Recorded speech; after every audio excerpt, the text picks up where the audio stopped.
In the classroom of grade 12, class 8, at the 5th high school in Tianfeng City, Daxia Kingdom, students were eagerly discussing the talent awakening ceremony scheduled for that evening. Some dreamed of becoming powerful figures in the demon realm, earning millions annually, while others aspired to protect the nation with noble missions. Even the looming threat of the neighboring country's demon lairs became a hot topic of conversation. Only Zhang Ze sat quietly in a corner, staring at his phone screen, his brows furrowed with worry. His younger sister's artificial kidney lease was about to expire, and renewing it would cost 500,000 yuan. Their parents' inheritance had long been exhausted, and even selling their house wouldn't cover the amount needed. 10 years ago, an accident transported Zhang Ze from Earth to this world, where he became the adopted son of the Zhang family. The Zhang couple treated him as their own, and his sister Zhang Feng regarded him as her real brother. However, 5 years ago, a demon lair attack devastated their city, claiming the lives of his adoptive parents and leaving Zhang Feng gravely injured. Due to her unique constitution, Zhang Feng's survival depended on artificial kidneys each costing 5 million yuan, and she needed 2. Zhang Ze glanced at the countdown timer glowing on the back of his hand, a mark indicating his impending entry into the demon realm. 20 years ago, the mysterious demon realm descended upon the world. Every 18-year-old had the opportunity to enter and awaken their latent talent. Talent levels ranged from the lowest, D, to C, B, A, S, SS, and the legendary SSS. Alongside the demon realm, demon lairs also emerged, unleashing monsters that wreaked havoc on humanity. Only powerful individuals from the demon realm could stand against them. Currently, only the M nation possessed Tier 5 demon realm warriors, forcing other countries to pay exorbitant fees for their assistance. The Daxia Kingdom suffered significant losses and began heavily investing in cultivating local demon realm warriors, offering generous incentives. After finishing his cleaning duties at the school gymnasium, Zhang Ze hurried home, silently praying for the chance to awaken at least an A-level talent. At precisely 8 p.m., he followed the instructions, tapping the mark on the back of his hand 3 times, and entered the demon realm altar. Guided by a spirit, he chose the alias Luosha and opted for a masked appearance. When he placed his hand on the crystal orb, a dazzling golden light erupted, and he unexpectedly awakened the legendary SS-level talent summoning. This skill allowed him to summon copies of slain targets without any time limit. As his level increased, he could summon up to 500 copies simultaneously. Overwhelmed with excitement, Zhang Ze examined his attribute panel and discovered that his status as a transmigrator granted him a slightly higher mental attribute than ordinary people. Just as he was preparing to test his newfound powers, a voice suddenly shouted, "Newbies, come over here." Zhang Ze turned towards the sound and saw 2 figures standing in the center of the altar, a tall, burly man and a short-haired woman. They waved their hands, drawing everyone's attention.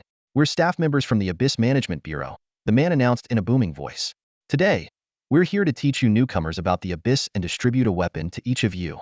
The mention of weapons caused an immediate stir among the crowd, who surged toward the altar in excitement. Zhang Ze joined the throng, straining to hear every word. The man spoke again, his tone grave. "I know many of you think the Abyss is just a game. That is a huge mistake. In a game, you can respawn after dying. But in the Abyss, if you die, you're gone for good. Not even a corpse will remain, you'll vanish on the spot. You heard me right, not a trace left behind. It's brutal." His words caused the crowd's expressions to darken. Some even took a step back instinctively. "That's why I urge each and every one of you to stay on high alert and make no mistakes, as even a single misstep could cost you your life," he continued. "There are 2 types of monsters here, regular mobs and bosses. Regular mobs have basic attacks, but bosses come with special skills. Be especially cautious around them. Also, to leave the Abyss, you must return to this altar. Otherwise, no matter how hard you try, it'll be in vain." The short-haired woman took over, her voice softer but no less stern. "Besides watching out for monsters, you also need to beware of other people. The Abyss is a lawless zone where rules don't apply. Scammers, murderers, and all kinds of criminals are everywhere. For your own safety, trust no one, not even family or friends." The crowd responded with a mix of emotions. Some were visibly sweating in anxiety, while others scoffed, clearly thinking the duo was exaggerating. "Enough talking. When are we getting our weapons?" someone shouted impatiently from the crowd. The man, unfazed, retrieved a large chest from his personal storage. He opened it to reveal an array of weapons, cold steel of every kind, neatly arranged. "Form a line, fill out the survey, and then claim your weapon. 1 per person," he announced loudly. The crowd quickly formed a line to complete the surveys. The short-haired woman collected the forms, while the man handed out the weapons. When it was Zhang Ze's turn, he carefully filled out the survey. In the section for innate skills, he wrote rank D. Although the pair claimed to be from the Abyss Management Bureau, Zhang Ze wasn't entirely convinced and decided to keep his abilities under wraps for now. I'll take that bow, Zhang Ze said, pointing to a longbow. The man nodded. A ranged weapon. Low damage, but it's safe. People who are cautious tend to survive longer. In the abyss, the weapon you use automatically grants you its corresponding passive skill. As Zhang Ze picked up the longbow, he felt a strange energy flow into his body. He looked down and noticed a new skill in his status bar. Archery Mastery, Level 1, which increased accuracy by 20. Hardwood Longbow. Quality, D. Damage, 1020. Special effect, none. Durability, 100,100. In the Abyss, equipment quality is ranked as follows: D, C, B, A, S, SS, and SSS. Only steer and above items come with special effects. Figures. Free gear is always trash, Zhang Ze thought to himself. But I can't afford to be picky right now. He equipped the bow, which transformed into a tumter-long weapon in his hands. Thankfully, the arrows were unlimited, saving him a lot of trouble. Once everyone had received their weapons, the crowd dispersed, each person eager to test their new equipment on monsters. The man packed up the weapon chest and asked the woman beside him, "How many with a rank or higher talents this time?" "Only 3. The woman shook her head with a sigh. Each batch is worse than the last. Unlike the others, Zhang Ze didn't rush out to fight monsters. Instead, he stayed behind, practicing his archery skills. Archery Mastery 1. Archery Mastery 1. Archery Mastery 1. He practiced until his archery mastery reached level 4, boosting his accuracy to 80. Only then did he feel confident enough to venture out. According to the Abyss Guidebook, the first level was home to 3 types of monsters: violent rabbits, armored turtles, and ironfang wolves. Violent rabbits were fast and agile, but had low defense. Armored turtles were slow but heavily armored and had high health. Ironfang wolves were the bosses of the first level, known for their speed, high attack, and the skill Rend, which dealt 5 consecutive hits and caused a bleeding effect. Zhang Ze hadn't gone far from the altar when he spotted 2 people fighting a violent rabbit. The creature was horrifying. It had the body of a human but the head of a rabbit. However, its face was anything but cute. It was ferocious and menacing. Standing nearly 2 meters tall, its muscular frame looked as solid as granite, with bulging biceps that radiated raw power. The 2 combatants, one wielding a spear and the other a machete, were clearly outmatched. Despite their 2 known advantage, they struggled against the violent rabbit. With a single punch, the rabbit sent the spear wielder tumbling, a red 35 damage number floating above his head. "Damn it, this thing is ridiculously tough," the spear wielder shouted. "I slashed at it earlier, and it dodged. No wonder the rabbits. They're insanely quick." The 2 fought the violent rabbit for a while longer, but their low weapon mastery levels meant they couldn't deal significant damage. Soon, they were both critically injured and had no choice but to retreat to the safety of the altar. The stone pillars surrounding the altar suddenly began to glow with a pulsating blue light. Several magical beams shot out, whistling through the air, and struck the unsuspecting violent rabbit in an instant. The rabbit cried out in pain, letting out a piercing screech as its body convulsed violently, its health dropping by 50 points. Panicked, it turned and bolted away, leaving a chaotic trail of footprints behind. Zhang Ze, who had been on high alert, seized the opportunity immediately. He swiftly drew his bowstring to its full length, aiming at the fleeing violent rabbit.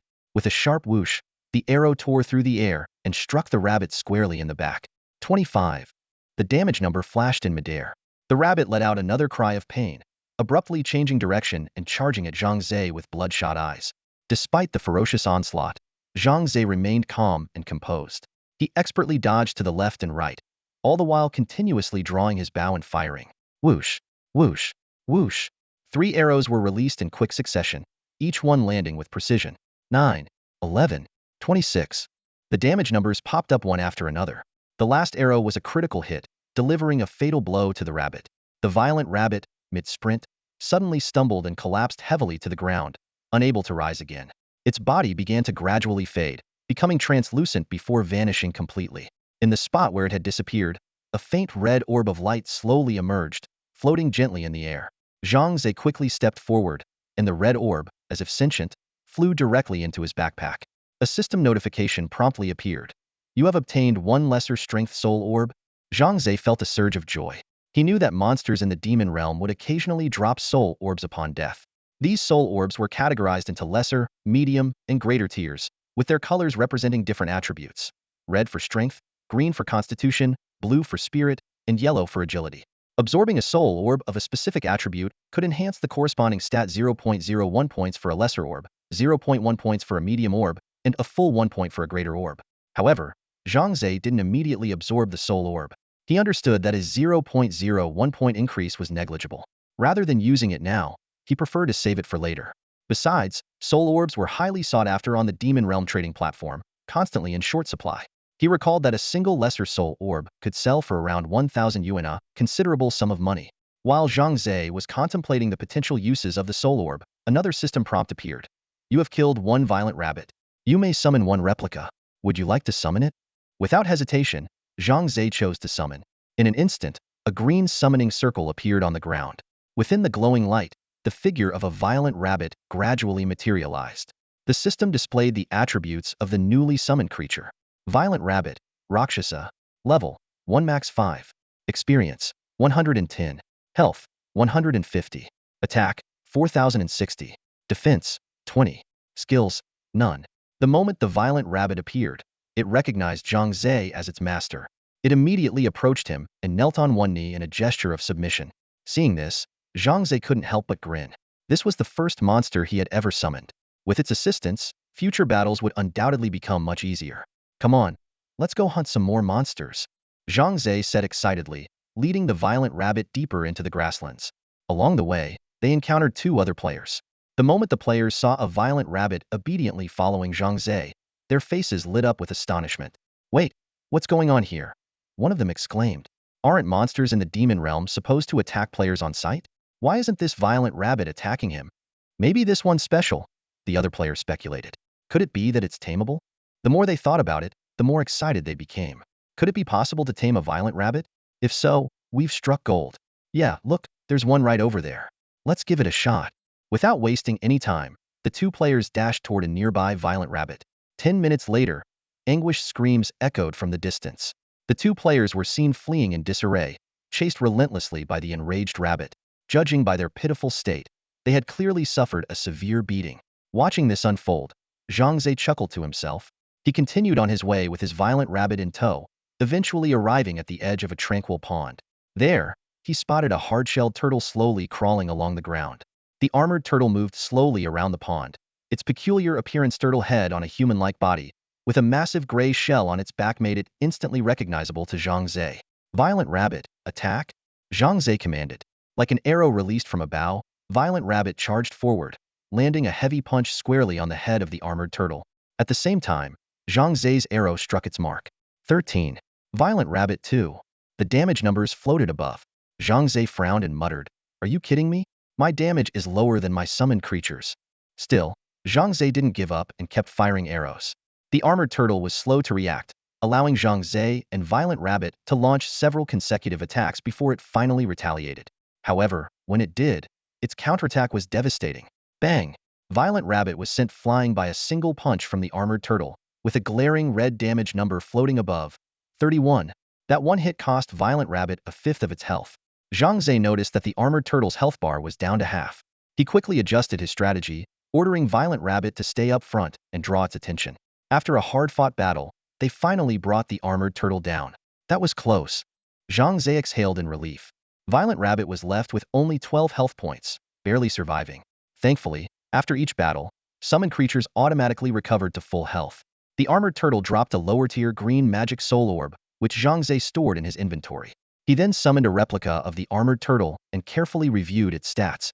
Armored Turtle Rakshasa. Level 1. Max EXP 5. Health 250. Attack 6080. Defense 50. Skills none. Zhang Ze couldn't help but be impressed. Those stats were indeed formidable. Now, with a summoned creature standing on each side of him, his team was starting to look quite imposing. Haha, the more summons I have, the stronger I become, Zhang Ze thought excitedly. I can summon up to 8 more creatures. I'll balance it out 5 violent rabbits and 5 armored turtles for a perfect blend of offense and defense. Unstoppable. Alright, team, let's move out. Zhang Ze led his 2 companions to continue hunting. Before long, they encountered 2 violent rabbits. Zhang Ze quickly directed the armored turtle to draw their fire while the violent rabbit provided support, with Zhang Ze himself attacking safely from a distance. Damage numbers popped up continuously. 35. Armored Turtle 17. Violent Rabbit 10. 5 minutes later, a system notification appeared. You have killed 2 violent rabbits. You may summon 2 replicas. Would you like to summon them? Without hesitation, Zhang Ze summoned them, further bolstering his team's strength. With 4 summoned creatures backing him, Zhang Ze ventured deeper into the grasslands. As he progressed, the number and density of monsters increased. Groups of 3 to 5 violent rabbits and armored turtles became a common sight. Zhang Ze advanced steadily, defeating every rabbit and turtle in his path, quickly assembling a full team of summoned creatures. To his delight, the first violent rabbit he had summoned leveled up after defeating 10 targets. Now at level 2, it was faster, had higher evasion, and dealt significantly more damage. It could now take on 2 level 1 violent rabbits on its own, earning its place as Zhang Ze's ace fighter. While his summons continued battling, Zhang Ze checked his inventory and was pleased to find 35 magic soul orbs, 11 red, 5 green, 10 blue, and 9 yellow. I'll list a few magic soul orbs on the trading platform later and buy something nice for my little sister tomorrow to celebrate. Zhang Ze thought cheerfully. With his newly acquired SS level talent skill, he was brimming with confidence about his future. Becoming a top-tier player in the magic domain seemed only a matter of time, and he would never have to worry about money again. Just then, a notification popped up in his class group chat. Curious, Zhang Ze opened it and saw an urgent message from their class teacher, Lu Wei. All students, please gather at the altar immediately. There is an important announcement. Zhang Ze frowned, recalled all his summoned creatures into the summoning space, and rushed toward the altar. Because he had ventured deep into the grasslands, most of his classmates had already arrived by the time he got there. Lu Wei stood at the center of the altar, next to a girl dressed in a striking red outfit with her hair tied into a ponytail. The girl had delicate features, but wore a stern expression that made her appear unapproachable. In the magic domain, players could make minor adjustments to their avatar's appearance but couldn't completely alter their looks. This girl, who made no effort to conceal her face, clearly had confidence in her abilities and wasn't worried about being targeted. Alright, looks like everyone's here. Let's begin. Lu Wei clapped his hands to quiet the crowd. As you've read in the Magic Domain Guide, to progress to the next level, you must defeat the boss guarding this one. However, the boss is incredibly powerful, and for you newcomers, it's far too difficult and dangerous. To ensure your safety, the school has arranged for a Magic Domain expert to assist in defeating the first level boss, Ironfang Wolf, and unlocking the gate to the second level. Let's give them a warm round of applause. The group erupted into enthusiastic clapping. Isn't she the genius girl who awakened in class talent last time? You mean the one who got direct admission to Qingdao Martial School? Yes, that's her. The murmurs rippled through the crowd. Zhang Ze turned his head toward the source of the commotion and carefully observed the remarkable young woman.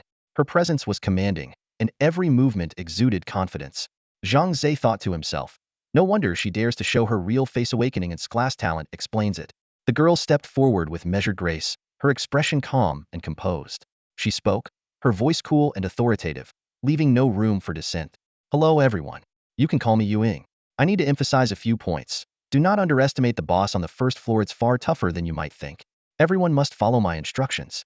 Acting on your own is strictly forbidden, and if you do, you'll bear the consequences yourself. As soon as she finished speaking, Yuing stepped aside, her demeanor suggesting she had no interest in further conversation. Their class advisor, Lu Wei, stepped forward and addressed the group. Next, Miss Yuing will lead everyone. I expect you all to follow her commands and act as a team. Be extremely cautious in the demonic domain, or the consequences could be dire. With that, Lu Wei gave Yuing a slight nod. She skillfully operated the glowing panel in front of her, and in an instant, everyone present received a team invitation. Yuing has invited you to join the team. Do you accept?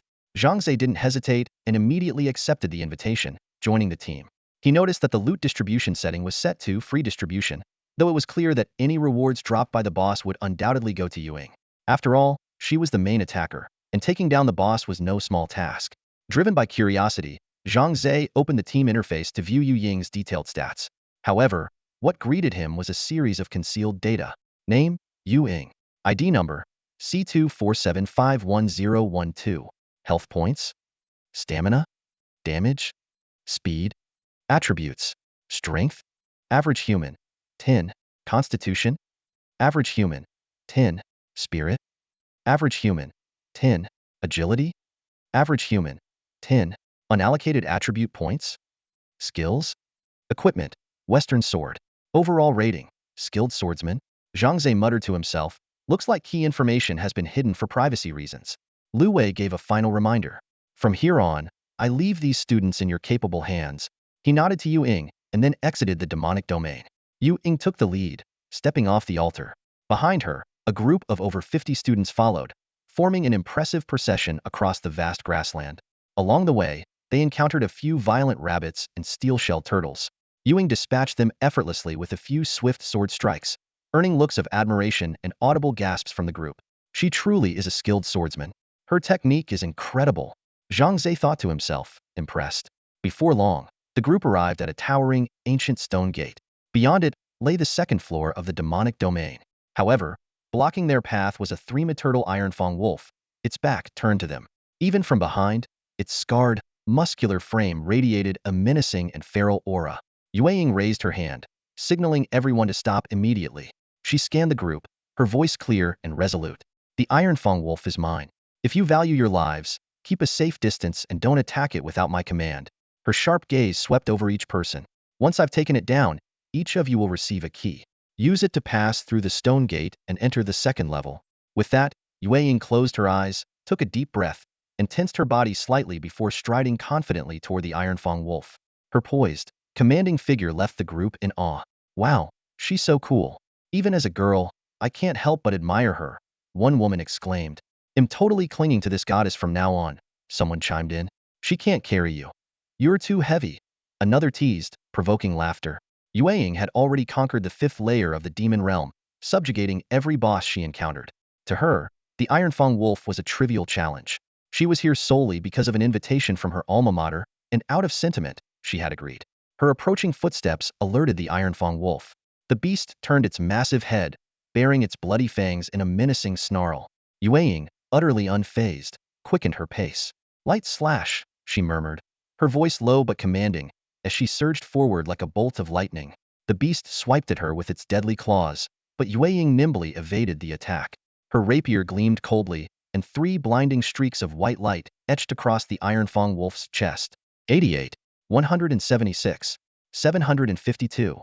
The damage numbers flashed in rapid succession.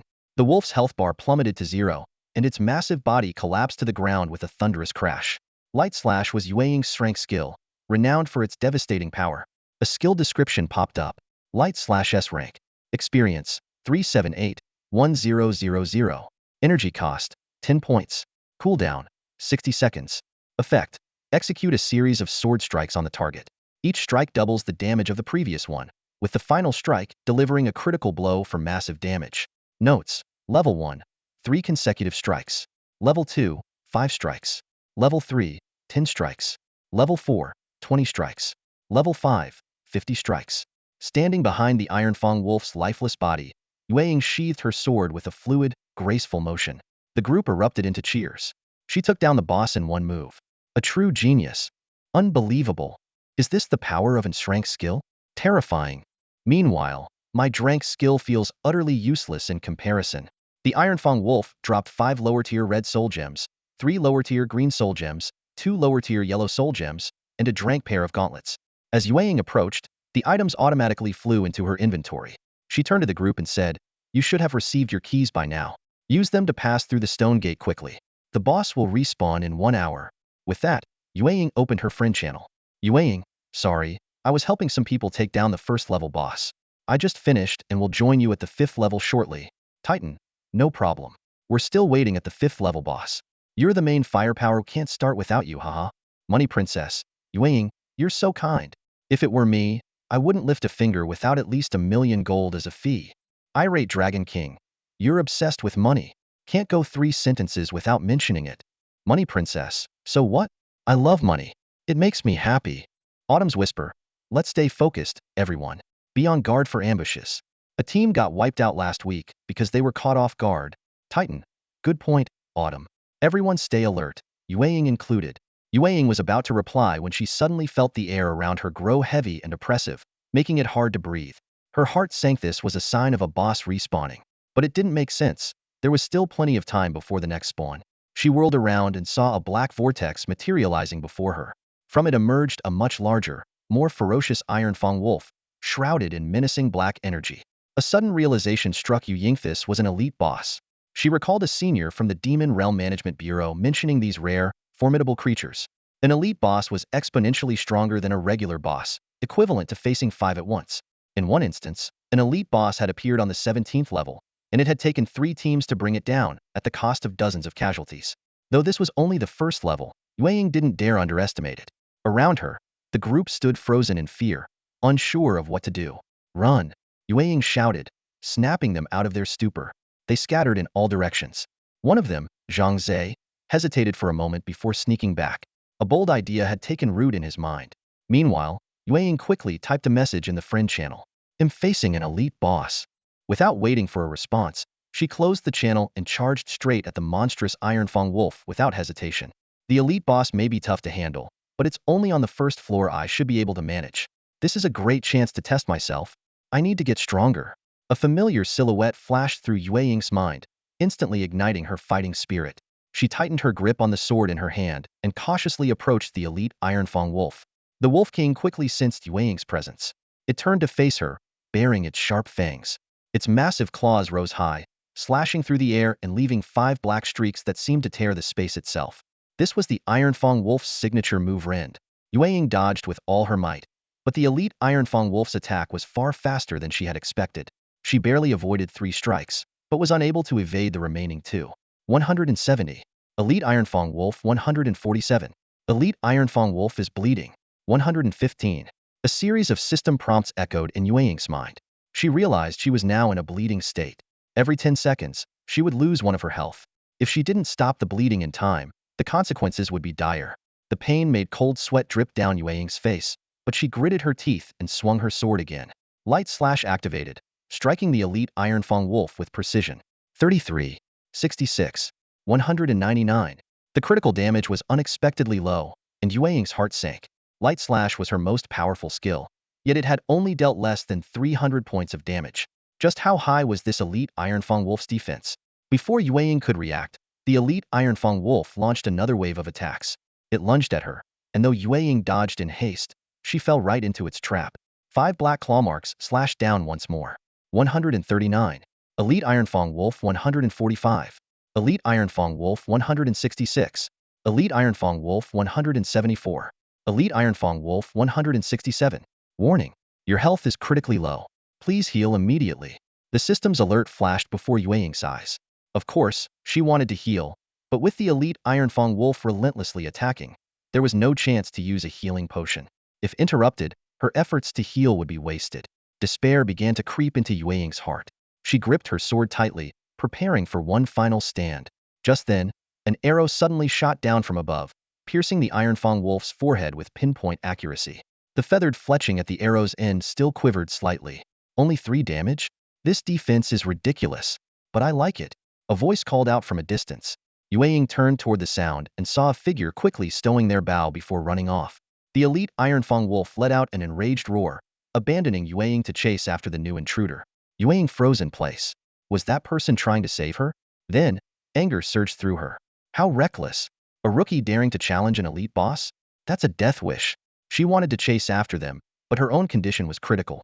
The bleeding effect was still active, and if she didn't stop it soon, she wouldn't even need the boss to kill her. She'd bleed out on her own. Idiot, you better not die. I refuse to owe anyone a favor. Yue muttered through gritted teeth as she pulled out a bandage to stop the bleeding. She then gulped down a healing potion in one go, anxiously waiting for her health to recover. Just then, several figures rapidly approached from the distance. Sister Yue, are you okay? A crisp female voice sliced through the air, prompting Yue to turn her head. A petite girl dressed in a princess outfit was running toward her, waving a scepter in her hand. A green light enveloped Yue's entire body. Green Blessing, 245. Princess of Wealth, 269. Princess of Wealth, 217.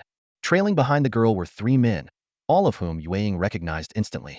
She gave them a slight nod. Titan, Dragon King, Zhiqiu, Princess, what are you all doing here?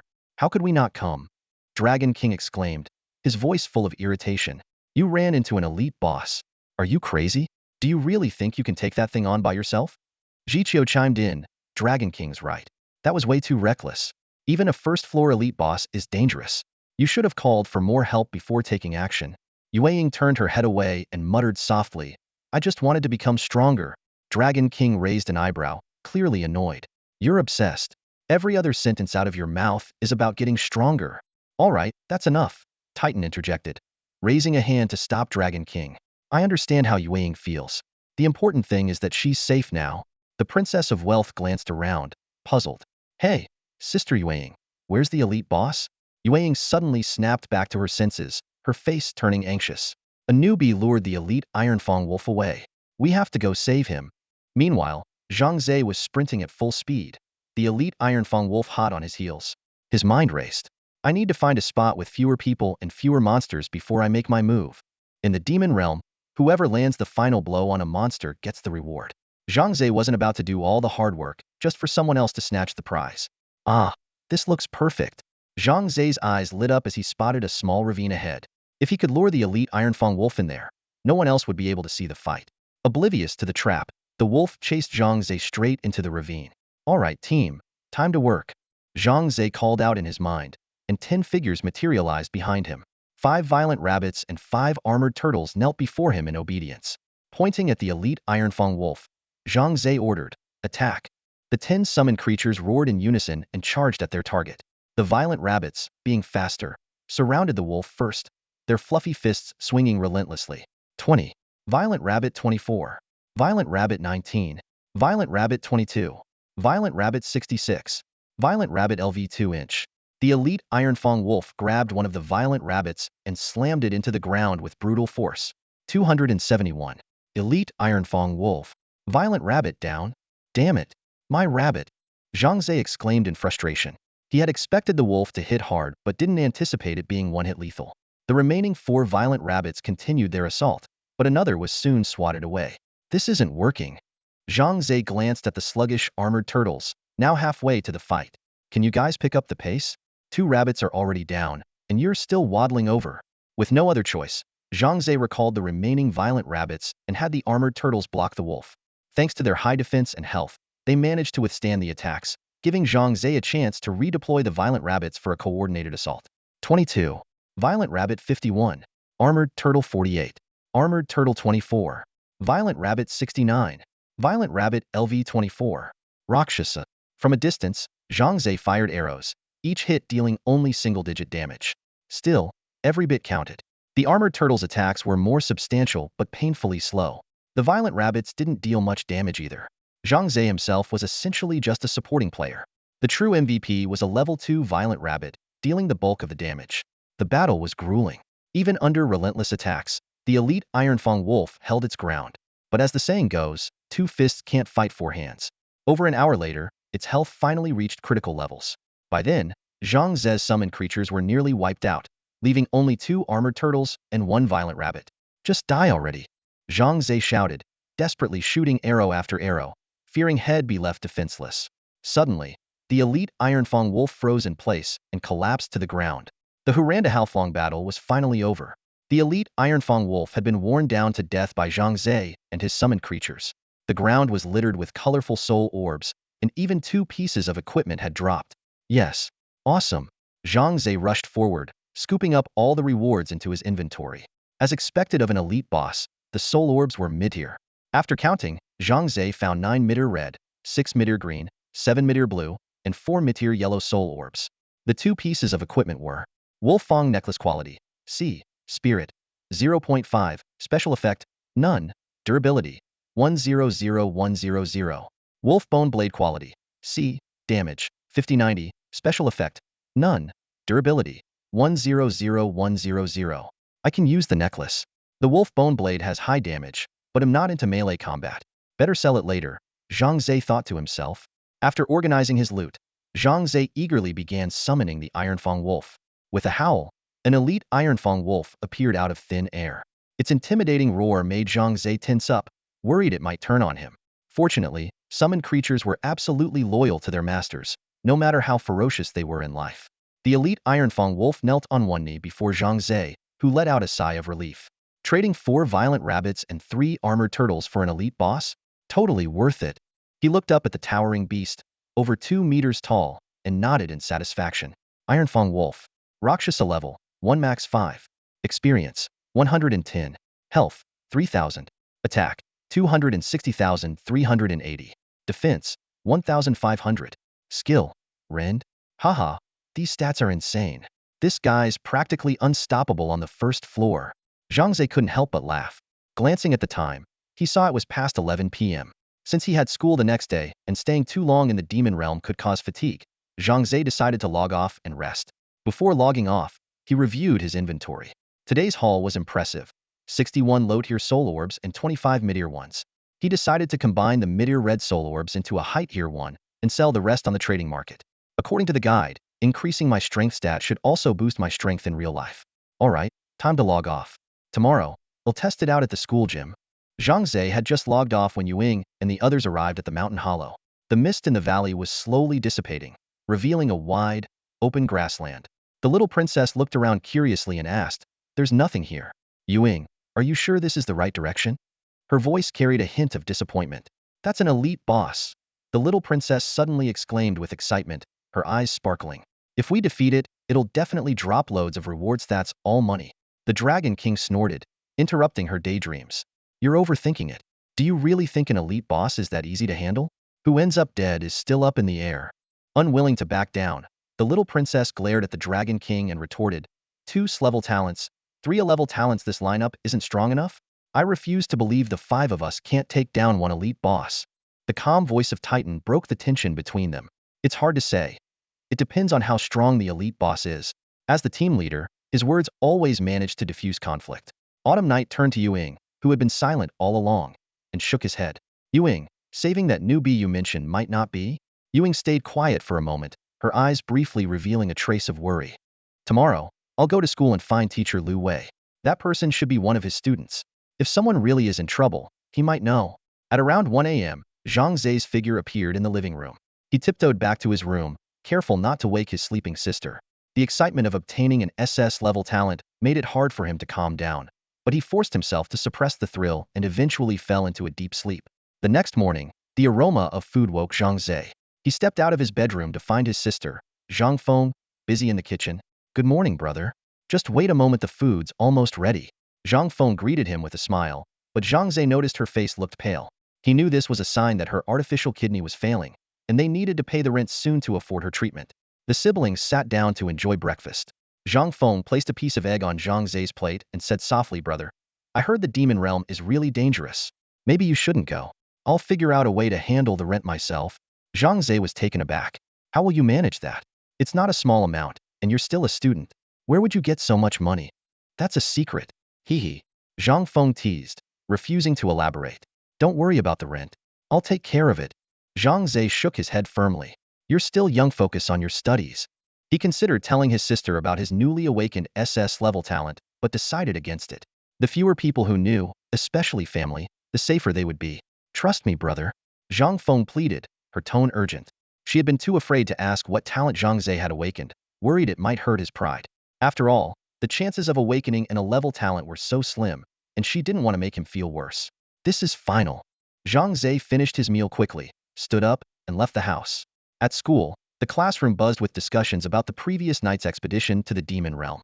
Some students lamented awakening D-level talents, while others boasted about their B-level talents. Zhang Ze quietly took his seat and checked the status of the demon soul orbs and daggers he had listed on the trading platform. As expected, everything had sold out. Zhang Ze withdrew the earnings, and his bank account instantly showed a balance of 198,000 yuan.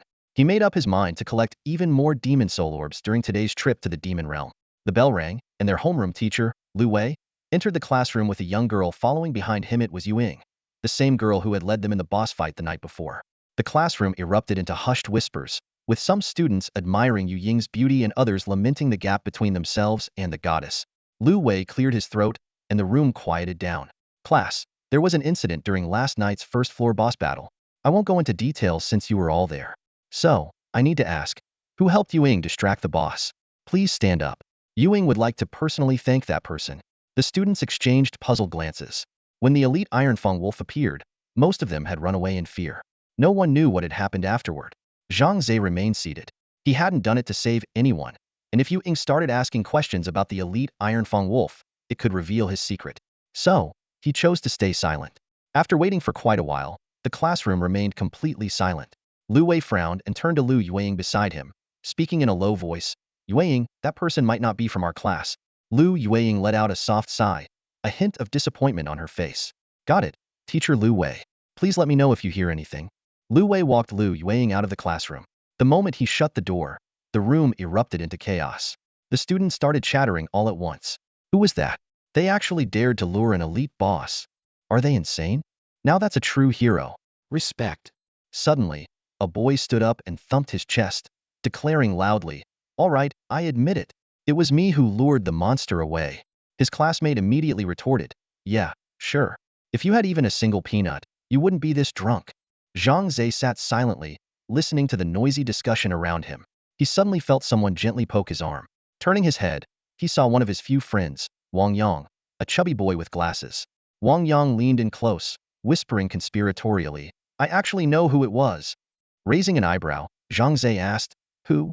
Lowering his voice even more, Wang Yang said, "When the elite Ironfang wolf appeared, everyone was running out, but there was one person running back in. I think his name was something like Luo Cha." Zhang Ze's expression remained calm, and he replied evenly, "That doesn't necessarily mean anything. Maybe he was just panicking and ran the wrong way. Besides, did you actually see this Luo Chaler the boss?" Scratching his head, Wang Yang looked uncertain. "Well, no, I didn't exactly see that." He quickly waved the thought away and changed the subject, saying, Forget it. It doesn't really concern us anyway. Hey, how about we go to the demon realm after school to hunt monsters? I invited 2 girls, so it'll be perfect one for each of us." Heh. Zhang Ze declined outright. "No thanks, I have to work at the school martial arts hall." Wang Yang's face suddenly turned serious. "I heard your sister's kidney rental fee is due again, right? If you need money, just say the word." Zhang Ze smiled and shook his head. "Thanks, but I can handle it myself." "All right then." Wang Yang nodded, then added, "But if you do decide to head to the demon realm, look me up. My name's Handsome Fat in the game." After school, Zhang Ze went to the school martial arts hall to clean. At that moment, a group of people had gathered around a punching machine, watching intently as a boy threw a punch at the target. Exclamations filled the air at the training grounds. 507 pounds, someone gasped in the crowd. That's 7 pounds above the admission line for Qing University Martial School. All eyes turned toward the boy standing in front of the punching power machine, admiration evident in their expressions. Impressive, as expected from the strongest student at Wugao High. I heard he even awakened an rank talent. The future is bright for him. The boy at the center of attention wiped the sweat from his forehead, a faint smile of pride crossing his face. However, he quickly composed himself and said modestly, "I'm still far from being good. Who knows? Someone at our school might be even stronger than me. After all, true masters tend to keep a low profile." "Zhang Hao, you're already low-key enough," someone teased with a laugh. "If anyone else had your results, they'd be bragging about it everywhere." Exactly. Another voice chimed in, "You're too humble.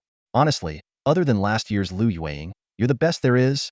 Zhang Hao waved his hands dismissively, his expression serious.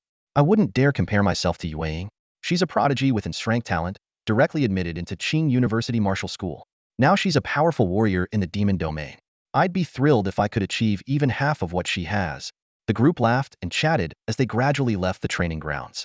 Left behind was Zhang Ze, who picked up a mop to start cleaning the floor. After glancing around to ensure no one was watching, he quietly approached the punching power machine. "The admission line for Qing University Martial School is 500 pounds, Zhang Ze muttered to himself as he assumed his stance, clenching his right fist. Taking a deep breath, he twisted his torso and swung his arm, his punch landing with a heavy thud. Ding!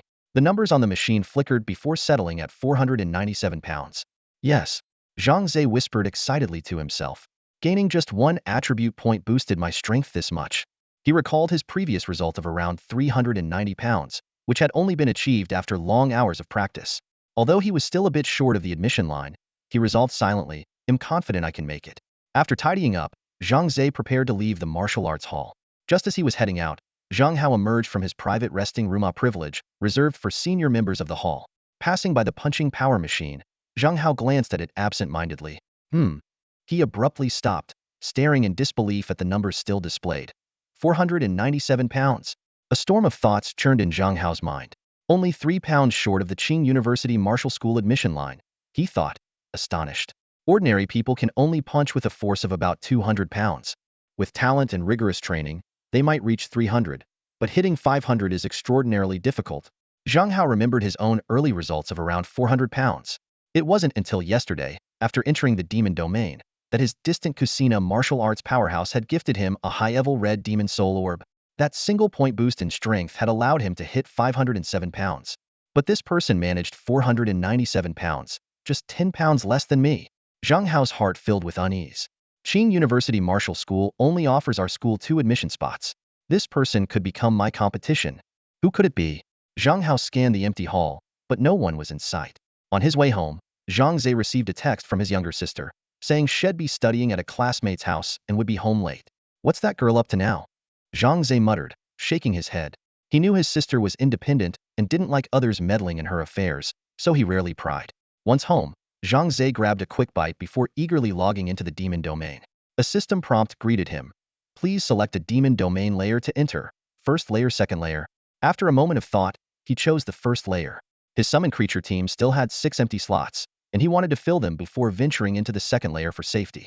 However, since he had already unlocked the second layer, the drop rate for demon soul orbs in the first layer would decrease, a mechanism designed to prevent high-level adventurers from returning to compete with beginners for resources.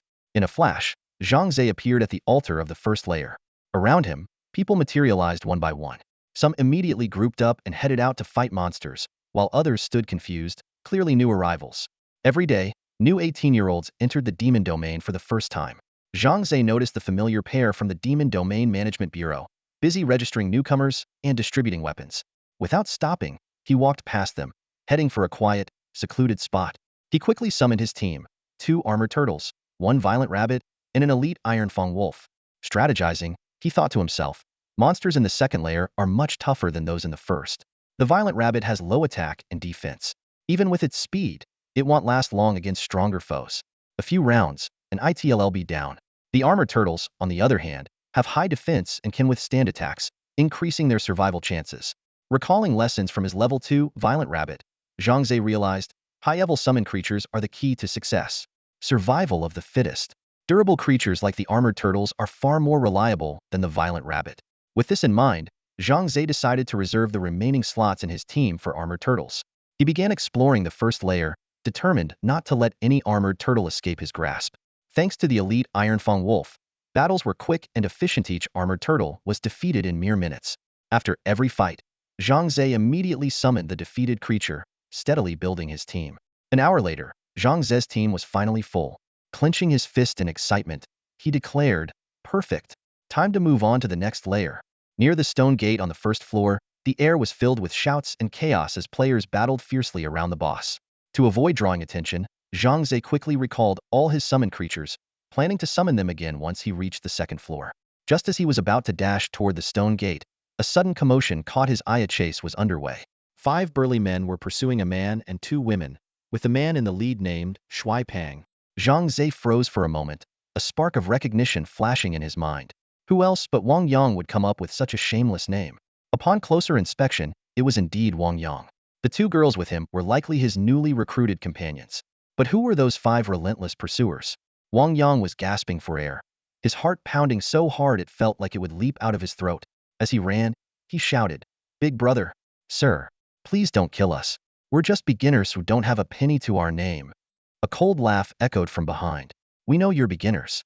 We're not expecting you to have anything valuable. But we can still kidnap you and extort your families in the real world." The words were followed by a spine-chilling burst of laughter. Wang Yang and the 2 girls turned pale at the threat. This wasn't unheard of. Criminals often used their virtual identities in the demon realm as cover to carry out kidnappings and extortion. Reporting these crimes to the authorities rarely led to results. Worse, even if a ransom was paid, victims often didn't survive. Kidnappers would usually kill their hostages to cover their tracks. "Big brother, I am dirt poor. A total nobody. Please, just let me go." Wang Yang stammered, trying desperately to talk his way out. "Trying to fool me? Didn't I just hear you bragging to those girls about your mansion and luxury cars?" The pursuer sneered. Wang Yang was filled with regret, wishing he could slap himself. If he had known it would come to this, he wouldn't have boasted just to impress those girls. Now his lies had landed him in serious trouble. With no other options, he could only keep running, praying to encounter someone kind enough to save them. Otherwise, escape seemed impossible today. "Let's see where you think you're going. Muddy swamp." As soon as the words were spoken, Wang Yang felt the ground beneath him soften. His feet sank instantly, trapping him in place. The 2 girls beside him were also stuck, wailing in terror. Wang Yang's expression turned grim. Recognized this as the enemy's special skill. The 5 men surrounded them, cutting off any chance of escape. Their leader, a long-haired man wearing a mask and going by the name Bloody Right Hand, approached Wang Yang with a sinister smile. "If you don't want to die, you'd better give me your family's contact information right now." Although Wang Yang was terrified to the core, he knew very well that speaking up would mean certain death. He clenched his teeth, his lips sealed tight, and a determined look flashed in his eyes. Seeing this, blood-stained Right Hand sneered coldly, Well, you've got some backbone, kid. The axe in his hand gleamed with a chilling light as he continued. I've done this kidnapping gig more times than I can count. I'm a pro at it.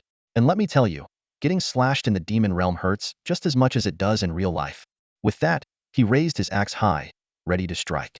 But just as he was about to bring it down, an arrow whizzed through the air, hitting blood-stained right hand's wrist with pinpoint accuracy. 12. The damage number popped up, and blood-stained right hand yelped in pain, shouting, Rakshasa? Damn it! Who's there? Which bastard dared to attack us? Everyone looked in the direction of the sound, spotting an archer standing not far away. Over there. It's an archer, someone shouted. All eyes turned to the unexpected figure. The archer was none other than Zhang Ze. He raised a middle finger at the group, his gesture provocative and audacious, before turning to run. Damn it! Trying to run? After him, boys. Blood-stained right hand barked.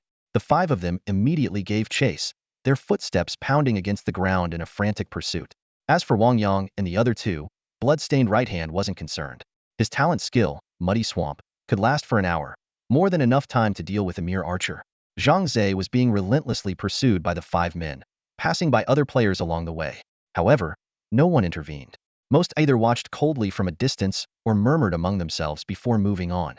After a long chase, they entered a narrow valley surrounded by mountains on three sides, with only one exit, perilous terrain. Finally, Zhang Ze stopped and turned to face his pursuers. He thought to himself, this terrain is perfect. If I block the exit, none of them will escape. Having made up his mind to fight, he had no intention of leaving anyone alive. Keep running, you bastard, one of the pursuers shouted, panting heavily. Huh, the idiot ran into a dead end, another sneered. Don't kill him too quickly, I want to have some fun with him first. Killing him outright would be a waste. Let's squeeze some money out of him before finishing him off. The five men advanced toward Zhang Ze, their faces twisted with cruel smiles. Zhang Ze, however, remained calm and asked indifferently, if someone kills in the demon realm, will anyone find out? Blood-stained right hand chuckled derisively. Don't worry. Unless you blab about it yourself, no one will ever know. Good to know. A glint of coldness flashed in Zhang Ze's eyes as he activated his skill. With a swoosh, a hard-shelled turtle materialized behind him. A hard-shelled turtle? A monster spawn, one of the men exclaimed. Ha, what a coincidence. It spawned right next to that kid. No need to rush. The hard-shelled turtle will take care of him for us. Archers have pitiful attack power. They won't even scratch the turtle's defense. Let's block his escape routes and watch him get wrecked. The five men spread out, securing key positions and laughing as they waited to see Zhang Ze get mauled by the monster. Then, with another swoosh, a second hard-shelled turtle appeared. What the hell? Another one? Looks like luck is on our side today, huh? With two hard-shelled turtles attacking him, even someone with an A-rank talent wouldn't survive. Their smug remarks were cut short as three more hard-shelled turtles appeared in quick succession. The men's expressions finally changed, a hint of unease creeping in. Something didn't feel right. What the hell is going on? Why are the turtles spawning so fast and so many? When Zhang Ze summoned all his hard-shelled turtles and violent rabbits, the five men finally realized that this archer wasn't as simple as he seemed. What's happening? How are there so many monsters all of a sudden? More importantly, why aren't they attacking the archer? Damn it, something's off. Let's stop waiting and take him down now. Just as they prepared to attack, an even more terrifying monster appeared before them. A deafening howl echoed through the valley as an elite ironfang wolf materialized in front of them. Its overwhelming presence pressed down on the group, forcing them to halt in their tracks, their faces pale with terror. A Bobus, one of them stammered. Why is the ironfang wolf, the first floor boss, here? It should be guarding the stone gate. This isn't just any boss, it's an elite boss. Among the five, only blood-stained right hand had a rank talent. The rest were C and D ranks. Although they had roamed the demon realm for years, their mediocre talents barely earned them the rank of ordinary adventurers, just a step above beginners. They might have stood a chance against a regular boss, but an elite boss meant certain death. The group was paralyzed with fear, their faces ashen. Blood-stained right hand glared at Zhang Ze and croaked, "Did you summon all these monsters? Who the hell are you?" Zhang Ze shrugged nonchalantly. No comment. Then, pointing a finger at them, he commanded coldly, "Kill them." These scoundrels deserved no mercy, and Zhang Ze felt no hesitation. The elite ironfang wolf let out a low growl and charged at the five men, followed by the rest of the summoned monsters. Howl!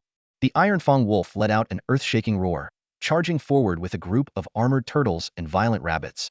The five-member team was instantly thrown into panic, realizing they were no match for the elite boss. What do we do? We can't beat the elite boss. Run. Save yourselves, someone shouted in alarm. The group turned to flee but was abruptly blocked by a violent rabbit. To their shock, the creature had LV2 displayed prominently above its head. No way. A level 2 violent rabbit? I've been grinding on this floor for ages and have never seen one. One of the team members exclaimed. Don't just stand there. Everyone, charge and take that rabbit down, ordered Shueisho Yuho decisively. The 5 lunged at the violent rabbit with a battle cry, but their attacks were effortlessly dodged. Suddenly, with a loud bam, a short-haired man was sent flying by a single punch from the rabbit. 96. The damage number floated into view. Level 2 violent rabbit? Damn, its damage is insane. The short-haired man turned pale, his health dropping by a third. He quickly activated his innate skill, basic healing, recovering 100 health points. Just as he sighed in relief, a shadow loomed behind him. The elite Ironfang wolf, its blood-red eyes gleaming with malice, slashed down with its massive claws. 341, 355, 328, 347, 338. 5 consecutive strikes landed. The short-haired man let out a scream before his health bar was completely drained, and he disappeared into thin air. His items dropped to the ground: 15 low-grade soul orbs, 1 mid-grade soul orb, and a pair of grade shoes. Zhang Ze walked over, expressionless, and collected the loot into his backpack. The remaining 4 members watched in horror, one of them collapsing to his knees, trembling uncontrollably. One-hit kill. We couldn't even fight back. This is the terror of an elite boss, someone muttered under their breath. Shueisho Yuho barely managed to stay calm and shouted, Daba, use your Earthwall skill to block the Ironfang wolf. The rest of you, focus on taking down that damned rabbit with me. The man called Daba hesitated, clearly reluctant, but with no other options, he steeled himself and faced the Ironfang wolf. Earthwall. Daba activated his innate skill, summoning a towering 10-meter-high, 5-meter-thick wall of earth that temporarily separated the Ironfang wolf from the group. Shueisho Yuho immediately used his skill, Muddy Swamp, to trap the violent rabbit. With the rabbit immobilized, he signaled the remaining team members to prepare to escape the valley. Just as they were making their move, a furious roar echoed from behind, followed by Daba's blood-curdling scream. Everyone turned around in shock, only to see the once impenetrable earthen wall effortlessly destroyed by the Ironfang wolf. The bus, too, had been reduced to scrap metal under its razor-sharp claws.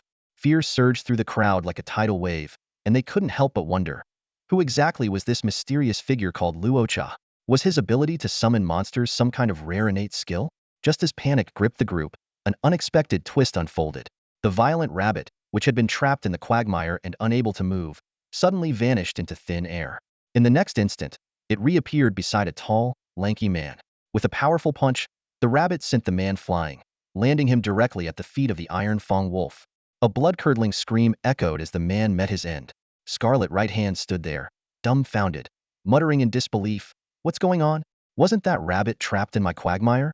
From behind the Ironfang wolf, Zhang Ze stepped forward, a faint smile playing on his lips. "Are you surprised? When I recall the violent rabbit, all negative effects disappear." Scarlet Right Hand stared at Zhang Ze's calm, smiling face, and for the first time, a deep fear took hold of him. As the Ironfang wolf inched closer, he began to tremble and pleaded, "If people find out you killed us, your life will be over. Let us go, and name your price whatever you want. They'll pay." Zhang Ze sneered. "I seem to recall you saying that unless I told someone myself, no one would ever know." Scarlet Right Hand was momentarily speechless, realizing too late that his own words had been used against him. With no way out, they decided to fight to the death.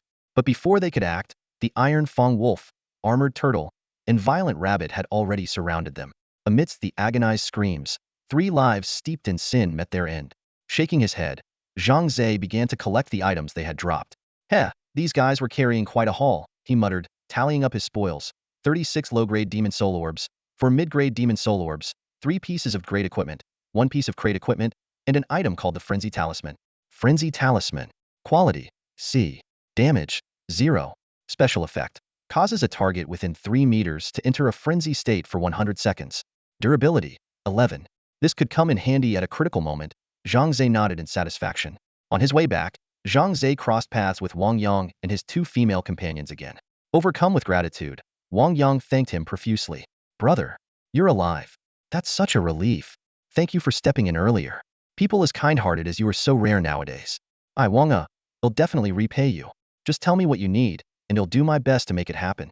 If it's money, how about 1,000,000? Zhang Ze waved him off. "That won't be necessary. I just didn't want to see those scumbags hurting anyone. Be more careful next time." With that, he turned and walked away. Zhang Ze knew better than to accept Wang Yang's money, as it could expose his identity. In this world, electronic currency was the main form of payment, and any transfer required a real name, which could easily lead to discovery. Reaching the stone gate to the first level, Zhang Ze saw a group of people attacking an iron fang wolf. Without stopping, he passed through the gate and entered the second level. The scene before him shifted dramatically. He now stood in a massive underground cavern, dark, damp, and reeking of a foul stench. At the altar, adventurers gathered in groups. Some were loudly recruiting teammates. Experienced leader here. Guaranteed safety. Grade talents, and above only. If your talent level isn't high enough, you can join by paying 10 low-grade demon soul orbs. Hurry up. Looking for a team. I have a grade support talent, add me if you need help. Zhang Ze flipped through his Demon Realm guide and learned about the 3 types of monsters in the second level: venomous spiders, giant mosquitoes, and the final boss, the devourer frog. Venomous spiders specialized in poison stings and web spinning to immobilize their prey. Giant mosquitoes, though not very powerful, were tricky to deal with and could drain blood. The boss, the devourer frog, was massive with thick skin and high durability, making ordinary attacks ineffective. Its shockwave ability dealt area damage and caused dizziness in nearby targets, making it a formidable foe. Zhang Ze decided to test his skills on a venomous spider first. Leaving the altar, he ventured into the labyrinthine cavern and soon spotted his target. Summoning the armored turtle and violent rabbits, he kept the iron fang wolf in reserve as his trump card. Take down that venomous spider, he ordered. The armored turtle and violent rabbits charged at the spider. Sensing the threat, the venomous spider quickly spat out a web, trapping one of the leading violent rabbits. Its abdomen then arched, launching a volley of venomous spikes like arrows. 25. Venomous spider 20. Poison damage 23. Venomous spider 19. Poison damage. Zhang Ze carefully observed the battle. The venomous spider's direct damage wasn't high, but its poison was lethal, causing 15-20 points of continuous damage per second. The violent rabbits, already low on health, couldn't last long. In just 7 or 8 seconds, one level 1 violent rabbit had fallen. However, Zhang Ze felt no regret over losing the violent rabbit. He calmly assessed the situation and decided that the valuable summoning slot would be better utilized by a more powerful creature, the venomous spider. As a ranged attack monster, the venomous spider not only boasted superior abilities but could also be used to lure enemies, eliminating the need to wait for the slow-moving armored turtles to lumber forward to engage. As the second violent rabbit fell, the besieged venomous spider eventually succumbed as well. Nonetheless, Zhang Ze's efforts were well rewarded. He obtained 2 low-tier blue magic soul orbs and summoned a brand new venomous spider. This spider's attributes were impressive: Rakshasa level 1, max 5 experience, 110 HP, 300 attack, 100-150 defense, and 200 skill. As a second-layer monster, its stats far surpassed those of the violent rabbit and armored turtle, living up to its status as a higher-tier creature. Leading his team of summoned monsters, Zhang Ze ventured deeper into the cave. His strategy was straightforward: fight every monster encountered without hesitation. He no longer cared about preserving the lives of the violent rabbit or the armored turtles. If they fell in battle, he would immediately replace them with venomous spiders or giant mosquitoes. If any violent rabbit or armored turtle managed to level up, it would retain its summoning slot. Zhang Ze's mantra was clear: the capable rise, the weak fall. Suddenly, a giant mosquito appeared ahead. Zhang Ze immediately commanded his summoned creatures to attack. While the giant mosquito didn't possess high defense or attack power, its evasion ability surpassed that of the violent rabbit, and it also had a lifesteal skill. It took 4 armored turtles, 1 violent rabbit, and 1 venomous spider nearly 20 minutes to bring it down. Zhang Ze couldn't help but admire the mosquito's tenacious vitality. Its lifesteal ability, which activated whenever its HP dropped below half, suggested it might hold a long-term spot in his summoning lineup. Without delay, Zhang Ze summoned the newly acquired giant mosquito and carefully examined its attributes: Rakshasa level 1, max 5 experience, 110 HP, 350 attack, 90120 defense, and 250 skill. He calculated that he still had 2 vacant summoning slots to fill and needed to focus on leveling up his current creatures to strengthen his overall combat effectiveness. With this plan in mind, Zhang Ze continued leading his summoned army to hunt for prey in the cave. After 2 hours, his team was fully assembled. Following a series of battles, substitutions, and upgrades, the composition of his squad had undergone significant changes. One of the 3 armored turtles had reached level 2, he had 1 level 2 violent rabbit, 2 venomous spiders, and 3 giant mosquitoes. Surveying his now much stronger team, Zhang Ze decided it was time to face the second-layer boss, the devouring frog. His heart swelled with anticipation as he prepared to encounter this formidable adversary for the first time. Zhang Ze arrived at the second stone gate, and the scene before him made him frown. A crowd had gathered in front of the gate, shouting angrily and filled with rage. It turned out that in order to fight the boss, one had to join their team and hand over 10 demon soul orbs. The behavior of these people had sparked public outrage. Someone angrily shouted, "The boss belongs to everyone. What gives you the right to claim it as yours? We're risking our lives to defend our homeland and resist the monsters of the demon cavern, and you're taking advantage of the situation."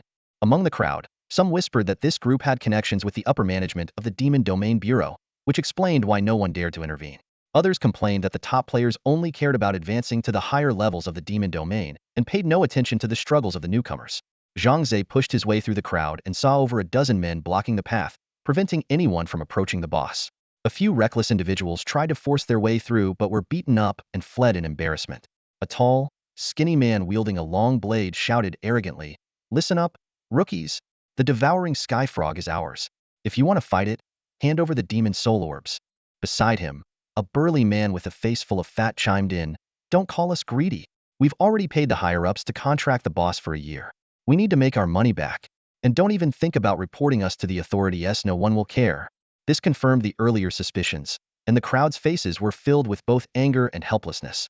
Some were unwilling to part with their demon soul orbs, as they had risked their lives to obtain them. However, without handing them over, they couldn't continue to grow stronger or become a powerhouse in the demon domain. After weighing their options, some reluctantly gave in, stepped forward, handed over their demon soul orbs, and joined the team to wait for the boss fight to begin. The tall, skinny man shouted again, "Anyone else? There's only one spot left. If you're interested, act quickly. The next chance is 24 hours from now." Zhang Ze stepped out of the crowd with a smile and called out, "Hey there, I'd like to sign up. 10 demon soul orbs." The tall man held out his hand. Zhang Ze put on a cautious expression and said, "Well, I just entered the demon domain yesterday, so I don't have that many demon soul orbs. But my family is wealthy. Can I pay with gold bars instead?" "Gold bars? That works." The tall man agreed readily, as gold bar transactions wouldn't expose their identities.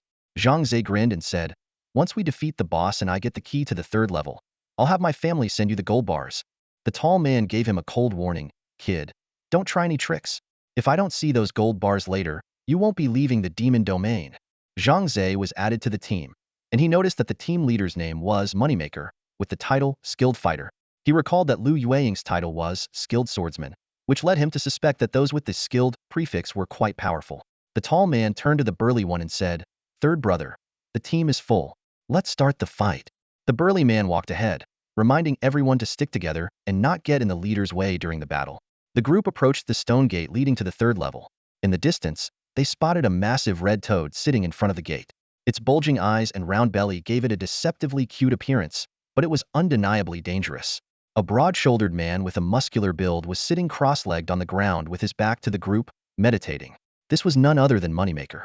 The burly man respectfully said, "Leader, everyone is here. We're ready to begin." Moneymaker nodded, stood up, and without a word, strode confidently toward the devouring sky frog.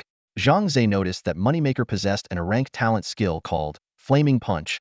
This skill allowed him to deliver multiple rapid attacks to a target within a short period of time. As his level increased, the number of attacks could rise from 10 to as many as 300.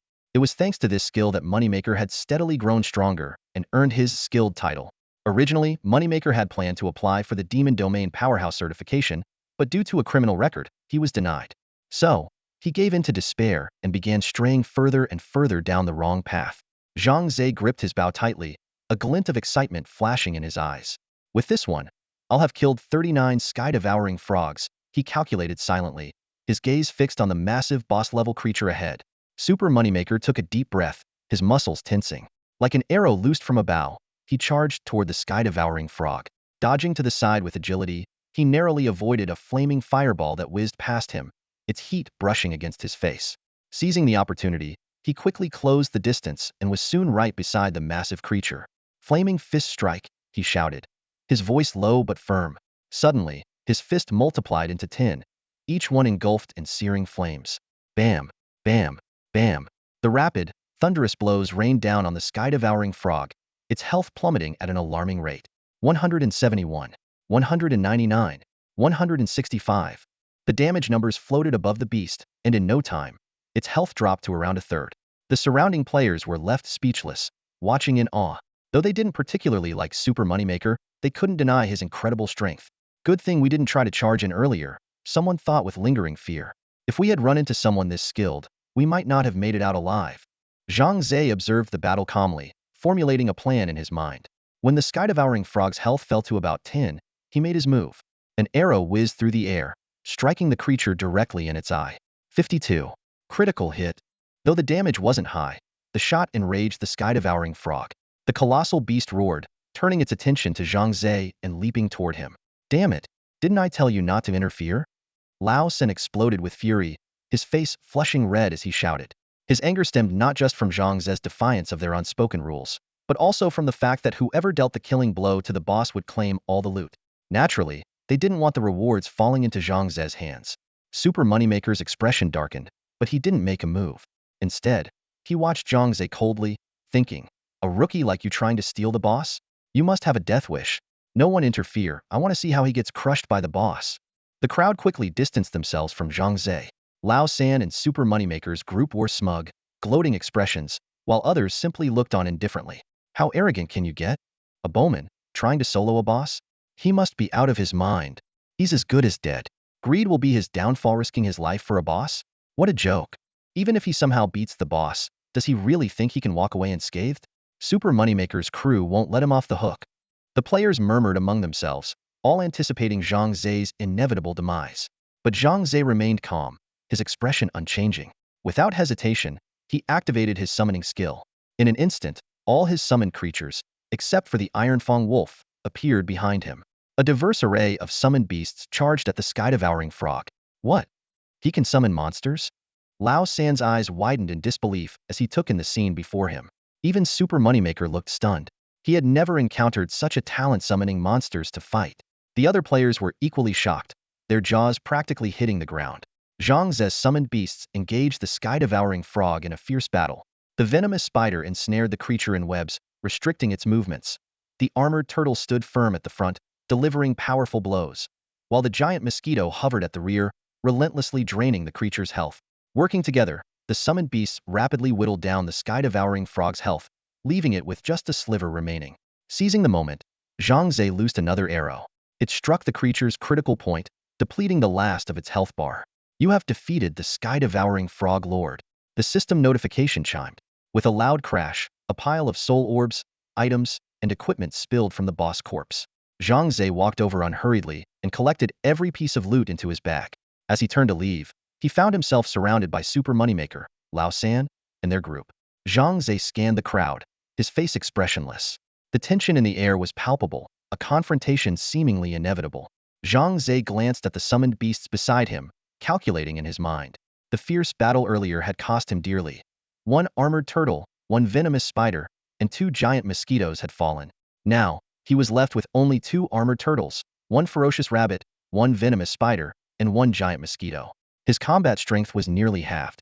At that moment, Lao San smirked maliciously, the iron hammer in his hand gleaming coldly. No wonder you dared to snatch the monster, he sneered. Turns out you've got some skills. Hand over everything you have, plus 10 gold bars, and we'll let this go. Otherwise, well? He chuckled darkly. The others slowly approached, their eyes glinting with menace. The air was thick with tension, ready to erupt at any moment. Suddenly, Zhuangqian Chaoran spoke up, his voice laced with disdain.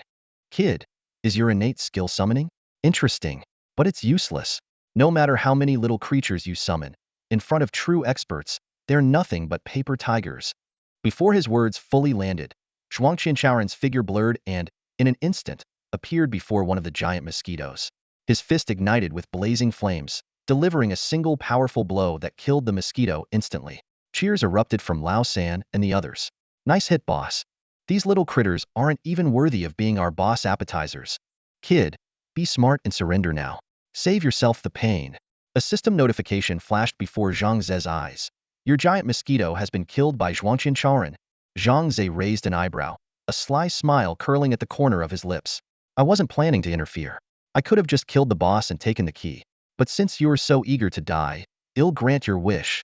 Just as the standoff reached its peak, a voice suddenly broke the tense atmosphere. Wait a minute. A figure dashed between the two sides, shouting at Zhuangqian Chaoran and Lao San's group. I'm an inspector from the Demon Realm Management Bureau. Don't act recklessly. The unexpected newcomer was a man named Tianwang Hui, who had been quietly blending into the group all along. It turned out he was an undercover agent from the Demon Realm Management Bureau. Zhuang Qianchaoren frowned upon hearing this. He knew that while inspectors didn't hold high-ranking positions, their authority was significant. They specialized in covert investigations, evidence collection, and cracking down on violations. Lao San leaned in close to Zhuang Qianchaoren and whispered, "Boss, if this guy reports us for bribing Director Gao, we're done for. Maybe we should take care of him." He gestured with a throat-slitting motion. Sensing the danger, Tianwang Hui immediately spoke up. "I've recorded everything you've said and done just now. All of it is evidence. They'll be submitting it to my superiors. I advise you to turn yourselves in at the Demon Realm Management Bureau immediately." Zhuang Qianchaoren's gaze turned icy. "Too bad for you, you are not leaving here alive. Kill them both." He decided to silence them to avoid further complications. The group began closing in. Tianwang Hui retreated to Zhang Ze's side, speaking in a low, steady voice. "Don't worry, they'll protect you. Your summoning skill is actually very useful. I think you have great potential. Once we deal with these people, I'll introduce you to my superiors." He nodded at Zhang Ze with an approving look. "Attack." Lao San led the charge, with two others following closely behind. Meanwhile, two more circled around to flank Tianwang Hui from behind. "Don't underestimate me." Tianwang Hui brandished a staff and fired a beam of icy energy at one of the attackers. This was his rank innate skill, Ice Ray, which could freeze a target for 30 seconds while dealing 100 to 300 damage. The man hit by the Ice Ray instantly turned into an ice sculpture, taking 275 damage, nearly enough to kill him outright. The others hesitated, their expressions shifting to alarm. "Damn it, he's got a magic-based skill." Lao San cursed under his breath but quickly rallied his team. "Don't panic. His skill's cooldown is 60 seconds. That's enough time to take him down." Tianwang Hui scoffed. "Magic isn't my only strength." Before he finished speaking, he had already incapacitated one attacker with a few swift moves, leaving the man unconscious. In the demon realm, striking vital or vulnerable areas could cause additional damage or status effects. Tianwang Hui had just hit the man's carotid artery, rendering him unconscious for 30 seconds. After disabling another attacker who tried to strike, Tianwang Hui dusted off his hands with a smug grin. "I'm a proud graduate of Tongchuan Martial University. Don't underestimate me." While Tongchuan Martial University wasn't as famous as Qingda Martial Academy, it was still a top 10 institution in Daxia. "My colleagues will be here soon. Are you going to surrender or not?" Tianwang Hui's gaze swept over Zhuang Qianchaoren and Lao San's group, his voice brimming with authority. "Surrender? In your dreams." Lao San grinned, a sly glint flashing in his eyes. He suddenly spun around and cast a magical skill on the nearby Zhuang Qianchaoren. In an instant, a dazzling yellow aura appeared beneath Zhuang Qianchaoren's feet, enveloping him completely. "Magic resistance boost," Lao San declared triumphantly. "This is my Class B talent skill. It grants complete immunity to magic effects for 10 seconds. Feeling a surge of power coursing through him, Zhuang Qianchaoren charged straight toward Fa Wang Hui without hesitation. The latter's expression turned grim as he quickly raised his staff, releasing a chilling ice beam with a sharp whistle. Bang! A wave of cold air swept over him, and Zhuang Qianchaoren felt his entire body freeze in place. 141. "You were hit by ice beam and frozen for 3 seconds. The system prompt echoed in his ears. Seeing this, Fa Wang Hui immediately turned to Zhang Ze and shouted, "Run. This guy is tough to deal with." Regret gnawed at him as he thought, "Careless.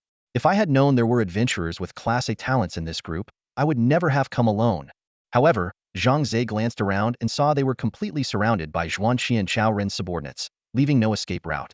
At that moment, Zhuang Qianchaoren broke free from the freezing effect and launched a ferocious attack on Fa Wang Hui. Despite Fa Wang Hui's impressive combat skills, he struggled against Zhuang Qianchaoren's powerful talent abilities and soon found himself in grave danger. Just as Fa Wang Hui was about to meet his end, a hard-shelled turtle suddenly charged in, using its sturdy shell to block the fatal blow. Before Zhuang Qianchaoren could recover from his shock, a massive spiderweb descended from above, trapping him securely. Fa Wang Hui finally realized it was Zhang Ze who had stepped in to save him. Zhang Ze patted Fa Wang Hui on the shoulder and said confidently, "Leave the rest to me. You're going to fight him?" Fa Wang Hui shook his head repeatedly. "No way. His attacks are too fierce. You're a rookie, you won't stand a chance." A faint smile played on Zhang Ze's lips as he replied mysteriously, "Who said I was going to fight him? They will." As he finished speaking, two colossal shadows suddenly appeared behind him, radiating an overwhelming aura. The elite Ironfang Wolf and the Devourer Frog suddenly appeared behind Zhang Ze, causing an immediate uproar as the two bosses materialized at the same time. Gasps erupted from the crowd. "Oh my god! What's going on? How could the bosses from the first and second levels show up here together? Is there a glitch in the demon realm? Someone quickly retorted, "You idiot! It's obvious that Archer summoned them." "No way. I thought he could only summon small mobs, but bosses? Are you kidding me? What kind of talent skill is this? Summoning bosses? I bet that Archer's talent skill is at least grade A. No, it's gotta be grade or higher." Fa Wang Hui was completely stunned, taking a long moment to snap out of it. "Brother, your talent skill isn't just practical, it's downright game-breaking." Across from them, Zhuang Qianchaoran and his team, including Lao San, wore dark expressions, clearly just as shocked. Lao San glanced nervously at Zhuang Qianchaoran. "Captain, what do we do? That guy summoned two bosses." A glint of malice flashed in Zhuang Qianchaoran's eyes. "Our actions have already been recorded by Fa Wang Hui. If we let them go, not only will we face consequences, but we'll drag Section Chief Gao down with us. And if that happens, we'll be in even worse trouble. There's no turning back now. We have to kill the two of them no matter what." He turned to his team. "Leave the bosses to me. You all must take out Fa Wang Hui and Luo Sha. Make sure there's no evidence left behind." Lao San gritted his teeth and nodded. "Got it, Captain." Fa Wang Hui noticed Lao San leading his men to encircle them once again. He whispered to Zhang Ze, "This isn't looking good, brother. These guys have gone completely mad." Zhang Ze had already sensed the danger and saw Zhuang Qianchaoran slowly approaching. He quickly calculated his options. Zhuang Qianchaoran's strength was formidable. The Devourer Frog alone wouldn't be enough to handle him, to need the Ironfang Wolf's help as well. Without hesitation, he summoned back the armored turtles and other smaller mobs to protect himself and Fa Wang Hui, then commanded the Ironfang Wolf and Devourer Frog to engage Zhuang Qianchaoran. "Attack!" Zhuang Qianchaoran barked, his figure moving like lightning as he charged at the Devourer Frog and Ironfang Wolf. He was well aware of the Devourer Frog's weaknesses and was confident he could take it down with just 2 talent skill strikes. As for the Ironfang Wolf, he didn't see it as a significant threat. Even as an elite boss, it couldn't match his speed. Meanwhile, Lao San and his men launched an assault on Zhang Ze and Fa Wang Hui. Thanks to the protection of the armored turtles and poisonous spiders, the two managed to hold their ground, avoiding any immediate danger. Zhang Ze kept a close eye on the battle between Zhuang Qianchaoran and the bosses. As expected, Zhuang Qianchaoran was incredibly powerful.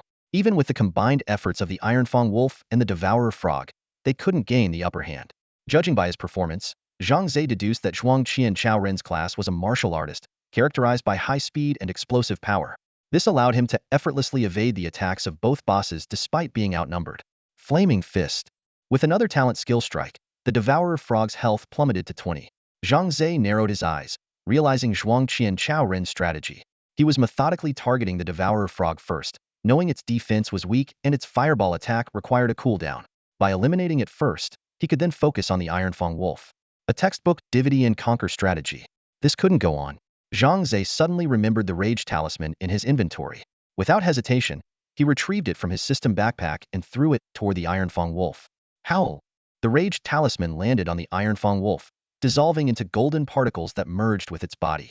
The wolf's form seemed to expand slightly, and a terrifying, bloodthirsty aura erupted from it. Just as Zhuang Qianchaoran was about to deliver the finishing blow to the Devourer Frog, he felt an overwhelming surge of killing intent from the side. Alarmed, he immediately retreated. His eyes filled with unease as he stared at the now enraged Ironfang Wolf. Rage mode? The Ironfang Wolf has suddenly gone berserk. Money Superman's eyes widened in disbelief as he stared at the scene before him.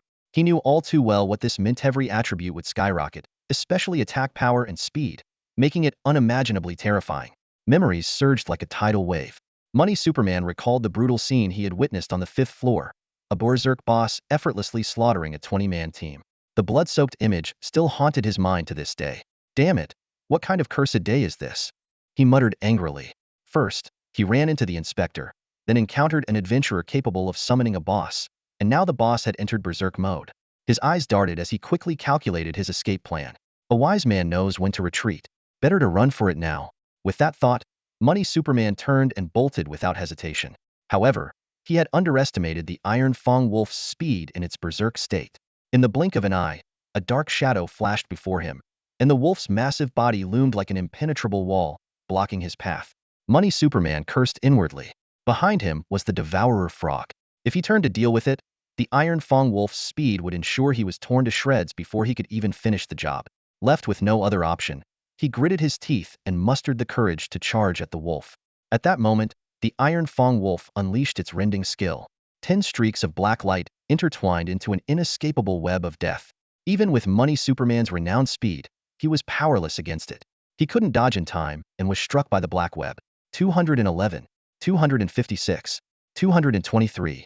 A series of glaring red damage numbers floated above Money Superman's head. He watched helplessly as his health bar drained at an alarming rate. His desperate screams mixed with groans of pain. Help me. In the end, he stretched out his hands weakly, his body turning transparent before vanishing completely. The captain's dead. Lao San and the others received the system notification, their faces filled with horror. Money Superman was their strongest member, and if even he had fallen, what hope was left for the rest of them? Panic-stricken, they scattered in all directions, each trying to save their own life. The pressure on Zhang Ze and Fa Wang Hui's side immediately lessened. Fa Wang Hui kept a wary eye on the berserk Iron Fang Wolf, thoughts racing in his mind. This Rakshas's innate skill is too terrifying. Someone like him must be under state control, or the consequences could be disastrous. Just then, a commotion erupted on the outskirts of the crowd. Fa Wang Hui glanced at the chat channel, and then turned to Zhang Ze with a triumphant smile. My comrades are here. None of these people are getting away. They'll all be captured. Zhang Ze nodded and bent down to pick up the items dropped by Money Superman. His eyes lit up. The haul this time was impressive. 2 high-level soul orbs, 18 mid-level soul orbs, 77 low-level soul orbs, 2 bottles of health potions, an invitation card, and 3 pieces of equipment.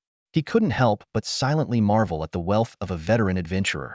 Taking a closer look at the equipment, he found a Kraid shoulder guard, Kraid pants, and a Kraid hat. Zhang Ze quickly equipped them and felt a subtle change in his appearance. Curious, he picked up the invitation card to examine it. Dead Zone Pass, Kraid. Required for entry into the Dead Zone. Durability 11. Dead Zone? Zhang Ze flipped through the Magic Realm Guide but found no relevant records.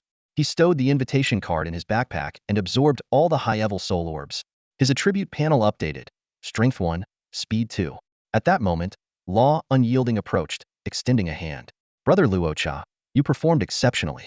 Are you interested in joining the Magic Realm Bureau to serve the nation? Zhang Ze shook his hand politely but declined. Sorry, I don't have any such plans for now. Law Unyielding nodded thoughtfully. Fair enough, everyone has their own path. Here's my contact number. If you change your mind, feel free to reach out. He added, no matter how powerful you become in the future, I hope you'll remember the blood of Desya runs through your veins. Don't ever betray your country or your people. I understand, Zhang Ze replied solemnly. Though he was a traveler from another world, he had fully integrated into Desya and would never betray his homeland or its people.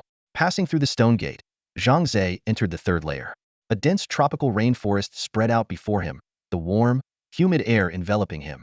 Sunlight filtered through the leaves, casting dappled patterns on the ground. The number of people near the altar was noticeably smaller. Clearly, the challenges and dangers of the higher levels of the Magic Realm had turned many adventurers away. Zhang Ze consulted the Magic Realm Guide and learned that the monsters on the 3rd layer were humanoid goblins, including sword and shield goblins, stone-throwing goblins, and the boss, Goblin King. As midnight approached, fatigue began to set in.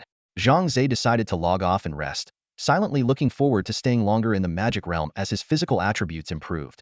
Back in his living room in the real world, Zhang Ze suddenly realized his younger sister, Zhang Feng, had not yet returned home.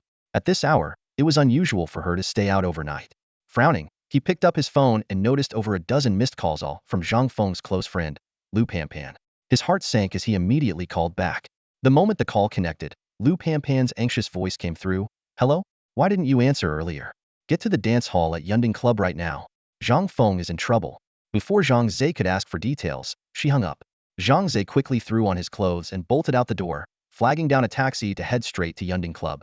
On the way, he recalled his sister mentioning she had found a way to make money. A pang of worry struck him. Could she have been working there? Yunding Club was one of the most luxurious nightclubs in Tianfeng City, a playground for the wealthy and powerful after midnight. Zhang Ze's anxiety grew. Someone as beautiful as Zhang Feng, known as the Campus Belle, could easily run into trouble in such a place.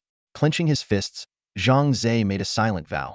No matter who it was, if anyone dared to harm his sister, they would face his wrath.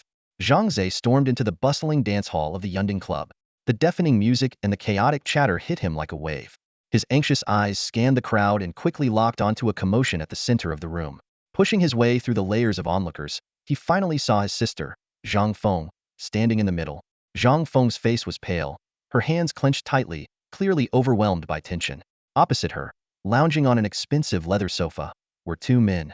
One was a portly middle-aged man in a tailored suit, his face heavy with arrogance. The other, a young man with dyed yellow hair, sat leisurely smoking a cigarette, an amused smirk playing at the corners of his mouth. On either side of the sofa stood tall, burly bodyguards in black, their sharp eyes scanning the room, ready to act at any moment.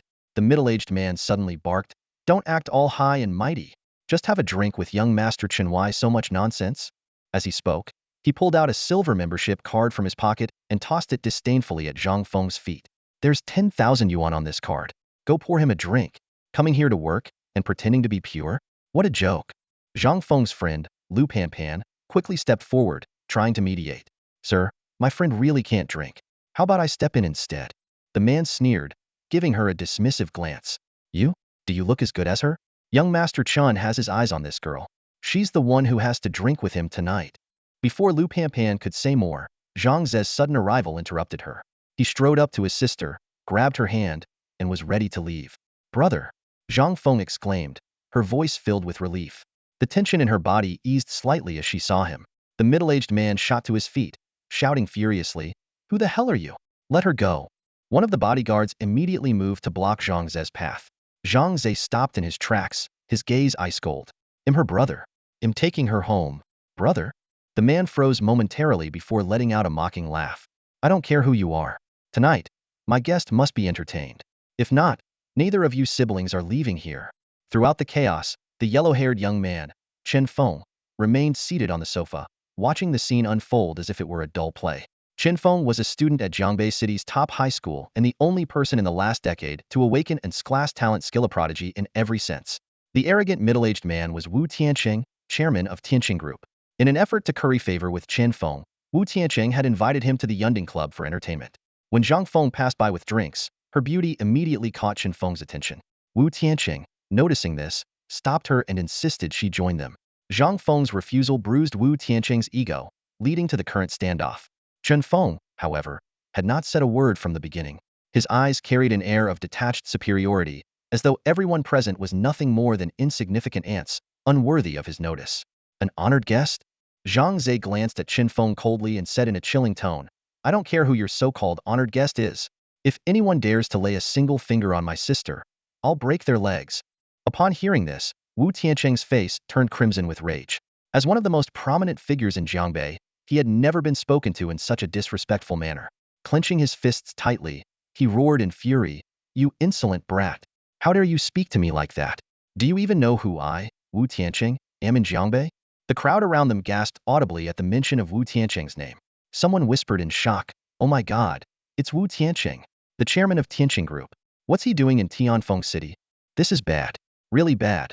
Another person murmured, "I've heard Wu Tianqing has connections in both the legal and underground circles in Jiangbei.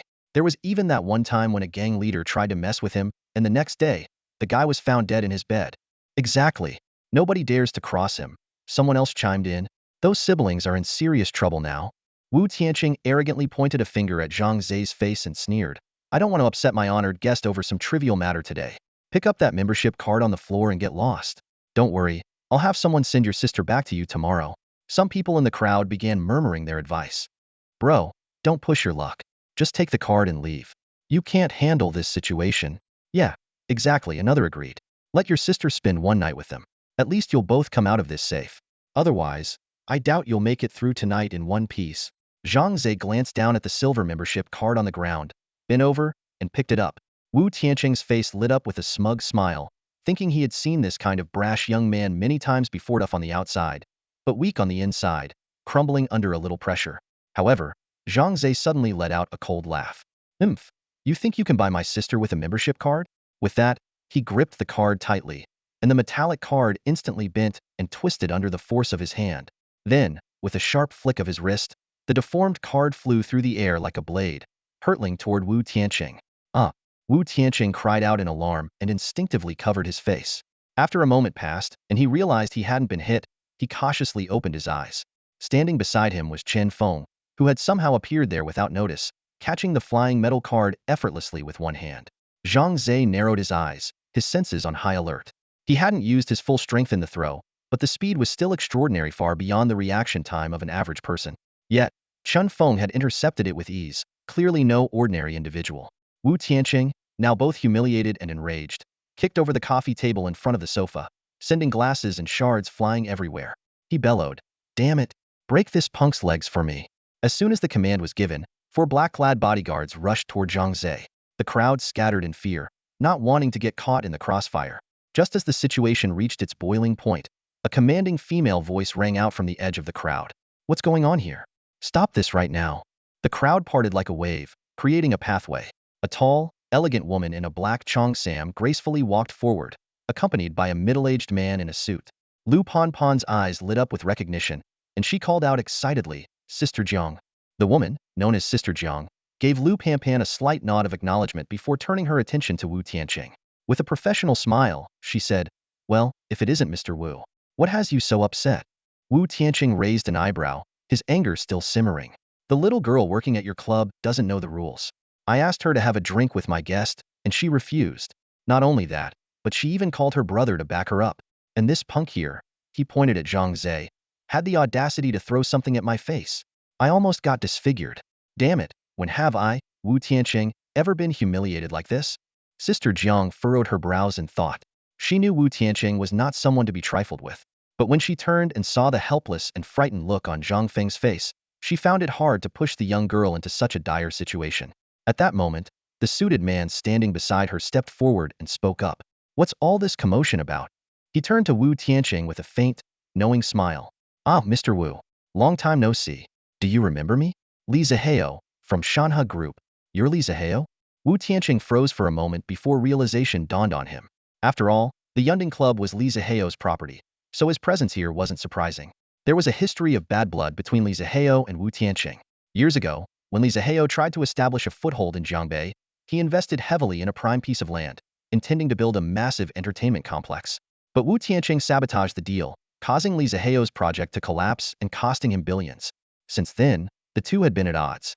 Now, seeing Wu Tianqing here at his club in Tianfeng City, Li Zihao couldn't help but feel intrigued.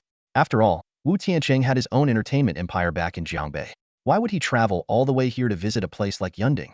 Li Zihao's gaze shifted to the blonde-haired young man sitting nearby. Judging by Wu Tianqing's tone, this seemed to be his so-called honored guest. But who exactly was this person? As soon as Li Zihao stepped into the room, a familiar voice greeted him. "Ah, it's Boss Li, long time no see." Looking up, he saw Wu Tianqing lounging on the sofa, a mocking smirk plastered across his face. "I remember 3 years ago, during your interview on Jiangbei television, you boldly declared you'd invest in building a massive entertainment facility. But what happened? You disappeared without a trace." Wu Tianqing sneered, narrowing his eyes. His tone was dripping with sarcasm. "Turns out you tucked tail and slunk back to your hometown, didn't you?" "Huh?" Li Zihao's expression darkened instantly upon hearing this. His fists clenched as he struggled to suppress the anger surging within him. As a man who had seen his fair share of the world, he knew better than to lose his composure in such a situation. Taking a deep breath, he forced himself to stay calm and replied evenly, "Let's not dwell on the past. But tell me, Boss Wu, what brings you to Tianfeng City? Don't you have any decent entertainment venues back in Jiangbei?" Wu Tianqing shrugged casually, his demeanor unbothered. "Oh, it's not that. I'm here in Tianfeng City to invest and do business. Naturally, I need to familiarize myself with the local environment." "What?" Li Zihao's eyes widened slightly, a flicker of alarm crossing his face. He was all too aware of Wu Tianqing's capabilities, which were just marginally superior to his own. If Wu Tianqing truly intended to establish a foothold in Tianfeng City, using his usual underhanded tactics, Li Zihao knew he might not stand a chance against him. "This is outrageous. He's trying to encroach on my territory." Li Zihao's thoughts churned with frustration. Tianfeng City was his stronghold, the place where he had built his empire from the ground up. His connections and influence were deeply rooted here. How could he possibly tolerate someone else coming in to stir up trouble? The saying, "No one sleeps soundly next to a tiger," echoed in his mind. Suppressing his fury, Li Zihao spoke coldly. "Boss Wu, I don't oppose your decision to invest in Tianfeng City, but I hope you won't bully the people here. Today, I'm asking you to do me a favor, let this brother and sister go. They've already been through enough." Standing nearby, Zhang Ze cast a sidelong glance at Li Zihao, his expression skeptical. In this day and age, it was rare to see someone wealthy and powerful also display compassion. Zhang Ze didn't believe for a second that Li Zihao genuinely cared about helping them. He silently speculated that there must be some ulterior motive behind his actions. And Zhang Ze was absolutely right. Li Zihao couldn't care less about the siblings' plight. If it had been anyone other than Wu Tianqing, a rival, wouldn't have given the matter a second thought. But because Wu Tianqing was his competitor, Li Zihao seized the opportunity to turn the situation to his advantage. By leveraging the siblings' misfortune, he played the sympathy card, hoping to rally the residents of Tianfeng City against Wu Tianqing. Whether or not his plan would succeed was uncertain, but at the very least, he could tarnish Wu Tianqing's reputation in the eyes of the locals. As he calculated his next move, Li Zihao maintained an air of righteous indignation, his expression a convincing facade of moral integrity. Li Zihao's words struck like a thunderclap, instantly igniting the fury of the onlookers. The crowd erupted in waves of angry condemnation, all directed squarely at Wu Tianqing. What makes a big shot from Zhang Ze so special? Who gave him the right to throw his weight around in our Tianfeng City? Boss Li is absolutely right. Investments are welcome, but bullying? Get out of here. Exactly. Oppressing others swears the justice in that?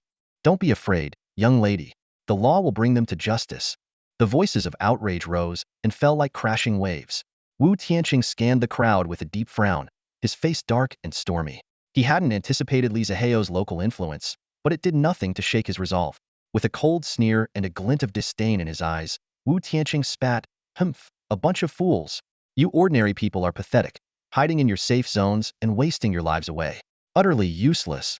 His words barely left his lips before the crowd broke into a clamor of shock and anger. But Wu Tianqing pressed on, raising his voice for all to hear.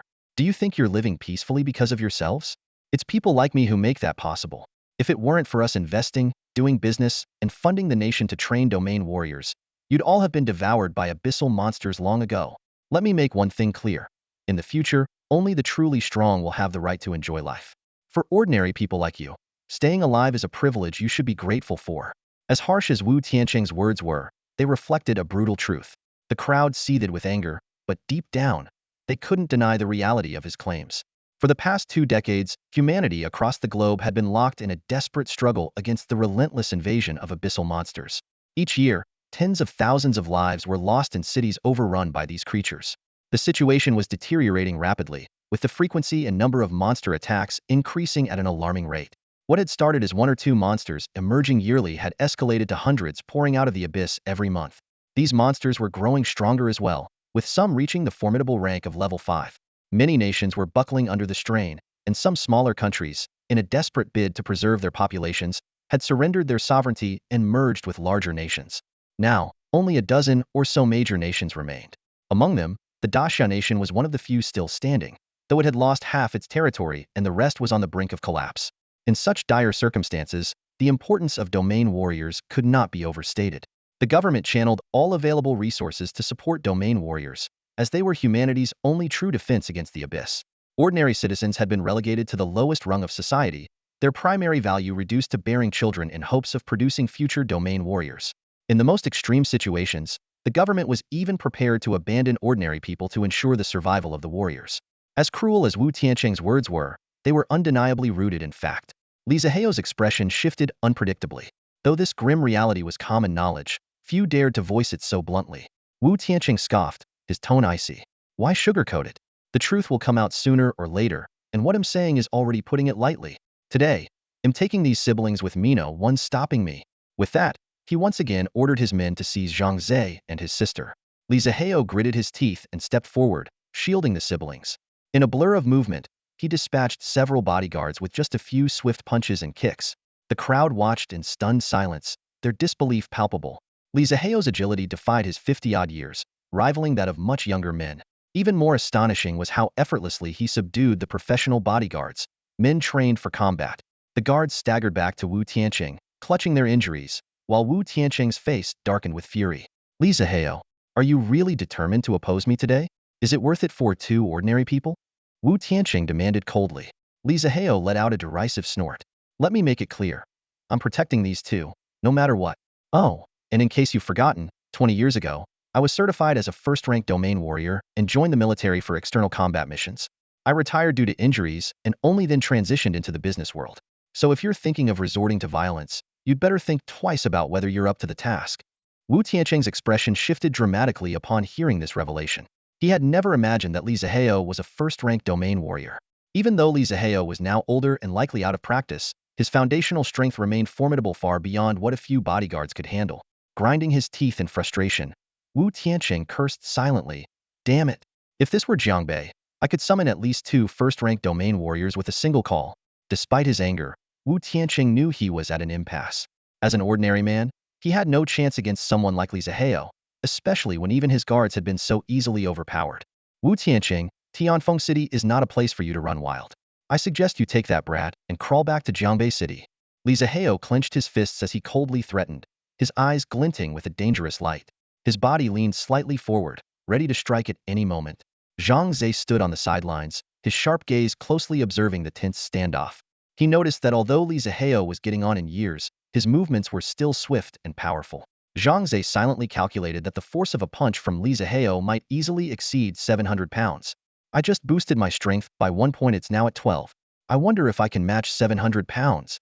Zhang Ze thought to himself, while also noticing that Li Zihao's punching trajectory seemed much clearer to him now. In reality, it wasn't that Li Zihao had slowed down. It was Zhang Ze's own strength that had significantly improved. The 2 advanced magic soul orbs he absorbed earlier had increased his speed by 2 points, enhancing his reflexes and attack speed far beyond that of ordinary people nearing the level of a first-tier magic domain warrior. However, Zhang Ze hadn't yet realized this and still assumed Li Zihao's age was the reason for his perceived sluggishness. Li Zihao, don't get too cocky. Wu Tianqing suddenly shouted, his voice brimming with provocation. Once I establish my footing in Tianfeng City, I'll make sure you pack your bags and get lost. Li Zihao narrowed his eyes, a flicker of killing intent flashing through them. He knew all too well that Wu Tianqing was not the type to make empty threats, and his strength was nothing to scoff at. A thought crossed his mind.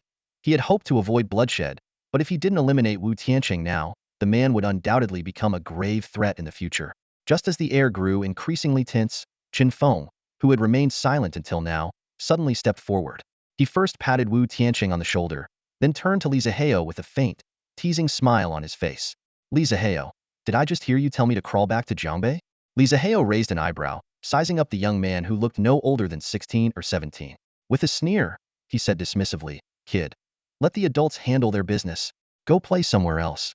Qin Feng shrugged with a sly smile, a glint of mischief flashing in his eyes. Sorry, old man, but I just turned 18 today. I am officially an adult. Before his words even settled, he suddenly launched a punch at Li Zihao. The unexpected attack left everyone stunned, including Li Zihao. His pupils contracted as he bellowed angrily, kid, you dare lay a hand on me? He quickly retaliated with a punch of his own. Though well past 50 and no longer in his prime, he was confident in his ability to handle a young upstart. Bang! The 2 fists collided with a dull thud. Li Zihao staggered back 2 steps, while Qin Feng remained completely unmoved. The difference in strength was crystal clear. Wu Tianqing was initially startled, but quickly overjoyed. He had worried that Qin Feng might not be a match for Li Zihao, a retired expert from the demon domain. To his surprise, the outcome was a pleasant revelation. Throwing his head back, Wu Tianqing laughed heartily.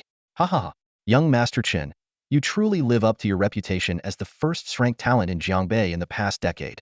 Turning to face Li Zihao, Wu Tianqing sneered with arrogance. Li Zihao, even if you were a demon domain expert, that's ancient history now. This is the era of the young. You old bones should just go home and enjoy your retirement. Ha ha ha. Li Zihao wanted to respond, but a metallic taste rose in his throat. He knew that punch had caused internal injuries, and he could only endure in silence. Shocked, he thought to himself, this brat actually has an strength talent. That punch just now, his strength must be at least 800 to 900 pounds. Could he already be approaching the level of a first-tier demon domain expert? Qin Feng lit a cigarette leisurely, a mocking smile on his lips. So this is what a demon domain expert amounts to? Nothing impressive. He turned to Wu Tianqing, speaking lightly, Boss Wu, Li Zihao won't dare oppose you anymore. Do whatever you want with me here. Let's see who dares to stop you. As he spoke, his gaze momentarily swept over Zhang Ze, carrying a clear warning. Zhang Ze noticed Qin Feng's look and felt a chill run down his spine. Wu Tianqing, on the other hand, rubbed his hands together, his face beaming with delight. Understood, young Master Qin. He felt lucky to have brought Qin Feng to Tianfeng City today. This battle not only crushed Li Zihao's arrogance, but also paved the way for Wu Tianqing's future endeavors in the city. Pointing at Zhang Feng, Wu Tianqing barked an order, drag that girl over here. A group of black-clad bodyguards immediately advanced toward Zhang Feng. Zhang Jia, supporting a pale and shaken Li Zihao, asked anxiously, Brother Hao, what should we do? Li Zihao weakly waved his hand. That kid is too strong. I can't beat him. We can't interfere in this matter. Hearing this, Lu Ponpon's heart sank. If even Li Zihao was helpless, who else could save Zhang Feng? Zhang Ze stepped in front of his sister, shielding her. He showed no intention of backing down as the bodyguards approached. One of them shouted, "Move aside," and reached out to shove Zhang Ze, but his hand found nothing but air. In a flash, Zhang Ze slipped through their attacks like a slippery eel. Despite being surrounded by 3 bodyguards, he moved with ease. Before anyone could react, he was back at his sister's side. Meanwhile, the 3 bodyguards lay sprawled on the ground, unconscious, their eyes rolling back and foam forming at their mouths. This is... Wu Tianqing was dumbfounded. He hadn't even seen how Zhang Ze had struck. The onlookers were equally stunned. Zhang Ze's movements were simply too fast for anyone to follow. Li Zihao's eyes lit up, and he exclaimed excitedly, "Young man, what's your agility stat? Your speed is incredible." As a former demon domain expert, his own agility was quite high, yet he had barely managed to catch a glimpse of Zhang Ze's movements. Zhang Ze responded with a calm smile, saying nothing. Wu Tianqing's expression darkened. Are you also a demon domain adventurer?" Though the demon domain was open to all eligible humans, not everyone could thrive there. Success depended not only on talent, but also on personal interest. Wu Tianqing had little interest in demon domain adventures. He preferred the battles of the business world. To him, those who relied on brute strength were nothing more than muscleheads, destined for minor roles at best. True winners in life, he believed, were cunning businessmen and politicians. As such, Wu Tianqing had almost never set foot in the demon domain. This doesn't stop him from becoming a prominent figure, wealthy, influential, and fully capable of commanding powerful warriors from the demon realm to fight for him. Chun Feng's eyes narrowed slightly as he observed Zhang Ze with great interest. Moments ago, he had barely managed to catch Zhang Ze's movements.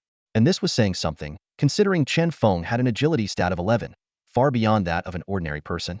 He had always prided himself on being unmatched, except by true elites from the demon realm. Yet today, in Tianfeng City, he had encountered someone like Zhang Ze, a master whose presence instantly sparked his competitive spirit. "Let me formally introduce myself," Chen Feng said, staring directly at Zhang Ze with a hint of provocation in his tone. "I'm Chen Feng, a senior at Longhu High School in Jiangbei City. What's your name?" With a calm and fearless demeanor, Zhang Ze replied, "Tianfeng City, 5th Senior High School." Zhang Ze. A confident smile curled at the corners of Chen Feng's lips. "Well, what a coincidence, Suri in the same grade. Lucky me. So, how about a little sparring match?" "Not interested," Zhang Ze responded flatly. He grabbed his sister's hand and turned to leave. He was confident that no one here could stop them. Suddenly, a gust of wind rushed toward his back. Zhang Ze reacted instantly, turning and delivering a precise kick that shattered the beer bottle hurtling toward Zhang Feng's head. "Oh, you noticed," Chen Feng sneered. "Without my permission, you and your sister aren't leaving here today." Zhang Ze frowned. He had no intention of causing trouble, but he wasn't one to shy away from it either. Since the other side insisted on provoking him, he decided to face it head-on. Nearby, Li Zihao took a deep breath and urgently warned, "Hey, kid, this Chen Feng is incredibly strong. His strength is at least 800 pounds. Be careful." Zhang Ze nodded slightly and entrusted his sister to Lu Panpan. "Big brother, be careful," Zhang Feng called out anxiously. She could tell from the crowd's reactions that Chen Feng wasn't someone to be taken lightly. Zhang Ze gave her a reassuring look before stepping forward toward Chen Feng. The onlookers instinctively backed away, creating a spacious area for the two to face off. Chen Feng rolled his neck, producing a series of cracking sounds. "Back in Jiangbei, I practically challenged every school, and no one could beat me." He grinned, his eyes gleaming with excitement. "I hope you can surprise me." Zhang Ze calculated silently, realizing his advantage lay in speed. He decided to rely on agility to outmaneuver rather than engage in a direct clash with Li Zihao and Chen Feng. Suddenly, Chen Feng clenched his fist and swung a powerful punch toward Zhang Ze. The force behind the punch was immense, as if it could split mountains. Li Zihao's pupils contracted in shock as he watched, his face filled with astonishment. Only then did he realize that Chen Feng had been hiding his true strength all along. This punch carried at least 1,000 pounds of force. Zhang Ze instinctively sensed the danger and dodged with the agility of a willow swaying in the wind. At the same time, he seized the opportunity to counterattack, striking swiftly from the side. His fist collided with Chen Feng's, producing a dull thud. Chen Feng stumbled back half a step, a trace of surprise flashing in his eyes. About 700 pounds of force, similar to Li Zihao, Chen Feng silently assessed, a faint smirk of disdain appearing on his lips. "This guy's got some skill, but he's still too weak." However, Chen Feng's smirk quickly froze. In a blink, Zhang Ze closed the distance between them at an astonishing speed, catching Chen Feng completely off guard. His expression shifted, and he hastily assumed a defensive stance. The onlookers were equally taken aback. Li Zihao's eyes lit up with a hint of delight, thinking to himself that this younger brother of his had clearly been holding back as well. Zhang Ze's fists became a flurry of rapid strikes, creating a blur of motion that enveloped Chen Feng. Unable to counterattack, Chen Feng could only defend as best he could. Though Zhang Ze's individual punches lacked the raw power of Chen Feng's, the relentless barrage accumulated a force that was equally devastating. Chen Feng felt his arms growing numb, cold sweat forming on his forehead. He couldn't even track Zhang Ze's movements clearly and cursed inwardly, "Damn it. How many points did this guy put into agility?" Wu Tianqing, watching from the sidelines, noticed Chen Feng's predicament and his face darkened. Frustrated, he realized he had underestimated Zhang Ze. Who would have thought such a formidable fighter could emerge from a small city like Tianfeng? Meanwhile, Zhang Feng and Lu Panpan were beaming with joy at Zhang Ze's impressive performance. Lu Panpan's eyes sparkled with admiration as she whispered, "Your brother always seemed so gentle before. I never knew he was this amazing." Zhang Feng replied proudly, "My brother is full of surprises." Lu Panpan hesitated for a moment before asking, "By the way, Zhang Feng, does your brother have a girlfriend?" A faint blush appeared on her cheeks. Zhang Feng answered casually, "I don't think so. He's never mentioned one. Wait, why are you asking?" Lu Panpan smiled and said, "Oh, no reason." After delivering over 100 punches in rapid succession, Zhang Ze swiftly retreated to create some distance. By this point, Chen Feng had completely lost the ability to fight back. His arms were swollen and red, barely able to lift. "Damn it!" Chen Feng roared in frustration, never having been so humiliated. Standing several meters away, Zhang Ze smiled faintly and said, "Chen Feng, your arms can't even move anymore. Do you still want to fight?" Despite his anger, Chen Feng knew he had no chance of winning today. Wu Tianqing, sensing the unfavorable situation, quickly leaned in and whispered into Chen Feng's ear, "Chun Shao, a wise man knows when to retreat. Let's regroup and come back another day." They both understood that this was Li Ziheo's territory, and with Zhang Ze's unexpected strength, the odds were against them. If Li Ziheo decided to escalate, it would be hard to hold him accountable afterward, especially since money could sway most outcomes. Though arrogant, Chen Feng was not foolish. He nodded in agreement and glared coldly at Zhang Ze. "Zhang Ze, I won't forget this. 3 months from now is the National Martial Arts exam. I'm aiming for Qingda Martial Academy. Once I make the rankings, they'll come for you." Zhang Ze raised an eyebrow and smiled. "What a coincidence. I'm also aiming for Qingda Martial Academy. Who knows, we might end up as classmates." "You?" Chen Feng sneered, shaking his head. "Your speed is impressive, but speed alone won't cut it. Qingda Martial Academy's admission criteria are extremely high, second only to the standards for entering a Tier 1 demon realm. Aside from speed, you'll need strength, endurance, and mental resilience. If you fall short in any category, you'll fail. Ordinary people can't excel in all areas, unless they have a powerful backing to provide the necessary resources." Chen Feng wore a smug expression, his eyes gleaming with disdain. He looked Zhang Ze up and down, the corners of his mouth curling into a scornful smirk.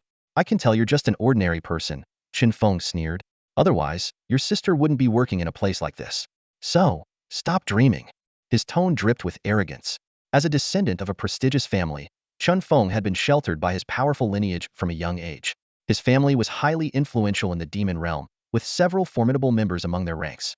The most fearsome of all was his third uncle, a senior advisor to the Demon Realm Bureau and a renowned Tier 3 Demon Realm powerhouse. With such a formidable background, Chen Feng's life had been smooth sailing. What made him even prouder was awakening his level talent, instantly becoming the family's rising star. Everyone pinned their hopes on him, showering him with the best resources they could offer. If not for concerns about his mental limits, the family might have even fed him demon soul orbs as regular meals. Zhang Ze listened to Chen Feng's boasting in silence, his resolve unwavering. His gaze was firm, his tone calm yet brimming with confidence. "You don't need to worry about me. They'll definitely get into Qingda Martial Academy." His words carried the unshakable assurance of someone with an SS-level talent. Chen Feng scoffed, curling his lip in disdain. "Huh, I'd love to know where you get that confidence from." With that, he and Wu Tianqing strutted away under the furious glares of the onlookers. Li Ziheo, supported by Sister Jiang, struggled to approach Zhang Ze. His face was filled with gratitude and admiration, his voice trembling slightly. "Young man, you've brought pride to Tianfeng City." The crowd around them chimed in, their voices ringing with praise. "Exactly. Did you see how arrogant that fat guy Wu was? So what if he's got some money? And don't even get me started on that Chen Feng." In the Rose Hall, a small group of people took their seats. Sister Jiang personally brewed a pot of premium Longjing tea and stood by, pouring tea for Li Ziheo and Zhang Ze. The room was filled with the fragrant aroma of tea, creating an air of solemnity. With a broad smile, Li Ziheo slid an anonymous 50,000 yuan gift card across the table toward Zhang Ze and said sincerely, "Young man, you've brought glory to Tianfeng City and earned me, Li Ziheo, a great deal of respect." I truly thank you. Zhang Ze accepted the card without hesitation, who was indeed in need of money at the moment. Seeing this, Li Ziheo's smile grew even wider as he continued. Young man, do you know about the grudge between me and Wu Tianqing? It's nothing more than business rivalry. Having lived 2 lives, Zhang Ze was naturally well aware. Seeing Zhang Ze's tacit acknowledgement, Li Ziheo got straight to the point. I want to invite you to join my Shanha group. His expression was earnest as he explained. Wu Tianqing has recruited Chen Feng to his Tianqing group, simply to have a skilled fighter backing him up. In business, brains alone aren't enough. Without someone strong to protect you, you'll get exploited by both the legal and the underground worlds until there's nothing left of you. Li Ziheo continued. Although I'm a retired expert from the demonic realm, I can still safeguard Shanha group for now. But Wu Tianqing is coming at us full force this time, and I fear I may not be his match. That's why I'm hoping you'll join me and help protect Shanha group. While it's my personal business, it's also the largest commercial group in Tianfeng City. If it falls to outside forces, our city will be at a disadvantage. He made a firm promise. If you agree to join, I'll ensure you're well compensated. Whatever Wu Tianqing is offering Chen Feng, I, Li Ziheo, can offer you the same. Zhang Ze thought for a moment before politely declining. Mr. Li, I appreciate your kind offer, but I'm still a student and not looking to join any organization for now. Perhaps in the future, after I've completed my studies, I might consider it. Although Li Ziheo's terms were tempting, Zhang Ze did not want to be tied down. He believed he could achieve his goals on his own. Li Ziheo looked disappointed, but quickly composed himself and took a step back. All right, I won't press you. But I hope that if Shanha Group ever finds itself in trouble, you'll lend a hand. Zhang Ze nodded in agreement. After all, he had accepted the gift card, so it wouldn't hurt to help out within reason. The two chatted for a bit longer, during which Zhang Ze gained a deeper understanding of this world. After leaving the Yunding clubhouse, Zhang Ze and his younger sister Zhang Feng returned home. Zhang Feng stood timidly before Zhang Ze, her head lowered, and said softly, "Brother, I was wrong. I shouldn't have gone to work at that kind of place with Pan Pan. But the pay there was really good." Zhang Ze frowned and spoke sternly. "No matter how good the pay is, you can't go there. Luckily, I arrived in time this time. Otherwise, the consequences could have been disastrous." Seeing his sister's tear-filled eyes, Zhang Ze sighed, his heart softening. He swallowed the rest of his reprimand and shook his head. "Don't go there again. I've already earned quite a bit of money, and soon I'll have enough for all the rent. Just focus on your studies and stop working part-time." "Okay, I understand, brother," Zhang Feng replied obediently, nodding. Then, her face lit up with a smile. "Brother, you were so cool when you were fighting at the clubhouse today." "What fighting?" "That was a sparring session." Zhang Ze rolled his eyes at her, feigning annoyance. The next day, Zhang Ze headed to school and ran into Wang Yang at the entrance. The moment Wang Yang saw him, he rushed over and hugged him tightly, tears streaming down his face. "Zhang Ze, my good brother, I almost didn't make it to see you today." Zhang Ze pushed him away and asked with a blank expression, "What happened?" Wang Yang shivered at the memory, still shaken. "I was almost kidnapped yesterday. If it weren't for a hero saving me, I would have been dead for sure. It's such a pity that the hero didn't leave his name. Otherwise, I'd be his lifelong servant to repay his kindness." Zhang Ze found it amusing but kept a straight face. He patted Wang Yang on the shoulder and said, "You're really lucky, then. Let's go, class is about to start." Suddenly, Wang Yang's eyes lit up as he shouted excitedly, "Wait, I remember now. That hero's name in the demonic realm was Luo Sha. I recall he was involved in that incident with Lu Yueying last time too. Zhang Ze, if you ever meet Luo Sha, you have to tell me right away. I want to become his disciple." Zhang Ze shook his head helplessly and walked into the school building with Wang Yang. After a full day of classes, Zhang Ze headed to the school martial arts hall for his part-time job. He planned to explore the city over the weekend to see if he could earn more money. As soon as he stepped into the martial arts hall, he saw Zhang Hao and a few others questioning the students practicing there. "Excuse me, did you see anyone using the punching machine after school yesterday?" Zhang Hao asked. "No, I didn't. Isn't there a security camera here?" "You can check the footage," a student replied. Zhang Hao sighed and explained. Don't even mention it.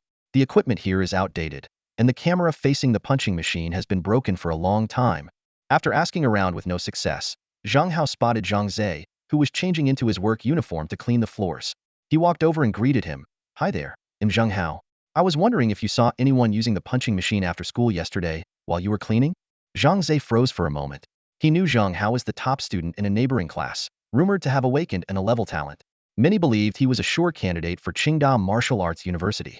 Zhang Ze shook his head and replied, "I didn't see anyone." He couldn't admit it, or he might risk losing his job. Zhang Hao pressed on, "That's strange. I remember when I left, you were the only one here. How could you not know?" Zhang Ze remained firm. I'm sorry, but I really don't know. Please don't interfere with my work. Thank you. With that, he walked past Zhang Hao and continued cleaning. One of Zhang Hao's companions tried to dissuade him. Just let it go. Maybe it was just a glitch with the machine, and there wasn't anyone at all. Another girl chimed in. Yeah, we've asked everyone, and no one knows. It's probably nothing.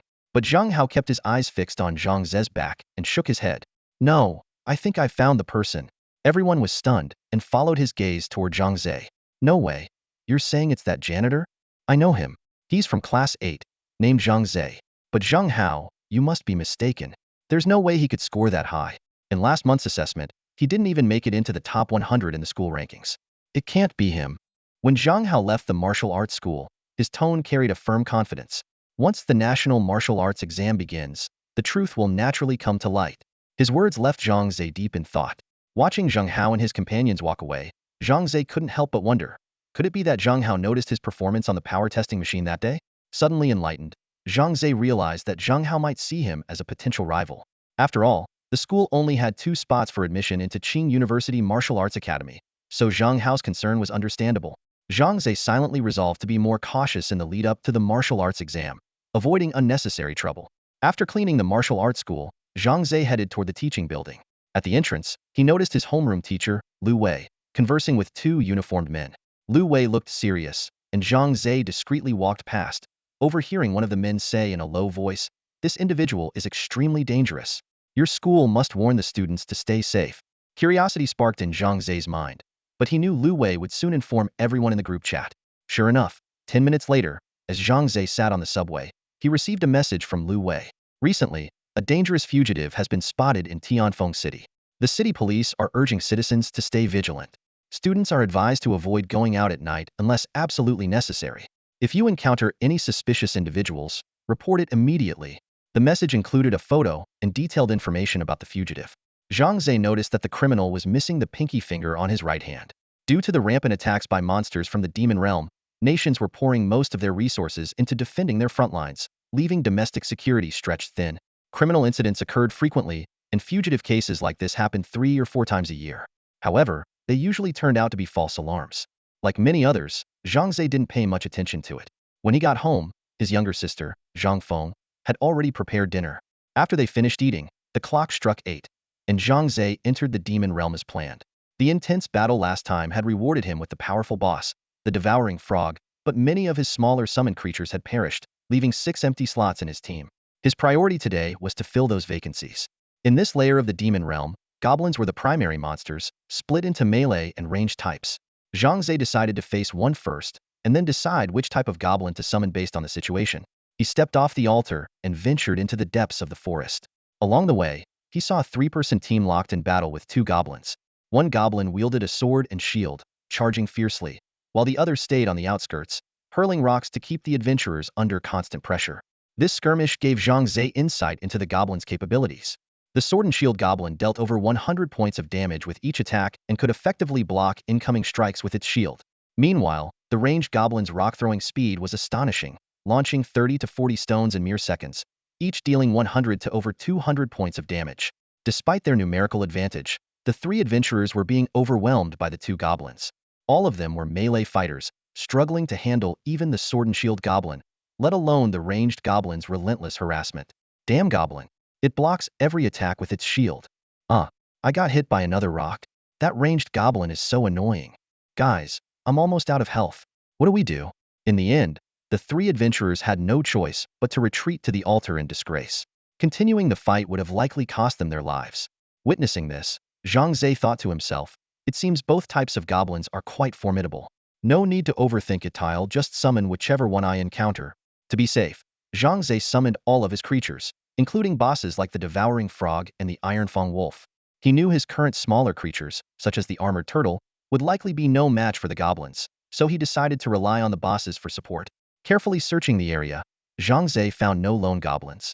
Here, goblins always traveled in pairs, with the sword and shield and ranged types working together. Left with no other option, Zhang Ze prepared to launch an attack on both goblins simultaneously. The enemy's shield-bearing goblins raised their shields cautiously, adopting a defensive stance as they faced a numerically superior opponent. Behind them, the stone-throwing goblins launched a fierce assault, pelting Zhang Ze's summoned creatures with a relentless barrage of rocks. 147, 166, 180. Damage numbers flashed continuously as Zhang Ze watched in dismay, seeing the health of his armored turtle plummet rapidly. Damn it, these stone-throwing goblins hit hard, he thought to himself, marveling at the ferocity of their attacks while also recognizing the potential value of such enemies. The shield-bearing goblins held the front line, enduring the pressure and shielding the stone throwers behind them. This simple yet effective tactic made Zhang Ze frown. By the time the shield-bearing goblin's health had dropped to half, the stone throwers had already managed to take down an armored turtle and a poison spider. Sky-swallowing frog. Switch targets and attack that stone-throwing goblin. Zhang Ze decisively adjusted his strategy, directing the only ranged attacker in his team to focus on the new threat. The sky-swallowing frog unleashed a fireball that streaked through the air, striking the stone-throwing goblin squarely. With a loud bang, the enemy staggered backward, a 310 damage number appearing above its head. Nice shot. Zhang Ze praised the sky-swallowing frog while continuing to shoot arrows himself. Hit it again. Another fireball slammed into the target, reducing the stone-throwing goblin's health to just 1/10. Zhang Ze thought victory was within reach until the unexpected happened. The stone-throwing goblin abruptly turned and fled into the depths of the forest with astonishing speed. What the? It can run away mid-battle? Zhang Ze was taken aback, but quickly came to terms with it. Well, it makes sense. Monsters in the demon realm aren't just mindless programs. They have their own intelligence. If they can't win, they run. Fair enough. The stone-throwing goblin fled, and Zhang Ze watched as his prey was about to escape. He immediately ordered his fastest summon, the Violent Rabbit, to give chase. This level 3 Violent Rabbit was one of Zhang Ze's most reliable companions, with its attack power tripled, making it capable of delivering fatal blows to enemies during battles. Upon receiving the command, the Violent Rabbit quickly hopped away, disappearing into the dense forest. Meanwhile, Zhang Ze led his remaining summons to deal with the sword and shield goblin. This melee expert proved to be a tough opponent, holding its ground for a full 10 minutes under the onslaught of multiple monsters before finally collapsing. Zhang Ze wasted no time in adding it to his ranks and eagerly checked its stats. Sword and shield goblin Rakshasa. Level 1 max 5. Experience 110. Health 450. Attack 240,290. Defense 300. Skills none. Impressive. As expected of a monster from the third layer of the demon domain, the attack and defense stats are outstanding. Zhang Ze exclaimed. He quickly realized that this new goblin was already comparable to his level 3 Violent Rabbit. However, summons could only reach a maximum of level 5, which was merely the starting point for high-tier demon domain monsters. Zhang Ze speculated that even at max level, the Violent Rabbit would only be able to contend with creatures from the 5th layer of the demon domain. Beyond that, it would become cannon fodder.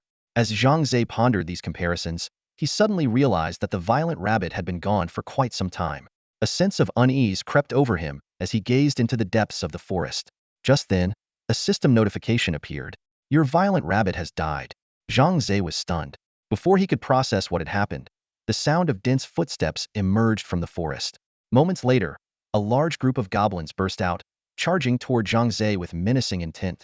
Damn it, that stone-throwing goblin actually called for reinforcements. Zhang Ze's heart sank. He hadn't expected these goblins to not only flee but also summon help. With dozens of enraged goblins bearing down on him, Zhang Ze knew he couldn't take them on. He quickly turned to flee, recalling all his summons in the process. They were his trump cards, and he couldn't afford to lose them all, especially not his 2 boss-level summons. Zhang Ze sprinted at full speed, eventually making it back to the altar. The goblins stopped a certain distance away, yelling and gesturing at him as if to taunt him. Clever little things, they actually know not to approach the altar. Zhang Ze muttered through gritted teeth. He had planned to use the altar's magic tower to eliminate some goblins, but his plan had fallen through. Nearby players were stunned by the scene and began whispering among themselves. Whoa, what did that guy do to attract so many goblins? Did he steal a goblin's wife or something? No way. His tastes can't be that weird, right? Ignoring the speculation around him, Zhang Ze sat on the altar, recovering his health while devising a new plan. These cunning goblins would flee when in danger and even call for reinforcements. The best strategy was to prevent them from escaping in the first place. Suddenly, an idea struck Zhang Ze.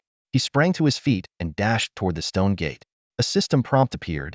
Which layer of the demon domain would you like to travel to? First layer. Second layer. Second layer. Without hesitation, Zhang Ze selected the second layer, the damp caverns. The surroundings shifted instantly, and he found himself standing on the altar of the second layer.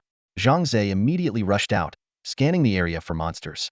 Before long, he spotted two venomous spiders lurking in a corner. Zhang Ze summoned all his companions and launched a fierce attack on the spiders. After an intense battle, he successfully defeated them and added them to his roster.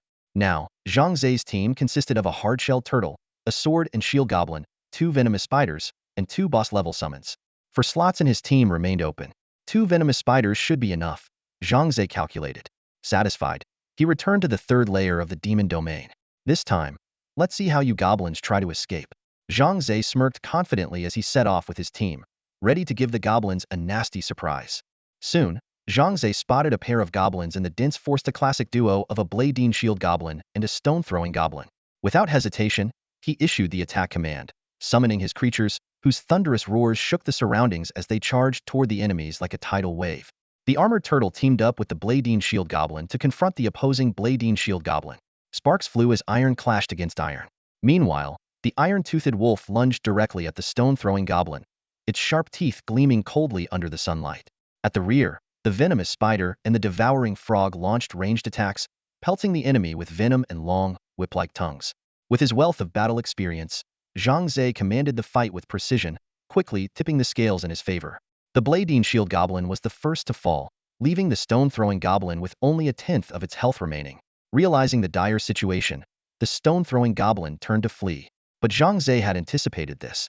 With a cold smirk, he barked, "Venomous spider, trap it with your web." This was his carefully planned countermeasure to prevent the goblins from escaping. The venomous spider obeyed instantly, raising its abdomen and shooting out a massive web that ensnared the goblin tightly. All creatures, focus your attacks and finish off that stone-throwing goblin, Zhang Ze commanded. His summoned creatures swarmed forward, tearing the stone-throwing goblin apart in an instant. Few finally wiped them out. Zhang Ze exhaled deeply before summoning the defeated stone-throwing goblin to join his team. He carefully examined the attributes of his new summon. Stone-throwing goblin. Rasha level, 1. Max EXP, 5. HP, 110. Attack, 300. Defense, 290,330. Skill, none. This guy's ranged damage is insane, Zhang Ze exclaimed, realizing the stone-throwing goblin's attack power was nearly on par with the iron-toothed wolf. No wonder it hurt so much when it hit me. He couldn't help but marvel as he recalled the earlier battle. The venomous spiders played a crucial role in this battle.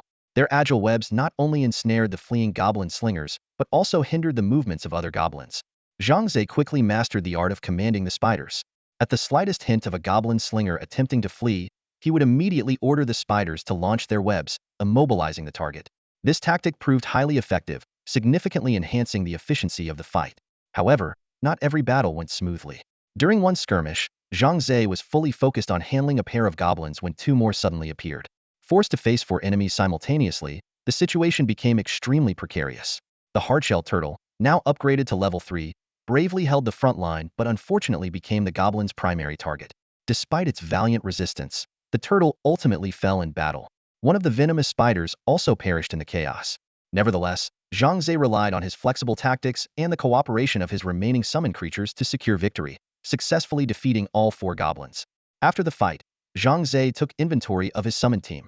4 sword and shield goblins, 3 goblin slingers, 1 venomous spider, and 2 boss-level creatures. Despite losing 2 key members, his lineup remained formidable. Pleased with his well-rounded team, Zhang Ze decided to move on to the 3rd level to confront the legendary Goblin King. The terrain of the 3rd level was vastly different from the previous 2. The Goblin King's stronghold was situated at the center of a fortress constructed from massive tree stumps. The fortress was heavily guarded by countless goblins whose sole mission was to defend their king at all costs. Such a layout made it nearly impossible for a lone adventurer to break through. Teaming up became a necessity. When Zhang Ze arrived at the outskirts of the fortress, he noticed a gathering of adventurers. Some were searching for teammates, while others were exchanging information. Among the crowd, one particular group caught Zhang Ze's attention. "I have SSS-rank talent and can carry new players to defeat the boss for free. Our 100-member team is almost fooled and missed this chance." A man in a purple robe stood in the middle of the crowd, his booming voice drawing everyone's attention. His proclamation rippled through the assembly like a stone cast into a calm lake, stirring excitement among the novice adventurers. As the importance of the magic domain grew, more and more people flocked to this mysterious land. At the same time, enterprising adventurers began to see opportunities for profit. Seasoned players started offering newbie carry services, earning rewards by helping beginners fight monsters and defeat bosses. However, the lack of regulation often led to disputes, with inexperienced newcomers frequently on the losing end. Despite the risks, many still place their hopes in these so-called experts. Not everyone possessed the strength to take on bosses alone, and this reliance created opportunities for those with ulterior motives. Some exploited others for money or personal gain, while the most unscrupulous even endangered lives. Watching the novices eagerly gathering around the purple-robed man, Zhang Ze shook his head silently. Another batch of lemmings? He thought to himself. The Goblin King's fortress had 4 entrances. Zhang Ze decided to avoid the heavily crowded eastern gate and opted to break through from another direction. He was confident that with his summoned team, careful planning would allow him to proceed without much trouble. As Zhang Ze prepared to leave, the purple-robed man suddenly noticed him. "Hey, archer. Interested in joining my team? We're just 5 members short of being full," the man called out enthusiastically. "It's completely free. You get to keep all the loot from the monsters. I won't take a thing." Zhang Ze glanced at the man and replied calmly, "No thanks. I prefer to work alone." With that, he turned and walked away without looking back. The purple-robed man sighed lightly, a hint of regret on his face. Around him, the novice players began murmuring, most of their comments unkind toward Zhang Ze. Wow, what an attitude. A pro personally invited him, and he just turned it down. Exactly. An archer trying to solo the fortress? He's asking for death. Let him do what he wants.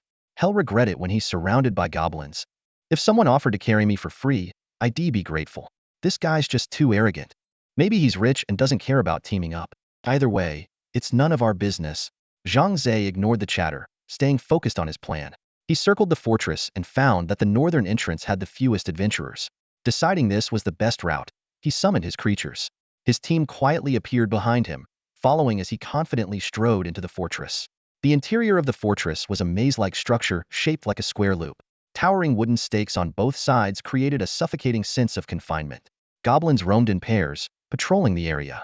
Every few steps, Zhang Ze encountered another pair, and sometimes even groups of 3 or more. For solo adventurers, this place posed significant danger, with high chances of being surrounded and no easy way to escape. But Zhang Ze remained unfazed. With 10 creatures in his team, including 2 boss-level summons, he felt prepared to face even multiple goblin squads at once. The only real threat was the sly goblin slingers, who always seemed ready to flee. 177. Shield Goblin 228. Rock-throwing Goblin 285. Iron-toothed Wolf 310. Sky-swallowing Frog. Zhang Ze pressed forward into the depths of the bandit camp, the relentless sounds of battle following him. His blade gleamed coldly, each strike precise and lethal. The metallic scent of blood filled the air, but Zhang Ze remained unfazed, pushing onward without hesitation. By the time he reached the innermost part of the camp, his backpack was brimming with at least 100 Lodier magic soul orbs, their weight a testament to his victories along the way. Zhang Ze paused, leaning against the rough stone wall to catch his breath, pulling out an electronic map to carefully survey his surroundings.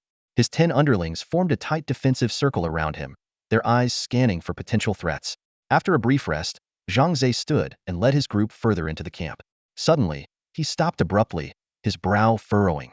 The sound of fierce combat echoed from up ahead. Someone else had beaten him to the innermost area and was now battling the Goblin King. What he saw next left him stunned. The adventurers who had arrived before him were not gaining the upper hand. Instead, they were being mercilessly slaughtered by the Goblin King and his minions. Screams of pain filled the air as the inexperienced adventurers fell one by one under the relentless assault, unable to mount any meaningful resistance. Zhang Ze observed closely and recognized the struggling adventurers. They were the same novices who had recently joined the team of the man in the purple robe. Now, they were surrounded on all sides, their escape routes completely blocked by shield goblins. One after another, the adventurers collapsed, their bodies dissolving into white light, leaving behind scattered equipment and belongings on the ground. Doubt crept into Zhang Ze's mind as he scanned the surroundings, searching for the purple-robed man. But the mysterious figure was nowhere to be seen. Why isn't he helping them? Zhang Ze wondered silently. Despite his lack of fondness for these novices, who had mocked him before, the sight of their dire situation unsettled him. Still, Zhang Ze refrained from acting impulsively. The sheer number of goblins, easily over 100, would make any rescue attempt futile. Even if he intervened, the most he could do would be to save a handful of them, and he himself might become a casualty. After all, he had no obligation to help these people. His gaze swept across the chaotic battlefield once more, his unease growing. Where had the enigmatic, purple-robed man gone? And why had he allowed such a massacre to unfold? Zhang Ze was still puzzled when the horrifying scene before him sent a chill down his spine. The surrounded adventurers fell one by one under the brutal slaughter of the Goblin King and his minions. The Goblin King let out a cruel, maniacal laugh before returning to his throne, and the rest of the goblins dispersed, leaving the area eerily quiet once more. The ground was littered with colorful magic soul orbs and various pieces of equipment. If left uncollected, these items would disappear on their own after a short while. Scanning his surroundings and noticing that there weren't many goblins nearby, Zhang Ze cautiously stepped forward, collecting the items and storing them in his backpack. Most of them were low-grade magic soul orbs and beginner-level gear, as the fallen adventurers were all novices. Still, selling these items would fetch a decent amount of money. As Zhang Ze focused on gathering the loot, the Goblin King suddenly noticed him. With a powerful leap, the ruler stood up, gripping a cleaver in each hand, and pointed them at Zhang Ze, letting out a piercing roar. In an instant, more than 10 goblins came rushing at the sound. Faced with the imminent danger, Zhang Ze remained calm and composed. He immediately ordered the shield-bearing goblins to form a defensive perimeter while the stone-throwing goblins provided ranged support from the back. He himself took command at the center alongside the venomous spider, the devouring toad, and 2 iron fangwolf bosses.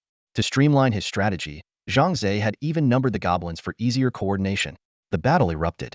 The venomous spider ensnared the Goblin King in webs, while goblins number 1 and number 2 held the left flank, and goblins number 3 and number 4 guarded the right. The remaining stone-throwing goblins and the devouring toad focused their firepower on the smaller goblins at the edges. Under Zhang Ze's leadership, the situation gradually stabilized, and the minor enemies were eliminated one by one. With the smaller threats dealt with, Zhang Ze launched a counterattack against the Goblin King. However, this third-floor boss was extraordinarily powerful. His dual cleavers whirled through the air like windmills, each strike dealing over 300 points of damage. This was his signature skill whirlwind slash. Even with their shields raised, the 2 frontline shield goblins couldn't withstand the onslaught, and their health rapidly drained. Within moments, both of them collapsed to the ground, lifeless.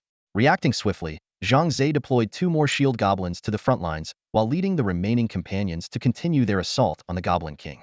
Yet, the boss' formidable defense posed a significant challenge. Most physical attacks were blocked or deflected, with only the devouring toad's fireball spell managing to inflict notable damage. While firing arrows, Zhang Ze closely monitored the battle. After a prolonged fight, the Goblin King's health had only dropped to 70. Zhang Ze shook his head, realizing that summoning new allies was impossible during combat. With 3 shield goblins already lost and only 1 barely holding on, he knew that if the situation worsened, retreat might be his only option. As he deliberated on his next move, a sudden, searing pain struck him from behind. The system notification flashed. 399. Fatal damage from Death's Kiss. Alarmed, Zhang Ze quickly dodged and turned to see a man in a purple robe who had somehow appeared behind him. It's you. Zhang Ze's eyes narrowed. He then noticed the man's domain name. Death's Kiss? Huh. I didn't expect you to survive my sneak attack. You must have some impressive stats. Death's Kiss sneered, brandishing a sharp dagger with a sinister smile. Zhang Ze glanced at his health bar, now down to just 20, and coldly questioned, that was your innate skill, wasn't it? Stealth movement? Exactly. My innate skill is stealth. As long as I don't attack or take damage, I can remain invisible indefinitely. No one can detect me. Pretty amazing, huh? Death's Kiss boasted smugly. While this skill wasn't particularly effective against monsters, it was exceptional for assassinations or coordinated attacks with others. Death's Kiss had capitalized on this ability to take on assassination missions and earn rewards. However, since such missions were risky and infrequent, he had devised another, more lucrative scheme scamming novice adventurers. He would pose as an experienced player and recruit beginners into his party, luring them deep into the goblin lair near the Goblin King. Once there, Death's Kiss would instruct the novices to attack the boss while he stayed hidden in stealth. The area was teeming with monsters, and the inexperienced adventurers, disorganized and unprepared, stood no chance against the overwhelming goblin horde. When they realized something was wrong and tried to find Death's Kiss, he would already be long gone. Ultimately, the novices met their demise, leaving behind their magic soul orbs and gear as spoils for Death's Kiss. Thanks to his stealth ability, Death's Kiss could freely roam the area as long as he avoided the monsters. Each time he scammed a group of novices, he collected hundreds of magic soul orbs and various items, which he sold for tens of thousands in profit. Once the heat died down, he would repeat the scam, luring more unsuspecting players into the trap and profiting off their misfortune. Zhang Ze quickly pieced together Death's Kiss scheme. His expression darkened as he coldly demanded, "How can you make money like this without any guilt? That's hundreds of innocent lives." Guilt? Sorry, I don't have that organ. Death's Kiss replied with a chilling smirk. The only thing that pains me is being broke. At that moment, a system notification appeared in Zhang Ze's field of vision. Your shield goblin has been slain by the Goblin King. Zhang Ze frowned deeply. Things were becoming even more dire. Zhang Ze was silently calculating his options amidst the dire situation. Ahead of him was the ferocious Goblin King, and behind him, the relentless Death's Kiss, who was in hot pursuit. He was truly trapped between a rock and a hard place. There was no way to call back his other summoned creatures to deal with Death's Kiss, making the situation all the more grim. Death's Kiss pressed closer and launched a frenzy of attacks at Zhang Ze. The damage inflicted by his arrows was negligible against this formidable foe, and Zhang Ze's health was critically low. All he could do was dodge and evade, desperately clinging to survival. Ha ha ha, once I kill you, everything you have will be mine. Death's Kiss cackled maniacally, his sinister plan unfolding step by step. From the moment Zhang Ze appeared, he had been watching him from the shadows, waiting for the perfect moment to strike. His strategy was simple. Let Zhang Ze and the Goblin King weaken each other, then swoop in to reap the rewards. Zhang Ze's mind raced as he formulated a plan. Suddenly, an idea struck him, and a sly smile appeared on his face. Without warning, he dashed straight toward the Goblin King. Death's Kiss followed closely, his confidence growing. He was certain that today would be a major payday. Besides the magic soul orb and equipment Zhang Ze had just picked up, there must be plenty of other treasures hidden on him. At that moment, the Goblin King was locked in a fierce battle with the Ironfang Wolf. Zhang Ze dashed past them and issued a command to his poison spider. Trap Death's Kiss with a web. The poison spider immediately shifted its target and launched a web that ensnared Death's Kiss right next to the Goblin King. Damn it, I got careless. Death's Kiss cursed under his breath but remained calm. After all, the Goblin King's aggro wasn't on him, so it wouldn't attack him. Kid, you think trapping me with a web will let you escape? Death's Kiss sneered, glancing at his status. He had 30 seconds until he could free himself. From a safe distance, Zhang Ze laughed and called back. Who said I was running? I'm just waiting to loot your corpse. With that, he ordered the poison spider to launch another web, further securing Death's Kiss in place. Then, Zhang Ze did something that left Death's Kiss utterly baffled. Dismissed all his summoned creatures. With no targets left, the Goblin King immediately turned its attention to Zhang Ze and charged at him with a furious roar. Has this kid lost his mind? Death's Kiss gaped in disbelief. Without his summoned creatures for protection, how could Zhang Ze possibly face the boss? Was he suicidal, or was there something more to this? The answer became clear soon enough.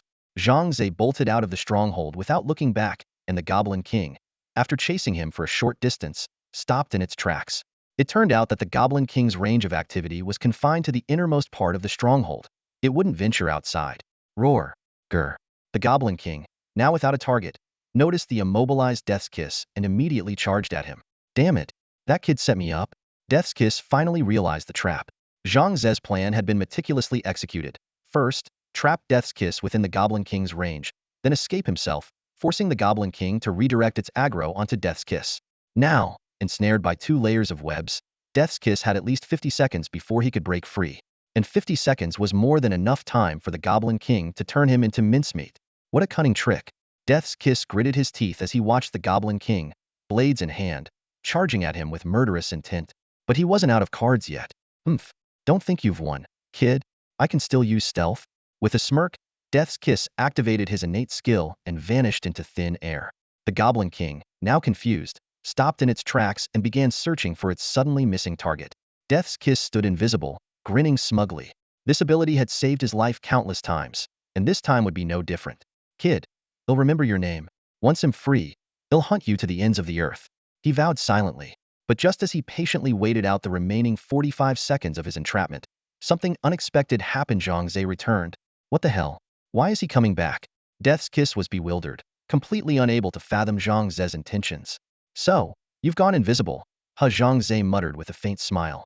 He raised his bow and fired an arrow directly at the spot where Death's Kiss was hiding. Swoosh. Thud. 75. Damn you, Zhang Ze. Death's Kiss was forced out of stealth by the attack, his face turning pale. He roared internally, I was invisible. How could he see me?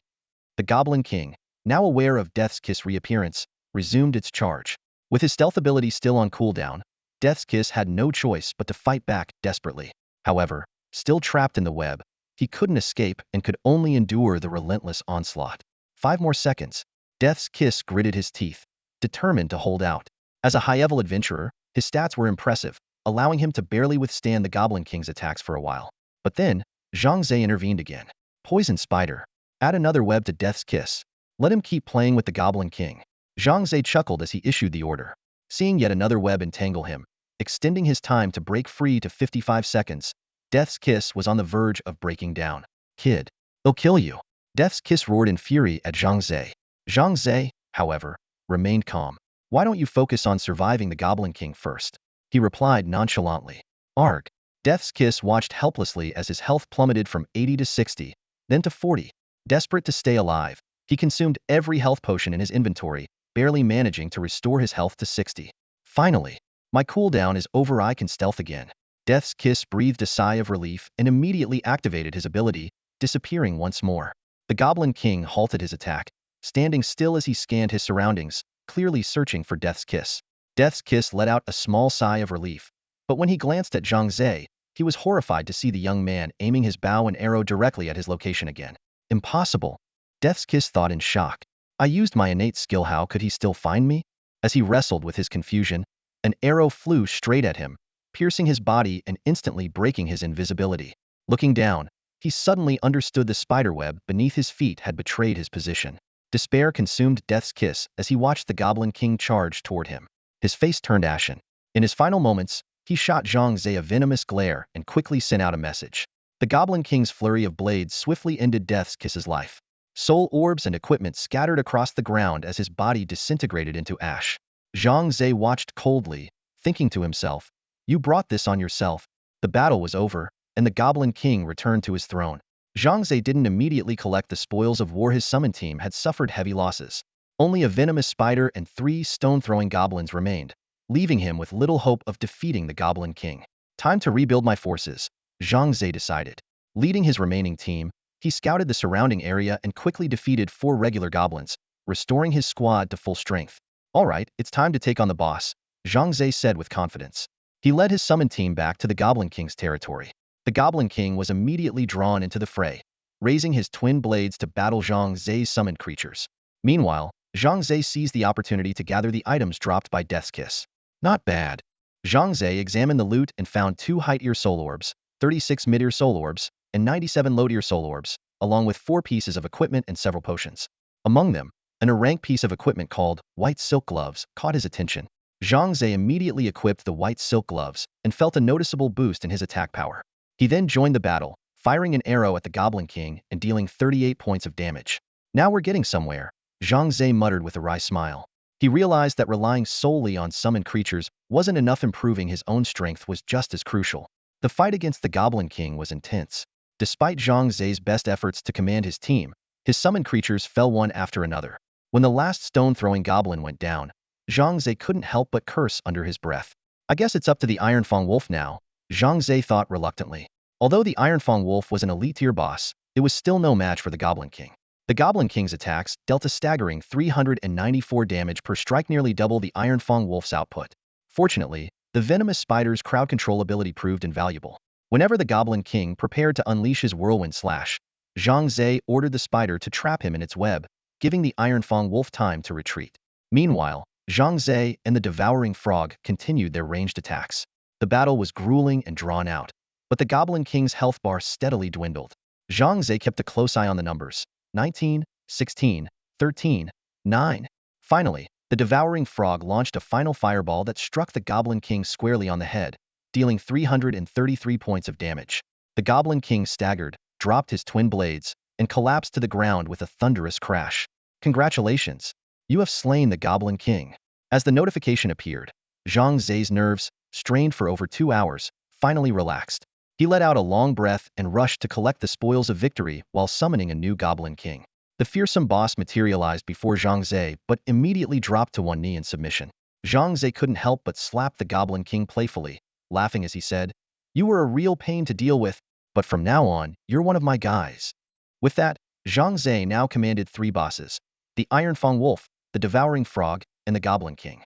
Although the Ironfang Wolf was the weakest of the 3, it was on the verge of leveling up, and Zhang Ze was confident it could soon rival the Goblin King.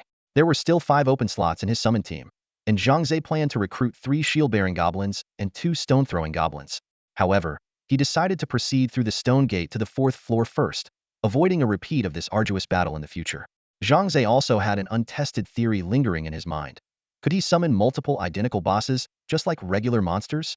The thought filled him with eager anticipation. Zhang Ze stood in front of the stone gate of the third level of the demon realm, his mind racing with thoughts. Suddenly, an astonishing idea struck him. What if he could summon multiple monsters of the same type at the same time? 2 steel-fang wolves, 3 sky-swallowing frogs, or even 4 goblin kings. Imagine if he could summon 10 goblin kings at once, could dominate the third level of the demon realm effortlessly. However, Zhang Ze didn't immediately act on this idea. Time was running out, and the national martial arts exam was approaching. He needed to focus on strengthening his abilities. The drop rate of demon soul orbs from levels he had already cleared had plummeted, forcing him to push forward to higher levels. Moreover, each level's boss was constantly challenged by numerous adventurers, leaving him with almost no chance for a solo fight. After careful consideration, Zhang Ze decided to put this idea on hold for now. He cautiously dismissed all his summoned creatures to avoid alarming other players when he entered the 4th level. Just as he was about to step into the 4th level of the demon realm, a group of people suddenly rushed in from the outskirts. "Stop right there," the leader shouted. "Where are the adventurers who joined your team?" Zhang Ze turned around, confused. "What are you talking about? I haven't formed any team. You must have the wrong person." "Cut the nonsense," an adventurer wielding a battle axe interrupted. "We're with the Demon Realm Management Bureau's inspection squad. We've received reports that someone has been scamming rookie adventurers under the guise of a high-level player offering free assistance. This con artist has committed 3 crimes in the past year, resulting in hundreds of casualties. Drop your weapon and come with us, or face the consequences." The group of over a dozen people quickly surrounded Zhang Ze. A female archer nearby sneered coldly, "Don't even think about escaping to the 4th level. We've already set up an inescapable trap." Zhang Ze sighed helplessly.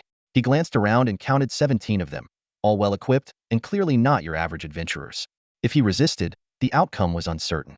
It seemed he had no choice but to go with them. Just then, a familiar voice suddenly rang out. "Wait a minute. This man is not the criminal." Everyone turned to see a figure quickly approaching. Zhang Ze was surprised to recognize the newcomer. It was Fa Wang Hui Hui. "Brother Luosha, what a coincidence. We meet again." Fa Wang Hui Hui greeted Zhang Ze warmly, waving as he approached. The 17 individuals immediately saluted upon seeing Fa Wang Hui Hui. "Chief." Zhang Ze froze for a moment. The last time they met, Fa Wang Hui Hui had been just an inspector.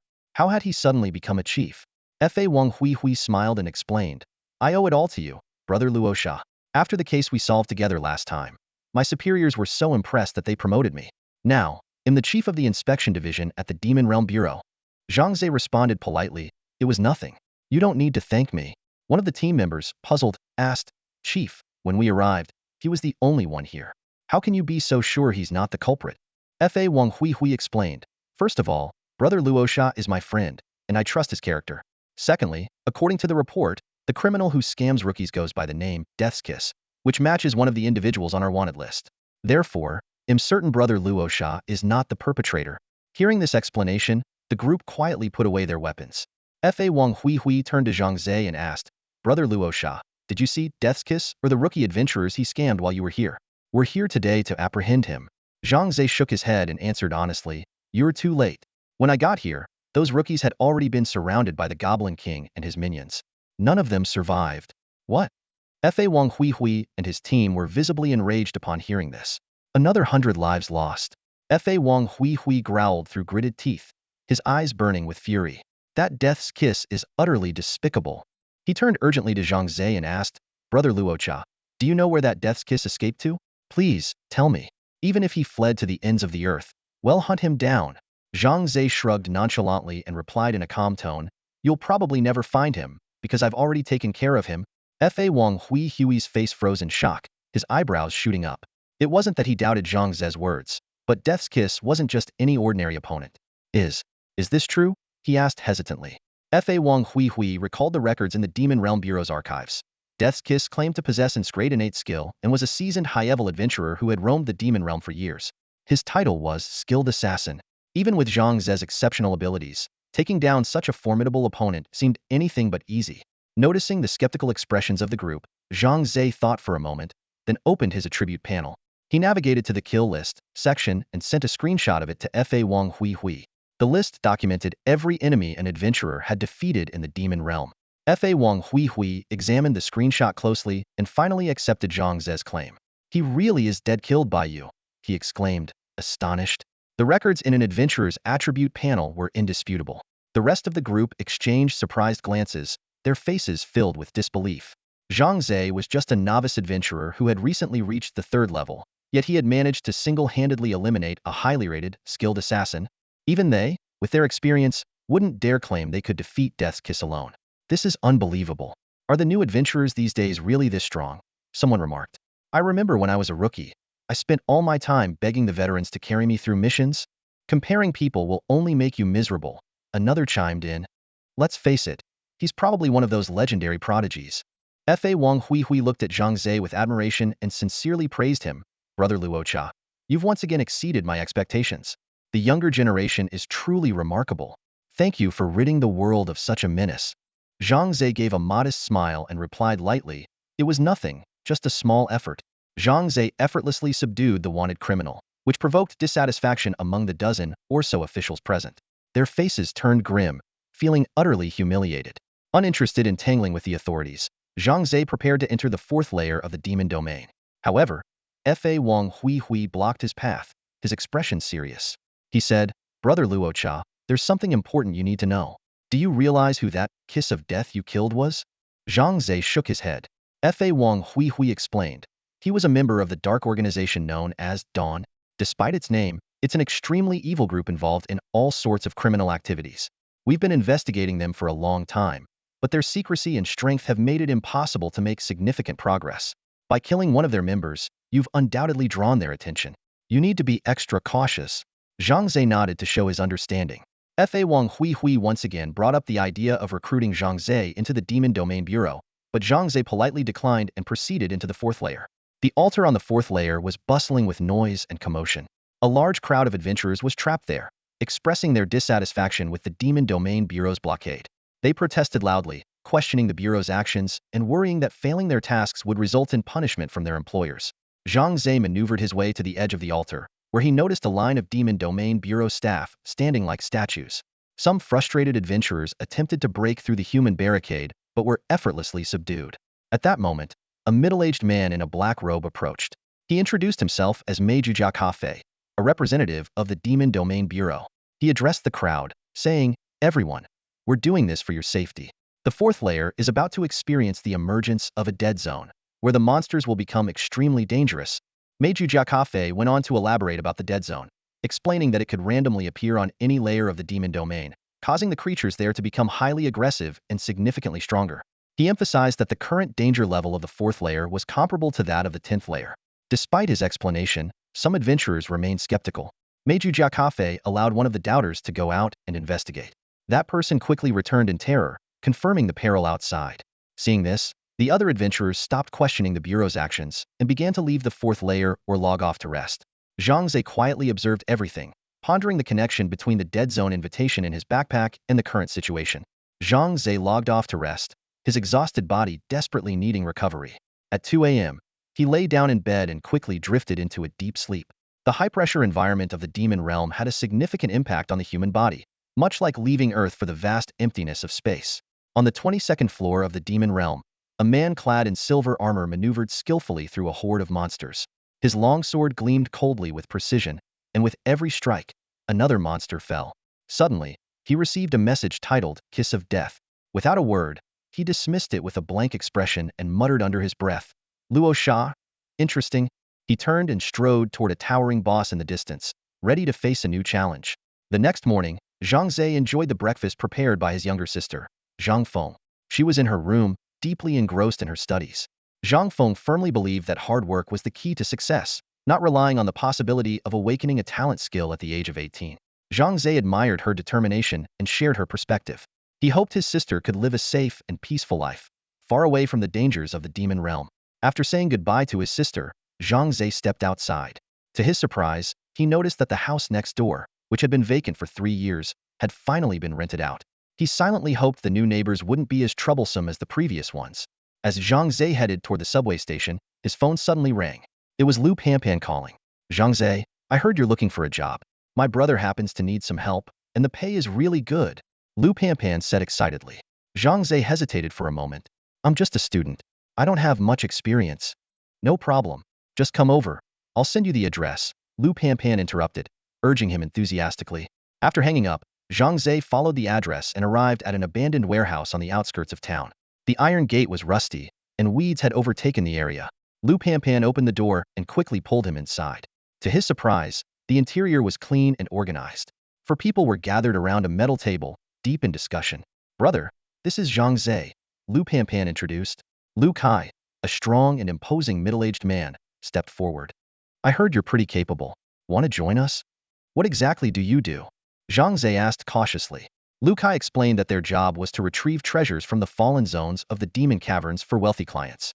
The work was both dangerous and illegal, but came with substantial rewards.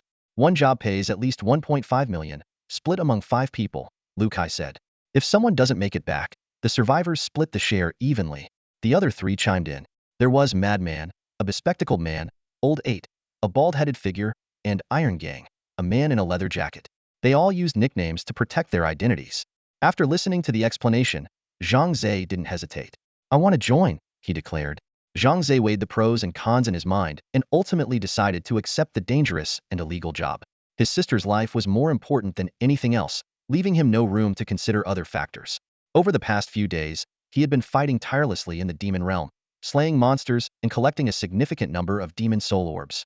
To strengthen himself and prepare for the entrance exam to Qing University Martial School, he absorbed a fair portion of the orbs himself. The remaining ones were put up for sale on the trading platform. While sales were decent, the hefty transaction fees greatly reduced his actual earnings. To Zhang Ze, 300,000 yuan was a fortune. With ordinary jobs paying only 30 yuan an hour, it would take a staggering 10,000 hours to earn that amount. Time was of the essence, and his sister's worsening condition couldn't wait. After calculating, he realized that the 700,000 yuan he had saved, combined with this 300,000 yuan, would be just enough to cover the cost of renting a kidney for his sister. Without hesitation, Zhang Ze nodded in agreement. Lu Kai patted Zhang Ze on the shoulder and grinned. "Good. Stick with me, and you'll make at least 1 million in a year, I guarantee it." The other 3 also came over to exchange greetings. Madman and Laoba remained expressionless, but Tai Gang was full of enthusiasm. "From now on, we're like brothers. If you need anything, just say the word." After the brief introductions, Lu Kai gathered everyone around the table to continue their earlier discussion. He extinguished his cigarette and pointed to a map spread out on the table. "This mission is riskier and more challenging than anything we've done before, but the reward is also much greater." Madman's eyes gleamed with excitement. "I don't care about danger as long as the money's good." Laoba frowned. "It's definitely too dangerous. We'll have to go dozens of kilometers deep into the fallen zone, all on foot. If we run into creatures from a demon lair, we won't even have a chance to escape." Hearing this, Tai Gang turned pale and stammered. "Laoba, don't scare me like that. I am not good with stuff like this." Still unclear about the situation, Zhang Ze asked, "What exactly are we looking for this time?" Lu Kai explained, "A painting from the 5 Dynasties period. It was originally housed in the Jiangdong Museum, but that area has since fallen. The painting is still there. Our client wants it apparently. A wealthy collector has offered 3 million for it." 3 million? Tai Gang exclaimed, his eyes lighting up with an unusual glint. Madman and Laoba also showed traces of excitement on their faces. Lu Kai tapped on the map, bringing everyone back to focus. He laid out the action plan in detail. They would depart from the northeast city gate of Tianfeng City at 4 a.m., heading east along the intercity highway while remaining vigilant at all times. The museum was approximately 28 kilometers away, and the journey would have to be made on foot. Upon arrival, one person would stand guard while the rest searched for the target under Lu Kai's direction. Once they found it, they'd retreat immediately, aiming to return before nightfall, otherwise the consequences could be dire. After listening, Zhang Ze asked, "Lu Kai, are the creatures in the demon lairs really that strong?" He had only seen blurry photos and videos on the news and had no first-hand understanding of the reality. Lu Kai's expression grew serious.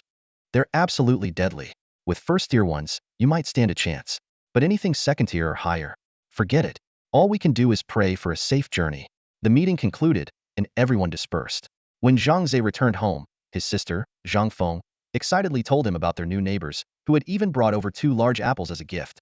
Zhang Ze was surprised fresh fruit was a rarity these days, with a single apple costing at least 100 yuan. He politely declined his sister's offer to share the apples and reminded her not to accept things from strangers so easily in the future. After dinner, the siblings chatted about Lu Panpan's family. Zhang Ze was puzzled as to why Lu Panpan's brother, who reportedly earned 1 million yuan a year, still seemed to be struggling financially. Zhang Feng explained that most of his money was sent abroad to support his wife and children, who lived overseas. Since he had to wake up early the next day, Zhang Ze went to bed early that night. At 3 a.m., he quietly got up and prepared to leave. To his surprise, he noticed that the lights in the neighboring apartment were still on, but he didn't dwell on it. He quickly left the neighborhood and headed toward the northeast city gate. The high level of danger associated with this mission left Zhang Ze feeling deeply uneasy. To prepare for potential encounters with creatures from the demon lair, he ventured into the demon realm last night and absorbed every demon soul orb he could find. Coupled with the attributes he had accumulated earlier, his current stats were as follows. Name, Luocha. ID, C247-51176. Health, 110. Stamina, 120. Damage, 414. Speed, 15. Attributes. Strength, 14 average human, 10. Constitution, 11 average human, 10. Spirit, 12 average human, 10. Agility, 15 average human, 10. Available attribute points, 0. Skill, Summoning level 1, SSS. Equipment, none. Overall rating, Novice Adventurer. Zhang Ze clenched his fists, mentally gauging his strength. With 14 points in strength, he figured he could lift over 1,000 pounds, and his 15 points in agility might give him a fighting chance against the demon lair creatures. Even so, he silently hoped that the mission would proceed without incident. When he reached the northeast city gate, Lu Kai and the others were already waiting. Without a word, Lu Kai tossed a dead chicken to Zhang Ze. Seeing the confusion in Zhang Ze's eyes, Tai Gang explained, creatures in the demon lair are attracted to corpses. If you're in danger, you can use this to distract them and buy yourself time to escape. Realization dawned on Zhang Ze, and he carefully tucked the dead chicken into his backpack. As the first light of dawn broke, a ray of sunlight illuminated the northeast city wall. From atop the wall, a figure emerged. After confirming it was Lu Kai's group, the figure lowered a rope ladder. The group quickly climbed up, and Zhang Ze noticed Lu Kai discreetly slipping a silver payment card to the guard. Tai Gang leaned in and whispered for Zhang Ze not to overreact, saying it was standard procedure. Once over the wall, Zhang Ze finally got his first look at the world beyond. As the mist cleared, a desolate wasteland came into view. Scorched earth and ruins stretched as far as the eye could see. Broken-down cars were scattered across the terrain, and a few human skeletons dangled from crooked utility poles, swaying in the wind. Crows occasionally flew overhead, adding a grim touch to the apocalyptic scene.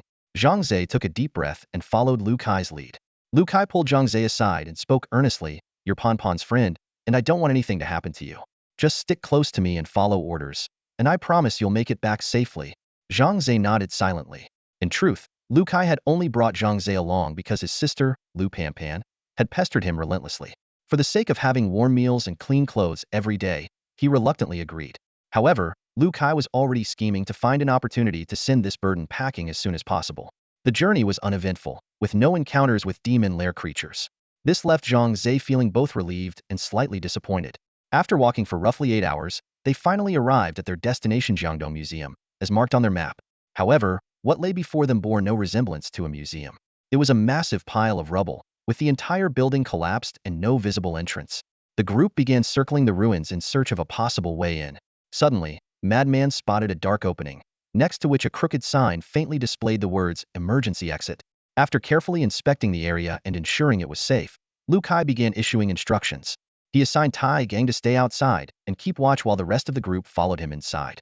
He repeatedly warned everyone not to touch anything unnecessarily. Zhang Ze crawled into the opening, his flashlight illuminating a staircase descending into darkness. At the bottom of the stairs, they were met with a heavy iron door, bent and warped from some prior impact. Madman shook his head, indicating he couldn't pry it open.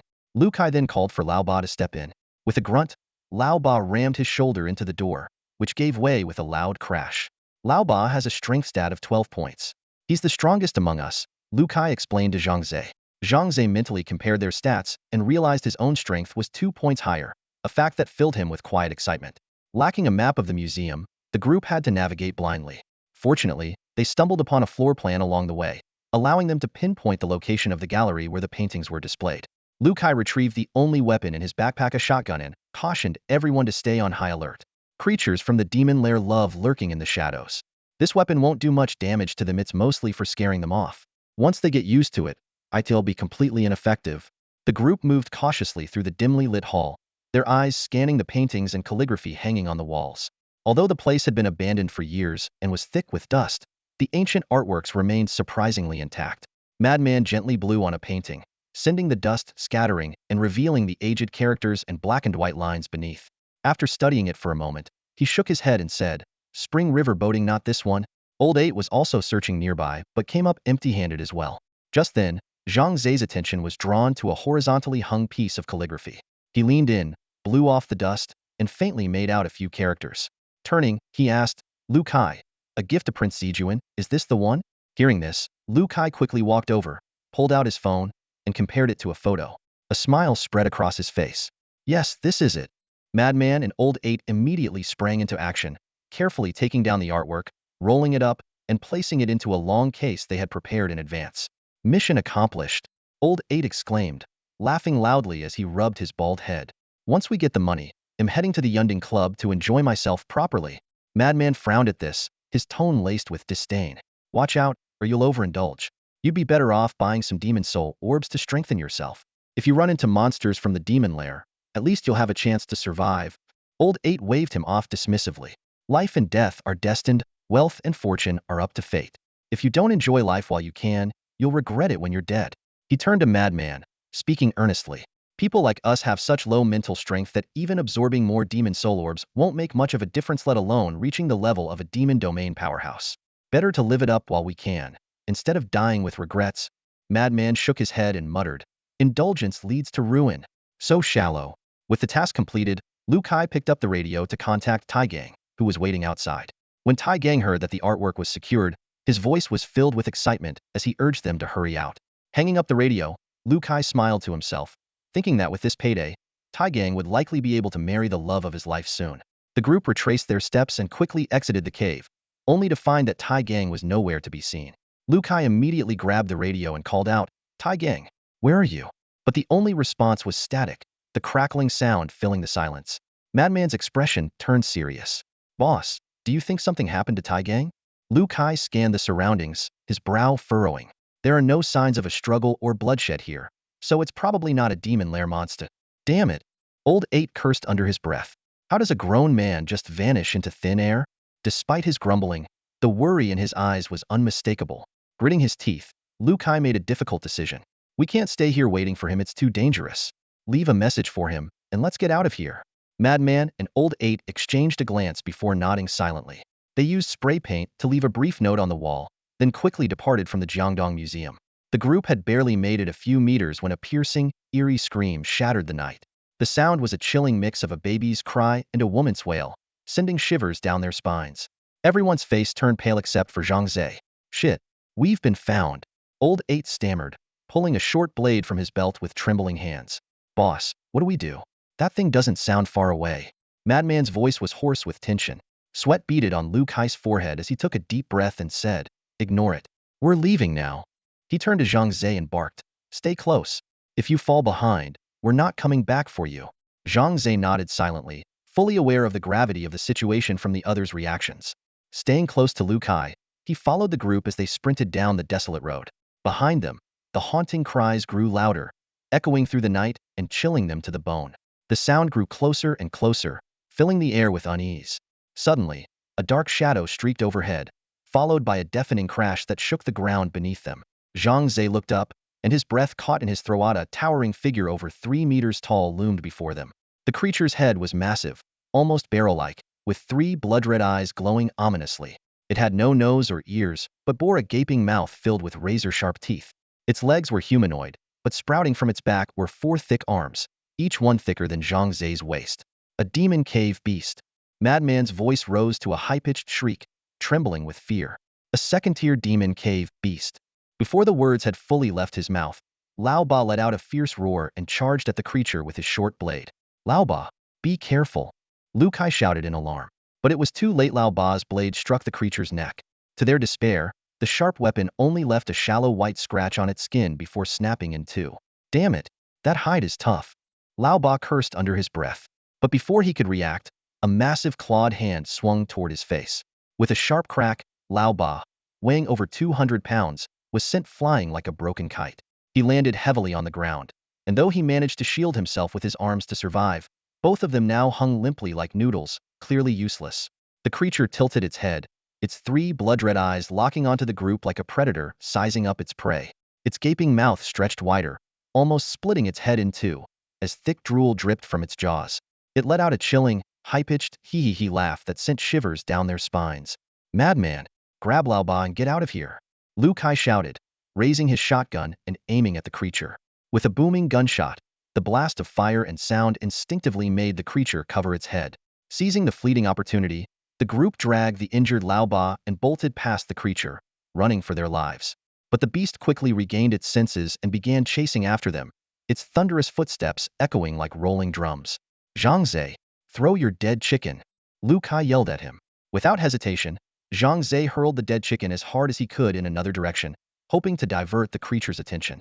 Zhang Ze unleashed an astonishing burst of strength, hurling the dead chicken far away. The creatures from the demon lair, drawn by the scent, immediately chased after it, allowing the group to escape danger. This moment deeply impressed upon Zhang Ze the terrifying power of the creatures. The group didn't dare to stop, running for over an hour before finally allowing themselves a brief rest. Lu Kai, panting heavily, turned to look at Madman and Lao Ba, asking with concern, Lao Ba, how are your injuries? Lao Ba's arms were twisted beyond recognition, and his clothes were soaked with cold sweat. Despite the excruciating pain, he forced a faint smile and said through gritted teeth, "It'll be fine. It's not fatal." Madman, standing nearby, wore a troubled expression. He knew all too well that even if Lao Ba's arms could be saved, they would likely never fully recover. Lu Kai scanned the surroundings warily, frowning. "Don't let your guard down. We've still got a long way to go before we reach Tianfeng City. We must stay alert." He couldn't help but feel puzzled. These creatures rarely ventured out during daylight. What on earth was going on today? Just then, that eerie, familiar laughter echoed from all directions. Judging by the sound, at least 5 or 6 of the creatures were closing in fast. Damn it, the heavens are really out to get us today. Lu Kai cursed, frustration and despair evident in his voice. Their streak of bad luck seemed endless. Everyone move. Before they surround us, Lu Kai's words were abruptly cut off as Madman interjected, "Boss, we should split up. It might give some of us a chance to survive." Lu Kai hesitated for a moment before nodding reluctantly. "All right then. Madman, Lao Ba, take care of yourselves. Zhang Ze, you're with me." With that, he turned and began running ahead. Zhang Ze glanced back at Lao Ba and Madman in confusion. Seeing them standing motionless, he suddenly understood their intentions. "Go on, kid. Don't look back," Lao Ba said calmly. Madman, supporting Lao Ba, pulled a grenade from his belt. With a bitter smile, he added, "We couldn't be born on the same day, but dying on the same day? That's not too bad for us brothers." This was the last image Zhang Ze saw before Lu Kai pulled him forward again. Moments later, a deafening explosion erupted behind them, a thick plume of smoke rising into the air. "Damn it! Damn it! Damn it!" Lu Kai cursed repeatedly as tears streamed uncontrollably down his face. Zhang Ze didn't know how to comfort him and could only remain silent, running alongside him. After covering another kilometer, Lu Kai suddenly stopped. Zhang Ze followed his gaze and saw a creature from the demon lair crouched atop a wrecked car, its head tilted as it stared at them. Without a word, Lu Kai tossed his backpack to Zhang Ze and said firmly, "The painting is inside. Follow this road, and you'll reach the northeast wall of Tianfeng City." "I won't be going any further with you." Zhang Ze shook his head immediately.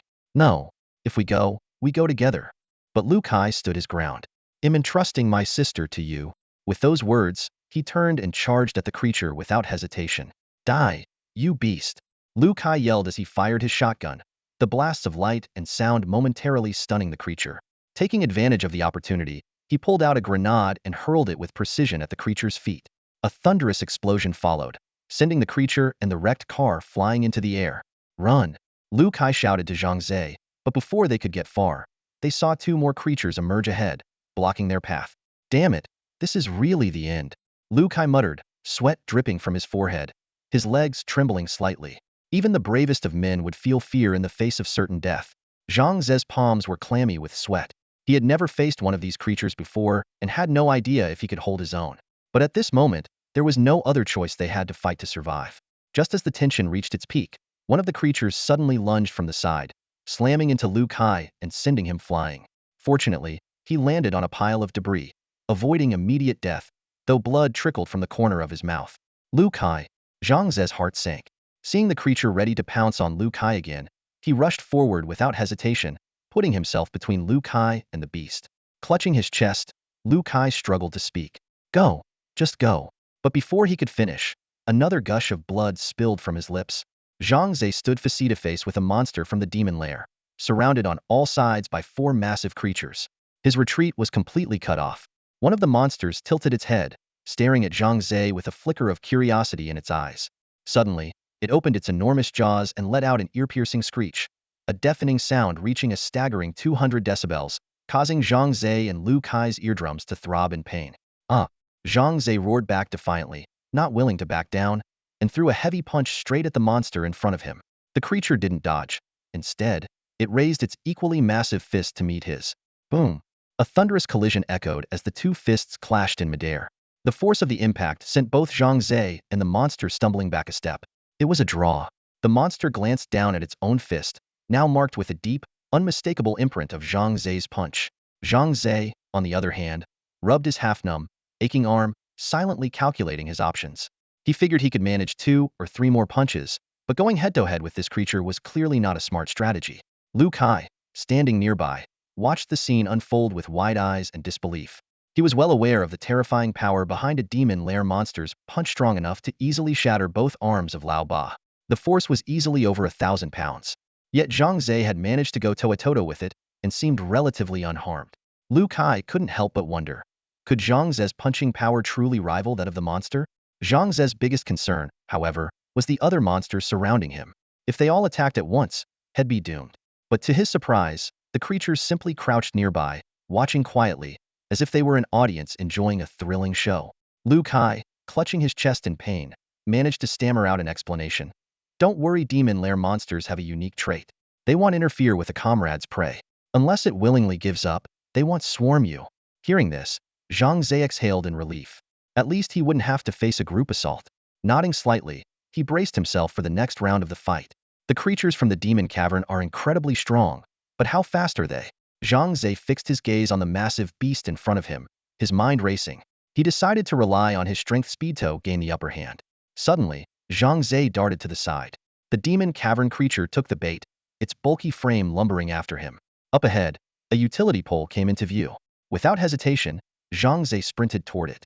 Behind him, the creature's sharp claws were closing in, nearly tearing through his clothes. Lu Kai, watching from the sidelines, was on edge, terrified that Zhang Ze would be shredded by the beast's deadly claws. But just as disaster seemed imminent, Zhang Ze surged forward with a burst of speed. His feet seemed to fly as he ran up the pole, using the momentum to scale it vertically. The creature's claws swiped the air, missing their target, and its massive body slammed into the base of the pole. Now 7 or 8 meters high, Zhang Ze seized the opportunity. He flipped backward in midair, diving down like a hunting eagle. His right fist clenched tightly as he aimed directly at the creature's head. With a crisp crack, Zhang Ze's fist landed with crushing force on the creature's skull. He could feel the bone shatter beneath his strike. The monster's 2 eyes popped out, and dark green blood gushed forth. Turning its head, the beast fixed its remaining eye on Zhang Ze, its hand stretching out in a final act of defiance. But its life was already at its end. Its legs buckled, and it collapsed to the ground with a thunderous crash. Zhang Ze exhaled deeply, his back soaked in cold sweat. He realized just how risky his actions had been. If the creature had anticipated his move and counterattacked, he would have been completely defenseless midair. He retreated to Lu Kai's side, who exclaimed excitedly, "Well done, kid. That was incredible." But Zhang Ze's expression remained serious. His right hand trembled slightly, his knuckles swollen and throbbing with pain, making it difficult to form a fist. Although he had shattered the creature's skull, the sheer toughness of its body had left his hand severely injured. Zhang Ze turned his gaze to the remaining 3 demon cavern creatures, his heart growing heavier. If killing one was this difficult, how could he possibly deal with the other 3? Unexpectedly, the 3 creatures didn't react with anger at their fallen comrade's death. Instead, they began flailing their arms and legs, as if celebrating. Then, one of them leaped toward Zhang Ze, its gaping mouth drooling thick saliva, clearly viewing him as a tasty meal. Gritting his teeth, Zhang Ze assumed a fighting stance once more. He didn't know if he could defeat these creatures, but he refused to give up hope. "I will survive." Determination blazed in his eyes. Just as Zhang Ze prepared for a desperate battle, a shadow darted into his field of vision. It was a woman clad in black combat gear, her long hair flowing behind her. Her face was mostly concealed by a black mask, leaving only a pair of strikingly beautiful eyes visible. Her figure was lithe and curvaceous, her form-fitting outfit highlighting her toned, athletic physique, particularly her long, powerful legs. But Zhang Ze had no time to admire her appearance. He was simply stunned that another human could exist in this desolate zone. The woman moved with lightning speed, her figure a blur as she appeared behind the demon cavern creature. Sensing danger, the monster let out a screech and swung its fist, only to hit empty air. The woman sidestepped effortlessly, reappearing on its right side. With a swift spin, she delivered a devastating kick to the creature's face. Smack! The sound echoed as the monster was sent flying by the immense force. Zhang Ze's eyes widened in shock. This woman, she's incredible. He estimated that the power of her kick was at least 2,000 pounds. The woman stood tall, her cold gaze sweeping over Zhang Ze and Lu Kai without a word. In the distance, the roar of an engine broke the silence as an off-road vehicle sped toward them. The woman spoke in a commanding tone. "Grab your friend and get in the car quickly." Zhang Ze nodded and helped Lu Kai to his feet. The vehicle screeched to a halt beside them, and a young man wearing sunglasses leaned out of the window, shouting, "Hurry up! There's a whole horde coming this way." The woman climbed into the front passenger seat while Zhang Ze and Lu Kai scrambled into the back. The man in sunglasses slammed on the gas, and the vehicle roared down the road toward Tianfeng City. It didn't take long for the man's warning to come true. A thunderous noise erupted behind them, like the sound of countless feet pounding the ground. Zhang Ze glanced back and saw at least 30 demon cavern creatures in pursuit. The man checked the rearview mirror and spoke urgently to the woman beside him. "Boss, we can't lead this many monsters to the city walls. If they attack Tianfeng City, it'll be a disaster." The woman was silent for a moment before turning to Zhang Ze. "Under the back seat, there's a travel bag. Open it and throw the flash grenades inside at the creatures. We need to scare them off." Zhang Ze quickly complied, finding a worn travel bag beneath the seat. Inside were grenades, flashbangs, and other explosives. He couldn't help but wonder who this woman was and why she had such an arsenal. Pulling out a flashbang, Zhang Ze removed the pin and tossed it behind them. Blinding flashes of light erupted, disorienting the monsters and causing them to stumble and wail. Gradually, their pursuit began to falter. "Phew, we finally lost them." The man in sunglasses sighed in relief. Glancing at Zhang Ze and Lu Kai through the rearview mirror, he asked, "What did you two do to attract so many demon cavern creatures?" Zhang Ze opened his mouth to respond, but Lu Kai quickly grabbed his arm and answered, "We didn't do anything. We were just trying to visit our ancestors' graves back home when we ran into those monsters. Thank you for saving us." The woman's piercing eyes met Zhang Ze's through the rearview mirror. After a long pause, she finally asked, "What's your name?" Zhang Ze answered the woman's questions truthfully. Although her identity remained a mystery, Zhang Ze instinctively felt she bore no ill will. "You were very resourceful and brave while fighting the monsters in the Devil's Den earlier," the woman said slowly, her tone carrying a hint of admiration.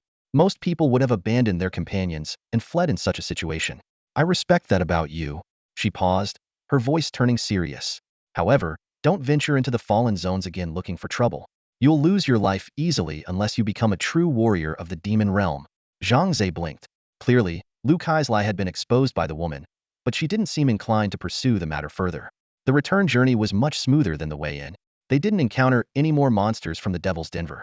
The man in sunglasses parked the vehicle a few hundred meters from the northeast city wall, lit a cigarette, and said to Zhang Ze and Lu Kai, "Gentlemen, your destination is here. Please get off." The two exchanged glances and stepped out of the car. The SUV turned around, kicking up a cloud of dust, and drove deeper into the fallen zone. "Who are they?" Zhang Ze asked Lu Kai as he watched the car disappear into the distance. Lu Kai shook his head and speculated, "I don't know either, but they must be powerful warriors of the demon realm. Otherwise, they couldn't have defeated those monsters so easily." He patted Zhang Ze on the shoulder. "Don't dwell on it. Let's hurry back, this place is still dangerous." Zhang Ze nodded, but suddenly remembered something. He looked back at his backpack and smiled bitterly. "What bad luck. My backpack got torn by the monster, and the box containing the painting is gone." Lu Kai sighed. "If it's gone, it's gone. At least we made it out alive." The two quietly returned to Tianfeng City. Zhang Ze, seeing that Lu Kai's injuries were severe, wanted to take him to a hospital, but Lu Kai refused. Helpless, Zhang Ze could only escort him home. When they arrived, Lu Panpan was at home. Seeing Zhang Ze supporting her bloodied brother, she turned pale and rushed forward in panic. Upon seeing Lu Kai's shirt almost completely soaked in blood, she burst into tears. "Stop crying. Your brother isn't dead yet," Lu Kai said weakly. "Go get Uncle Wang quickly with that." He collapsed onto the bed, unable to move. Zhang Ze stayed to help take care of him until Uncle Wang arrived with his medical kit and stabilized Lu Kai's condition. Only then did Zhang Ze take his leave. On his way back, Zhang Ze reflected on the day's events, still shaken. If it hadn't been for that mysterious woman driving away the monsters from the Devil's Den, he and Lu Kai might not have survived the fallen zone. It was a pity about the lost painting. Otherwise, the day wouldn't have been a total loss. Just as Zhang Ze was sighing, he suddenly caught sight of a familiar figure turning a corner. That person looks like. Zhang Ze's eyes narrowed, and he quickly followed. Although the person was wearing a trench coat, a baseball cap, and a mask, their back was unmistakable. That has to be Tai Gang, Zhang Ze thought, his mind racing. Tai Gang had gone missing outside the museum in the Fallen Zone, and everyone assumed he was dead. Yet here he was, alive and well. What shocked Zhang Ze even more was the object peeking out from under Tai Gang's Kawada box, containing the lost ancient painting. Zhang Ze furrowed his brows. From Tai Gang's suspicious outfit and the exposed box, it was clear he was up to something shady. Let's see where this guy is headed. Zhang Ze followed carefully. Tai Gang was highly alert, constantly glancing over his shoulder. He was clearly afraid of being tailed. However, Zhang Ze remained well hidden and wasn't noticed. Eventually, Zhang Ze trailed Tai Gang to an abandoned construction site. From a concealed spot with a clear view, he watched as Tai Gang anxiously waited for someone. Zhang Ze pulled out his phone and began recording. About 10 minutes later, a luxurious black sedan slowly pulled into the site. Tai Gang's face lit up with excitement. "Bossly, I brought the item you wanted," Tai Gang exclaimed eagerly, rushing to the car window before it had fully stopped, his face full of flattery. The car came to a halt, and two bodyguards stepped out. One of them respectfully opened the rear door. A middle-aged man in a tailored suit emerged, immediately pulling a handkerchief from his pocket to cover his nose. "Stay back. You reek," he said with a look of disdain. Tai Gang nodded repeatedly, stepping back a few paces with an ingratiating smile. "Bossly, the item is here. Please take a look." Bossly signaled to one of his bodyguards, who took the box, carefully opened it, and scanned it with a peculiar device. The bodyguard nodded to Bossly, confirming its authenticity. A smile spread across Bossly's face as he gestured for the item to be secured in the car. Tai Gang, rubbing his hands together, asked with a grin, "The item is good, right? So about my payment. You'll get every penny," Bossly replied indifferently. "I must say, though, I admire you. Cold-hearted and ruthless. Betraying comrades you fought alongside for over a decade just for money. You're quite the character." Tai Gang's expression turned awkward, and he forced a laugh. "Bossly, you flatter me." Hearing this, Zhang Ze's suspicions were confirmed. Clearly, Tai Gang had set a trap to eliminate Lu Kai and the others in the Devil's Den, planning to retrieve the painting himself and exchange it for 3 million. That scumbag! Zhang Ze clenched his fists in anger, thinking of Lao Ba and Mad Dog's deaths. Rage boiled inside him. One of the bodyguards handed Tai Gang a golden payment card. Tai Gang quickly snatched it, verified the balance, and confirmed there were 3 million loaded onto it. His face lit up with joy. "Thank you, Bossly. Thank you so much." Tai Gang bowed repeatedly, overflowing with gratitude. Bossly didn't even glance at him as he got back into the car. The black sedan drove off, leaving a trail of dust behind. Inside the car, Bossly pulled out his phone and made a call. "Get my money back. Handle the rest, Cleanlino traces." Zhang Ze hid in the shadows of the abandoned construction site, his eyes fixed intently on Tai Gang not far away. Tai Gang was staring at the golden card in his hand with an expression of pure excitement, as if it were a priceless treasure. Zhang Ze's heart burned with rage, and he clenched his fists, resisting the urge to rush out and confront this traitor who had betrayed his brothers. Just then, the sound of footsteps interrupted Zhang Ze's thoughts. He turned toward the noise and saw a masked, middle-aged man emerging slowly from the derelict building. The man's hand gleamed in the dim light was holding a sharp dagger. Tai Gang heard the sound as well. When he turned and saw the masked man, his face instantly froze in terror. "Who are you? Stay back," he shouted, his voice trembling with fear. The masked man said nothing. Instead, his pace suddenly quickened, and in the blink of an eye, his figure blurred into a shadow. The distance of several hundred meters vanished in an instant. Before Tai Gang could react, the man was already standing in front of him. Tai Gang, terrified, instinctively threw a punch.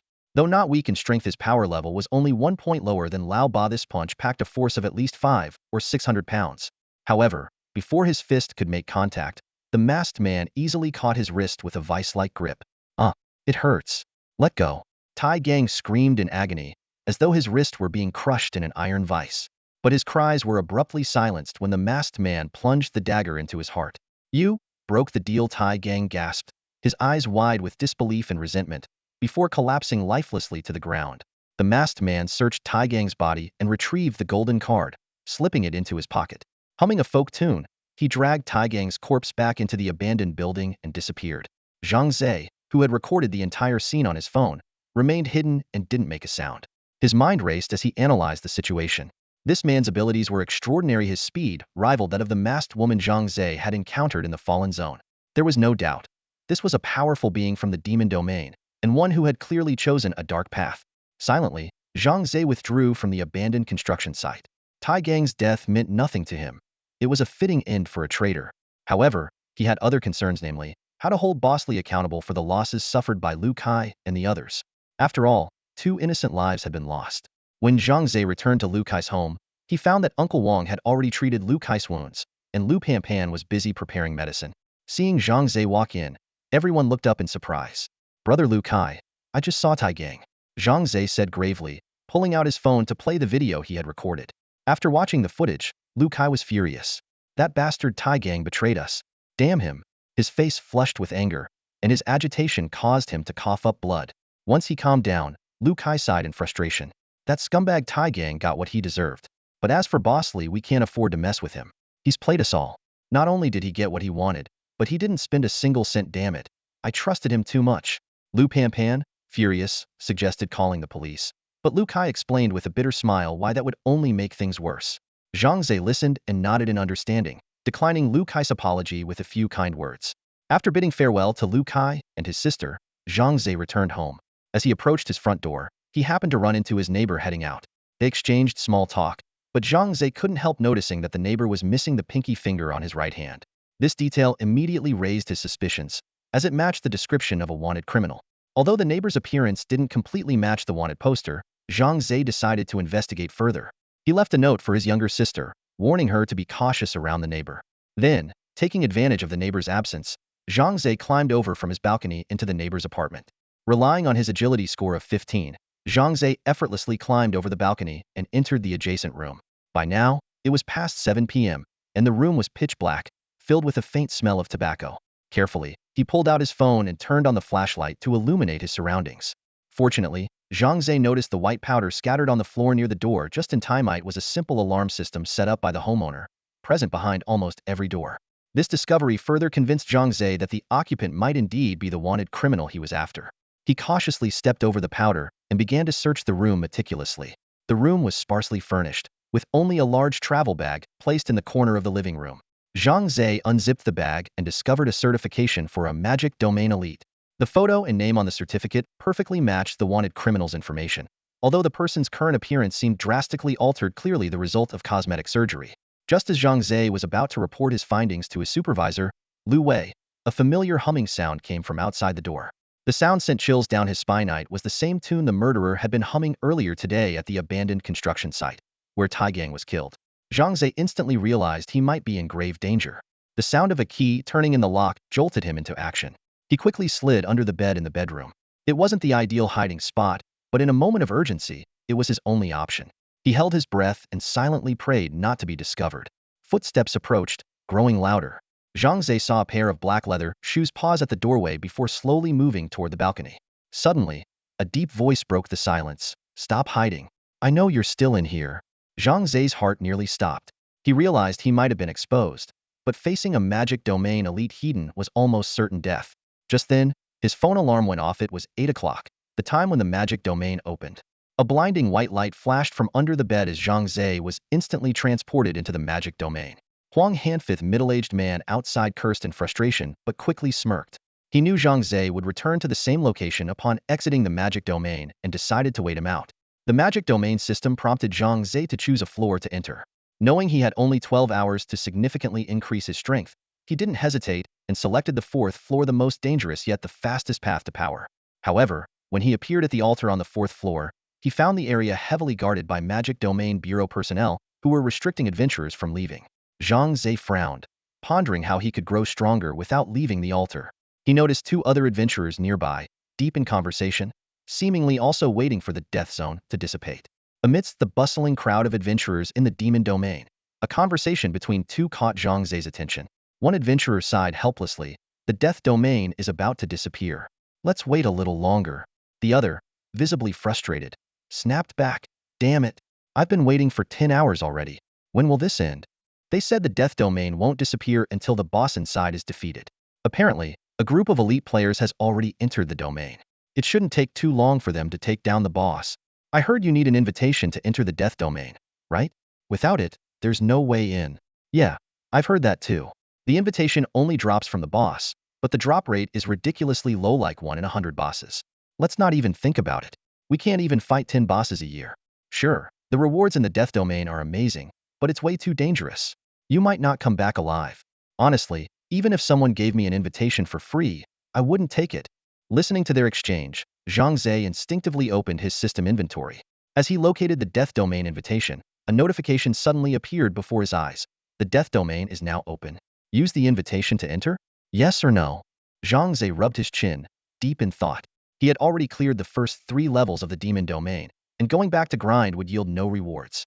The 4th level was a dead end, and back in the real world, a powerful demon domain player was waiting to kill him. After a moment of deliberation, he made up his mind. Seems like I don't have much of a choice. Use the death domain invitation. Invitation used successfully. Countdown to entering the death domain. 3, 2, 1. The scene before him blurred, and when Zhang Ze regained focus, he found himself in an unfamiliar place. In front of him was a dilapidated village, surrounded by groups of adventurers. To his surprise, these adventurers weren't just from Daxia. There were players from all over the world, blonde-haired, blue-eyed players from Im country, short-statured ones from Sakura country, others from Kimchi country, Bharat, France. It seemed like players from nearly every nation on the planet were here. What's going on? Aren't the demon domains in each country supposed to be separate? Why are there foreigners here? Zhang Ze was still trying to make sense of it when someone suddenly patted him on the shoulder. Luo Sha, I finally found you. A familiar female voice called out, filled with excitement and joy. Turning around, Zhang Ze was surprised to see Lu Yueying. She spoke eagerly. You saved my life last time. I've been looking for you to repay the favor, but I couldn't find you. I can't believe we met here. This time, I'm determined to return the favor. Tell me, what do you want? Standing beside Lu Yueying were 2 others. One was a man in his 30s carrying a massive sword, his in-game name reading, Furious Windslayer. The other was a young man about Zhang Ze's age, holding a crystal orb, with the in-game name Midsummer Night's Dream. Furious Windslayer glanced at Zhang Ze and asked, Yueying, is this the guy who helped you lure away the Ironfang Wolf? Lu Yueying nodded. Yes, 6th uncle. It was him who saved me that day. Furious Windslayer extended his hand, speaking sincerely, thank you for saving my niece. I owe you a great debt. If you ever need help, come find me at the Lu family. Lu Yueying added, this is my 6th uncle, and the young man here is my younger brother. Zhang Ze shook hands with Furious Windslayer and replied calmly, it was nothing. No need to mention it. Noticing that Zhang Ze was alone, Furious Windslayer offered some advice. You came to the death domain by yourself? That's bold. This place is nothing like the demon domain. The monsters here are much tougher, and there are also many foreign adventurers. Fights often break out over monsters and loot. I suggest you don't act alone. It'd be safer to stick with us. Midsummer Night's Dream chimed in enthusiastically. Exactly, Brother Luo Sha. My 6th uncle is rated as an excellent adventurer. If you team up with us, you'll be completely safe. Zhang Ze recalled the rankings mentioned in the Demon Domain Handbook. Adventurers were rated based on their strength, from lowest to highest as novice, skilled, excellent, strong, extraordinary, and finally, the top-tier title rank. Lu Yueying remained silent throughout, quietly observing Zhang Ze's reaction. After weighing the pros and cons, Zhang Ze concluded, this is my first time in the death domain, and am not familiar with the place. Acting alone would indeed be risky. Plus, with so many foreign adventurers here, the danger level is even higher. If you're willing to take me along, that would be great. Furious Windslayer nodded approvingly. You're not arrogant or reckless. I like your attitude. Hearing Zhang Ze agree to join them, Lu Yueying's expression visibly relaxed. She had been genuinely worried that he might refuse. After all, in a perilous place like the death domain, Zhang Ze venturing out alone would have been nerve-wracking. Besides, she still owed him a favor and couldn't bear the thought of him meeting a bad end before she could repay him. Raging Wind Killer swiftly pulled Zhang Ze into the team, his eyes gleaming with excitement. Glancing around, he suggested, now that Brother Luo Sha has joined us, why don't we share our talents and skills? That way, we can coordinate better when challenges arise. Straightening his posture, Raging Wind Killer took the lead. I'll go first. My innate skill is knockback. It pushes the target back 10 steps and paralyzes them for 30 seconds. His tone was filled with unmistakable pride. Midsummer Night's Dream picked up the conversation, shrugging a little sheepishly. Guess it's my turn. My skill is illusion. I can create a duplicate of any target that lasts for up to an hour. But his voice trailed off, and he looked a bit embarrassed. The illusion is just for show, it can't actually fight. His expression revealed his frustration with the limited practicality of his ability in combat. Moonshadow Lu cast a cold glance at Zhang Ze and stated simply, my skill is light slash. You've already witnessed it last time. All eyes turned to Zhang Ze. After a brief moment of thought, he decided to be upfront. Sooner or later, they'd find out. Better to be clear now. My skill is summoning. I can summon monsters to fight for me. His words immediately sparked interest among the group. Midsummer Night's Dream's eyes lit up as he eagerly asked, Brother Zhang Ze, what kind of monsters can you summon? Do they follow your commands? Zhang Ze nodded and chose not to elaborate further. Instead, he directly summoned a sword and shield goblin, letting it take a few steps in front of the group. Wow, that's amazing! Midsummer Night's Dream exclaimed in awe, clearly impressed by such a unique talent. Raging Windkiller and Moonshadow Lu, while intrigued, didn't share the same level of enthusiasm. To them, goblins being relatively weak creatures might be useful in minor skirmishes, but would likely be cannon fodder against stronger foes or high-level bosses. They firmly believed that an adventurer's own strength was the most important factor, and anything else was just a side strategy. Noticing other adventurers already heading toward the village, Raging Windkiller quickly urged, all right, introductions are over. The others are already moving into the village. You can't afford to waste time. If the boss gets taken, we'll be left empty-handed.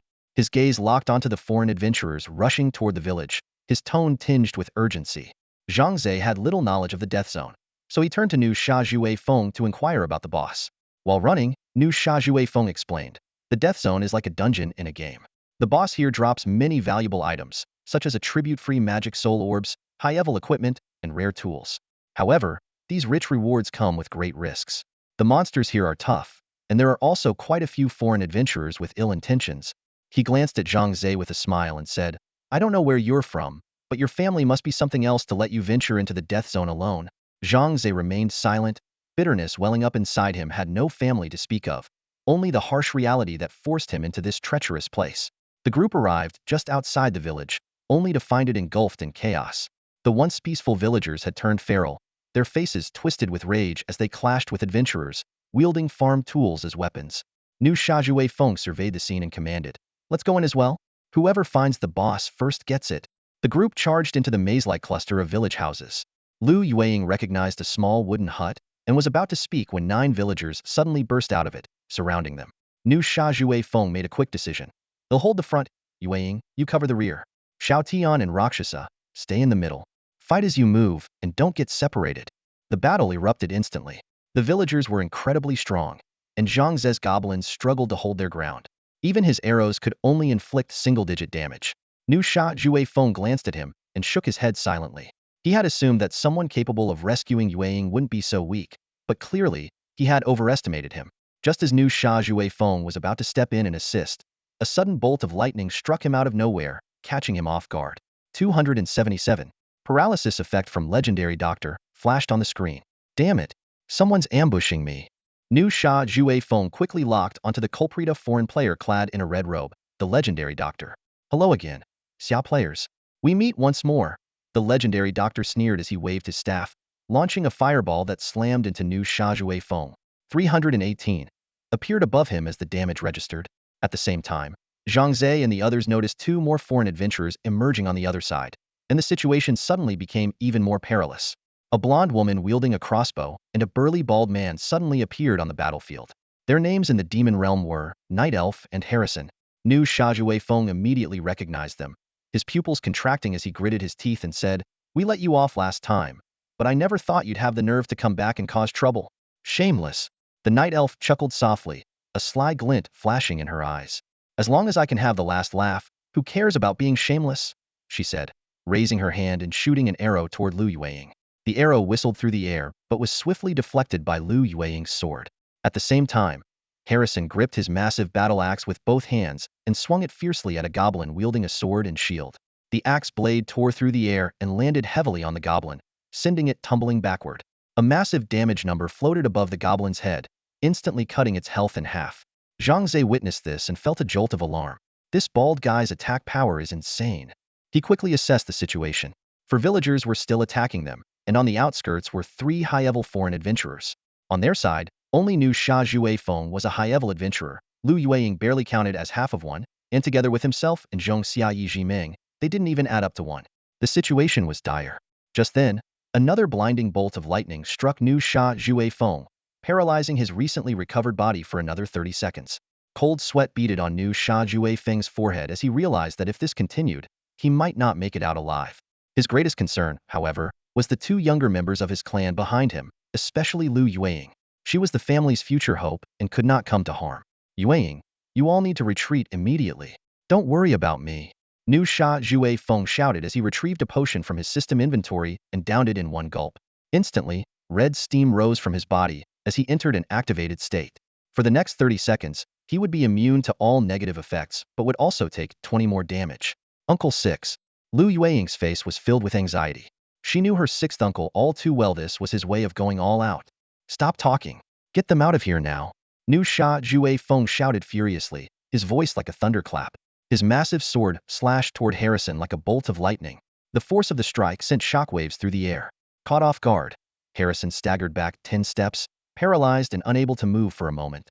Seeing the situation, Lu Yueying gritted her teeth, grabbed Zhang Ze and Zhong Xiayi Ming by their hands, and bolted in the opposite direction. Their footsteps echoed through the desolate streets as the icy voice of the night elf rang out behind them. Let's see where you can run.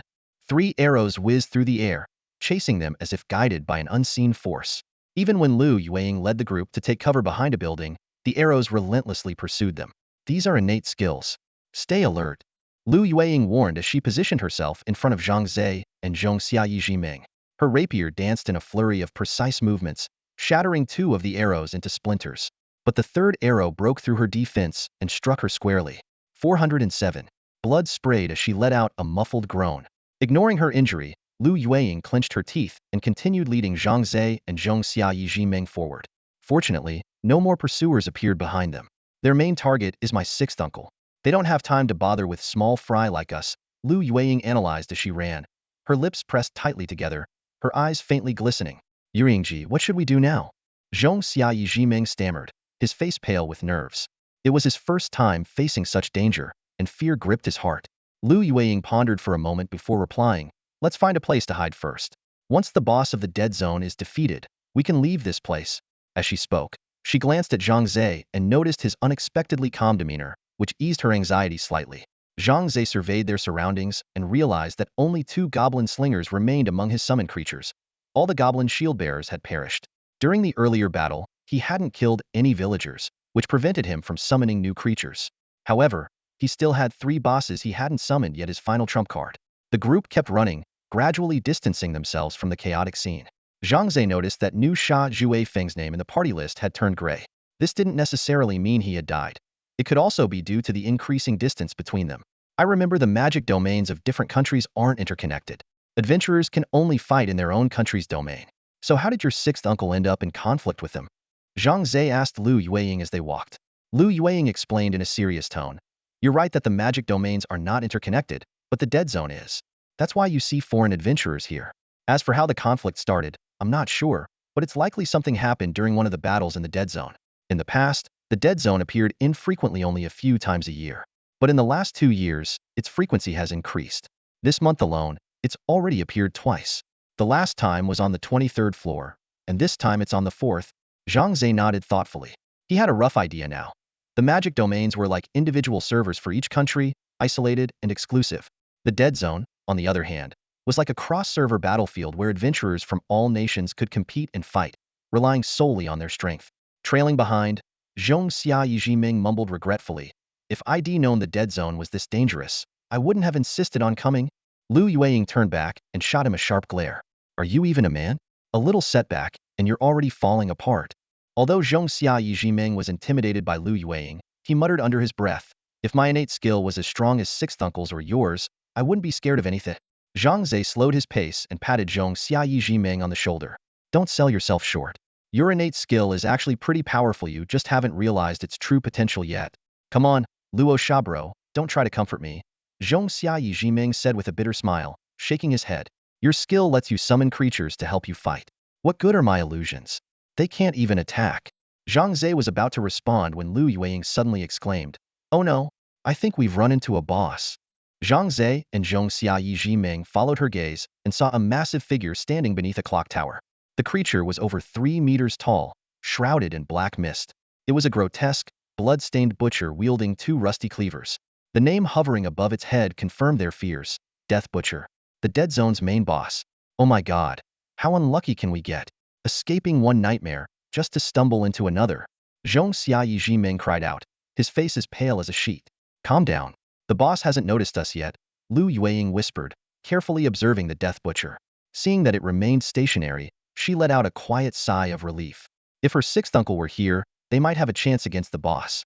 But with just the three of them, it was impossible. Lu Yueying decisively gestured for the group to retreat quietly, seeking another way out. However, as soon as they turned around, they spotted the legendary doctor and his team searching nearby. Their escape route was completely blocked. With no other options, they were forced to return to where the Death Butcher was. Midsummer Night's Dream trembled all over, his fear palpable. This young man, barely 18 and having entered the demon domain less than a month ago, now faced a life or death trial. Zhang Ze, who was about the same age, appeared far calmer in comparison. Lu Yueying stood still, quickly assessing the situation. Ahead was the overwhelmingly powerful Death Butcher, while behind them were three high-ranking foreign adventurers. Stuck between a rock and a hard place, she found herself momentarily lost in thought. At that moment, Zhang Ze suddenly spoke. Since we've already encountered the boss, why not fight with everything we've got? His bold suggestion left Lu Yueying and Midsummer Night's Dream stunned. Lu Yueying immediately objected. Are you crazy? This is the boss of the Death Zone. Its strength is overwhelming. How could the three of us possibly defeat it? Midsummer Night's Dream shook his head repeatedly, his voice trembling. No, no way. We can't beat the boss. We need to figure out how to escape. Zhang Ze remained calm, his gaze unwavering. Our escape route is already blocked by those three foreign adventurers. Do you think we stand a chance against them in a fight? His words left Lu Yueying and Midsummer Night's Dream silent. It was true, those three high-level adventurers were just as formidable, if not more so. With their superior numbers and seamless teamwork, they might be even more difficult to deal with than the Death Butcher. After a brief pause, Lu Yueying bit her lip and fixed her cold, sharp eyes on Zhang Ze. Do you have the confidence to defeat the Death Butcher? If not, we'll all die here. Zhang Ze smiled faintly, a trace of determination flashing in his eyes. I can't say I'm 100% confident, but we don't have any other choice right now. We have to give it a shot. If we succeed, not only can we make it out alive, but we'll also earn a generous reward. I think it's worth the risk. Midsummer Night frowned and interrupted, her voice filled with concern. Hey, Luosha, you're forgetting something? What if, while we're fighting the boss, those three foreign adventurers find their way here and ambush us from behind? We'd be doomed. Lu Yueying nodded in agreement. Xiao Tian is right. How do you plan to handle that? Zhang Ze turned to Midsummer Night, a mysterious smile playing on his lips. This is where your special skill comes in handy. What do you mean? Midsummer Night looked puzzled.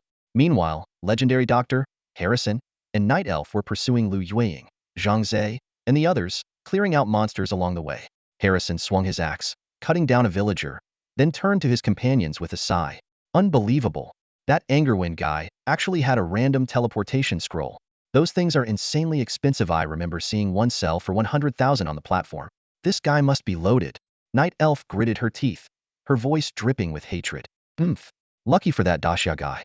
Otherwise, with the three of us surrounding him, he'd be dead for sure today. Her eyes burned with resentment. During their last encounter, her boyfriend had been killed by Angerwind. Legendary Doctor, however, remained calm, a subtle smirk forming on his face. No need to dwell on it. That guy only had 10 health left when he used the scroll. If he teleported into an area full of monsters, well, do you really think he'd survive? Hearing this, Harrison and Night Elf felt slightly better. Night Elf cursed fiercely. God willing. Let that Daxia guy teleport right next to the boss and get killed instantly. Just as she finished speaking, Harrison's eyes widened in excitement, and he pointed ahead, shouting, the boss. Haha, it's the boss. The three turned to look and saw a massive butcher, standing 3 meters tall, looming in the distance. Legendary Doctor rubbed his hands together in excitement. Haha, this is going to be a huge payday. The bosses in the Dead Zone are always worth it. Let's take it down before anyone else finds out. Night Elf quickly raised her bow and fired a series of arrows at the Death Butcher, but to her shock, the arrows passed right through its body without causing any damage. What's going on? Why isn't the boss taking any damage? She asked in confusion. Legendary Doctor launched a fireball at the boss, only to see it pass through as well. After a moment of thought, he suddenly understood. I get it. This must be one of the boss's abilities. When attacked, it turns into a transparent state. Don't worry. Once the effect wears off, we'll be able to hit its real body. Meanwhile, on the other side, Zhang Ze and Lu Yueying were already engaging the real Death Butcher. Midsummer Night stood nearby, anxiously manipulating a crystal ball in her hands. Hurry up, you two. My illusion can only hold for an hour. The crystal ball clearly displayed the movements of Legendary Doctor and his team. Lu Yueying lowered her voice and asked Zhang Ze, how do you plan to fight? We can't just charge in recklessly. Zhang Ze stroked his chin, his eyes fixed on the Death Butcher across from them. We don't know anything about this boss yet. Know your enemy and know yourself, and you'll win every battle. Let's figure out its abilities first. With that, he decisively summoned the Iron Fang Wolf. Steel Fang Wolf. Watch out. Lu Yueying's delicate face turned pale in an instant as she swiftly assumed a combat stance, her eyes gleaming with vigilance. In the critical moment, Zhang Ze quickly reached out to stop her. Don't panic, Zhang Ze explained, his voice tinged with urgency. This Steel Fang Wolf is my summon. It's an ally, not a monster. Lu Yueying's eyes widened in disbelief as she stared at Zhang Ze. You summoned it? She exclaimed, her voice filled with shock. Although she knew Zhang Ze possessed the innate skill of summoning, she never imagined that he could summon even bosses. Before Lu Yueying could recover from her astonishment, Zhang Ze continued to summon more creatures, swallowing Frog and Goblin King. The sight left Lu Yueying utterly dumbfounded. Her mouth hung open, unable to form any words. My goodness! Lu Yueying finally managed to speak. You actually summoned the bosses from the first, second, and third levels. Her eyes sparkled with disbelief. Zhang Ze, however, remained remarkably calm. He smiled and explained, that's because I haven't defeated the boss on the fourth level yet, so I can only summon the bosses from the first 3 levels. But I think, if the two of us work together, we should be able to take down this Death Butcher. Lu Yueying studied the summoned creatures standing behind Zhang Ze. Besides the 3 bosses, there were also 2 Goblin Slingers and a Poison Spider. After a moment of contemplation, she said, if we're lucky, we might actually have a chance to defeat this boss. Zhang Ze nodded and began formulating a strategy. You hold back for now.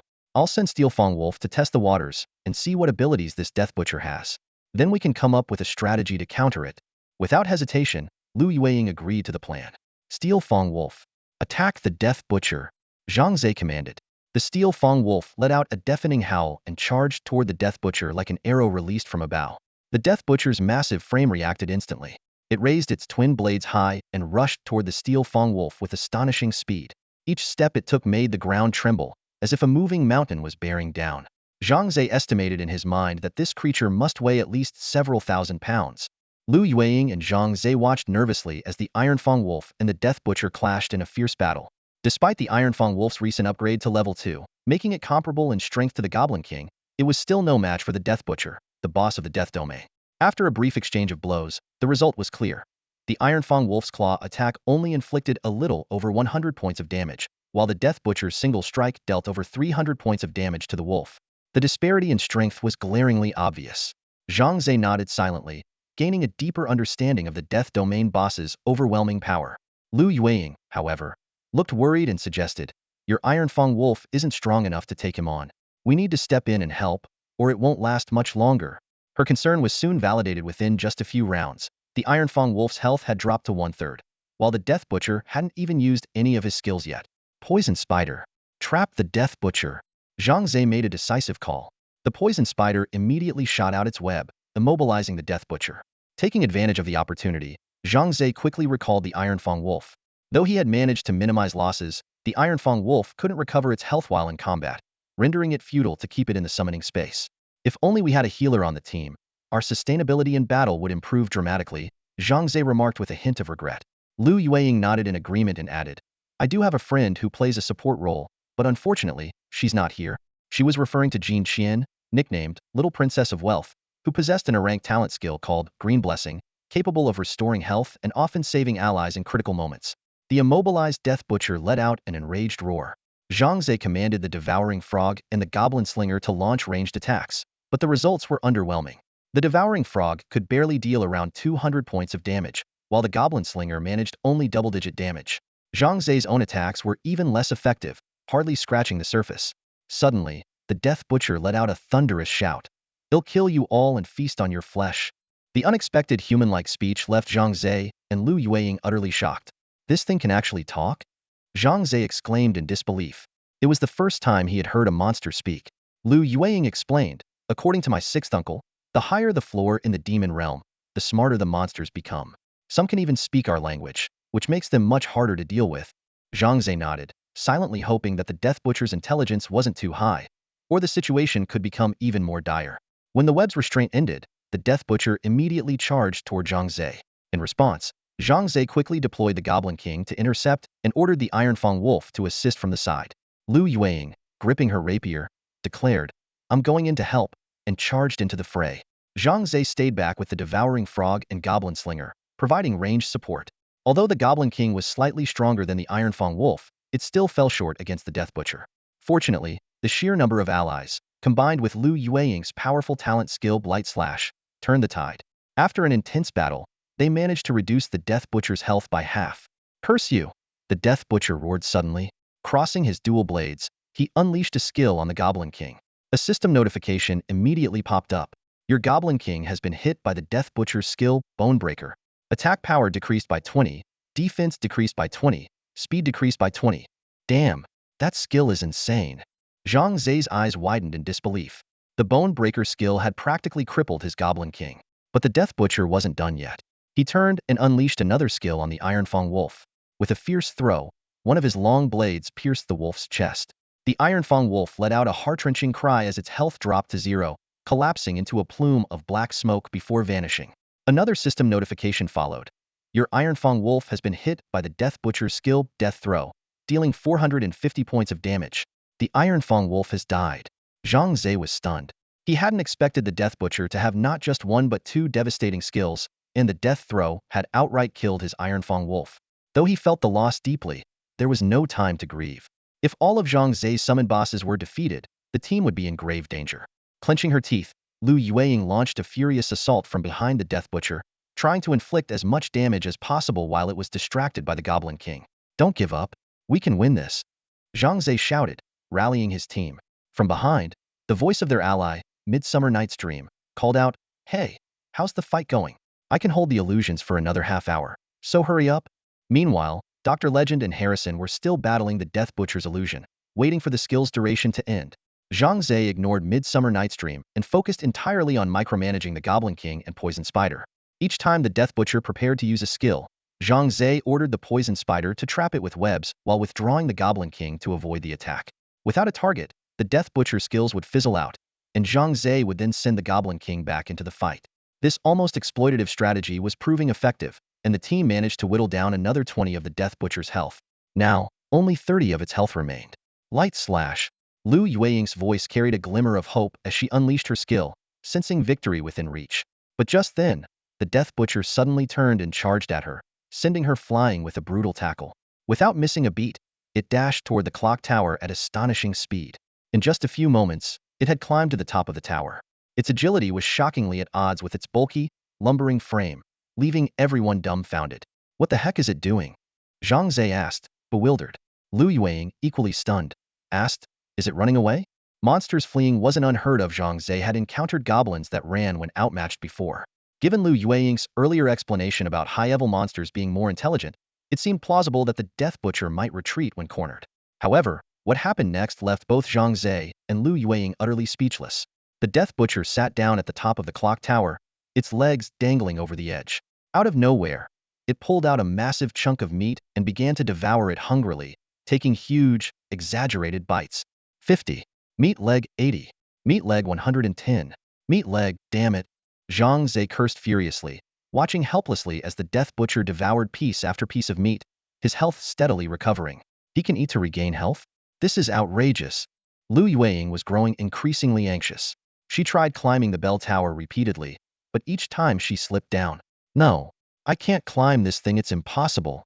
She watched the Death Butcher's health recover slowly and felt a sense of urgency building up inside her.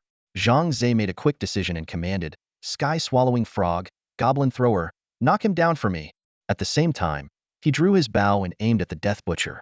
However, apart from the fireball from the Sky-swallowing frog, neither Zhang Ze's arrows nor the goblin thrower's attacks could reach the top of the bell tower. Suddenly, there was a loud explosion. Boom. 277. The Sky-swallowing frog's fireball hit the Death Butcher squarely as he was feasting, interrupting his meal and causing the meat to fall from his hands. You bastards! Bastards! The Death Butcher roared in rage, leaping down from the bell tower and charging straight at the Sky-swallowing frog. Yes, he's down. Lu Yueying's eyes lit up. Zhang Ze immediately commanded the Poison Spider to entangle the Death Butcher and resumed their earlier strategy. 17. Rakshasa. 49. Goblin Thrower. 210. Goblin King. 199. Lu Yueying. 297. Sky-swallowing frog.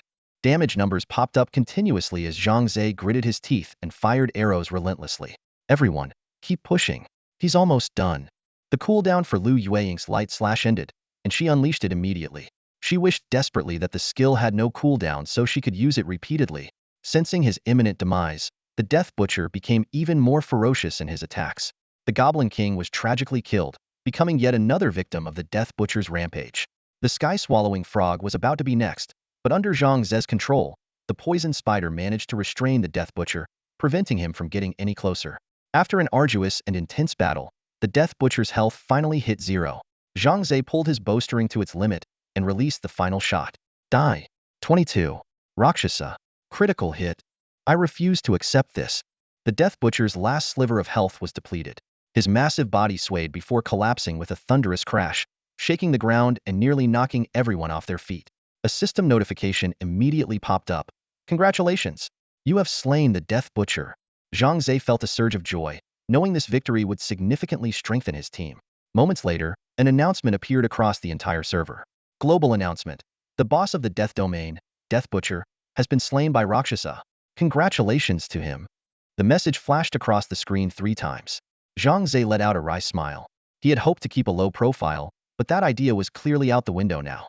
Lu Yueying, panting heavily, stared at the Death Butcher's lifeless body in disbelief. The boss is dead? Did we really kill the Death Domain boss? Zhang Ze chuckled. Of course. Look, the loot's already dropping. He pointed to a pile of shimmering items spilling out from the Death Butcher's corpse, scattering across the ground. Zhang Ze quickly gathered the loot and was thrilled to discover, haha, an Scrayed weapon dropped. He immediately took a screenshot of the weapon and sent it to Lu Yueying. Blood Fiend Longbow. Quality, S. Damage, 410,650. Special effect. Converts 10 of damage dealt into health for the user. Durability, 300,300 inch. Wow, this weapon has a lifesteal effect. Lu Yueying gasped, covering her mouth in astonishment. It was the first time she had seen a weapon with such a unique special effect. This weapon is perfect for you. You should keep it, Lu Yueying said without hesitation, recognizing Zhang Ze's immense contribution to their hard-fought victory. Then I won't hold back. Zhang Ze swiftly replaced his old, inferior bow with the Blood Fiend Longbow. Instantly, a sleek black bow emanating a crimson glow appeared in his hands, exuding an aura of insatiable bloodlust. This bow is incredible, Zhang Ze exclaimed with excitement. Your luck is unbelievable, Lu Yueying said, her eyes filled with envy. Many players spent years in the demon domain without obtaining a single Scrayed item. Yet Zhang Ze had managed to acquire one in just a few days, and it was a weapon with an outstanding special effect. At that moment, a distant voice called out, "Hey, how are you two doing? My illusion's time is almost up." It was Midsummer Night's Dream, who had been unable to move while controlling his illusion and was unaware of what had transpired behind him. We did it. The boss is dead, Zhang Ze shouted back, then turned to Lu Yueying. I collected 16 high-level attribute-free magic soul orbs, 1 random scroll, and 4 bottles of potent recovery liquor. I'll keep the random scroll, and you can have half of the rest. Lu Yueying initially wanted to refuse, but Zhang Ze had already sent the items to her mailbox. After a moment's thought, she accepted them, knowing they would be valuable for her upcoming second-tier demon domain trials. Suddenly, Midsummer Night's Dream came running back in a panic. This is bad. Those foreign adventurers are heading this way.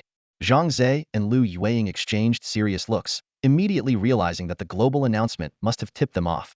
Damn it, that Death Butcher earlier was just an illusion.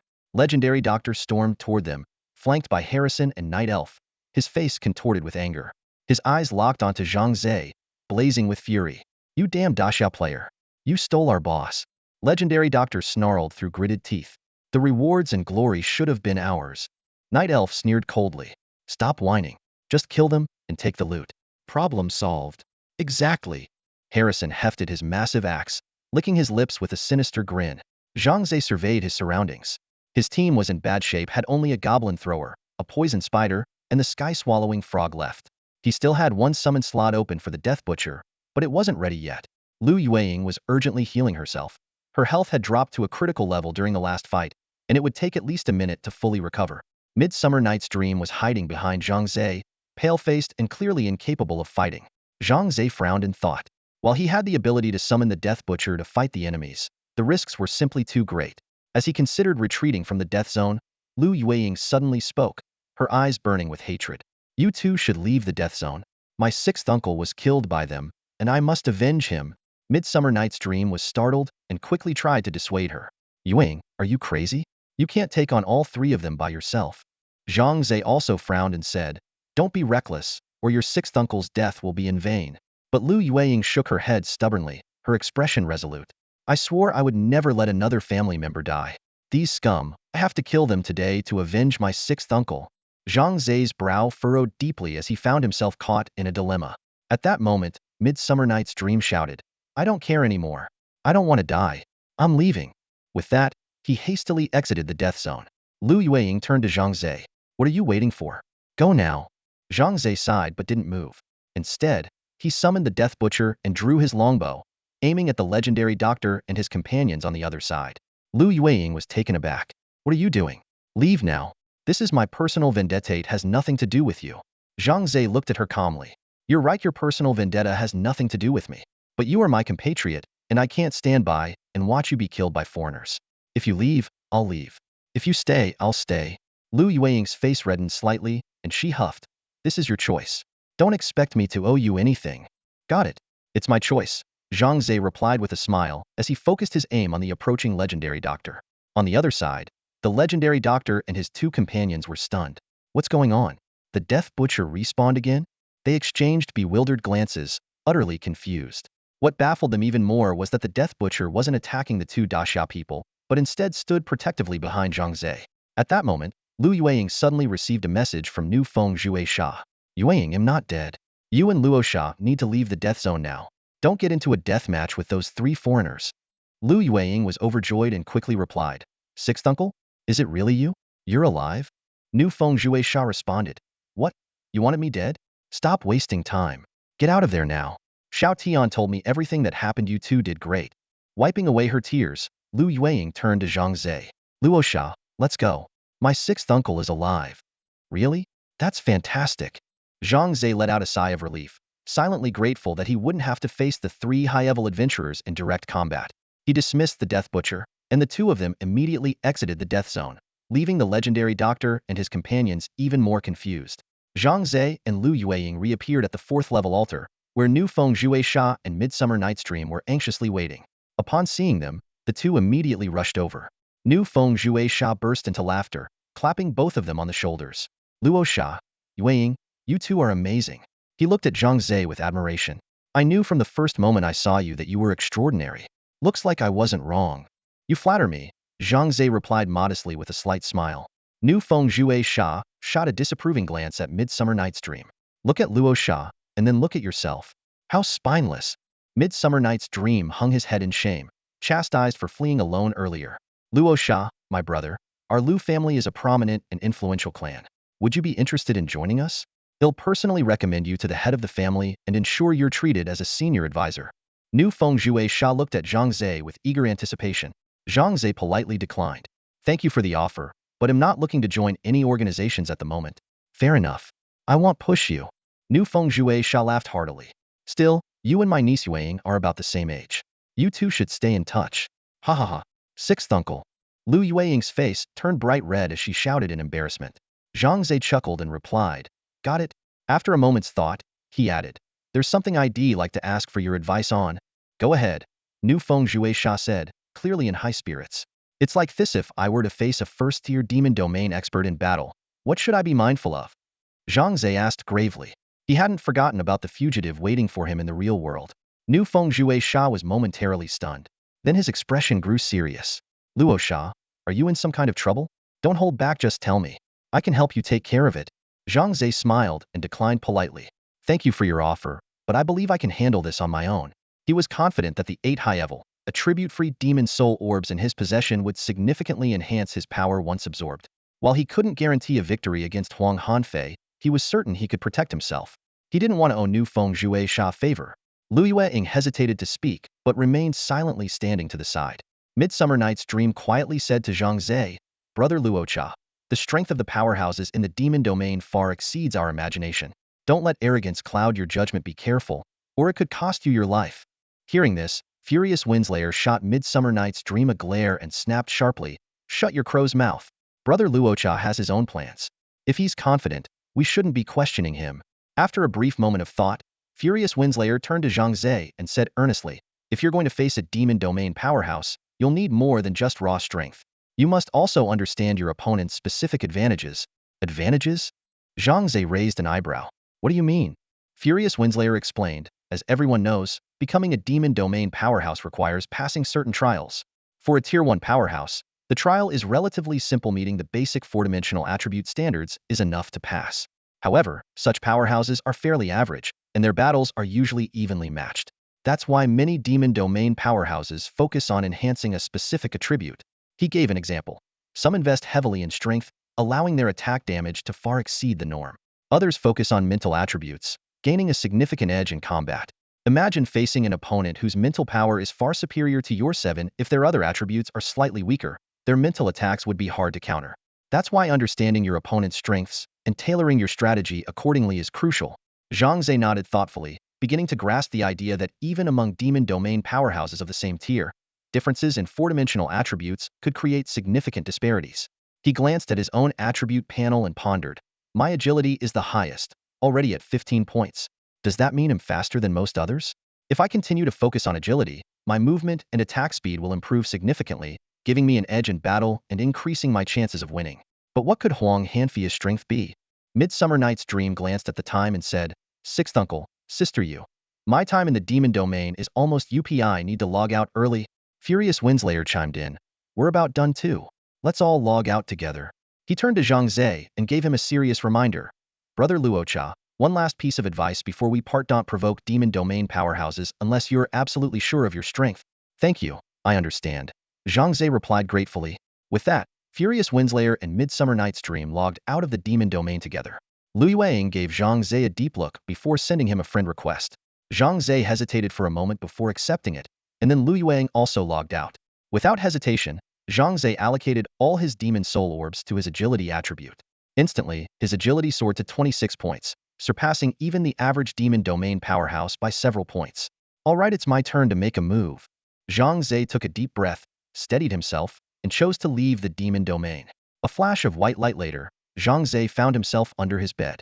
Like lightning, he darted out, ready to confront any ambush. However, the room was empty. Huang Hanfei was nowhere to be seen. Puzzled, Zhang Ze scanned his surroundings and cautiously stepped out of the bedroom, only to find the entire house deserted. What's going on? There's no way he could have left. Zhang Ze frowned, noticing Huang Hanfei's travel bag still in the corner, indicating he hadn't left. Suddenly, a chilling thought struck Zhang Ze. Damn it! His heart sank as he bolted out of the room and raced toward his own home. The door was unlocked. Zhang Ze's heart dropped. The next moment, he heard Huang Hanfei's voice from inside. Kid, I know you're out there. Come in, let's have a little chat. Zhang Ze pushed the door open and saw his younger sister, Zhang Feng, sitting on the couch, her face pale with terror. Huang Hanfei sat beside her, casually peeling an apple with a fruit knife, a sinister smile on his face. I noticed the balcony door was open, so I figured someone came in from next door. Who else could it be but my good neighbor? Huang Hanfei said, chewing on a piece of apple. Let my sister go, and we can talk about whatever you want, Zhang Ze said coldly, desperate to get his sister out of harm's way. Huang Hanfei replied lazily, that won't do. She's already seen my face and knows I'm a wanted man. If I let her go, she'll report me to the police. I can't take that risk.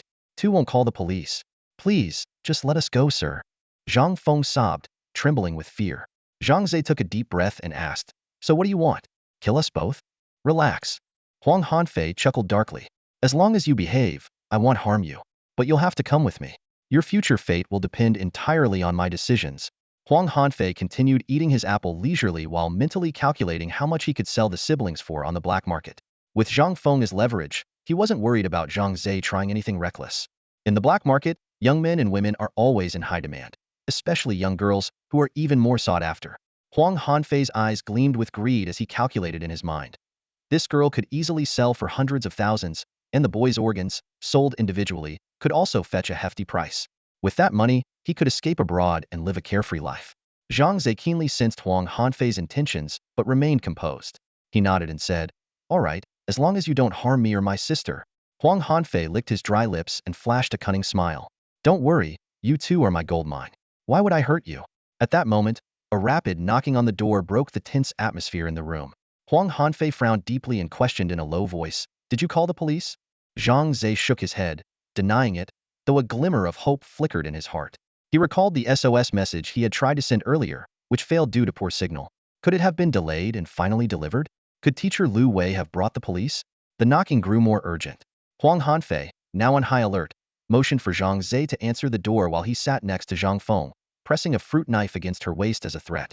Nervously, Zhang Ze opened the door, only to find a short girl wearing a yellow food delivery cap, grinning and holding a meal box. Hello. Your delivery is here. Enjoy your meal. Zhang Ze froze, then frowned and said, I didn't order anything. You must have the wrong address. He tried to push the girl back outside, but she deftly slipped into the room, muttering indignantly, customers can't be like this.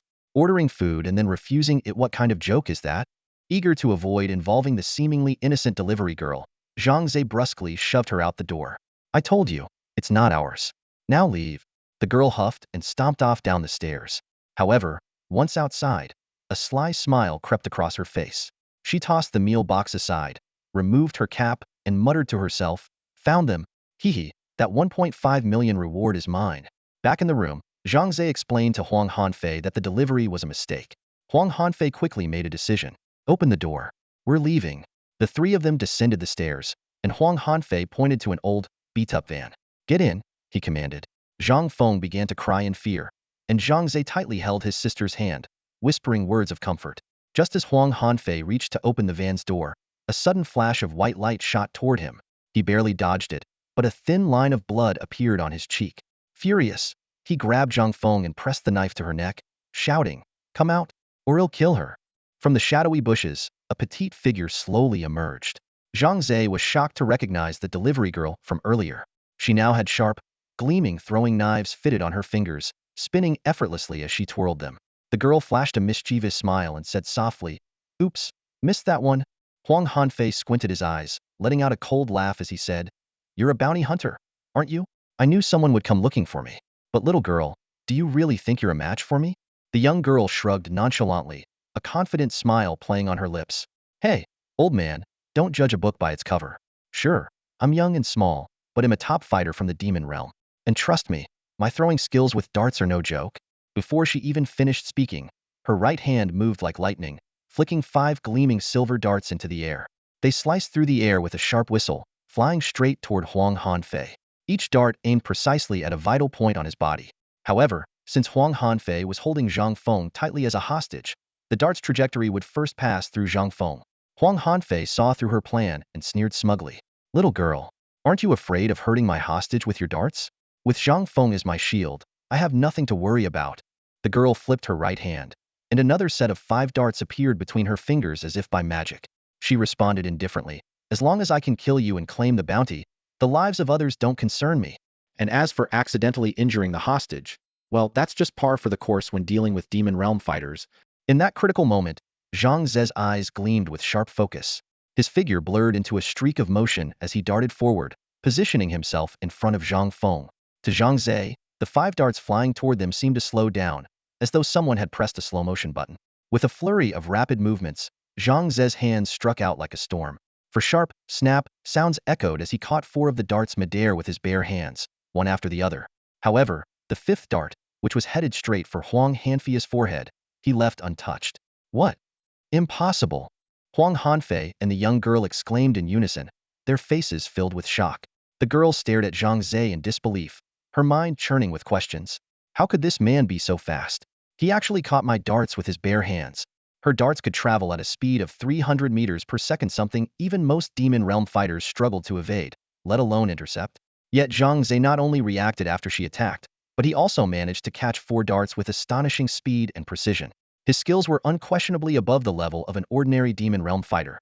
Narrowing her eyes, the girl's mind raced with suspicion. Could he also be a demon realm fighter?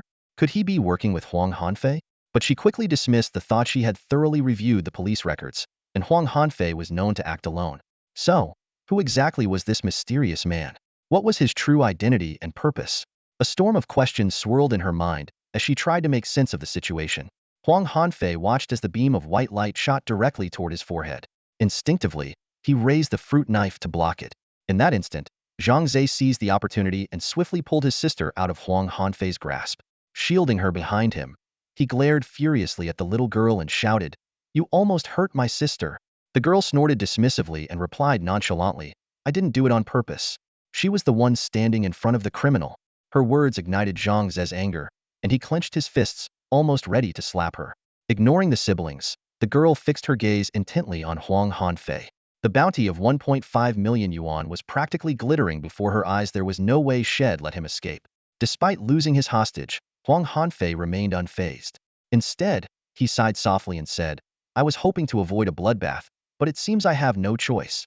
I'll start with you." Before he finished speaking, he charged at the girl with lightning speed. The girl leaped effortlessly into the air, soaring 4 or 5 meters high, dodging his attack with ease. While midair, she flipped gracefully, her hands flicking outward. In an instant, 10 throwing knives shot toward Huang Hanfei like a storm of deadly rain. Huang Hanfei rolled on the ground, narrowly evading the knives. Before he could regain his footing, another barrage of 10 knives came whistling toward him. Zhang Ze and his sister, Zhang Feng, watched in shock, their mouths agape. They couldn't believe how the girl could unleash dozens of throwing knives in such a short span. It was as if she was performing some kind of magic trick. Huang Hanfei was growing increasingly frustrated by the relentless storm of knives. Cursing silently, he thought, "Damn it. Looks like you'll have to use my ultimate move." Suddenly, he shifted tactics. Instead of dodging, he charged straight at the girl. The girl smirked arrogantly. Finally giving up? "Huh? Let me turn you into a pincushion and cash in that bounty." She nimbly retreated, preparing for another attack. But just then, Huang Hanfei pulled a mirror from his coat and flashed it in front of her eyes, shouting, "Take a look at this." The girl's gaze was involuntarily drawn to the mirror. In an instant, her eyes glazed over, and her body froze, as if she had been struck by a paralysis spell.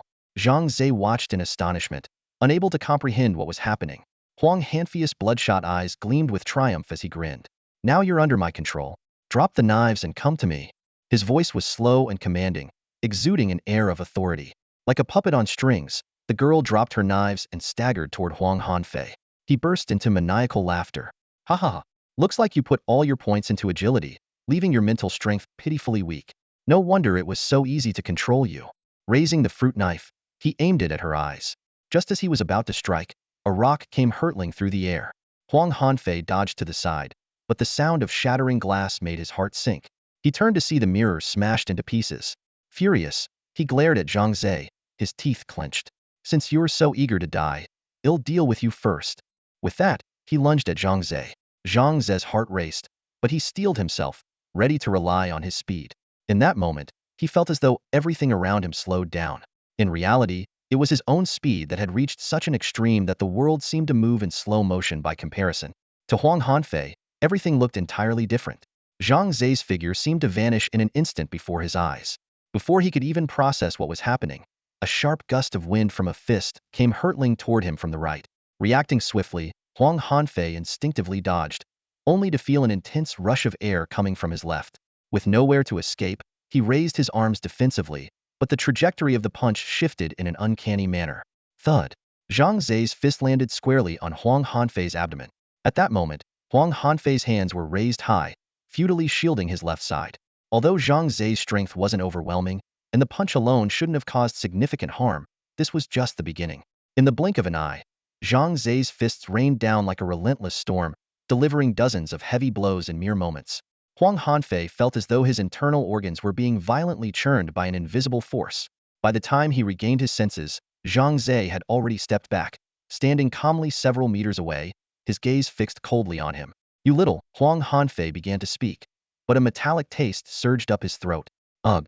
He suddenly spat out a mouthful of blood, the searing pain in his organs finally erupting. He collapsed heavily to his knees, his body convulsing violently as blood and frothy saliva spilled from his mouth. Moments later, he lost consciousness entirely. Zhang Ze exhaled deeply, knowing this victory hadn't come easily. Huang Hanfei had underestimated his speed advantage, and the earlier mental strain of dealing with the little girl had given Zhang Ze the perfect opening. Without those factors, the outcome would have been far less certain. "Big brother, is that bad guy okay now?" Zhang Feng cautiously peeked out from behind a trash can, her voice trembling with worry. "It's over. You can come out now." Zhang Ze gestured for his sister to step forward, pulling out his phone to call their homeroom teacher, Lu Wei. Lu Wei, who had been preparing to go to bed, immediately became alert upon receiving Zhang Ze's call. As he hurriedly got dressed, he sternly instructed, "Keep the fugitive under control. They'll be there with backup right away. Be careful."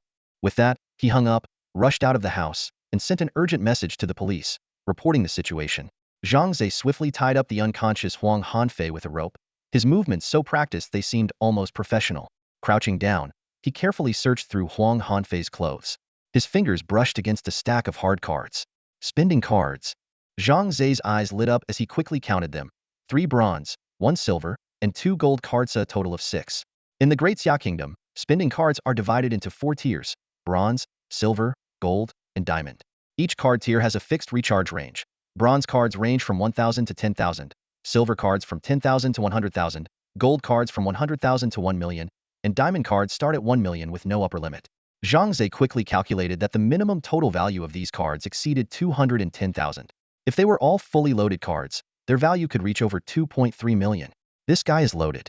He must have gotten this money through shady means, Zhang Ze muttered to himself. Not far away, the young bounty hunter girl was still standing frozen in place, her eyes blank as if she'd been put under a spell. Zhang Feng circled around her curiously and asked, "Brother, why isn't she moving?" Zhang Ze walked closer and waved a hand in front of her face. Seeing no reaction, he speculated. She's probably still under Huang Hanfei's hypnosis and hasn't snapped out of it yet. What should we do? Should we help her? Zhang Feng asked. The siblings exchanged a look and simultaneously broke into mischievous grins. Do you have a pin? Preferably one that's hard to wash off, Zhang Feng asked. I do. I'll go get it. Zhang Ze quickly returned with a marker and handed it to his sister. 10 minutes later, several police cars roared into the neighborhood, sirens piercing the night. Lu Wei led a group of officers into the house. When they saw Zhang Ze and his sister unharmed and the fugitive still unconscious, they all heaved a sigh of relief. Zhang Ze, that was far too reckless. Lu Wei scolded him sharply. Didn't I tell you not to confront criminals? This guy is a dangerous fugitive, responsible for 7 murders. An older officer nearby chuckled and tried to smooth things over. Don't be too harsh, Lu. This young man is a hero in Tianfeng City. We've been chasing this fugitive for 2 years with no success, and now your student has caught him. You should be proud. Lu Wei's expression softened into a smile. Of course I'm proud. I was just worried they might have gotten hurt. But how did you manage to take him down? He's a tier 1 demon realm fighter, and you haven't even graduated high school. Zhang Ze replied modestly. I couldn't have done it alone. That girl over there helped a lot. By the way, she seems to be under hypnosis and can't move. Everyone turned their attention to the young girl. The older officer raised an eyebrow. Oh, it's her. That explains a lot. Who is she? Zhang Ze asked curiously. She's Shin Mingdai, a bounty hunter and also a tier 1 demon realm fighter, the officer explained. She's known for her extravagant spending and relies on bounty money to get by. Whenever there's a bounty, she's always the first to sign up. Zhang Ze nodded thoughtfully. The officer suddenly noticed the strange patterns drawn all over Shan Mingdai's face, resembling some kind of reptile. What's with her face? Zhang Feng quickly hid the marker and feigned ignorance. Not sure. She was like that when we got here. The siblings exchanged another knowing smile. The police escorted Huang Hanfei and Shan Mingdai into their cars. The older officer turned to Zhang Ze and said, the bounty on Huang Hanfei is 1.5 million. Since you two work together to capture him, the reward will be split evenly. After taxes, you'll get around 600,000. Come to the station with your ID in a few days to complete the paperwork.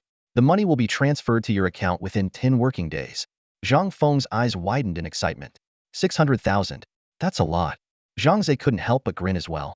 Combined with the spending cards head taken from Huang Hanfei, this unexpected windfall was substantial. Maybe I can finally afford to buy my sister permanent access to an artificial kidney, he thought, his eyes sparkling with hope. After the police left, the siblings were so thrilled they couldn't sleep all night. The next morning, in a rare treat, they went out for breakfast before heading to their respective schools. At school, Zhang Ze was praised again by teacher Lu Wei. He asked his teacher to keep the incident low-key and not make a big deal out of it. After school, Zhang Ze went to his part-time job at the school's martial arts club. As soon as he walked in, he saw Zhang Hao. Zhang Ze, hey, remember me? I'm Zhang Hao. Zhang greeted him warmly. I remember. What's up? Zhang Ze replied calmly. Zhang Hao smiled and extended his hand. The martial arts exam is coming up, and I'm looking for a worthy sparring partner. How about a match? Zhang Ze looked at Zhang Hao's outstretched hand and shook his head slowly. His voice was calm but firm. Sorry, I have work to do. Besides, I'm not your opponent. Please find someone else. With that, Zhang Ze ignored Zhang Hao and walked straight to the locker room to fetch his cleaning tools. Zhang Hao curled his lips and withdrew his hand. He shouted loudly at Zhang Ze's back. You don't need to hide. I know you're strong enough to qualify for Qing University Martial Arts School. But let me tell you, our school only has 2 spots. One is already reserved and the other, it's mine. Zhang Ze's footsteps paused slightly but quickly resumed. He didn't respond and continued toward the locker room. Seeing this, Zhang Hao snorted and left the martial arts hall. So, our school only has 2 spots. If one is already reserved, who could that person be? Zhang Ze wondered to himself but decided not to dwell on it. After finishing his cleaning duties, Zhang Ze returned home. After dinner, he prepared to enter the demon realm. The system's prompt sounded, "Welcome to the demon realm. Please select your destination, 1st level, 2nd level, 3rd level, 4th level." Since the dead zone had already been cleared, the 4th level was now freely accessible. Without hesitation, Zhang Ze selected the 4th level. With a flash of light, he appeared on the altar of the 4th level. The area had indeed returned to normal, and players were freely moving in and out. Zhang Ze checked his summoning monster roster and noticed significant gaps. He thought to himself, there's no need to go back to the 3rd level to summon goblins. I already have the Death Butcher and the Goblin King, plus the long-range fireball support from the Sky-Swallowing Frog. That should be enough to handle the monsters on this level. According to the Demon Realm Guide, the 4th level's monsters included pighead beasts, birdmen, and the boss Minotaur Commander. Zhang Ze hadn't gone far from the altar when he encountered pighead beasts and birdmen. The pighead beasts were nearly 2 meters tall, impressively muscular, with 6-pack abs on their torsos. They wielded 2 iron-studded hammers and exuded a menacing aura. The birdmen appeared to be female, often hovering in the air and launching sharp feathers at ground targets with high damage. Zhang Ze found a secluded spot and summoned all his monsters to start clearing the surrounding small monsters. The pighead beasts were aggressive but had average defense, requiring high defense stats for most players to handle. The birdmen, on the other hand, needed long-range classes like archers or mages to deal with them effectively. Zhang Ze's team was perfectly balanced, the Goblin King and Death Butcher for melee combat, and the Sky-Swallowing Frog for ranged attacks. Coupled with his equipped strength weapon, his attack power had significantly increased, with his bow damage surpassing triple digits. After a fierce battle, Zhang Ze's team roster was finally full, now including 3 pighead beasts and 3 birdmen. He had considered filling his roster with boss monsters, but since they were highly sought after and could lead to unnecessary trouble, he decided against it for now. As Zhang Ze was retrieving his summoned monsters and preparing to search for the boss Minotaur Commander, he suddenly heard a girl's cry for help nearby. "Help! Someone's trying to kill me!" Frowning, Zhang Ze looked in the direction of the voice. He saw a petite girl running frantically, pursued by a man wielding an iron rod. The man shouted as he chased her, "Stop running! I'm going to teach you a lesson today." Zhang Ze turned away, uninterested. Such incidents were commonplace in the demon realm. Not wanting to meddle, he focused on his own objectives. Zhang Ze had intended to stay out of the conflict, but unexpectedly, he was drawn into it. A little girl from the demon realm, with the name Moonlight Bunny, suddenly dashed toward him, clinging tightly to his leg. Her tearful eyes pleaded with him, "Big brother, please, help me. That man behind me wants to kill me." Zhang Ze frowned deeply, torn about whether to get involved. He responded coldly, "Sorry, I can't help you. You'd better hurry back to the altar. You'll be safe there." As he spoke, he tried to gently push the girl away. However, the situation took a sharp turn. The girl suddenly shouted, "Big brother, I've done everything you asked me to do, and now that man is chasing me.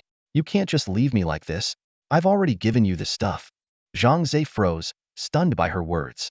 Before he could process what was happening, a man wielding an iron rod rushed up to him. The man, clearly having overheard the girl, glared at Zhang Ze with fiery eyes.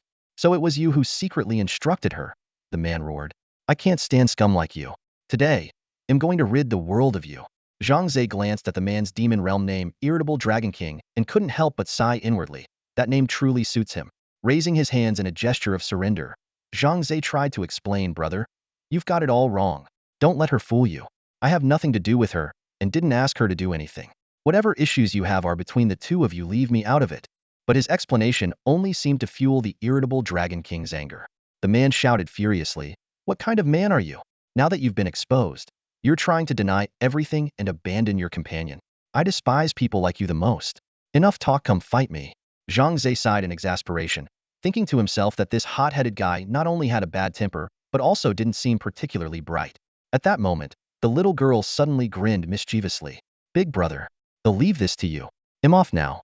Good luck beating this lunatic," she chirped cheerfully, waving at Zhang Ze before turning and running away.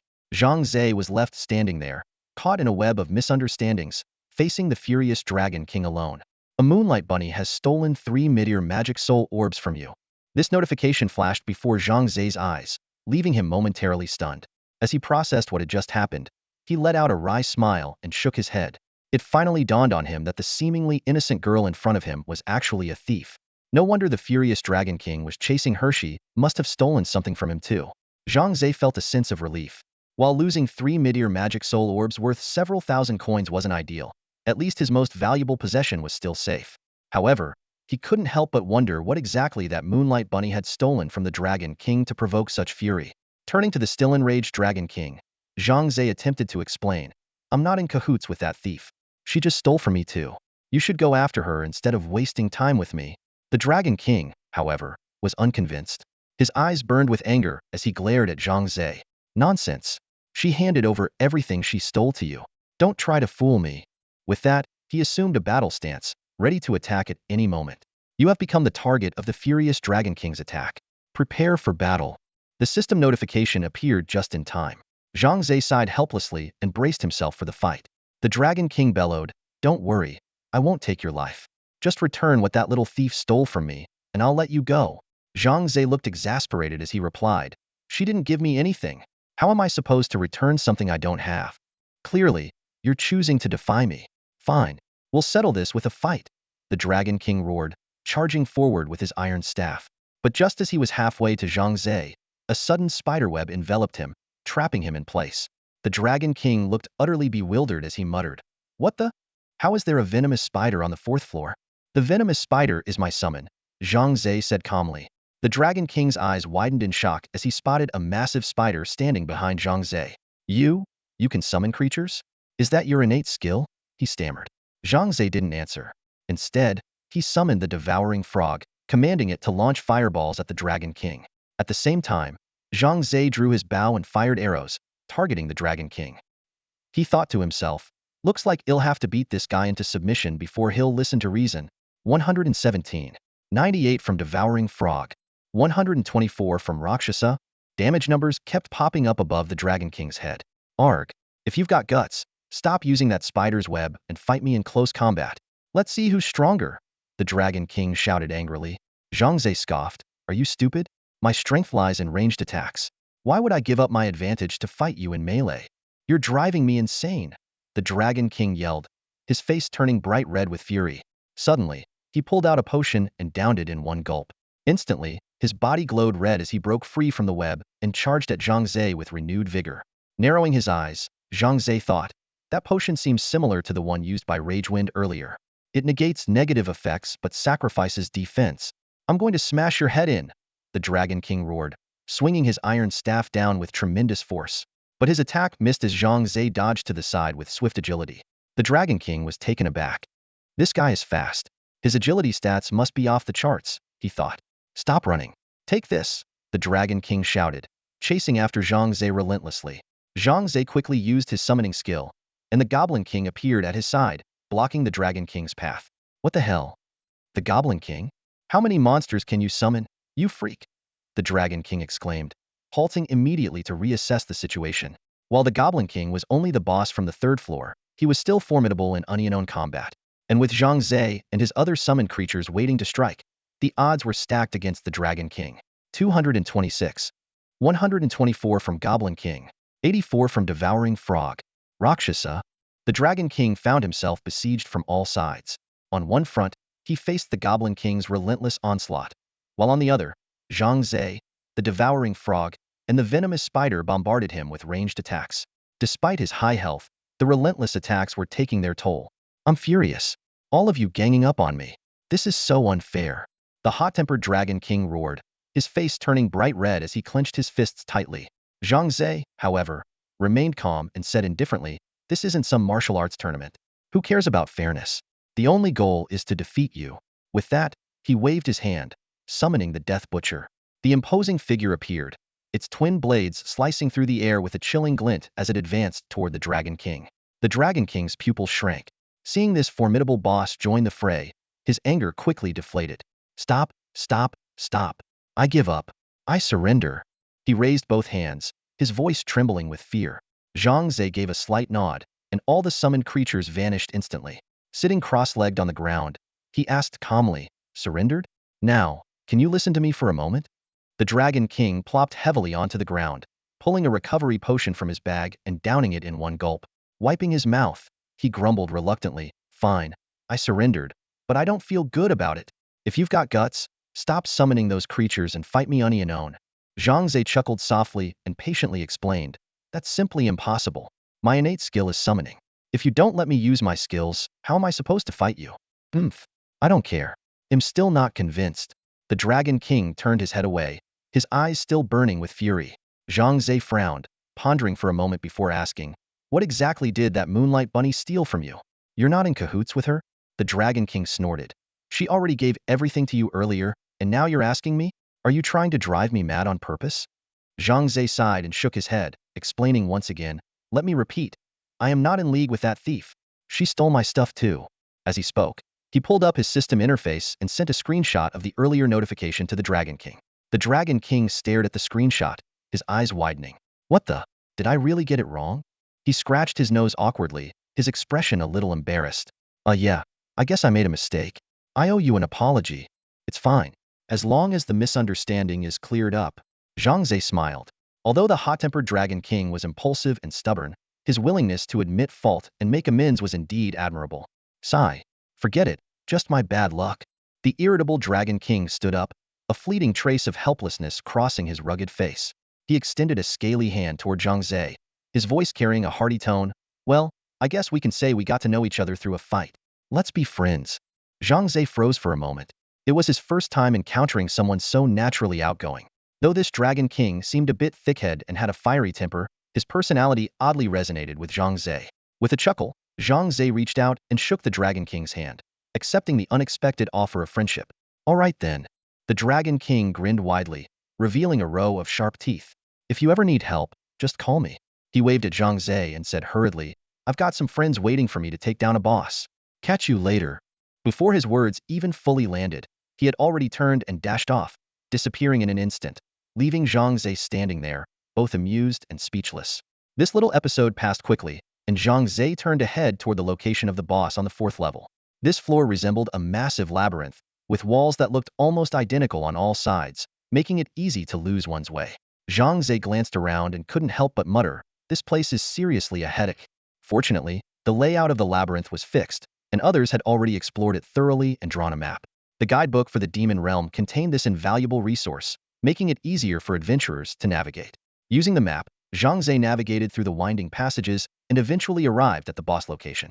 As he turned the final corner, a familiar scream reached his ears, help. His heart tightened. Why did that voice sound so familiar? Focusing his gaze, he saw that it was indeed the Moonlight Bunny. The poor Moonlight Bunny was cornered against a wall, desperately summoning an ice barrier in front of her to fend off the ferocious attacks of a Minotaur commander boss. The ice wall was trembling under the relentless assault and seemed ready to shatter at any moment. Moonlight Bunny cowered in the corner, trembling with fear, tears streaming down her face. What shocked Zhang Ze even more was the presence of a pig-headed creature standing nearby, with the name by Regroup displayed above its head. The pig-headed creature sneered and spat venomously. You little thief! That's what you get for stealing from me. You deserve to die. Its tone dripped with malice and hatred. Zhang Ze frowned. While Moonlight Bunny's act of stealing was indeed wrong, it hardly warranted such a severe punishment. Without hesitation, he stepped forward and fired an arrow that struck the Minotaur commander squarely on the back of its head, successfully diverting its attention. Hey, what do you think you're doing? Bai Ryu shouted angrily at Zhang Ze. Mind your own damn business. She's a thief. She deserves to die. Remaining calm, Zhang Ze kept his distance from the Minotaur commander and replied, I know she's a thief, but that doesn't mean she should be pushed to her death. She's young, why not give her a chance to turn over a new leaf? Huh. Bai Ryu scoffed, his tone full of disdain. That's easy for you to say because you haven't been robbed by her. Don't preach forgiveness if you haven't been through it yourself. He gave Zhang Ze an appraising look, his face curling into a mocking smirk. Oh, I see what this ice you're trying to play the hero, huh? Do you even have the strength for that? This is a boss on the 4th level. You can't possibly handle it alone. Don't come crying to me for help later. I couldn't care less if you live or die. Zhang Ze smiled faintly and said with confidence, Don't worry, I can handle it myself. With that, he deftly dodged the Minotaur commander's charge, and with a thought, summoned all his creatures. In an instant, 3 pig-headed monsters, 3 birdmen, a venomous spider, and 3 powerful bosses appeared behind Zhang Ze. The scene was nothing short of spectacular. Bai Ryu stood frozen, his jaw dropping in disbelief. Zhang Ze ignored the stun by Ryu and focused entirely on the battle at hand. He directed the venomous spider to immobilize the Minotaur commander, and then all his summoned creatures surged forward, launching a ferocious assault.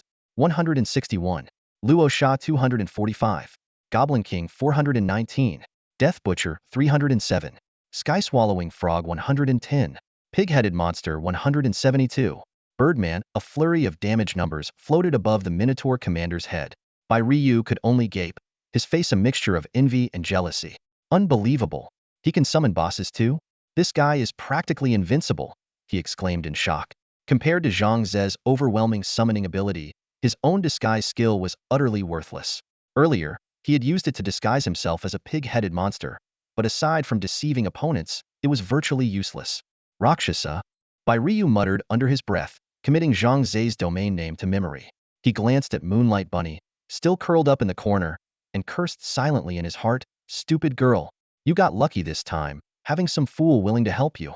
Bai Ryu scanned his surroundings warily, realizing that staying any longer could be dangerous.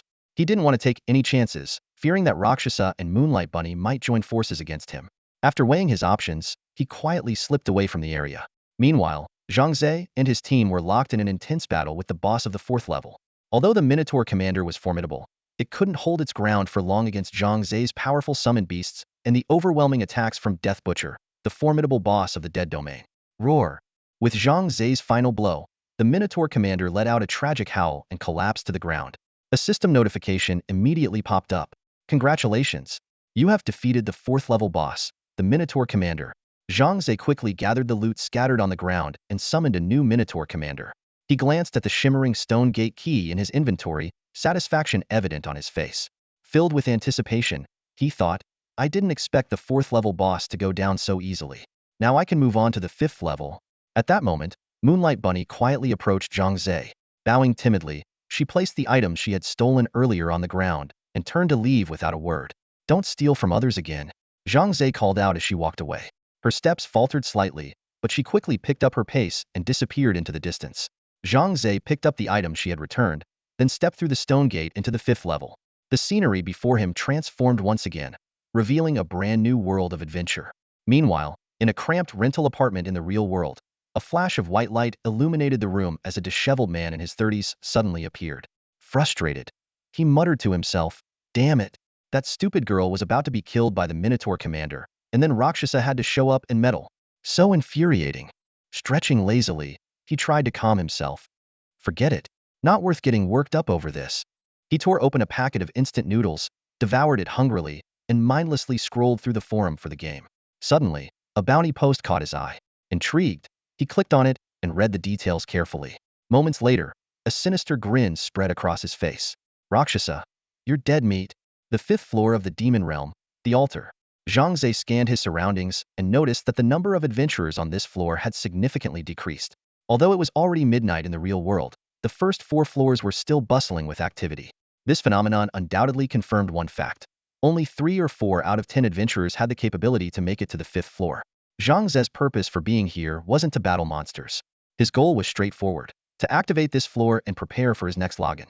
As an older brother who needed to take care of his sister, he understood the importance of maintaining his health and was determined not to stay up late in the demon realm. With the game open from 8 p.m. to 8 a.m., Zhang Ze planned to resume his adventure early the next morning. Just as he was about to log out, a friend message from Lu Yueying caught his attention. The message was alarming. "You've been put on a bounty. Check the demon realm forum. The top pin post in the bounty section is about you." Zhang Ze frowned deeply. He was no stranger to the demon realm forum, a global platform for adventurers. Its mysterious server location was renowned, with no one able to pinpoint its true whereabouts. While Zhang Ze occasionally browsed the forum, he had never ventured into the bounty section. After leaving the demon realm, Zhang Ze immediately opened the forum on his phone and navigated to the bounty section. Sure enough, the top pin post was about him. Bounty post. Name: Luo Cha. Gender: male. Class: archer. Appearance: age unknown, masked. Affiliation: Great Xia Kingdom. Bounty details: provide any information about Luo Cha. Reward: depending on the value of the information, 1 million to 5 million. Client: The Dawn of Humanity. Upon seeing the name The Dawn, Zhang Ze's pupils contracted. He was almost certain this was the result of the information Death's Kiss had transmitted to their organization before her demise. Zhang Ze fell into deep thought, analyzing the situation. Once a post like this was published, it couldn't be taken down. Trouble was bound to follow in the days ahead. While Zhang Ze had 4 powerful bosses by his side and wasn't afraid of direct confrontation, it was the hidden dangers that concerned him. Being ambushed while fighting monsters would be the most troublesome scenario. After a moment of contemplation, Zhang Ze realized he needed reliable allies. Having someone watching his back would greatly reduce the risk of being attacked from behind. A few names immediately came to mind: Lu Yueying, Furious Windchaser, and the Wrathful Dragon King. As he continued browsing the forum, Zhang Ze stumbled upon another intriguing bounty post. The client was none other than Moonlight Bunny. Bounty post. Bounty details. Help the client reach the 30th floor of the Demon Realm. Additional info. Client is currently stuck on the 4th floor. Reward. Client's entire fortune. Approximately 1 million. Client. Moonlight Bunny. Zhang Ze pondered silently. Offering 1 million to reach the 30th floor seemed far too low. But why was Moonlight Bunny so determined to get there? Despite his curiosity, Zhang Ze chose to respect her privacy. As the night grew deeper, Zhang Ze put away his phone and drifted into sleep. The next morning, Zhang Ze arrived at school. The atmosphere in his class had subtly shifted. The students had naturally divided into 2 groups. One group consisted of those with excellent talent skills, most of them ranked level or higher. They were enthusiastic about discussing their experiences in the demon realm and strategies to become stronger. The other group comprised students with weaker talent skills who had given up on becoming demon realm elites. They were planning for ordinary futures, attending regular universities, getting jobs after graduation, and ultimately settling down to raise families and contribute to the nation. Zhang Ze was automatically categorized into the first group. He listened as his classmates animatedly shared their stories from the demon realm. The conversation soon turned to a recent major event. Hey, did you guys hear? The 4th floor of the demon realm turned into a dead zone a few days ago. The entire floor was sealed off. That's old news. Who doesn't know about that? I was there when it happened. They said the dead zone boss was taken down by someone from the Great Xia Kingdom. Those foreign players didn't stand a chance. Just thinking about it makes me proud. Really? That's amazing. Finally, someone from Great Xia is making a name for us. Do you know who did it? This person is a national hero. The country should give them an award. Luocha. Everyone in the dead zone at the time got a system notification about it, and it announced it 3 times. Absolutely incredible. Zhang Ze sat quietly, listening to his classmates shower him with praise. Even with his thick skin, he couldn't help but feel a little embarrassed. Luocha? Why does that name sound so familiar? Wang Yang scratched his head before suddenly slapping his thigh. Oh, crap. Luocha is my savior. Zhang Ze, do you remember? I told you about that time I was kidnapped, and this guy saved me. I can't believe it. He even took down the dead zone boss. I really want him to be my mentor now. Wang Yang's eyes sparkled with admiration, sending chills down Zhang Ze's spine. At that moment, the classroom door was suddenly kicked open. A man with a wild afro and earrings strode in. His expression was fierce as he scanned the room and shouted, "Who's Zhang Ze? Step forward." The room fell silent. Everyone turned to look at the uninvited guest, the air thick with tension. What the hell are you all staring at? I'm looking for Zhang Ze. Zhang Ze, get your ass out here. A man with a wild afro burst through the classroom door, striding up to the podium with heavy steps. He slammed his fist onto the desk with a deafening bang, glaring at the stunned students below as he roared. The classroom fell into an eerie silence, the air thick and still. The students exchanged glances, their eyes filled with confusion and fear. Finally, someone whispered, "Who is he? Doesn't look like he's from our school." "You don't know?" A classmate replied in a hushed voice. "He's a gang leader who hangs around the area near our school. No one knows his real name, but everyone calls him Crocodile." Why is he looking for Zhang Ze? Did Zhang Ze offend him?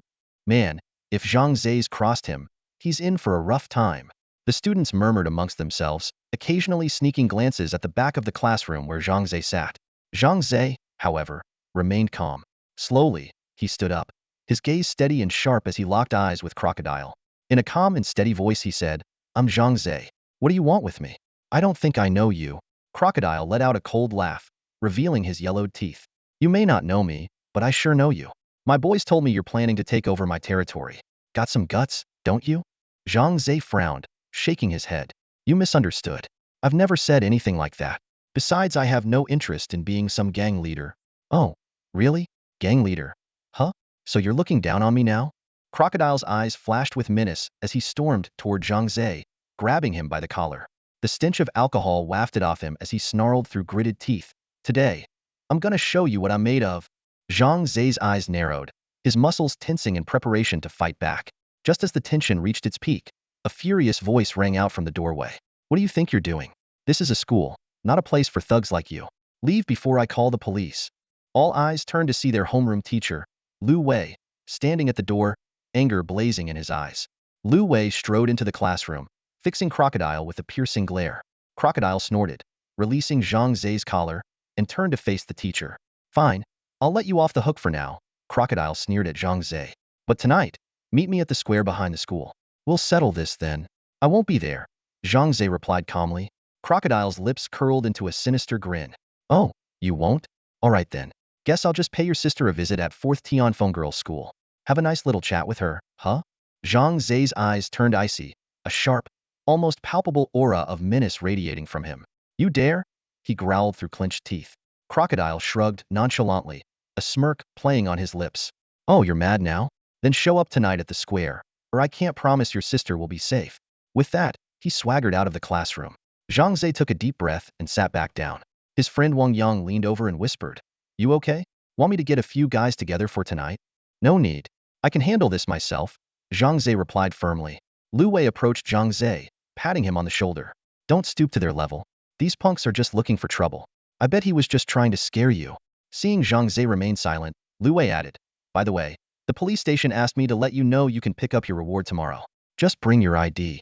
After school, Zhang Ze finished cleaning the martial arts hall and headed straight to the square behind the school. When he arrived, he saw Crocodile waiting with 3 or 4 cronies. Well, looks like you really care about your sister. What are you, some kind of overprotective brother? Crocodile sneered, toying with a brass knuckle on his hand. His lackeys burst into crude laughter. Zhang Ze stood firm, expressionless. He set his backpack aside and said, Let's get this over with. I've got to get home and log into the demon realm. Crocodile's face twisted into a malicious grin as he stomped forward. Seeing that smug look on your face makes my fists itch. You're not going home tonight. You're going straight to the hospital. With that, he swung his fist toward Zhang Ze's face.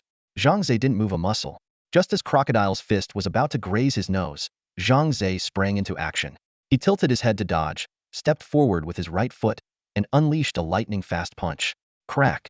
The sound of Zhang Ze's fist landing squarely on Crocodile's right cheek echoed through the square. Crocodile flew back like a ragdoll, crashing into a tree before slumping to the ground. Dazed from the impact, he momentarily lost consciousness. Blood trickled from a gash on his swollen cheek, dripping onto the ground. Crocodile's lackeys stood frozen, their jaws slack with disbelief. They exchanged panicked whispers. What the hell just happened? Boss Crocodile got taken out. One punch, just one punch. How strong is this Zhang Ze guy? What do we do? Should we step in? Are you insane? If the boss is down, what chance do we have? The last comment seemed to snap them all to their senses. Without another word, they turned and bolted, disappearing into the night. Zhang Ze approached the crocodile, who had just regained a sliver of consciousness but still looked dazed and disoriented. The crocodile mumbled incoherently, 2 teeth missing, and half of his face swollen like a steamed bun, making his speech slurred. Zhang Ze crouched down, coldly locking eyes with the crocodile. He spoke slowly and deliberately, warning, Stay away from me and my sister from now on, or I'll knock out all your teeth. With that, he stood up, grabbed his belongings, and walked away from the small square without looking back. A few minutes later, a shadow holding a device resembling a speedometer emerged from the woods near the square. It was Zhang Hao. He stared at the numbers on the device, his expression shifting unpredictably. Punching force. Approximately 1,046 pounds. Zhang Hao gasped, utterly shocked. His own punching force had just barely surpassed 800 pounds, and that was after desperately absorbing power from magic soul orbs. He had thought he could leave Zhang Ze far behind, but the test result in front of him was a harsh wake-up call. Countless questions raced through Zhang Hao's mind. What had Zhang Ze done? How had his punching force improved so rapidly? Just a few days ago, his force measured only 497 pounds on the punching force machine, and now it had surpassed 1,000 pounds. Zhang Hao clenched his teeth, his whole body trembling with anger. He realized that even if he continued to tirelessly absorb magic soul orbs, he might never catch up to Zhang Ze. Zhang Hao was well aware that the effectiveness of absorbing magic soul orbs was closely tied to a person's physical condition. Some individuals with exceptional physical fitness could absorb the orbs more efficiently, with even a single high-level orb boosting their attributes. Others with average physical fitness could gain a modest boost, perhaps 1 point per orb. However, for those with poor physical fitness, absorbing even large quantities of orbs might yield little to no improvement.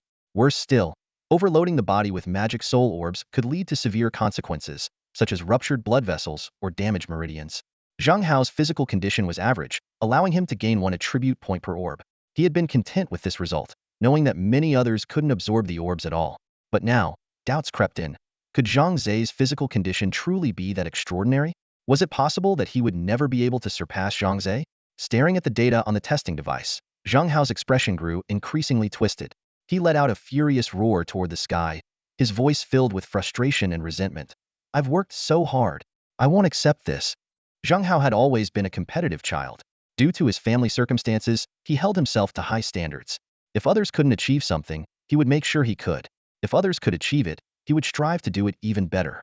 Whether it was academics or martial arts, he pursued perfection with relentless determination. When he couldn't match others in certain areas, he would find ways to compensate, even resorting to underhanded methods if necessary. His goal was singular: to prove that he was better than anyone else. When it came to Zhang Ze, Zhang Hao had already marked him as a potential rival. Although Zhang Ze had no intention of competing with him, Zhang Hao refused to let him off the hook. The crocodile, a local thug, was actually one of Zhang Hao's henchmen. On the surface, Zhang Hao appeared to be a model student, polite and well-mannered, but in secret, he had already recruited the local troublemakers before even arriving at the school. Today's incident, where the crocodile confronted Zhang Ze, was orchestrated by Zhang Hao to force Zhang Ze to reveal his true strength.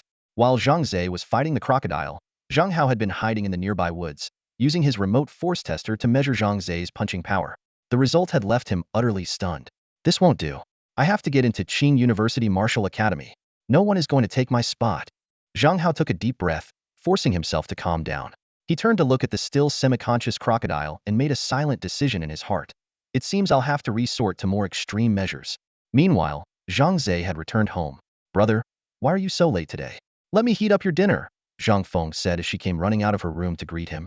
She took Zhang Ze's backpack and hurried into the kitchen. For Zhang Ze, sitting down to eat a warm meal cooked by his sister was a rare comfort.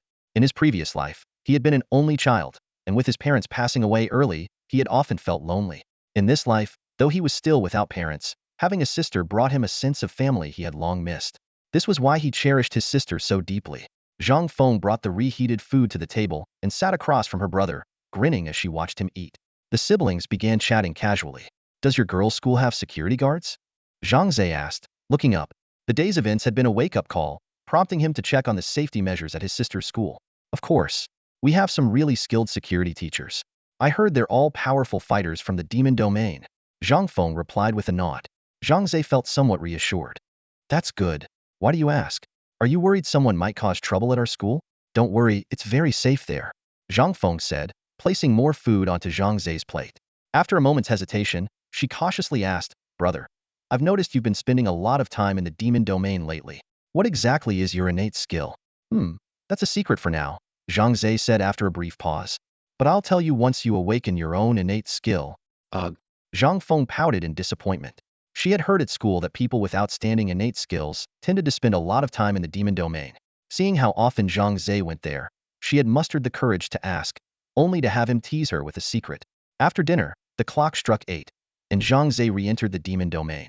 Welcome to the demon domain. Please select a level. Zhang Ze chose the 5th level without hesitation. As soon as he arrived, he noticed numerous eyes subtly or overtly watching him. He returned their gazes, and most of them quickly looked away, pretending to mind their own business. But Zhang Ze knew better had clearly been targeted. It seems the bounty notice has taken effect. These people are probably after me for the reward, he thought to himself. I can't leave right now. I'd be too vulnerable to their attacks. After some thought, Zhang Ze glanced at his summoning space. Currently, it housed 8 creatures: a venomous spider, a pig-headed monster, 2 birdmen, and 4 bosses: Death Butcher, Goblin King, Minotaur Commander, and Swallowing Frog. I need more powerful summon creatures to ensure my safety, preferably all bosses. Zhang Ze resolved in his mind. Zhang Ze had long wanted to form a boss team, but due to the high demand for bosses, his plan had always been on hold. Now, with the situation being unique, he decided it was time to put his plan into action. With this thought, Zhang Ze summoned the Netherworld sprite and prepared to choose a different layer of the Netherworld to log into. Which layer of the Netherworld would you like to go to? The sprite asked with a cheerful smile. The 4th layer, Zhang Ze replied, thinking to himself that if he wanted to build a boss team, he should start by collecting the highest level bosses. In a flash of white light, Zhang Ze disappeared from the spot. A group of adventurers on the 5th layer of the Netherworld saw this and immediately became frustrated. That kid got away. Damn it. He must have noticed something. Who knows which layer he ran to? It'll be tough to find him next time. The group grumbled in anger, feeling as though they had missed out on a fortune. On the fourth layer of the netherworld, at the altar, Zhang Ze's figure quietly appeared. This layer was bustling with adventurers, and for now, his arrival went unnoticed. As Zhang Ze prepared to head to the Minotaur leader's chamber, a young girl suddenly blocked his way. To his surprise, it was none other than Yue Guang Xiaotu. Could you please help me with something? Yue Guang Xiaotu asked timidly, her head lowered. Zhang Ze frowned. Sorry, I have something else to do. You'll have to find someone else. He had no fondness for thieves and didn't want to get involved with Yue Guang Xiaotu. Unexpectedly, Yue Guang Xiaotu dropped to her knees and began sobbing. I'm sorry. I was wrong last time. I shouldn't have stolen from you. But I really needed money. I have to get to the 30th layer of the netherworld. Please, I'm begging you to help me. I have no one else to turn to. Caught off guard by this sudden display, Zhang Ze felt awkward. Yue Guang Xiaotu's cries attracted the attention of nearby adventurers, who looked at Zhang Ze with complicated expressions, as if he had done something inappropriate to her. All right, stop kneeling. Let's talk this through, Zhang Ze said, pulling Yue Guang Xiaotu to her feet, feeling a headache coming on. Yue Guang Xiaotu continued to wipe her tears, looking utterly wronged. Fine, I'll help you. Zhang Ze relented. But let me make it clear I'm just a beginner myself. I can't guarantee how far I can take you, but I'll do my best. Thank you, Brother Luocha. Yue Guang Xiaotu said, her face lighting up as she quickly sent Zhang Ze a friend request. After he accepted, she followed up with a trade request. The trade window was filled with low-level items, magic soul orbs, equipment, and various tools. Though there was a lot, none of it was particularly valuable. This is everything of value I have. I'm giving it all to you. Yue Guang Xiaotu said shyly. I know this isn't enough to repay you, but I'll work hard to earn more money and pay you back later. Zhang Ze declined the trade outright. You should keep these for yourself. I'm heading to higher layers anyway, so consider it a favor along the way. Thank you, Brother Luocha. Yue Guang Xiaotu paused, then bowed deeply. Noticing more people starting to stare, Zhang Ze grabbed Yue Guang Xiaotu and said, let's get out of here first. I'll take you to fight the 4th layer boss. As they moved deeper into the labyrinth, they chatted along the way. Is your innate skill the ability to steal items from others? Zhang Ze asked, addressing a question that had been on his mind. Yes. My innate skill is called Light Fingers, Yue Guang Xiaotu replied with a helpless tone. I don't like this skill, but I don't have any other choice. Can you steal from any target? Not just adventurers, but monsters too. I can, but if I steal from a monster, it'll aggro onto me.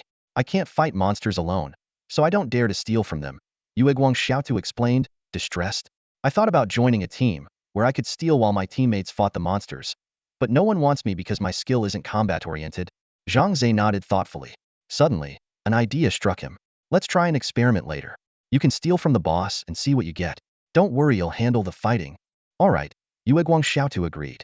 She had never stolen from a boss before, but with Zhang Ze backing her up, she felt emboldened. For some reason, she trusted his words completely. By the way, why are you so determined to reach the 30th layer? What's there? Zhang Ze asked. My father.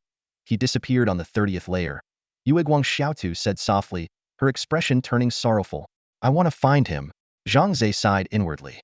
In the netherworld, people who disappeared were usually killed by monsters or other adventurers.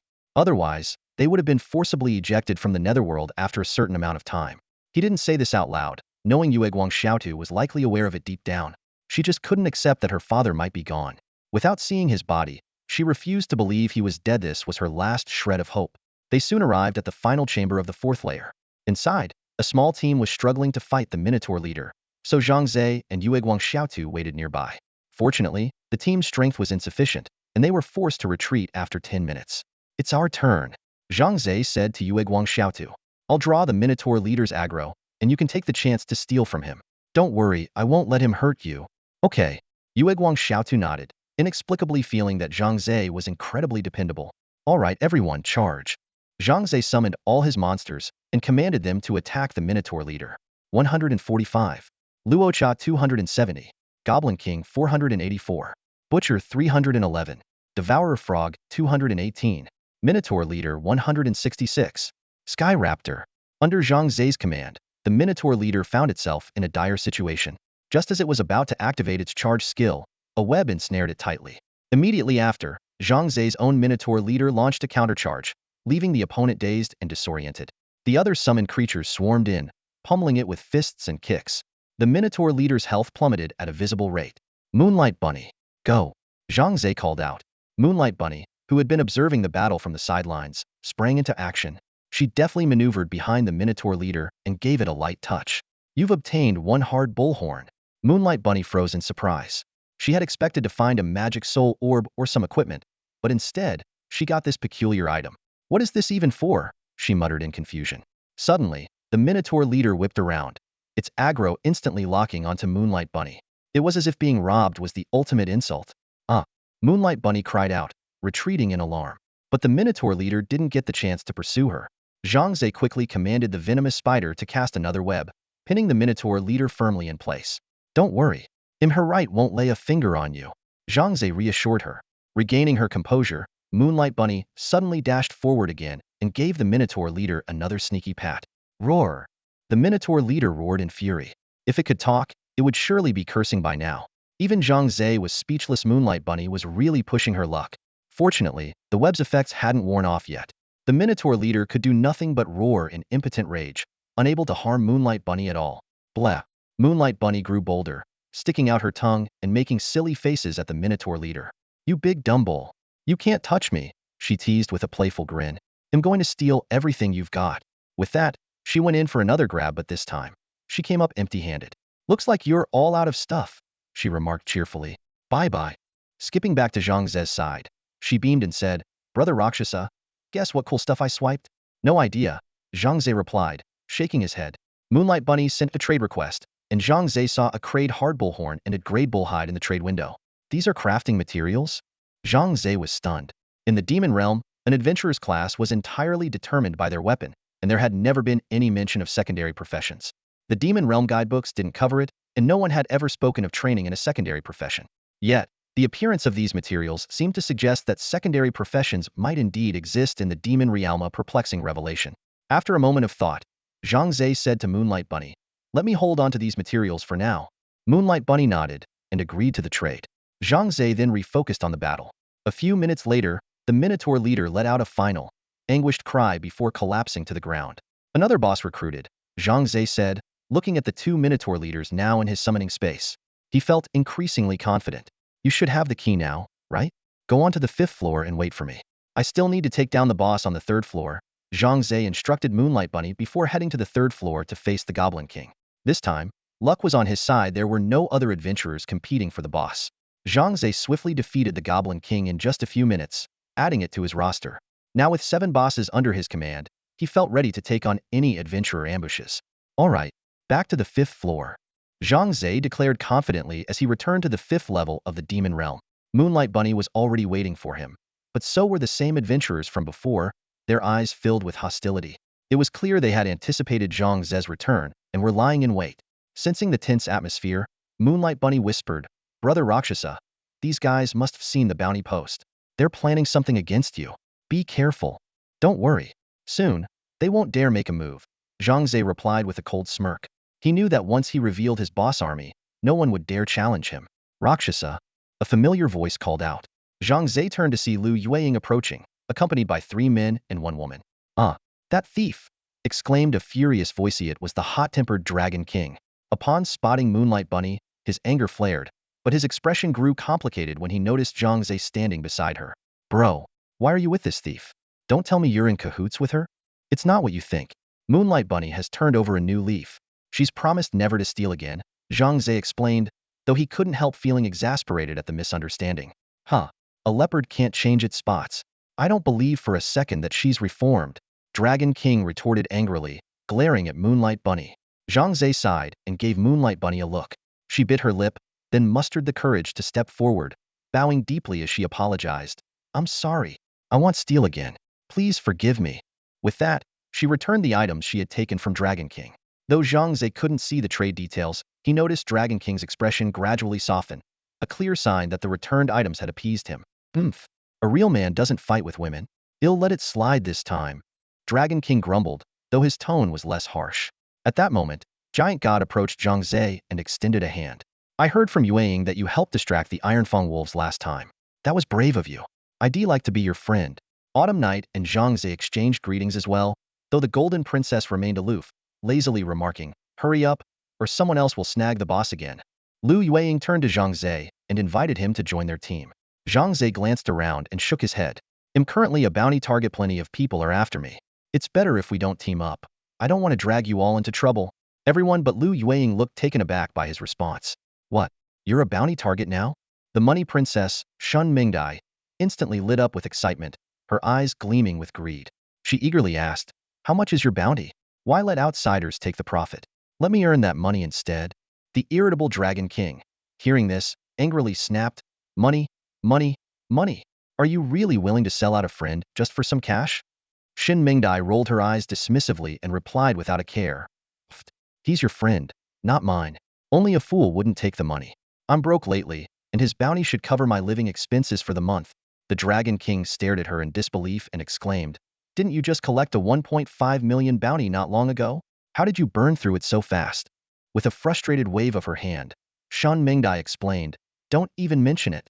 Half of it was taken by some brat named Zhang Ze. Now my budget's completely out of balance this month. Ugh, it's driving me crazy. Hearing this, Zhang Ze's pupils contracted slightly as he thought to himself. So the money princess is actually the bounty hunter Shen Mingdai. Although shocked, he kept a calm facade, fully aware of the importance of maintaining privacy in the demon realm. At this moment, Giant God interjected to mediate, Princess, that's enough joking around. Brother Rakshasa is Moon Shadow's savior and a friend of the Dragon King. We should all get along and support each other. The money princess finally toned down her attitude, pouting as she muttered, fine, I get it. The Dragon King, now brimming with enthusiasm, turned to Giant God and One Night Autumn and said excitedly, let me tell you something amazing. Rakshasa here has an insane talent skill. He can summon monsters to fight for him, and even summon bosses. Seriously? One Night Autumn was stunned, and quickly turned to Zhang Ze for confirmation. You can really summon bosses? Zhang Ze could only nod, knowing this fact would come out sooner or later. Giant God, equally astonished, pressed further, Brother Rakshasa, what level is your talent skill? Honestly, I think it's incredibly powerful. It's gotta be at least S-level, right? After a brief hesitation, Zhang Ze cautiously replied, it's a little higher than S-level. He deliberately avoided revealing that his talent skill was SS level, fearing it might overwhelm the group. Even so, his response left everyone in shock. The Dragon King's eyes widened as he stammered, higher than S-level? Then that means SS? Oh my gosh. Everyone present was visibly stunned.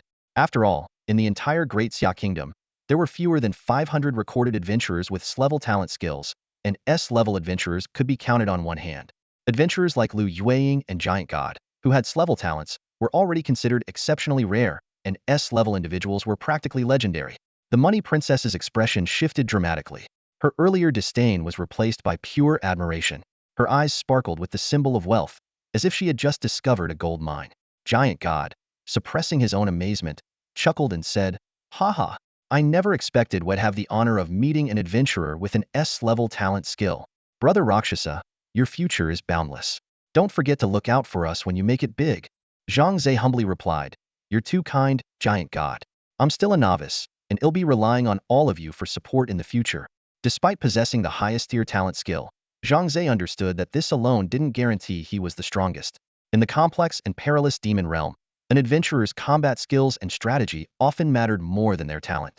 Zhang Ze understood deeply that having innate abilities would be a waste if not used wisely in battle. He glanced around and realized that going solo in the demon realm was far from a smart strategy. Not only did he need to guard against ambushes from other adventurers, but he also needed to form alliances with like-minded companions to survive longer and explore further in this perilous world. The Titan nodded approvingly. Unlike some high-tier ability users who were arrogant and overconfident, Zhang Ze's humility earned the Titan's admiration. Beside him, Ia Jiqiu excitedly suggested, now that we've all gotten to know each other, why don't we add each other as friends? I've never added an S-tier adventurer before. This is definitely something to brag about. A flurry of friend requests popped up in Zhang Ze's view, and he accepted them all. In no time, his friend list grew by 7 new companions. Meanwhile, Moonlight Bunny was still in shock, unable to believe she had inadvertently aligned herself with someone so powerful. She recalled how she had approached Zhang Ze for help simply because he seemed kind and approachable, never imagining he was an S-tier adventurer. This revelation filled her with renewed hope, as her goal of reaching the 30th floor of the demon realm to find her father suddenly felt within reach. The hot-tempered Dragon King swiftly pulled Zhang Ze into the party. Zhang Ze immediately spoke up, let's bring Moonlight Bunny into the team as well. I promise to help her reach the 30th floor to find her father. She doesn't need to share any loot. She just wants to clear the level. I'm fine with it, but I'd like to know if everyone else is okay with this. The Dragon King turned to the others for their opinions. Lu Yueying remained silent, which was taken as tacit agreement.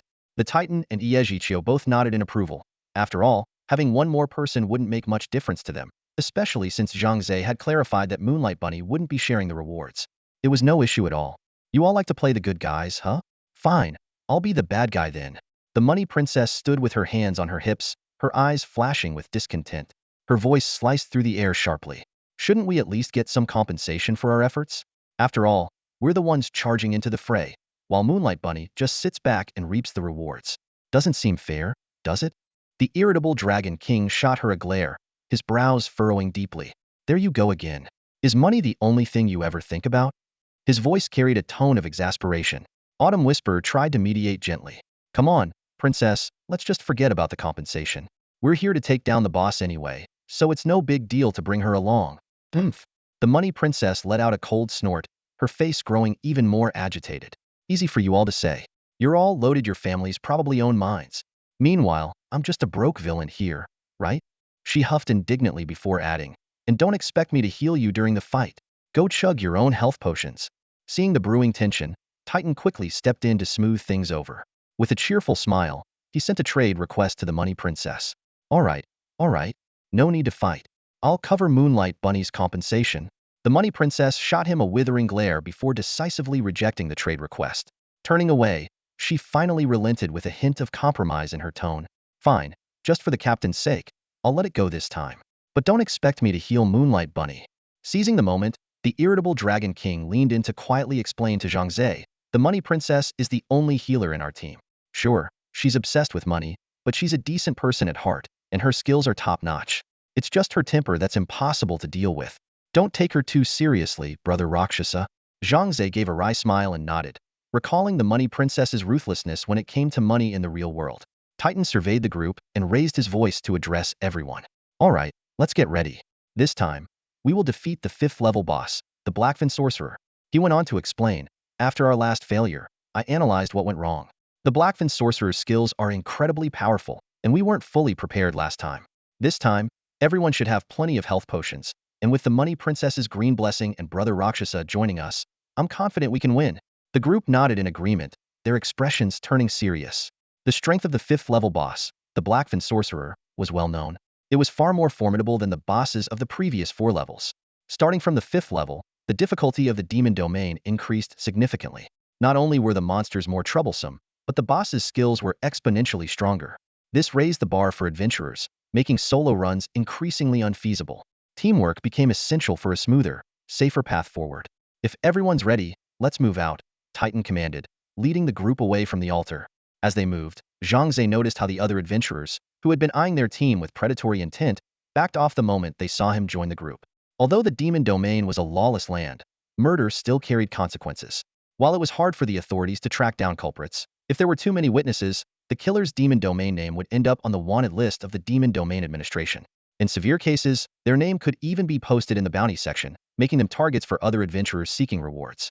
The path from the altar to the seashore was teeming with monsters, which came in 2 types. White-scaled fishmen wielding bone spears, known as surfers, and yellow-scaled fishmen in robes who could cast healing spells, called tidecallers. Surfers would hurl their spears at adventurers upon sight, dealing significant damage. They often appeared in groups, unleashing a barrage of spears that could hit multiple adventurers at once, inflicting severe injuries or even causing instant death. This made shield-bearing tank warriors invaluable, as their shields could block the spears and protect their teammates. After throwing their spears, surfers required a full minute to regenerate new ones, leaving them defenseless and easier to kill during this period. Tidecallers, on the other hand, stayed behind the surfers, healing them. While their healing wasn't substantial, their ability to heal multiple targets at once greatly increased the surfers' survival chances, buying them time to regenerate their spears. As a result, adventurers typically prioritized taking out the tidecallers before focusing on the surfers. Titan's team adopted the same strategy, advancing cautiously and preparing for the challenges that lay ahead. The Titan, a towering warrior clad in heavy armor, wields an imposing shield tower measuring 3 meters tall and 1.8 meters wide. This massive shield is not only his primary weapon but also serves as a mobile fortress for the entire team, capable of deflecting over 90 of incoming attacks. However, the Titan's true strength goes far beyond his shield. Zhang Ze recalled how the fiery Dragon King once mentioned the Titan's awe-inspiring steer talent skill defense aura. The detailed stats of this skill were truly remarkable. Level 1 experience, 857, 1000 energy cost, 10 vitality, a cooldown of 60 seconds, and a duration of 60 seconds. Within a 3-meter radius, it boosts the entire team's defense by 50, with no time limit. Even more exciting is the fact that this skill can be upgraded. From level 1 to level 5, the defense bonus increases progressively to 60, 70, 80, 90, and ultimately an astounding 100. This means that as long as teammates stay close to the Titan, their chances of survival significantly increase. Zhang Ze couldn't help but marvel at the tactical advantage this provided. In his mind, he envisioned the upcoming battle. As the surfers launched their first wave of javelins, Yi Zhiqiu would unleash his Ice Storm skill, freezing the enemies in place for a full 30 seconds. During this brief but critical window, the Dragon King and Lu Yueying would charge out from behind the Titan's shield tower like unleashed tigers, striking directly at the enemy lines. These two melee specialists fought with a ferocity akin to a raging storm high-impact, rapid assaults that often overwhelmed their targets in mere moments. Even if they sustained injuries in the heat of battle, there was no need to worry. Positioned at the rear, the ever-vigilant Princess Money kept a close eye on their health. At the slightest sign of trouble, she would immediately cast Green Blessing to replenish their vitality, ensuring they remained in peak condition. The more Zhang Ze thought about it, the more he admired the seamless synergy of this team. Each member played their role with precision, trust, and remarkable coordination. In his eyes, this team was undoubtedly top tier, capable of overcoming any challenge that lay ahead. Zhang Ze felt a surge of joy in his heart, grateful for the opportunity to join such a powerful team. Though his innate skill level was the highest, as a novice adventurer, Jushin did not assign him to the front lines. Instead, he was placed in the support team alongside Moonlight Bunny, Princess Money, and Autumn Nightfall. Zhang Ze had no objections to this arrangement, though he was slightly disappointed that he couldn't increase his summoning roster by defeating monsters. The group finally arrived at a beach by the sea. In front of them stood a massive rock engraved with peculiar patterns. These carvings flickered rhythmically, emanating an eerie aura. Jushin instructed everyone to touch the stone to receive the blessing of the water god. Following the others, Zhang Ze approached the monolith with a sense of curiosity. As soon as he placed his hand on the stone, a message appeared before his eyes. You have received the water god's blessing. Duration, 60 minutes. Blessing level, 1. Effect. For 1 hour, you can walk underwater without the need to breathe. Standing next to Zhang Ze, Lu Yueying explained, the boss of the 5th floor is located underwater, so we have to fight in the sea. This blessing from the water god is absolutely essential. Jushin added, the buff lasts for 1 hour. We need to either defeat the boss within that time, or retreat to the shore promptly. Otherwise, we'll enter a drowning state, losing 10 of our health every minute. He sighed. We've failed multiple times trying to beat the 5th floor boss. It's incredibly tough. Hopefully, this time we can pull it off. Zhang Ze recalled the description of the 5th floor boss, the Blackfin Sorcerer, from the Demon Realm Guide. Since only a few adventurers had reached this level and strategies were often closely guarded secrets, the guide provided little detailed information. A boss that could repeatedly thwart a team with 2 level and 3 level innate skills was undoubtedly a formidable opponent. Zhang Ze silently resolved to take down the boss this time. With the water god's blessing, the group followed Jushin into the sea. Other adventurers were coming and going nearby, and many nodded in acknowledgement upon seeing Jushin's team, a clear sign of their renown in the demon realm. Princess Money, who was aquaphobic, looked pale as she tightly gripped her staff, her hands trembling uncontrollably. When the water rose to the level of her nose and mouth, she shut her eyes, bracing herself as though she were walking to her doom. Seeing this, the irritable Long Wang burst out laughing, only to be promptly reprimanded by Jushin. The group pressed forward along the seabed, moving as effortlessly as if they were on land, thanks to the water god's blessing. Slowly, Princess Money regained her composure and began bickering with Long Wang again, injecting some humor into the otherwise tense underwater journey. Before long, they spotted an abandoned underwater temple in the distance, the lair of the Blackfin Sorcerer. At the temple's entrance, they encountered a group of adventurers who appeared to be on their way out. The leader of the group, a short, bearded adventurer named Blackly Kue, greeted Jushin warmly. Jushin, my friend, you're here to take on the boss too? Jushin nodded in acknowledgement. Brother Blackly Kue, what happened with your team? Blackly Kue sighed heavily. Another failure. That Blackfin Sorcerer is just too hard to deal with. We got to the 3rd phase, but 2 consecutive sacrificial attacks left us critically injured. If we hadn't retreated, would have been wiped out completely. Jushin frowned, clearly empathizing. Yeah, that 3rd phase skill is ridiculously overpowered. It's where we failed last time too. So what's your plan? Are you going to give it another shot? Blackly Kue asked. Black Li Kuei shook his head in resignation. We'll definitely try again, but we don't want to keep wasting time. We're thinking of hiring some pros to help us out. It'll cost a few million coins, but that's better than being stuck on this floor forever. The Titan nodded in agreement, his expression turning grave. In a low voice, he said, the monsters from the demon lairs outside have indeed been growing in number recently. The nation is urgently mobilizing more experts from the demon realm to defend the homeland.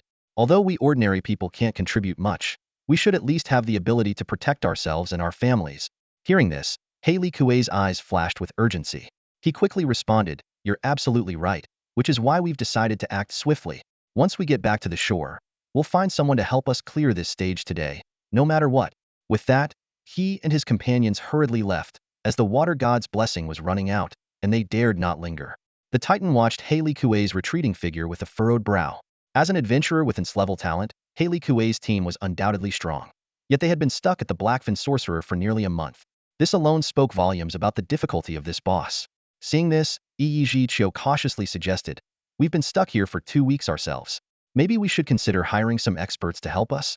Golden Princess instantly puffed up her cheeks and strongly opposed the idea. No way. Hiring someone costs millions. Plus, we won't get to keep any of the good loot the boss drops. It's just not worth it. Irritated, Furious Dragon King shot her a glance and let out a cold snort. Then tell me, can you guarantee that you'll keep all of our health bars stable when the Blackfin Sorcerer uses Death Sacrifice? Ugh. My Green Blessing is a single target skill. How could I possibly keep everyone's health stable? Golden Princess retorted angrily. Exactly. Furious Dragon King rolled his eyes. So stop arguing and just follow the leader's plan. Golden Princess wanted to say more, but she knew Dragon King was right. Her support skills were effective for healing, but only worked on individual targets. In situations requiring group healing, she often found herself unable to manage. The team had once discussed whether to recruit another adventurer with support talents, but considering that bosses as powerful as the Blackfin Sorcerer were rare, having 2 healers seemed excessive. Support adventurers had almost no offensive capabilities, yet would still share the loot from battles. After weighing the pros and cons, they had decided against it. The Titan pondered for a moment before addressing the group. Let's give it one more try today. If we fail again, I'll consider hiring experts to help us clear it. Zhiqiu sighed softly, feeling uncertain. Let's hope we can clear it this time. Zhang Ze turned to Lu Yuing and quietly asked, what makes the Blackfin Sorcerer so special? I couldn't find much about it in the Demon Realm Guide. Could you explain it to me? Lu Yuing nodded and patiently explained. The Blackfin Sorcerer's battle is divided into 3 phases. In the first phase, it doesn't attack directly but summons minions to guard it. After about 3 waves of minions, if we haven't been defeated, it will enter the second phase. During this phase, the Blackfin Sorcerer uses Dark Smash, which deals massive damage and has a knockback effect. If we manage to persevere or reduce its health below 50, it will move on to the most challenging third phase. Her expression grew serious as she continued. In the third phase, the Blackfin Sorcerer uses a group attack skill called Death Sacrifice.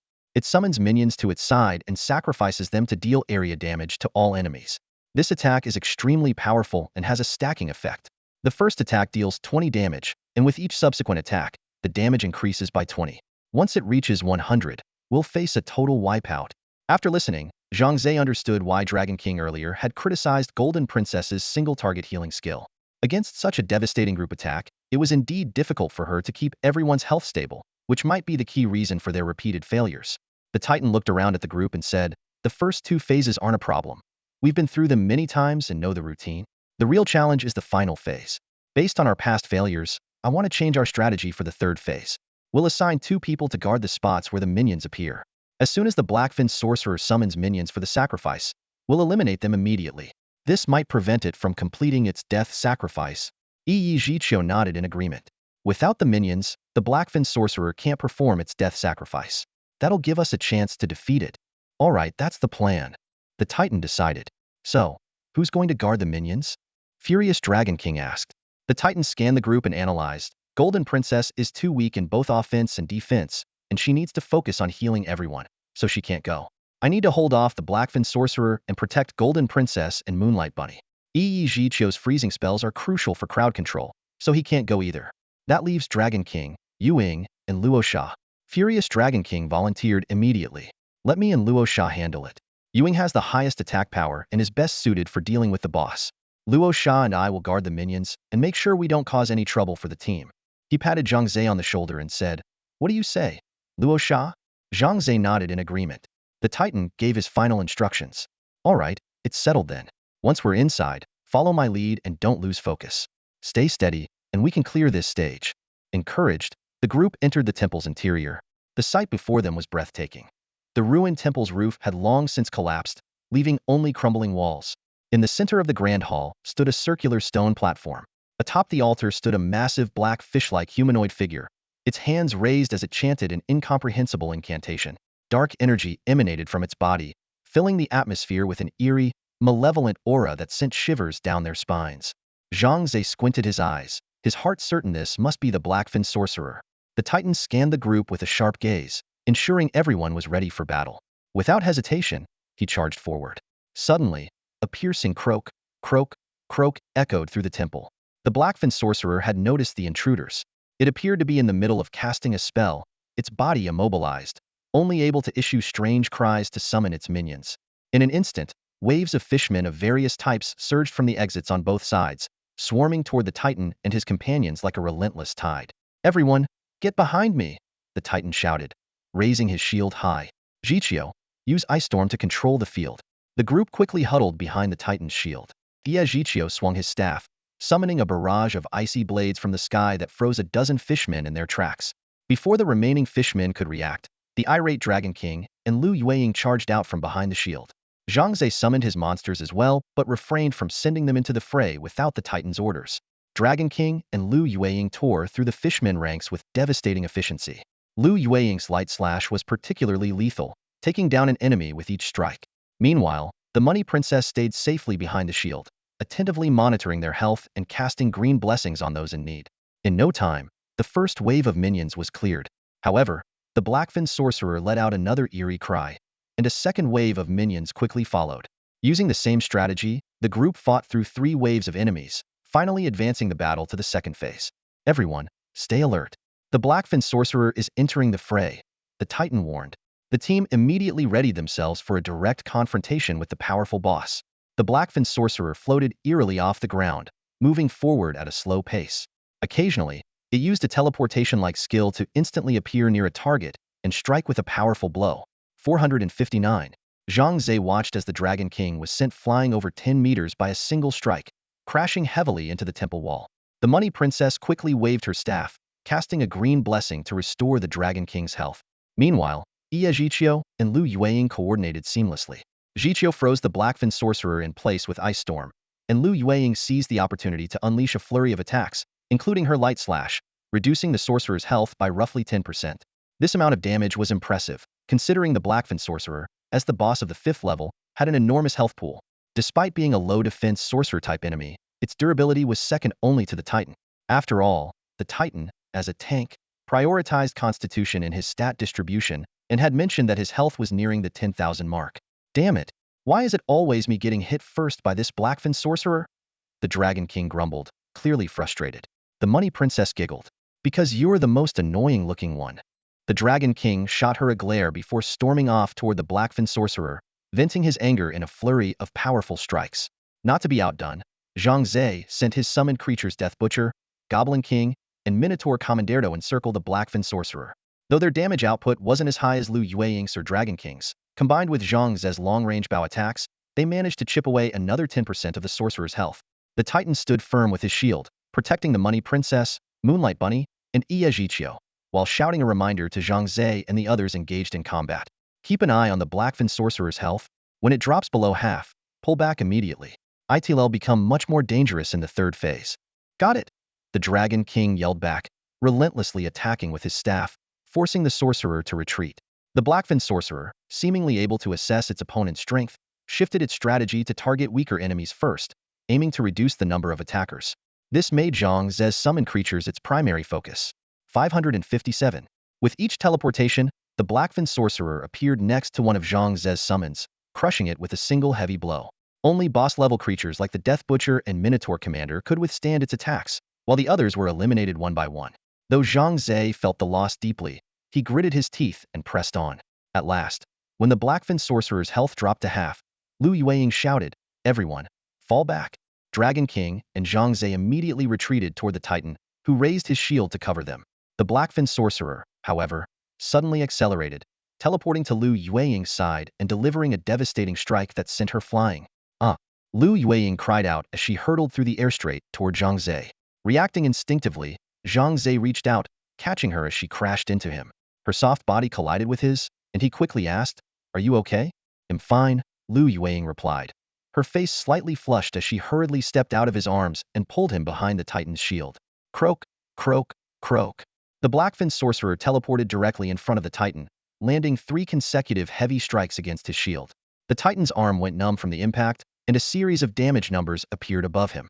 Thankfully, his strength shield absorbed most of the damage. The Blackfin sorcerer is entering the 3rd phase. Everyone, get into position as planned, the Titan commanded. His eyes locked on the boss retreating to the stone platform. Rakshasa, let's move, the Dragon King called out, leaping from behind the shield and sprinting toward the right side exit where the minions had emerged. Zhang Ze led the remaining 3 summoned creatures Death Butcher, Heaven-Devouring Frog, and Bullhead Commander towards the left monster spawn point. Concern weighed heavily on his mind. His 10 summons had been reduced to just 3, a devastating loss. If the monsters emerged one by one, he might manage. But if they surged out in waves, he feared they wouldn't stand a chance. Rakshasa, don't stress yourself out, came the voice of Giant God from behind. It's okay if 1 or 2 slip through now and then. We'll deal with them. Just focus on holding back as many as you can. Zhang Ze nodded in acknowledgement. On the other side, Dragon King overheard Giant God's remark and shouted, "If any slip through on my side, you guys better help me out too." Money Princess retorted sharply, "Why are you even complaining? Rakshas is a newbie, but you're a veteran. How can you even compare? Shameless. You little brat. Always running your mouth." Dragon King growled, shaking his fist at Money Princess in frustration. "Enough. Phase 3 is starting, everyone. Get ready," Giant God commanded, redirecting everyone's attention to the Blackfin sorcerer. The sorcerer began to levitate from the circular stone platform, chanting an eerie incantation as the surrounding light dimmed drastically. "They're coming," Dragon King bellowed, swinging his iron staff and smashing it into a surfer that had just rushed out. 503. The surfer spun in place before collapsing to the ground. Dragon King didn't relent, raining blows until the surfer was completely defeated.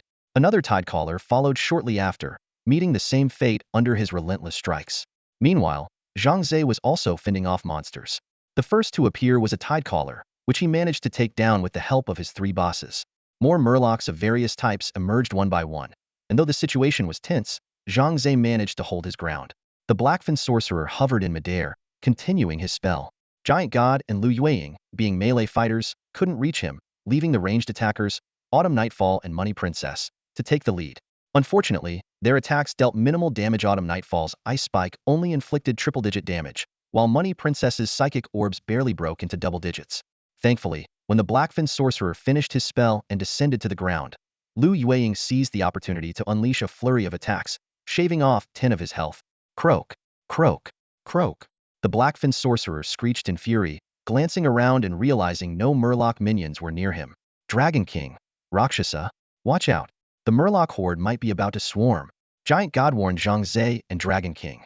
Sure enough, the previously sporadic appearance of Murlocs suddenly turned into a flood.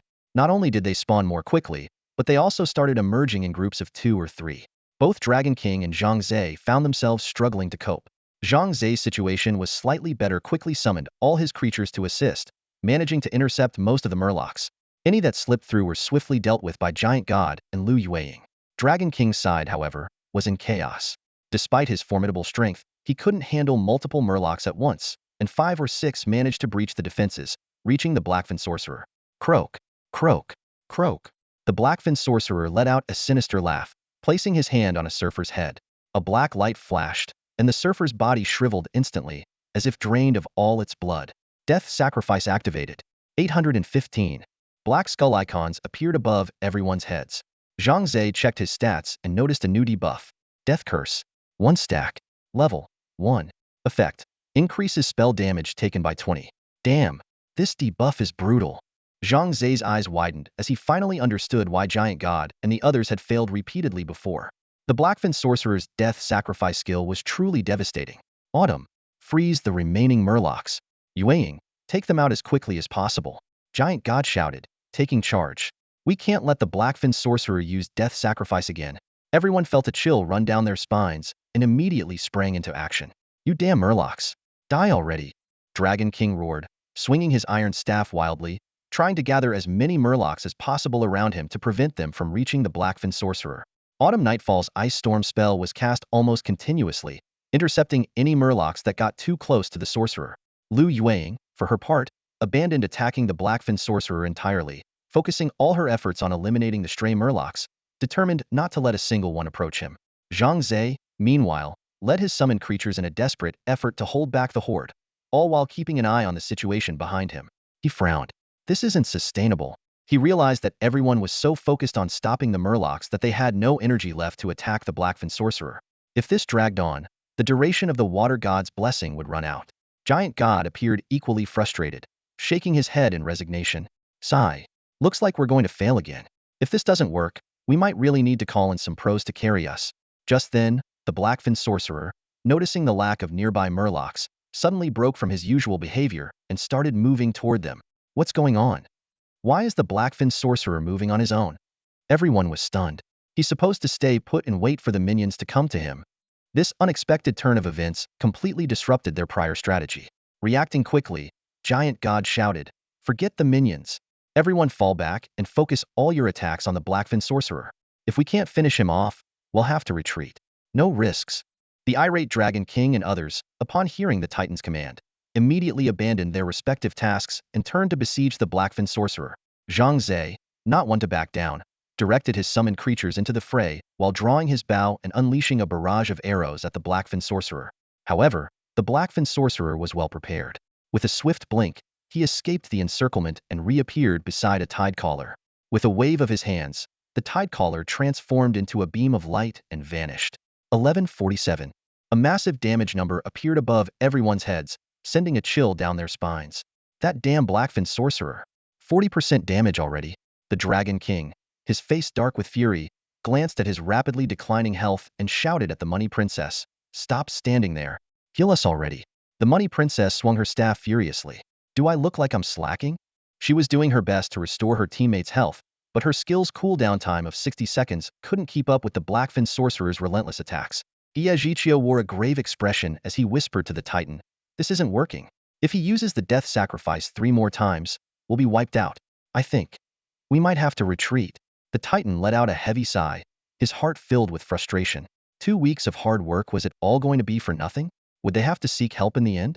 At this critical moment, the weakest member of the team, Yue Guangxiaotu, was in dire straits. Her health, already low to begin with, had now dropped below half. Frantically, she pulled out a health potion, but before she could drink it, the Blackfin sorcerer unleashed his third death sacrifice. 1566. Another thunderous damage notification echoed. "This is bad. If this keeps up, we're going to get wiped out." The Dragon King was utterly panicked. Death in the demon realm carried serious consequences. The Money Princess was also at a loss. With everyone's health below 300, she didn't know who to save first. Just then, a green light suddenly enveloped the group. To their astonishment, their health began to recover, albeit by only 5 or 6%. It gave them a glimmer of hope. Who was that? The Money Princess was the first to react. There was only one healer in the team, herself, so how was someone else using a healing skill? The Titan, equally puzzled, quickly looked toward the temple's entrance, but saw no one. Then, several more green lights flashed, and everyone's health shot up to over half. Finally, they realized the truth. It was Zhang Ze's 5 summoned tidecallers healing them. "Haha, it's Luocha." The Dragon King exclaimed in delight. "Brother Luocha, you're a lifesaver. If it weren't for your summoned mermen healing us, we'd be finished." The Titan laughed as well. "Brother Luocha, you really gave us a pleasant surprise. That S-grade talent of yours is incredible." Iajichio and Lu Yueying smiled with relief. With this group of merman healers, the battle was as good as won. Only the Money Princess pouted, feeling a bit displaced. It seemed as though her role had been overshadowed by these merman healers. While her single-target healing was effective, it was slow. In contrast, Zhang Ze's mermen could heal the entire group. Though their individual healing output was modest, the combined effects of 5 casters were immediate and impressive. More importantly, their skill cooldown was only 20 seconds, far superior to the Money Princess's 60-second cooldown. "Let's go all out. Take down the Blackfin sorcerer, and we'll clear the stage." The Titan shouted excitedly, seeing the end of their 2 weeks of grueling effort within reach. In truth, the group resisted hiring experts not because they were short on money. Apart from the Money Princess and the Dragon King, the others came from wealthy families. Lu Yueying, for instance, was from a prestigious clan in the Xia Kingdom and could easily have enlisted help from her family. But her strong-willed nature made her determined to rely on her own strength. The Titan and Iejichia were the same. With their exceptional talents and a high-caliber team, they couldn't bear the thought of being ridiculed for needing outside help to defeat a fifth-floor boss. Only in the most desperate of situations would they consider spending money to hire others. Now, with Zhang Ze's assistance, they finally glimpsed the light of victory. But the Blackfin sorcerer hadn't given up. Seeing the group's health steadily recover, he flew into a rage and grabbed another merman to perform a death sacrifice. 1977. Another earth-shaking damage notification resounded. Don't let your guard down, the Titan cautioned. Even though Brother Luocha's mermen are healing us, don't forget the effects of death sacrifice are cumulative. If it stacks to 100%, we're dead no matter what. Enough talk, just kill him. The Dragon King roared, and everyone charged at the Blackfin sorcerer in unison. Zhang Ze kept a close eye on the Blackfin sorcerer's health, waiting for the perfect moment to deliver the fatal blow. Only by striking the final hit when the boss was at its last sliver of health could he successfully summon this powerful enemy. If someone else landed the killing blow, he would lose the opportunity. Zhang Ze released the taut bowstring, and the arrow shot out like a streak of light, striking the Blackfin shaman squarely in the forehead. 460. The system notification chimed. Rakshasa, you have slain the Blackfin shaman. Would you like to summon it? Huh. Perfect. Zhang Ze exclaimed, his eyes lighting up as he saw the new addition in his summoning bar. The Blackfin shaman. This Blackfin shaman was currently his most powerful summon boss. Its single target attack, Dark Smash, dealt massive damage, and its late-game skill, Death Sacrifice, was a devastating area effect weapon. However, using Death Sacrifice required enough murlocs as offerings, so Zhang Ze mentally noted to keep a few murlocs in his party at all times. As the Blackfin shaman fell, a flood of rewards spilled out. Everyone quickly picked up the loot and handed it over to Giant God, who would distribute it according to the team's needs rule agreed upon before they had joined the group. Finally, we got the key. We can head to the 6th level now. The irritable Dragon King laughed heartily. Joy spread across everyone's faces. This victory hadn't come easy. Without Zhang Ze and his summoned Murloc healer, they might have failed yet again. Rakshasa, my brother, you were the MVP today. You get first pick of the loot. Giant God sent Zhang Ze a trade request, placing all the rewards into the trade window. Zhang Ze examined them carefully. 7 high-grade soul orbs, 16 mid-grade soul orbs, 29 low-grade soul orbs, 2 pieces of mage equipment, and 1 death domain invitation. After some deliberation, Zhang Ze chose the death domain invitation. The last time he ventured into the death domain, he had acquired the powerful boss Death Butcher, who had since become the top fighter in his summoning roster. Having strong summon creatures not only made monster hunting easier, but also gave him a significant edge in PvP battles. Giant God handed over the death domain invitation without hesitation but offered a word of caution. Rakshasa, the death domain has plenty of rare treasures, but it's also full of dangers. I recommend not going alone, team up with trusted friends. Zhang Ze nodded in agreement. The remaining loot was evenly distributed among the team members who had participated in the battle, while Moonlight Bunny, who hadn't contributed to the fight, received nothing. Let's move. I can't wait to see the 6th level, the irritable Dragon King said excitedly, rushing through the stone gate. That impatient guy. Giant God said with a chuckle. All right, everyone, let's head in. Once we activate the 6th level altar, today's activity will be over, and we can all log off and rest.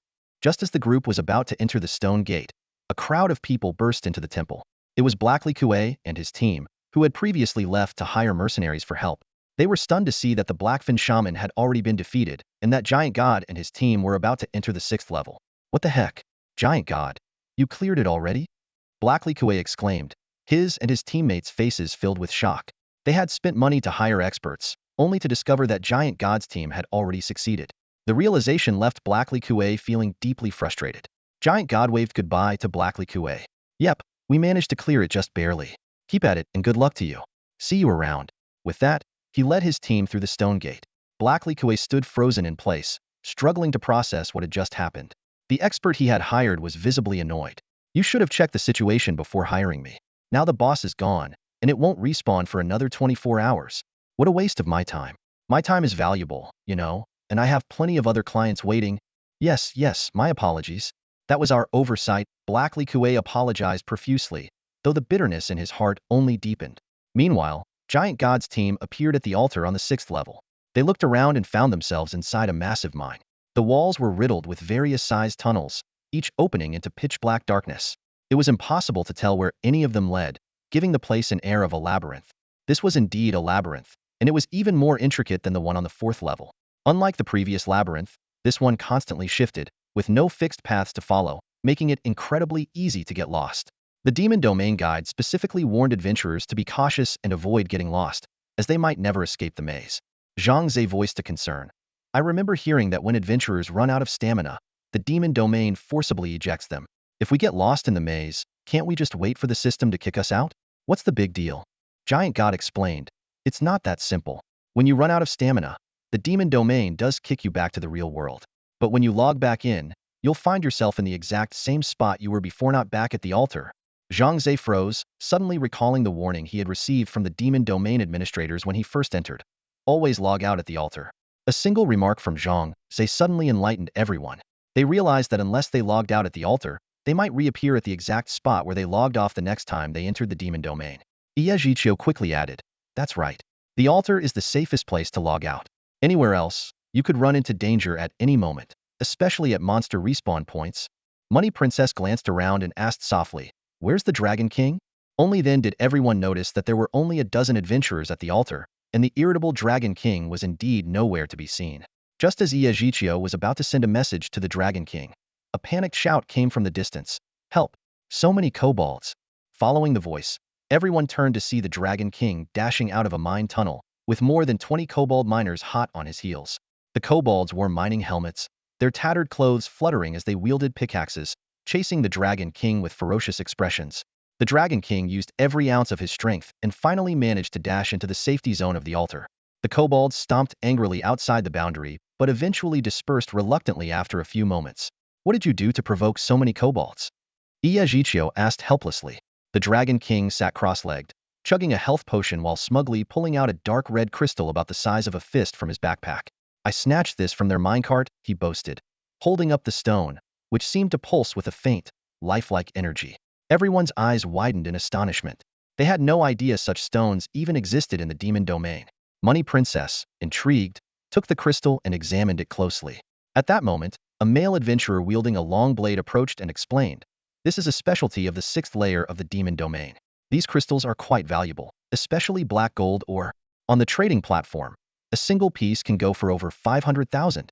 Money Princess's eyes lit up instantly, and she eagerly asked, what about this one? How much is it worth? That's just a regular crystal, probably worth around 10,000. The man replied casually. Dollar signs seemed to flash in Money Princess's eyes as she swiftly tucked the crystal into her own backpack. The Dragon King immediately sprang to his feet in protest, and the two began squabbling over it. Meanwhile, Zhang Ze approached the adventurer and asked about the crystal's uses. The man patiently explained that the crystals could be used to enhance weapons and equipment, boosting their attributes and making it easier to fight monsters. The group was surprised to learn about this previously unknown feature within the Demon Domain. Giant God inquired further about how to use the crystals for enhancement. The Longblade adventurer explained in detail that they needed to visit the Dwarven Blacksmith's workshop on the 10th layer, where specialized tools were available for the process. Lu Yueying, ever observant, noticed the adventurer's impressive strength and deduced that he might also be searching for black gold ore. Her assumption proved correct when the man revealed that he was indeed on such a quest and offered to purchase black gold ore at a high price. Giant God exchanged contact information with the Longblade adventurer, who then hurriedly dashed into the mine. Money Princess was brimming with excitement over the potential profit from the crystals, while the Dragon King sneered at her overtly money-minded attitude. Both Giant God and Lu Yueying admitted they had heard rumors about equipment enhancement before but didn't know the specifics. Iejiqiu suggested that they gather crystals while hunting monsters, especially the rare black gold ore. The Dragon King emphasized the importance of enhancing equipment, pointing out that the monsters in the higher layers of the Demon Domain were becoming increasingly difficult to defeat. He warned that even steer weapons might soon prove ineffective without enhancement, let alone ordinary gear. Zhang Ze wholeheartedly agreed. He thought of his own steer bow, which was incredibly powerful for now, but he knew its effectiveness would diminish as they progressed through the layers. Finding another steer weapon to replace it would be an almost impossible task. He couldn't help but recall the perilous battle against the boss in the Death Domain. Realizing that enhancing their equipment was a challenge they had no choice but to face. The little Princess of Wealth rubbed her hands together excitedly, her eyes glittering with greed. What are we waiting for? Let's go already. I can't hold back any longer, she exclaimed eagerly, as if the gleaming black gold ore was already right before her eyes. The Titan waved his hand, his tone tinged with fatigue. It's getting late. We've already spent a lot of time fighting the Blackfin sorcerer. In the real world, it's already early morning. Everyone should rest. Fighting while exhausted is a bad idea. Your health is more important. Let's log off for now. What? Logging off so early? The little princess of wealth immediately pouted in protest. At least let's get one piece of black gold or before we stop. The irritable Dragon King teased from the side. Ha! The one who's usually the first to log off is suddenly the most reluctant today. The power of money really is something else. Despite her relentless pleas, the group ultimately decided to log off and rest. After all, not everyone shared her insatiable hunger for wealth. After exchanging goodbyes, a flash of white light signaled their departure as they each logged out. Zhang Ze returned to the real world, appearing in his living room. Mindful of the fact that his younger sister was already asleep, he tiptoed back to his bedroom. Lying in bed, he reviewed the day's gains in his mind before gradually drifting into sleep.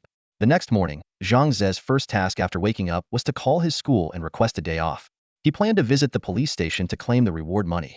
When his sister, Zhang Feng, heard about it, she immediately insisted on tagging along. You're going to be in the spotlight, and I want to be there to soak it all in. Plus, I can record some videos for keepsakes, Zhang Feng said excitedly. That way, I can brag to everyone later this is my brother, a hero who fights for justice. However, Zhang Ze shut down her plan without hesitation. Go to school. The police station isn't a place for you, he said, ruffling her hair with a firm tone. And you know how I feel about making a big deal out of things. I prefer to keep things low-key. Low-key, I know. Zhang Feng muttered dejectedly.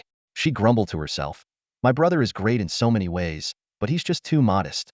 He's good-looking, but he insists on dressing so plainly. And now, when he could finally bask in some well-deserved recognition, he wants to stay under the radar again. After bidding his sister goodbye, Zhang Ze arrived at the police station. As soon as he walked in, he spotted Shen Mingdai sitting inside, her face set in a stern expression as she fiddled with her phone. A staff member approached Zhang Ze and asked, "Excuse me, are you Mr. Zhang Ze? The one who helped capture the fugitive a few days ago?" Zhang Ze nodded in confirmation and was led to sit beside Shen Mingdai. The staff member explained, "Please wait here for a moment. The chief is currently in a meeting, but he'll be out shortly to meet with you." With that, the staff member hurried off. Left alone, Shen Mingdai glared at Zhang Ze with hostility, while Zhang Ze remained unbothered, casually sipping on a cup of hot tea. The tension in the air was palpable.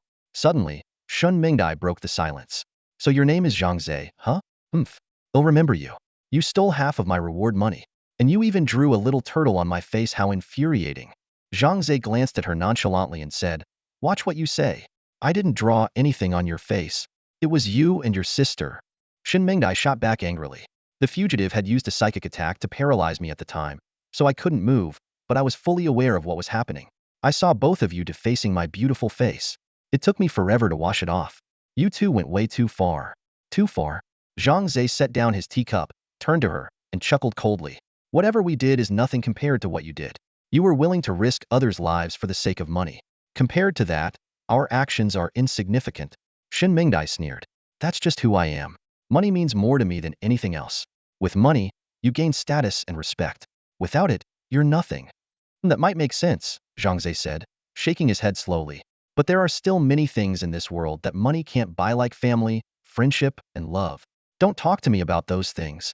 Shen Mingdai abruptly raised her voice, slamming the table with her fist. "They're all fake. Family, friendship, love, they're all worthless in the face of money." Her outburst caught Zhang Ze off guard. He couldn't help but wonder, has she been hurt before? Why is she so worked up? Taking a deep breath, Shen Mingdai composed herself and resumed her usual haughty demeanor. "People like you, poor as dirt, will never understand the joys of being wealthy."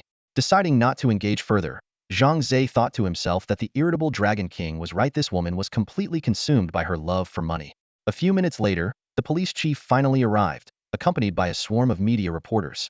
The chief approached Zhang Ze and Shen Mingdai, placing a hand on each of their shoulders as he beamed at the reporters.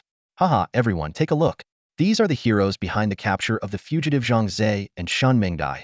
In an instant, blinding camera flashes erupted, forcing Zhang Ze to squint. He felt a wave of frustration. He had hoped to claim his reward quietly, but clearly, that wasn't going to happen. Shen Mingdai, on the other hand, seemed completely at ease, even striking a few poses for the cameras as if she were born for the spotlight. The chief shook their hands warmly and said, "On behalf of the police department and the residents of this city, I want to thank you both for your bravery. If it weren't for your actions, this fugitive might still be at large." He handed each of them a gift card. "This is your well-deserved reward. I hope you'll continue to contribute to the community in the future." "Of course, Chief. Well, keep up the good work," Shen Mingdai replied cheerfully. Zhang Ze, on the other hand, simply nodded faintly. Just as Zhang Ze thought the ordeal was over and he could finally leave, the reporters swarmed in, surrounding them. Mr. Zhang Ze, we've heard you were the one who primarily subdued the fugitive. Could you share what happened at the time? One reporter asked eagerly, shoving a microphone toward him. It was said that Mr. Zhang Ze was still a student, and reporters swarmed around him, thrusting microphones almost into his face. They eagerly bombarded him with questions about his academic performance, future aspirations, and the thrilling details of his heroic rescue. A look of helplessness appeared on Zhang Ze's face as he struggled to handle the sudden wave of attention. At that moment, Shun Mingdai, who had been ignored until now, could no longer suppress her dissatisfaction. She shouted loudly, "Hey, hey! Who said I was saved by him? I didn't need his help at all." Hearing her outburst, a few reporters turned their attention to her. One of them directly questioned, "But we saw the surveillance footage. You were hypnotized by the fugitive and stood frozen in place, almost getting stabbed in the eye. If Mr. Zhang hadn't intervened, you could have been dead by now. How do you explain that?" Shun Mingdai was rendered speechless, her face flushing bright red. Deep down, she knew that if not for Zhang Ze's timely intervention, she might have already been a cold, lifeless body in the morgue. Seeing Shun Mingdai at a loss for words, the reporters lost interest in her and turned their focus back to Zhang Ze. Furious, Shun Mingdai stomped her foot in frustration, glared at Zhang Ze fiercely, and stormed out of the police station. After finally dealing with the reporters, Zhang Ze left the police station and headed straight to the bank. He deposited all the money from his spending cards into his account, thinking to himself that this money was his sister's lifeline and there could be no room for error. After checking the balance, which amounted to over 6 million, he felt relieved it was enough to buy a permanent artificial kidney for his sister. Suppressing his excitement, Zhang Ze secretly planned to take his sister to see Dr. Yang at the hospital in a few days. Meanwhile, Shun Mingdai drove back to her luxurious apartment. Fuming, she threw off her coat and began punching and kicking the giant plush bear on her bed to vent her anger. "Damn Zhang Ze! Stupid Zhang Ze! Stealing my money! Stealing my spotlight! Making me lose face in front of the reporters! I swear I'll get my revenge!" After her outburst, Shun Mingdai lay on the bed, staring at the ceiling.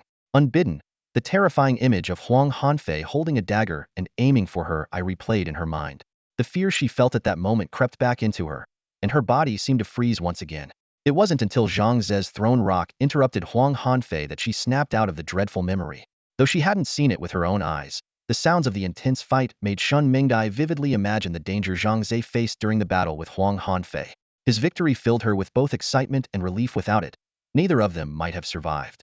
Initially, Shun Mingdai felt a small flicker of gratitude in her heart. But then she recalled how Zhang Ze and his sister had scribbled all over her face with marker pens, especially drawing those two little turtles. The thought reignited her anger. Why am I even thinking about that jerk? Shun Mingdai sat up abruptly, shaking her head vigorously in an attempt to banish Zhang Ze from her thoughts.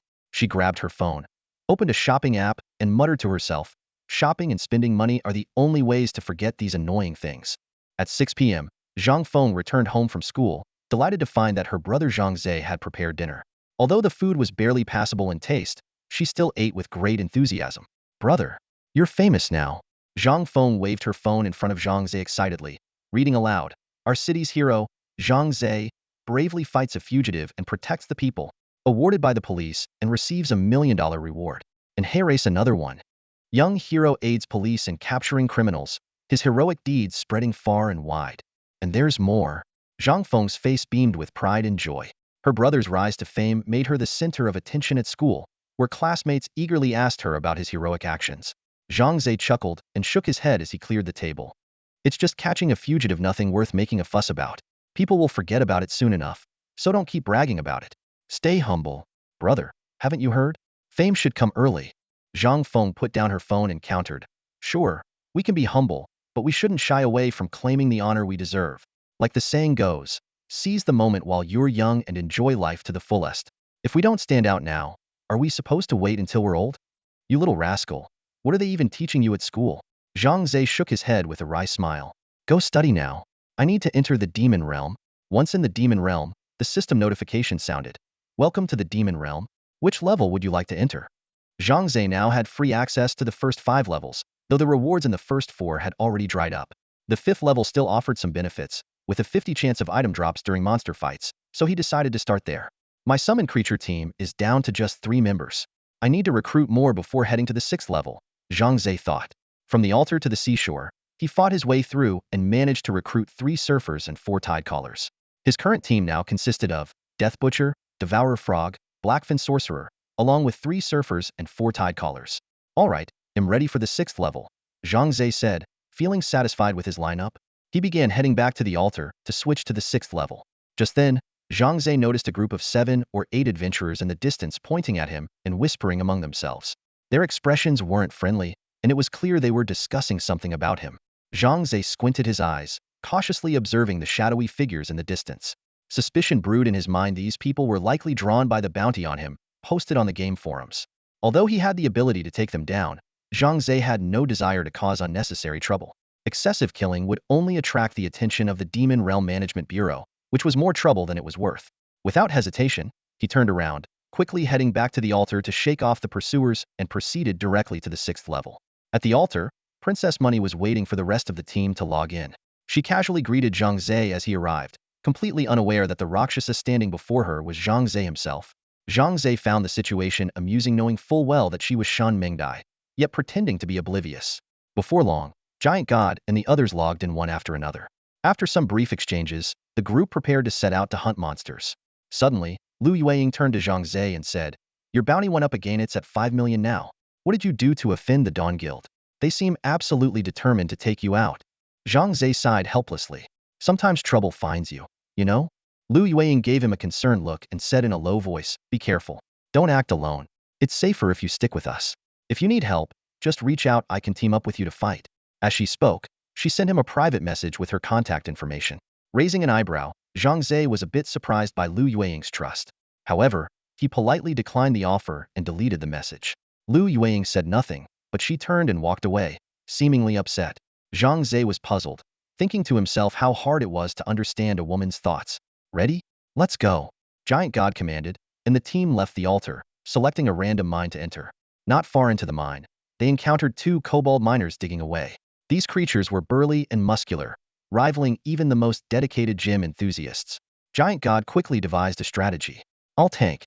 Iejichio, control the field. Princess Money, handle support. The rest of you, focus on dealing damage." With that, he raised his shield and advanced toward the kobolds. The kobolds, noticing the intruders, immediately dropped their pickaxes and charged fiercely. Their pickaxes struck Giant God's shield like a storm, rattling his arms and nearly causing him to lose his grip. Despite the shield's protection, his health bar took a slight dip, which startled him. Iejichio waved his staff, casting an ice storm spell that temporarily froze the 2 kobolds in place. Violent Dragon King and Lu Yueying seized the opportunity to launch a ferocious assault.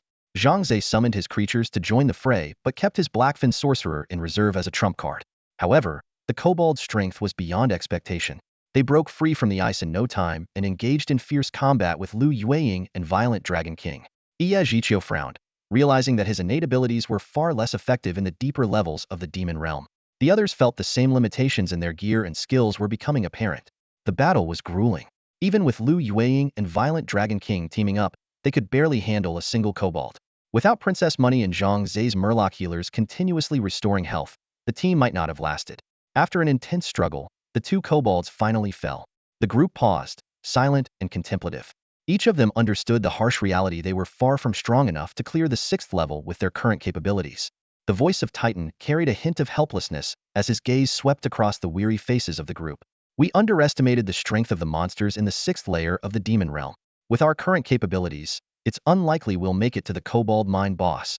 He took a deep breath and continued, "I suggest we avoid going deeper for now.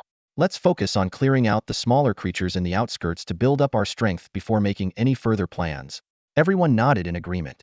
The memory of the recent battle was still fresh in their minds, 6 of them struggling to take down just 2 kobolds. If they encountered more enemies, they'd likely have no choice but to flee. With that, they resolved to settle down and proceed cautiously, strengthening themselves before venturing further into the depths of the demon realm. Over the next hour or so, they managed to eliminate a few more kobolds, but the progress was painfully slow. Combat statistics kept flashing. 260. Furious Dragon King. 175. Rakshasa. 311. Lu Yueying. 204. Iejichia. 243. Titan. Finally, Furious Dragon King couldn't hold back any longer. He slammed his iron staff into the ground and plopped down angrily. "I've had enough. We should just go back to the 5th layer. This is ridiculous. At this rate, It'll take us a year or more to get through the 6th layer. Everyone's faces displayed frustration and discouragement. They had been so ambitious before, planning to reach the 20th layer within a year. Who would have thought they'd get stuck on the 6th? Titan tried to reassure them. Don't lose heart. Everyone starts from the bottom and works their way up. As long as we stay diligent, I believe we can take on the Kobold Mine boss within a month. Golden Princess muttered under her breath. A whole month. I'll be living off air by then. Furious Dragon King suddenly perked up, waving his fists excitedly. You know what? Why don't we just stock up on potions, charge straight to the Kobold Mine boss, and take it down in one go? Then we can move on to the 7th layer. Iejichio shook his head repeatedly. No way. That's far too reckless. Titan's right. We can't rush this. Taking it step by step is the smartest strategy. The Demon Realm isn't just a game if something goes wrong. There's no turning back. Lu Yueying, who had been quiet until now, also voiced her agreement. Dragon King, Princess, you should listen to Titan. His decisions are usually spot on. Furious Dragon King sighed deeply, his face reflecting utter resignation. Fine. I just hope we get to see the Kobold Mine boss's face within a month. Golden Princess suddenly suggested. Fighting monsters is too slow. What if we buy some height-ear magic soul orbs offline and absorb them? That would boost our attributes and make us stronger. Fighting would be much easier then. What do you all think? Iejichio shook his head with a look of resignation. Buying magic soul orbs is an option, but everyone's body reacts differently, and you can't absorb them too frequently. Take me, for example. At my best, a single orb might increase my attributes by 1 point. If I'm not in the right state, it might not increase at all, and I'd just waste it. His physical condition wasn't great. He could only absorb 3 orbs a day at most, and even then, the success rate wasn't high. So he wasn't too keen on the idea. Furious Dragon King waved it off. That won't work for me either. I'm broke, I can't afford magic soul orbs. I'll have to rely on my own 2 hands. Then he grinned cheekily at Golden Princess. But if you're willing to sponsor me, I wouldn't mind giving your method a try. Golden Princess shot him a glare and rolled her eyes. Get lost. My money doesn't grow on trees. I'm not spending it on you. While the group continued their lively debate, Lu Yueying noticed Zhang Ze had been unusually quiet, his eyes fixed on a kobold miner in the distance, as if entranced. Curiously, she tapped him on the shoulder. What are you staring at? You're completely zoned out. Zhang Ze snapped out of his reverie and gave her a small smile. I think I've made an observation, something that might help us deal with these kobold miners more easily. But I need to test it first. Lu Yueying raised an eyebrow, intrigued. What did you notice? Tell us about it. Their conversation caught the attention of the others. Titan nodded at Zhang Ze. Brother Rakshasa, if you have any suggestions, feel free to share. Let's discuss it together. Zhang Ze pointed at one of the kobold miners in the distance. Here's the thing, have you noticed anything peculiar about them? There's a specific trait that all kobold miners share. Everyone's attention was fixed on the kobold miners, scrutinizing every inch of these creatures. The kobolds wore filthy, tattered clothing and wielded iron pickaxes that gleamed coldly. They reeked of a nauseating stench. Their grotesque faces were caked with grime. But what stood out the most were the candles flickering atop their heads. A glimmer of excitement flashed in Lu Yueying's eyes as she eagerly turned to Zhang Ze. Am I right? Their defining feature is the candles on their heads. Zhang Ze nodded with a smile of approval. That's correct. You're absolutely right, every kobold has a candle on them. The rest of the group looked puzzled, especially the hot-tempered Dragon King, whose expression was one of complete bewilderment. Just then, Giant God's eyes lit up as he exclaimed, I think I get it. Those candles might be the kobold miner's weakness. Money Princess thoughtfully stroked her chin. Does that mean without their candles, the kobolds can't see? Zhang Ze nodded and explained. Actually, I noticed this earlier. While we were fighting, I accidentally shot off the candle on top of a kobold's head. That kobold immediately stopped attacking and started wandering around like a blind man. That's when I suspected the candles might be their weak point. Dragon King's eyes widened in disbelief. No way. For real. One night Autumn chuckled. Why don't we test it out and see for ourselves? All eyes turned to a lone kobold miner in the distance. The kobold seemed to sense something and looked around in confusion, but when it spotted a group of excited human adventurers approaching, it froze. Giant God turned to Zhang Ze. Brother Rakshasa, your aim is the best. Take out the candle on that kobold. Zhang Ze nodded, drew his bow, and knocked an arrow. He took a deep breath, aimed carefully at the candle atop the kobold's head, and released the arrow. The bowstring twanged, and the arrow shot through the air like a meteor, striking the candle with precision. Yip yip yip. The moment the candle fell, the kobold miner panicked, flailing its arms and stumbling around like a blind man, clearly unable to see. Huh. The candles really are their weakness. Dragon King burst out laughing and charged forward, swinging his iron staff to smash the kobold miner on the head. Lu Yueying followed closely behind, unleashing a light slash that left a trail of blood in its wake. It really can't see. The kobold is completely blind. The two of them continued their relentless assault, but the kobold remained oblivious, spinning in circles as if searching for its lost candle. Giant God raised his hand and shouted, "Everyone, now's our chance. Take it down." The group swarmed the kobold, unleashing a flurry of attacks. Damage numbers popped up rapidly. 229. Dragon King 184. Rakshasa 367. Lu Yueying 255. One Night Autumn 276. Giant God. As the kobold miner's health dwindled to near zero, it suddenly pulled another candle from its pouch, lit it, and placed it on its head. Woof woof. With a bark, the kobold regained its combat abilities and resumed its attack on the group. However, it was already too late. With only 10 of its health remaining, the kobold was quickly overwhelmed and beaten to death. Awesome. Just knock off their candles, and they're as good as blind. We can wail on them all we want, and they can't fight back. So satisfying. Dragon King laughed heartily, his earlier frustration now replaced with elation. The others also smiled, knowing that Zhang Ze's keen observation had saved them from potentially spending a month stuck here. Giant God clapped Zhang Ze on the shoulder and grinned. "Brother Rakshasa, you're amazing. We won't forget what you've done for us. Once we clear this level, we should organize an offline meetup." "My treat." "Yes, yes. Let's go to that hotel we visited last time. I love their pickled fish." Money Princess enthusiastically raised both hands in agreement. Zhang Ze frowned slightly. He knew that Giant God and the others had likely held many of these meetups before and were already familiar with each other. However, he wasn't ready to reveal his identity just yet. While he trusted Giant God and the group, it was better to be cautious. After all, someone had placed a bounty on him in the reward zone. Shaking his head, Zhang Ze replied, "They'll have to pass on the meetup. You all know there's a bounty on me. If my real identity gets exposed, it could cause trouble for me." Everyone nodded after hearing this. The Giant God scratched his head and said apologetically, "I completely forgot about that. My apologies. Let's talk about the offline gathering some other time." With the small interruption behind them, the group refocused on fighting monsters. Thanks to Zhang Ze's strategy, their efficiency in defeating monsters improved significantly, and their safety greatly increased. The kobold miners, stripped of their candles, were almost defenseless. Even if they managed to produce new candles after a while, their health would already be critically low, making them easy to eliminate. With this approach, the group proceeded cautiously and finally reached the depths of the 6th level of the demon realm. According to the guidebook, a special cave in this area was said to be the lair of the level 6 boss, the kobold mine overseer. Standing at the cave entrance, the Giant God looked serious as he warned, "Everyone, be careful. The kobold mine overseer is much stronger than the regular monsters. He has a powerful skill called Explosive Blast, which not only deals high damage but also causes dizziness. Stay vigilant." The irritable Dragon King, however, was brimming with confidence. "We don't need to be too scared. Brother Luocha already figured out the kobold's weakness, so the mine overseer should be the same. Once we take out his candle, he'll be at our mercy." The Giant God nodded. "That's true, but let's not underestimate him. It's always better to be cautious." Seeing that everyone was ready, he took the lead and stepped into the cave. However, the sight before them left everyone stunned. Inside the cave, more than 30 adventurers were already engaged in battle with the kobold mine overseer. Their teamwork was seamless, their movements well coordinated, and their attack and defense perfectly balanced. It was clear that someone was directing them from the rear. Zhang Ze quickly scanned the area and locked his gaze on two figures standing as a man and a woman, likely the ones orchestrating the fight. The man, known as the King of Guns, was a sharpshooter who fired his weapon while giving commands, keeping the situation firmly under control.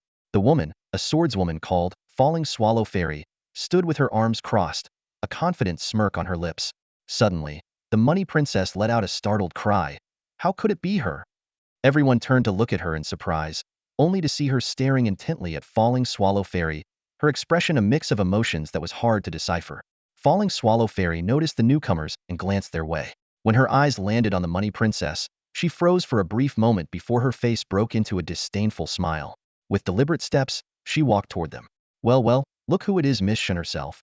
Falling Swallow Fairy chuckled lightly, covering her mouth with her hand. "What a small world the demon realm is. Fancy running into you here. It's been a while. So, has your family paid off all their debts yet?" The Money Princess's face turned pale, and she clenched her teeth. It took her a moment before she retorted, her voice trembling with anger. "Guoyu, don't get too cocky. My family may have fallen, but that doesn't give a nouveau riche like you the right to look down on us." The corners of Luo Yin Fairy's lips curled into a faint, contemptuous smile as her arrogant gaze swept over Princess Money and her companions. Her voice dripped with sarcasm. So what if you're a nouveau riche? I have plenty of money now. She gestured toward the group of people standing behind her. See them? They're all my subordinates. They work in the demon realm every day to make money for me. I now earn over $500,000 a day. With just these so-called friends of yours, do you think you can compare to me? Princess Money's face darkened, and she shook her head in defiance. They're not my subordinates. They're my friends. Heh. Luo Yin Fairy let out a sharp, mocking laugh. Who would have thought? You, a fallen heiress, still have friends. Color me impressed. Her expression grew even more disdainful. I still remember back when I wanted to be friends with you. You told me to my face that anyone without millions in assets wasn't worthy of being your friend. I'll never forget those words. So, have your standards dropped now? Her piercing laughter not only angered Princess Money, but also caused the others to frown. The irritable Dragon King scowled. While Princess Money might be obsessed with wealth, she was still his friend, and hearing her ridiculed like this left him deeply uncomfortable. Yijiqiu furrowed his brow and said, "It seems this woman knows the princess. I wonder what happened between them in the past." Giant God shook his head. If it's a personal grudge between them, it's not our place to interfere. But his tone grew firm. If she thinks she can bully the princess, that's not going to happen. Lu Yueying nodded silently in agreement. The group had been together for 6 months and had built a strong bond. If Princess Money needed help, she wouldn't stand by idly. Zhang Ze, however, had little interest in the drama and simply stood off to the side, watching with a detached curiosity. Princess Money took a deep breath and said calmly, "What I said back then was arrogant and foolish. I've changed now and would never say something so hurtful again." But Luo Yin Fairy wasn't about to let it go. She sneered, "Oh, you've changed, have you? Of course you have. You're no longer rich, you're just a broke nobody now. Naturally, you wouldn't dare speak like that anymore." At that moment, Gun King of Kings approached, curiosity written all over his face. "Miss, do you know her? Are you two friends?" "Friends?" Luo Yin Fairy scoffed disdainfully. "My friends are all worth millions. These people? Not even close." Her gaze swept over Princess Money's group with contempt before she suddenly broke into a devious smile. "But I could take you all in as my subordinates. I'll pay you a monthly salary of $1 million. Plus, you'll have access to my company's resources, which will help you grow stronger faster. All you have to do is leave Princess Money behind and join my side. What do you say? Think it over." Everyone could see through Luo Yin Fairy's intentions. By offering such tempting terms, she was trying to win over Giant God and the others, aiming to isolate Princess Money. Earlier, Princess Money had claimed they were her friends, but now Luo Yin Fairy was determined to take all her friends away. Princess Money's face turned pale, and her body trembled slightly. A monthly salary of $1 million was no small amount, and combined with the benefits Luo Yin Fairy promised, it would be hard for most people to resist. She glanced nervously at her companions, her heart filled with unease. Across from her, Luo Yin Fairy wore a confident smirk. She was certain her offer was too good for ordinary people to refuse. Inwardly, Luo Yin Fairy seethed with determination. "Shun Mingdai, you humiliated me before, but now I'll make you pay 100-fold. I'll take everything that belongs to you and leave you utterly alone." Shin Mingdai was frantic, desperately searching for her runaway black cat, completely disregarding Guiyu's injuries. She cried and wailed, fixated only on finding the cat. Guiyu only learned of this after she regained consciousness and heard it from others. From that moment, a deep-seated hatred for Shun Mingdai took root in her young heart. Years later, the wheel of fate turned dramatically.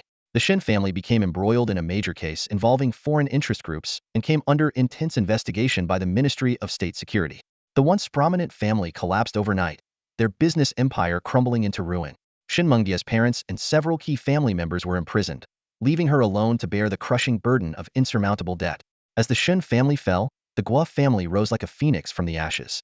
In just a few months, the Guo family acquired the entirety of the Shin family's assets, swiftly establishing themselves as the new elite of the city.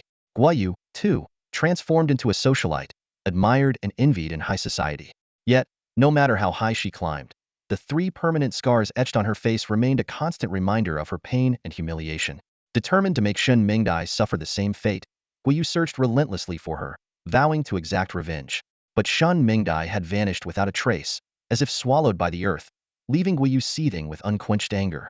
Today, however, in the demon realm, fate had brought her face-to-face with her nemesis. Guiyu could hardly contain her excitement, eager to humiliate Shun Mingdai and savor her revenge. If only there weren't so many people here, I'd end her life right now. Guiyu thought to herself, her teeth clenched in fury. Though killing was a crime, She wouldn't hesitate if no one were around to witness it. Unfortunately, several of Shan Mengdia's friends were present, and even with the Guo family's influence, the consequences of a report to the authorities would be troublesome. Weighing her options, Guo Yu decided to suppress her murderous intent for now and focus on winning over the formidable Ji Shan and the others. She would bide her time and strike when the opportunity arose. Join your team? The hot-headed Long Wang was the first to speak, scoffing with disdain. You think you can buy us with money? Think again. He puffed out his chest and jabbed a thumb at himself. I may be broke, but I'd never betray my friends. My old man taught me that loyalty is everything without it. You're no better than a dog. Jin Xianzaiagongzu looked at Long Wang in surprise. She knew he came from a struggling family, his father working 2 jobs just to support his education. Money, she understood, was a critical necessity for them. Yet, he was the first to reject Luo Yin's Ioxium's offer, and it caught her off guard. Long Wang's right. No matter what you offer, we won't betray our friends. Yi Zhiqiu declared firmly, standing beside Jin Xianzaiagongzu. I know Zaiagongzu may have done some hurtful things in the past, but she's changed. I hope you can let go of this grudge as well. Jishin nodded in agreement. Anyone you buy with money can be bought away by someone else with more money. Loyalty and friendship built on wealth are hollow and unreliable. Lu Yueying, though silent, stood resolutely by Jin Xianzaiagongzu's side. Hearing her friend's unwavering declarations, Jin Xianzaiagongzu felt her eyes well up with tears. She turned her head slightly to wipe them away, a warm wave of gratitude swelling in her heart. Fairy Luo Yin, enraged and humiliated, lashed out furiously. You bunch of idiots! Birds of a feather flock together.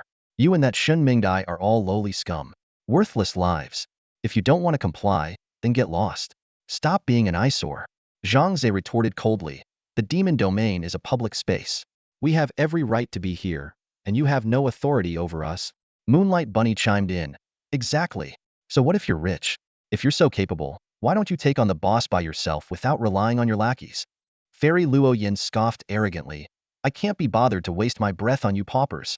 Being rich means I can command others as I please. A kind of joy you'll never understand. Do whatever you want, but don't get in our way while we fight the boss. She declared haughtily. Let me make this clear, the boss on this floor is mine. I'll have my people guard this spot 247, and we'll take the boss down every time it respawns until I say otherwise. No one else is allowed to interfere, or my team will make them regret it. Hearing this, everyone felt a sinking feeling, realizing that Fairy Luo Yin intended to monopolize the 6th floor boss indefinitely out of spite. Facing her group of over 20 high-level adventurers, the crowd's expressions darkened. The disparity in numbers made it clear they would stand no chance if a conflict broke out. Unable to hold back, the hot-tempered Dragon King stepped forward and shouted angrily, How arrogant can you be? Do you think you own the demon domain? How dare you monopolize the boss? Rich girl, don't think you can do whatever you want just because you have some filthy money.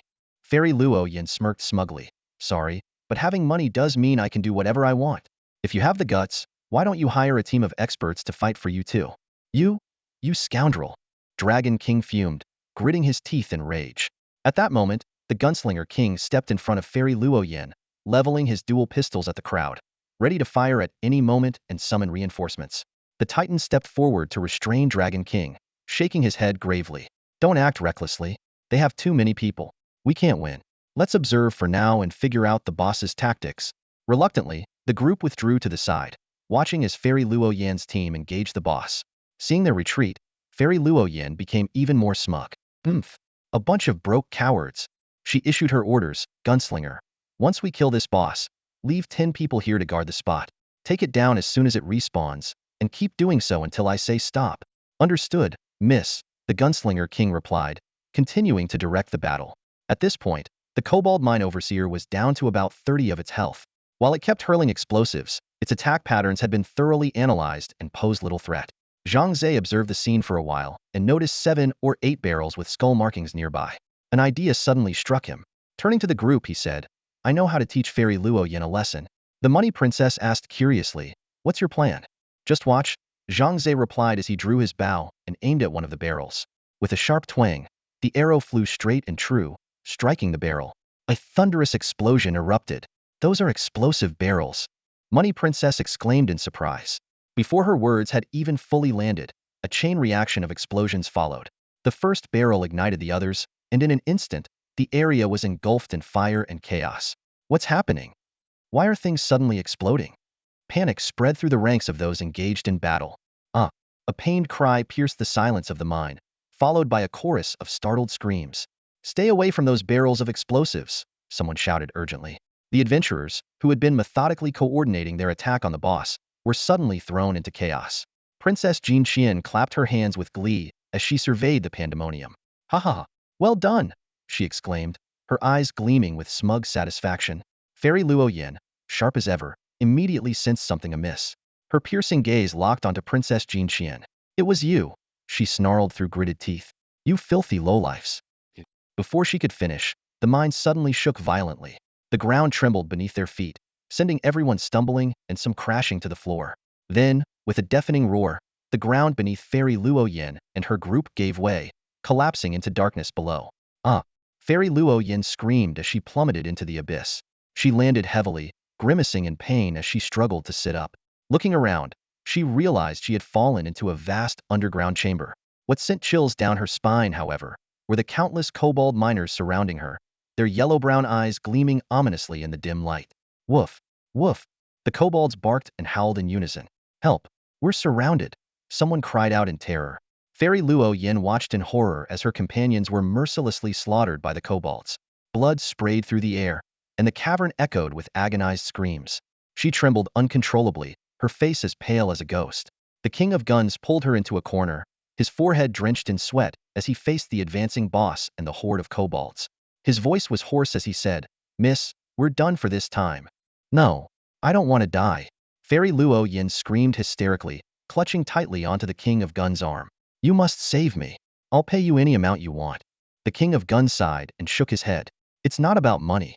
If you die in the demon realm, you're gone for real. No amount of money will matter. And honestly, I don't want to die either. So, I'm sorry, miss." With that, he suddenly pulled out a random teleport scroll. In a flash of white light, he vanished without a trace. "No, don't leave me here alone." Fairy Luo Yin broke down completely, collapsing to the ground as tears streamed down her face. Her eyes brimmed with despair. The kobold boss led his minions closer and closer. Just then, a freezing gust of wind swept through the cavern, encasing all the kobolds in ice. Fairy Luo Yin looked up in shock. At the opening of the cavern above, she saw Princess Jean Qian and her team. Iya Zhiqiu lowered his staff and turned to Princess Jean Qian, saying, "I've frozen all the monsters. Whatever you need to say to her, now's your chance." Princess Jean Qian crouched at the edge of the cavern, grinning mischievously as she looked down at Fairy Luo Yin. "Let me tell you something. After you fell down here, the rest of your team saw how bad things were and ran off. Not a single one of them was willing to come back to save you." Fairy Luo Yin hung her head in silence, her emotions a tumultuous storm. Princess Jean Qian continued, "However, we've been friends for years. And honestly, I wasn't very nice to you before. I even caused that scar on your face. So, I thought I'd make it up to you." "Really?" Fairy Luo Yan's head shot up, her eyes rekindled with hope. "Please, save me. We're still good friends, right?" "Yes, good friends." Princess Jean Qian replied with a sweet, cheerful smile. But that smile made Fairy Luo Yan's heart sink. She knew that smile all too well. The expression on Princess of Wealth's face instantly triggered Fairy Luo Yan's memories. That familiar, innocent yet sly smile reminded her of Shun Mengdia's mischievous grin whenever she played tricks on her. Fairy Luo Yan's chest tightened as she bit her lip, deciding to act preemptively. "Do you have a request? Just say it, and I'll do my best to meet it." The Princess of Wealth raised an eyebrow with a sly smile and said approvingly, "I like dealing with smart people. Since you're being proactive, I'll be straightforward." Resting her chin on her hands, her eyes curved into crescent moons as she continued, "You know, my family went bankrupt. We're flat broke and drowning in debt. My poor friends and I are all desperately in need of money. So, how much are you willing to pay for us to save you?" Hearing that it was just about money, Fairy Luoyan let out a sigh of relief. In her eyes, problems that could be solved with money weren't real problems. She even felt a bit fortunate. She had feared they might demand something more humiliating, like making her kneel and apologize. All right, I'll give you however much you want, as long as you get me out of here quickly." She nodded repeatedly. The Princess of Wealth finally revealed her true colors, holding up a single finger with a sly grin. Not much, just 10 million per person." "What?" Fairy Luoyan's eyes widened in shock. While her family was wealthy, 70 million was no small amount. It was equivalent to her family's entire annual profit. That's too much. Could you lower it a bit? How about 5 million per person?" she pleaded. The Princess of Wealth picked at her ear, looking impatient. "Huh, just 5 million? You're the heiress of the Guo family. And you're telling me your life is worth so little? Forget it. It's not worth the risk for such a measly amount. Miss Guiyu, you can have fun with these monsters on your own. Goodbye. With that, she signaled for her group to leave. No. Wait. Fairy Luoyan panicked, jumping in place and shouting, please don't go. I'll agree to your terms, every single one of them. At that moment, the frozen dog-headed creatures began to stir, and growls echoed around them once more. The freezing effect of Iejichio's frost storm had worn off, and the monsters were closing in on Fairy Luoyan again. Help! Save me! I'll pay whatever it takes. Fairy Luoyan's screams grew shrill as fear overtook her. She was truly terrified. The Princess of Wealth's head popped back into view at the cave entrance, wearing that same sly smile. Have you made up your mind? Don't feel pressured. We didn't force you. I've made up my mind. I'm not being forced. It's all voluntary. Please, just save me. Fairy Luoyan clung to her words like a drowning person grasping a lifeline. Iejichio once again unleashed his frost storm, freezing the monsters in place. The immediate danger was averted, and Fairy Luoyan let out a long breath of relief. However, her legs were so weak that she collapsed to the ground, unable to stand. Hey, how are you going to pay? Bank transfer? The Princess of Wealth called out. Hurry up, we're not going to wait forever. If the money isn't in our account within 10 minutes, you're on your own. Don't leave. Let me think. Fairy Luoyan said in a panic. I'll give you a phone number, it's my butler's. Call him and tell him I authorized the transfer. He'll take care of it. The Princess of Wealth jotted down the number and turned to her group. I'll go handle this. Wait for me. With that, she left with Titan and Dragon King to head back to the altar and log off to contact the butler. Iejichio stayed behind to keep the monsters at bay with his frost storm, ensuring Fairy Luoyan's safety. The rest of the group waited in place for news. The most anxious of all was Fairy Luoyan, curled up in a dark corner. She trembled in fear as she watched the terrifying monsters before her. In truth, Fairy Luoyan wasn't particularly strong. Her innate abilities were only a lowly rank. The only reason she had access to so many resources was her family's wealth. But becoming a top-tier warrior in the demon realm? That was impossible. Her meager strength wouldn't even get her past the entry-level trials. The Money Princess's plan was unfolding exceptionally smoothly. Using her wealth, she hired skilled players to fight on her behalf, and before she knew it, she had made quite a name for herself in the demon realm. 10 minutes later, she returned to the cave entrance with Titan God and the others, their faces beaming with excitement. Clearly, the large sum of money had successfully been transferred. The fallen fairy quickly scrambled to her feet upon seeing this and asked anxiously, so, did the money come through? Hurry up and get me out of here. The Money Princess gave Titan God a nod, and he immediately pulled a rope from his backpack and lowered it into the cave. The fallen fairy clung to the rope as if it were her lifeline, holding on tightly. With a few swift moves, Titan God hoisted her out. Once rescued, the fallen fairy collapsed on the ground, gasping for air, her chest heaving as if she had just survived a near-death experience. The Money Princess stood before her, smiling cheerfully. No need to thank me for saving your life, my dear friend, she said with a playful grin. The fallen fairy shot her a glare, then forced herself to stand up. She glanced around at everyone, as if trying to commit their faces to memory, before stumbling away without a word. The irritable Dragon King frowned and remarked, isn't she supposed to come from a prestigious family? How can she be so rude? Not even a word of thanks after being rescued. Autumn Insight chimed in. A stubborn woman like her would never thank us. Besides, the princess squeezed a hefty sum out of her. She probably only feels resentment towards us. Titan God nodded in agreement. Exactly. Princess, you were a bit ruthless. 7 million in one go? That's way too much. The Money Princess waved her hand with a bright smile, her eyes sparkling. Not at all. I think it's too little. She's loaded, we're not doing her any favors by saving her money. Besides, it was a fair deal. I didn't force her into anything. Hearing this, Zhang Ze couldn't help but feel speechless. He thought to himself, if that wasn't forcing her, then what is? The Money Princess clapped her hands and announced joyfully, all right, let's not dwell on this anymore. Once we log off later, I'll split the money evenly among everyone, 1 million each. Unexpectedly, the irritable Dragon King, Titan God, Autumn Insight, and Moon Shadow all declined the money. In the end, only Zhang Ze and Moonlight Bunny remained. The Money Princess turned to the two of them with a sly smile, her eyes full of implication. What about you two? Are you going to refuse as well? Without hesitation, Zhang Ze replied, I'll take it. The money would be just enough to secure the permanent use rights for his sister's artificial kidney. Moonlight Bunny glanced at Zhang Ze before firmly saying, I'll take it too. But my share will go to Brother Rakshasa. She explained earnestly, Brother Rakshasa, you're a good person, and you're even helping me reach the 30th level to find my father. Consider this payment for what I owe you. Please don't refuse. Zhang Ze pondered for a moment before finally nodding in agreement. The money princess pouted and said, Fine, I'll transfer you 20 million later. Just give me your account. Wait, I can't transfer money. Zhang Ze explained. I can't reveal my real-world identity, so I won't accept offline transfers. The money princess frowned. Then how do I give you the money? After thinking for a moment, Zhang Ze suggested. You can use the money to buy equipment and items for me in the demon realm. After we log off tonight, I'll pick out what I need and let you know. You can purchase them, and next time we log in, you can hand them over to me. Although annoyed, the money princess reluctantly agreed. The furious Dragon King looked at the boss and the dense swarm of minions below the cave entrance and asked, What do we do about that guy down there? Autumn Knight raised his staff and unleashed another ice storm, freezing the enemies in place. Titan turned to Zhang Ze and said, Brother Rakshasa, you handle ranged attacks from the cave entrance. We'll head down to fight. With that, he jumped down first, followed closely by the others. The money princess was the last to approach Zhang Ze. Despite her stern expression, she said, Thanks for that arrow earlier. It really helped me vent my frustration. I owe you one. Then she jumped down as well. Standing at the cave's edge, Zhang Ze aimed at the tin candles on top of the kobold mine chief's head and shouted, I'll take out the candles. You guys handle the fighting. Be careful. The battle began. As Titan and the others landed, they quickly got into formation to face the kobold mine chief and his minions, who had just thawed from the ice. It was only then that they noticed the mine chief had 10 candles on his head clearly to avoid being completely blinded. Autumn Knight cast another spell to freeze a portion of the enemies, easing the pressure on the team. Titan raised his shield and yelled, Get ready for battle.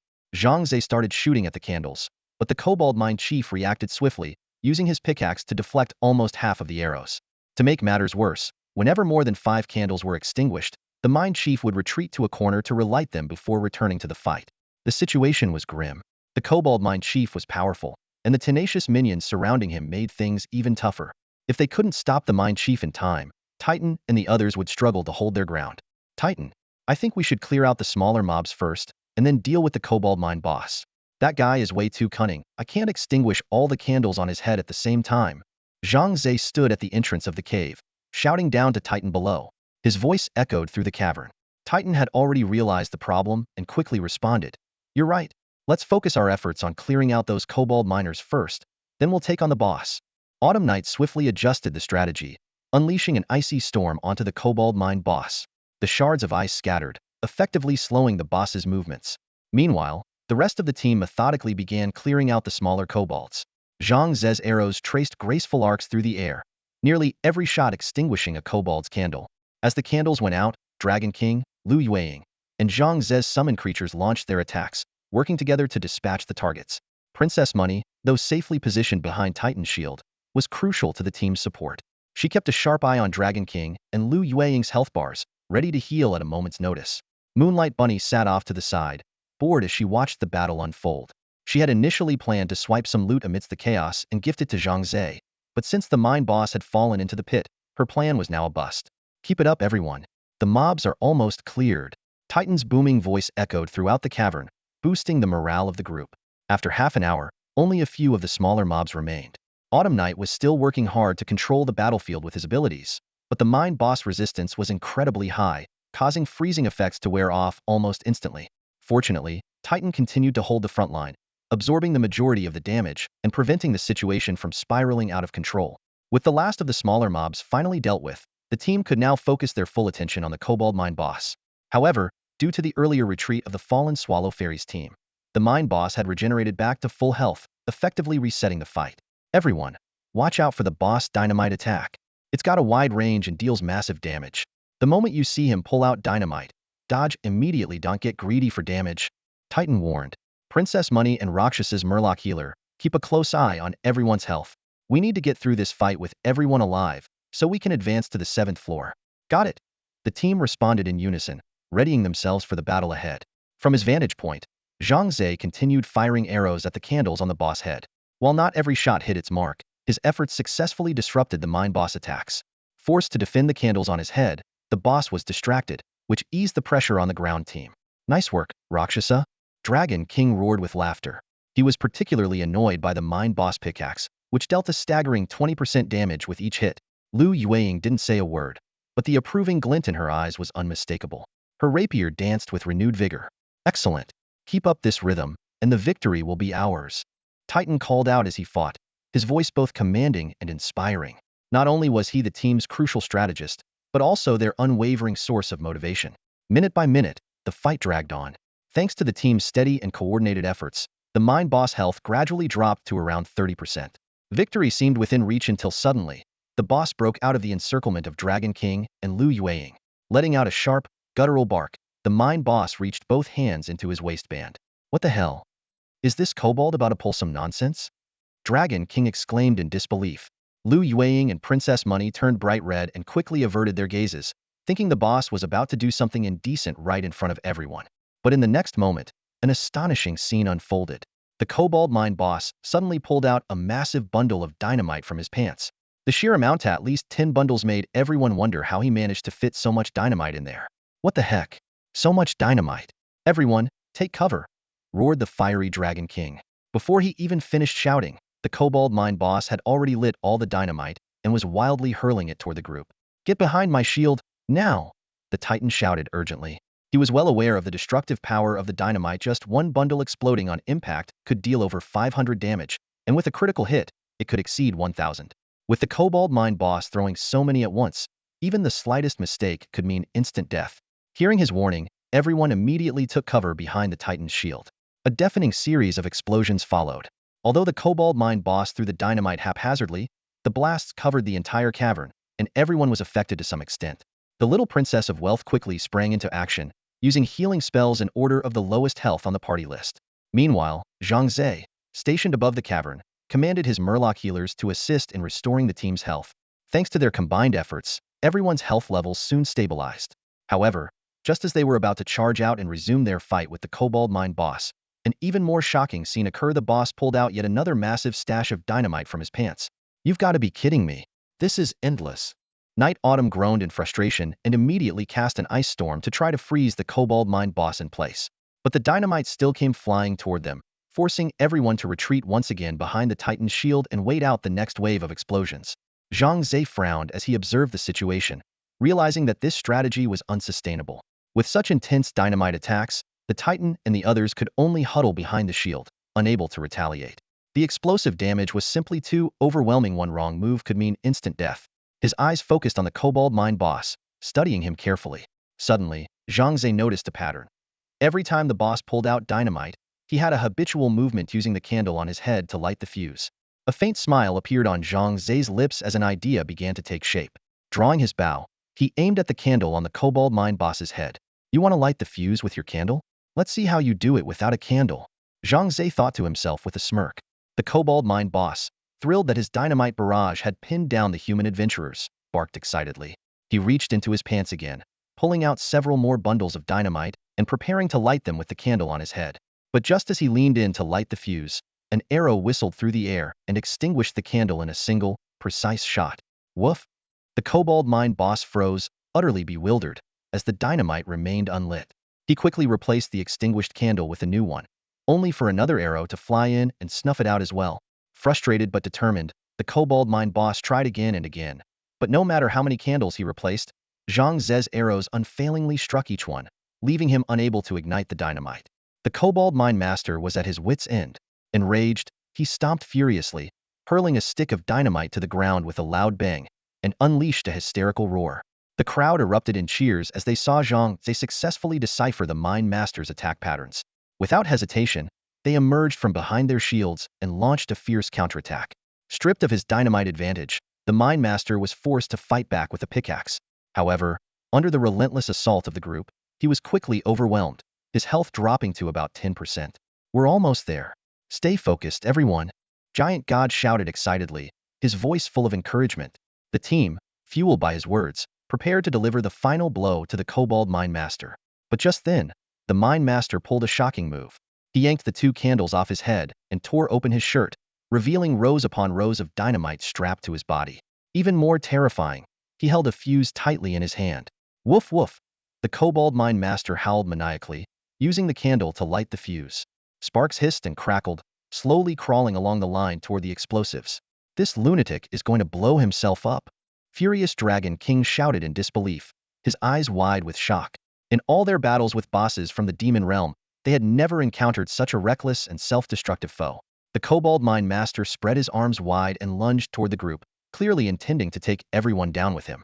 Giant God's face turned grim as he barked, "Everyone, get away from him. Don't let him catch you."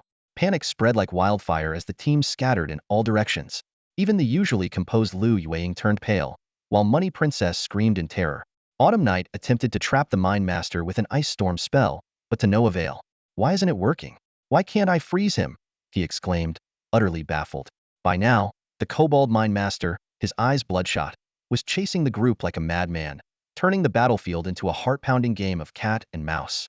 From his vantage point above the cavern, Zhang Ze tried to shoot arrows at the Mine Master, but the damage was minimal. Amidst the chaos, Giant God suddenly spun around, raised his shield high, and charged straight at the Kobold Mine Master. "You filthy mutt!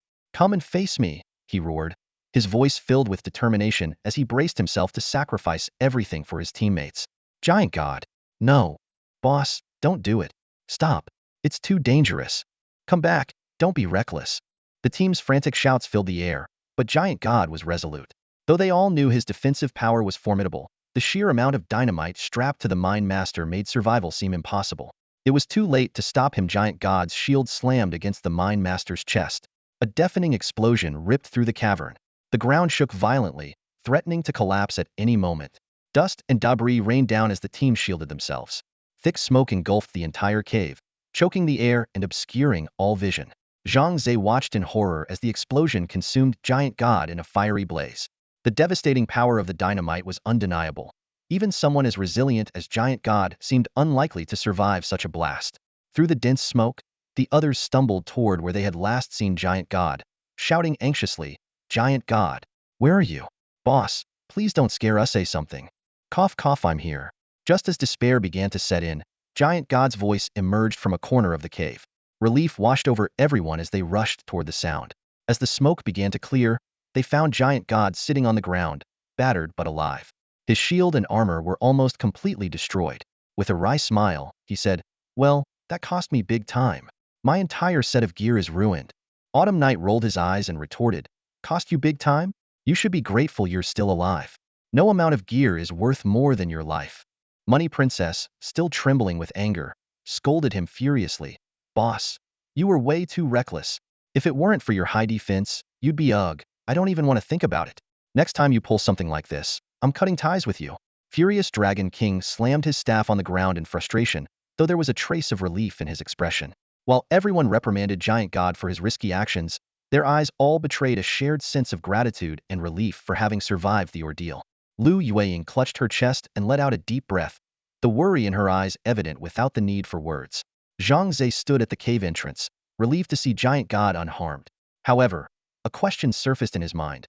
Giant God's equipment had been shattered in the explosion, so how did he remain unscathed? Giant God looked down at the broken fragments of his shield, a hint of regret on his face. He explained, "This wasn't a grade piece of equipment that I worked so hard to obtain. Thankfully, it absorbed most of the damage for me. The remaining damage was taken by this grade armor. Without them, I probably wouldn't be standing here with you now." Hearing this, Zhang Ze understood.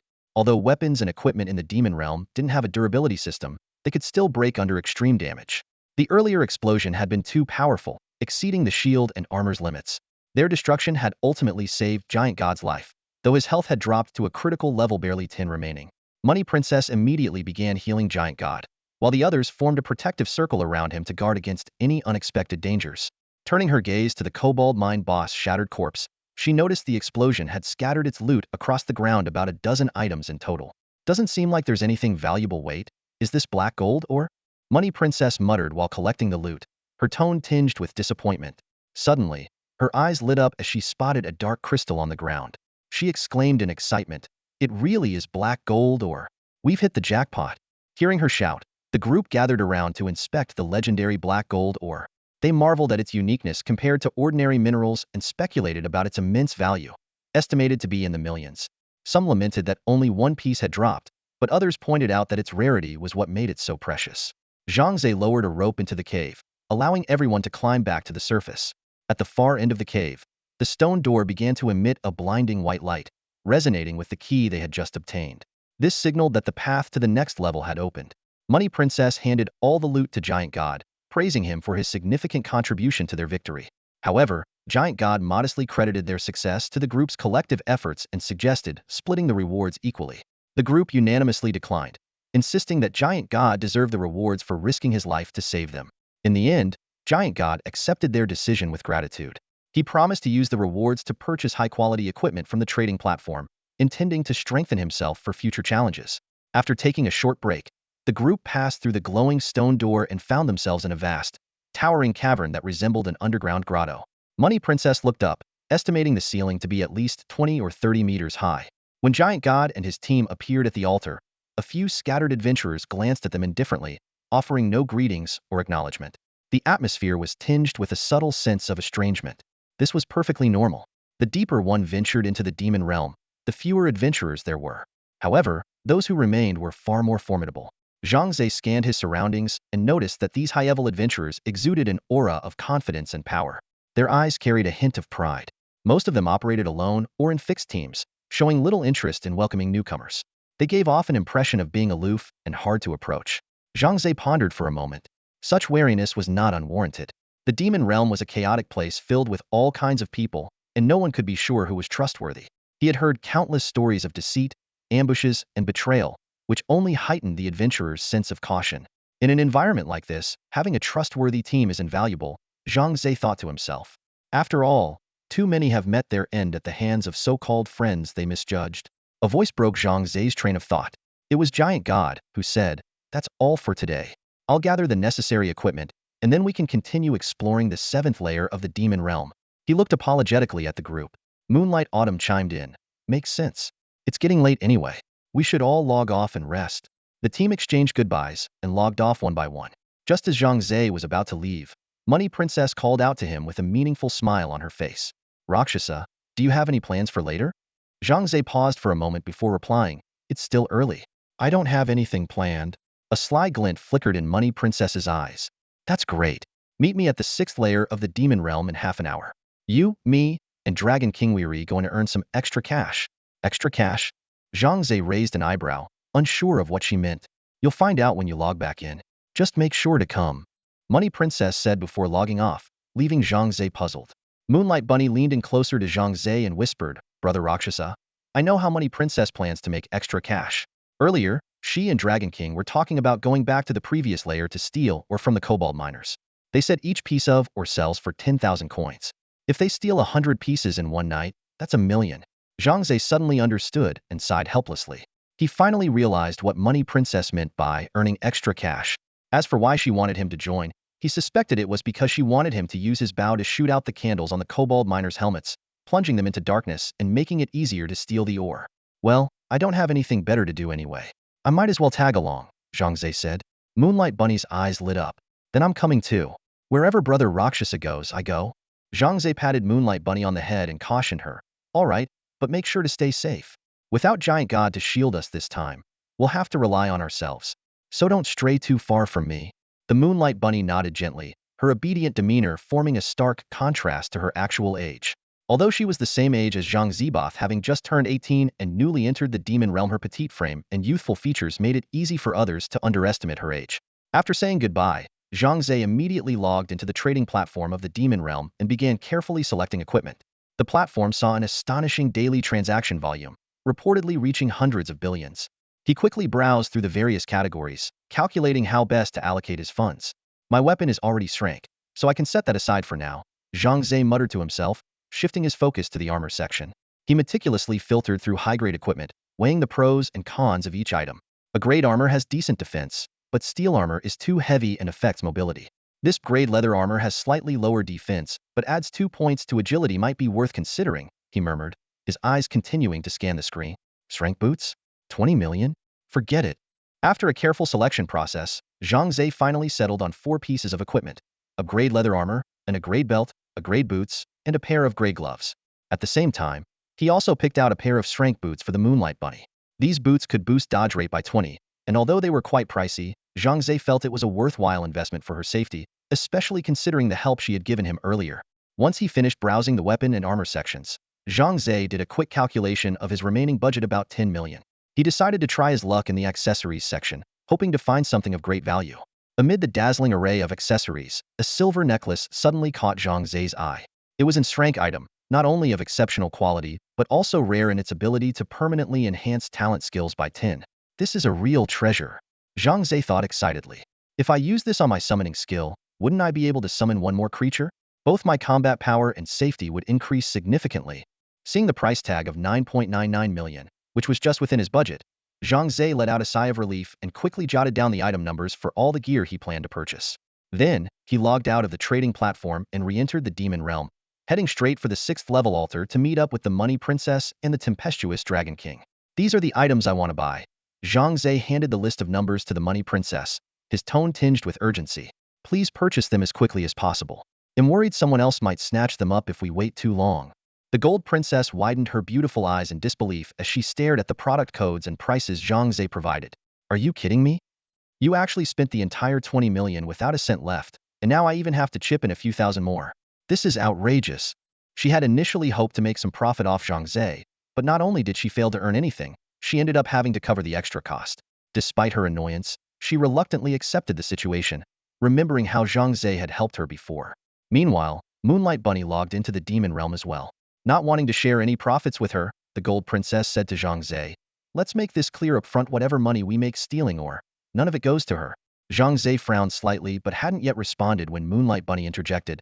Don't worry, I don't want a share of your money. She paused briefly, her tone turning cold. But just so you know, the money I earn is mine alone and it's only for my dear Rakshasa brother. Whatever. The Gold Princess scoffed dismissively. She had already pegged Moonlight Bunny as a Freelo Adressless in combat, and even less so at making money. Impatiently, the irritable Dragon King scratched his ear and urged, time's ticking. I still need to cook for my dad later, so let's get moving already. The four of them geared up and left the altar, heading toward the mines. The Gold Princess turned to the Dragon King and asked, do you remember the spot where you stole or last time? Let's head straight there. The Dragon King nodded in agreement and led the group toward their target mine. Before long, they encountered a few kobolds. Zhang Ze took the lead, extinguishing the kobolds' candles. The Dragon King followed closely, swinging his iron rod with brute force. Zhang Ze provided ranged support, while the Gold Princess handled logistics. The three worked seamlessly together. Suddenly, Moonlight Bunny darted forward, circling the kobold miners twice before retreating. Quit messing around near me, the Dragon King snapped irritably. If you draw aggro, don't expect me to save you. Relax, I can take care of myself. If anything happens, I'll deal with it. Moonlight Bunny shouted back, hiding behind Zhang Ze. Zhang Ze, seeing through her antics, asked quietly, you were stealing again, weren't you? Moonlight Bunny grinned cheekily and admitted, just passing the time and earning a little extra cash. Zhang Ze shook his head helplessly, thinking to himself that he couldn't really blame her, given the Gold Princess had made it clear she wouldn't share any profits with her. What did you steal? Zhang Ze asked offhandedly. Moonlight Bunny rummaged through her bag and pouted. Just junk scraps of cloth. A broken pocket watch. Stuff nobody wants. She promptly discarded the useless items to free up space in her inventory. As they ventured deeper, the number of kobold miners increased. Each time they encountered enemies, Moonlight Bunny would dart forward to scavenge, but most of the time, all she found was junk. Occasionally, she'd pick up some low-level materials, but nothing particularly valuable. Zhang Ze, noticing this pattern, stopped asking about her findings. We're almost there, the Dragon King said, halting the group. He turned to warn them, this is where I stole or last time. There are a lot of kobolds here, so be careful not to attract too many at once like I did. The Gold Princess sneered. We're not as dumb as you. Who are you calling dumb, you brat? The Dragon King retorted, glaring at her with evident annoyance. The Money Princess said no more. Her gaze swept past the cave entrance, taking in the scene before her. It was a spacious mine, where a dozen kobolds were hard at work. Their pickaxes struck the stone walls rhythmically, the clanging sounds echoing through the cavernous space. In the center of the cave, several burlap sacks were already filled to the brim with ore, while loose pieces of ore, too many to fit into the bags, were scattered across the ground. Under the faint glow of the torches, the ore shimmered with an enticing luster. Ore. So much ore. The Money Princess's eyes sparkled with greed. She rubbed her hands together unconsciously, her excitement palpable. Let's steal all of it. We could make a fortune. The irritable Dragon King rolled his eyes at her and snapped. Are you out of your mind? Do you have any idea how heavy one of those bags is? Last time I stole just one chunk. It weighed over 20 pounds. A single bag has at least 100 piece that's over 2,000 pounds. Who's carrying that? The Dragon King went on to explain that in the Demon Realm, the weight of items was the same as in the real world. While adventurers could enhance their strength through leveling up their attributes, there were still limits to what they could carry. Take Zhang Ze. For example, his strength stat was as high as 16 points, allowing him to punch with a force of over 1,000 pounds. However, even he could only carry items weighing around 1,000 pounds at most. Wow, that heavy? The Money Princess's eyes widened in shock. So what now? Are we each just going to take a few pieces back? There's so much, or here it's such a waste. Well, there's nothing we can do about it. The Dragon King said with resignation. There are only 4 of us, and we're limited by how much we can carry. If we try to take too much, we won't even be able to move. Let's just take what we can handle. Reluctantly, the Money Princess gave up on the idea of taking all the ore, though her expression was still one of deep regret, as if she were watching a fortune slip through her fingers. The group began checking their strength stats and the remaining space in their system backpacks. In the Demon Realm, adventurers had a default system backpack with 50 slots, each capable of holding only 1 item, with no stacking allowed. It was said that high-level bosses occasionally dropped items that could expand backpack capacity, but such occurrences were exceedingly rare. Zhang Ze did some quick calculations and said, I can carry about 60 pieces. The Dragon King chimed in, I can manage 50 pieces or so. The Money Princess sighed, I can only carry 18. Her unique skill set had focused all her resources into boosting her spirit stat, leaving her strength stat pitifully low and with it, her carrying capacity. The Dragon King stroked his chin as he did the math. So between the 3 of us, we can carry a maximum of about 128 pieces of ore. That's worth around 1.2 million. Honestly, that's not a bad haul. The Money Princess rolled her eyes in disdain, her dissatisfaction plain. 1.2 million, and you're happy with that? That's barely enough to cover my expenses for half a month. The group fell silent, unsure how to respond. Although Princess Qianjin wasn't satisfied with their haul, everyone understood that carrying too much would hinder their movement. Zhang Ze surveyed the area and asked the irritable Dragon King about his previous experience stealing ore. The Dragon King nodded and explained how highly alert the kobold miners were so much so that even while digging with their backs to the ore sacks, they could quickly sense anything unusual. After analyzing the situation, Zhang Ze proposed a strategy to eliminate the miners one by one, which was met with unanimous agreement. They began their operation. Zhang Ze first extinguished the candle on the head of the nearest miner with an arrow. The miner immediately became disoriented, spinning in circles. The group waited patiently until the miner wandered far enough from his companions before the irritable Dragon King charged in to attack. Proceeding cautiously, they continued to take out the miners one at a time. Though the process was slow, it ensured their safety. After about an hour, half of the miners in the cave had been dealt with. The group took a brief rest to recover their strength. The irritable Dragon King wiped his sweat and sighed. This is exhausting. Back when I worked with Lu Yueying, it was much easier. Now, I'm the only main attacker. Princess Qianjin suddenly offered to treat him to a meal, which left the Dragon King both surprised and amused. His teasing remarks made the princess blush with embarrassment, and she turned away, refusing to talk to him. Meanwhile, Moonlight Bunny whispered something mysterious to Zhang Ze, promising him a surprise later. Zhang Ze smiled and replied that he had a surprise for her as well. After a short break, the group resumed their mission to clear out the remaining miners. Another half an hour passed before they finally emptied the cave. Their attention then shifted to the pile of ore sacks at the center. Princess Qianjin looked at the remaining ore with regret. Just as the irritable Dragon King urged everyone to move quickly, she had a sudden idea. She suggested hiding the leftover ore so they could retrieve it more conveniently next time. The group froze for a moment. The idea from the little Princess of Wealth was indeed a good one, but finding a place to hide the ores turned out to be a tricky problem. They wandered around the vast, empty mine but couldn't find a suitable hiding spot, and eventually had to leave disappointed. The irritable Dragon King shook his head and said, Forget it. Leaving the ores here isn't a big deal. The terrain of this mine is complex. It'll take other adventurers a long time to find this place. By the time they get here, the kobold miners around might have respawned. Seeing those monsters might scare them off from taking the ores, and we'll still have a chance. Left with no better option, the little Princess of Wealth reluctantly nodded in agreement. The group retraced their steps and returned to the altar on the 6th level. As soon as they arrived at the altar, they heard 2 adventurers shouting loudly, buying black gold or at a high price. 50,000 more per piece than the trading platform. Limited offer only taking 10 pieces. Don't miss out. A crowd of adventurers gathered, though most just stood around watching. After all, black gold ore was incredibly rare, and many of them had never even seen it before. The little Princess of Wealth stepped forward and asked, Hey gentlemen, I don't have black gold ore again. Will regular ores do? The 2 adventurers shook their heads repeatedly. No way, miss. We're only buying black gold ore again. The little Princess of Wealth frowned in confusion and pressed further. You merchants are so strange. Regular ores can be sold for money too, so why not take them? Does it have to be black gold ore? That's way too rigid. Coming from a family of merchants, Though her family had fallen on hard times, she still understood the art of business. In her view, as long as there was profit to be made, it was worth exploring. For instance, these regular ores could be bought at a low price and sold at a higher one to earn a margin. Though the profit might be slim, it was better than passing up the opportunity entirely. One of the adventurers gave a wry smile and explained, "Miss, we're not actually merchants. We're working on behalf of someone who specifically wants black gold Oregon. We're just following orders." The other adventurer added, "So please don't make things difficult for us. If you have black gold or, well, trade. If not, kindly step aside so we can keep working." The little princess of wealth pouted and moved aside. Zhang Ze and the others also found it odd, wondering who these two were working for. Just then, a tall, burly figure appeared abruptly at the altar. He approached the two adventurers with an air of authority and asked sternly, "How's the black gold or collection going?" "The young master is getting impatient."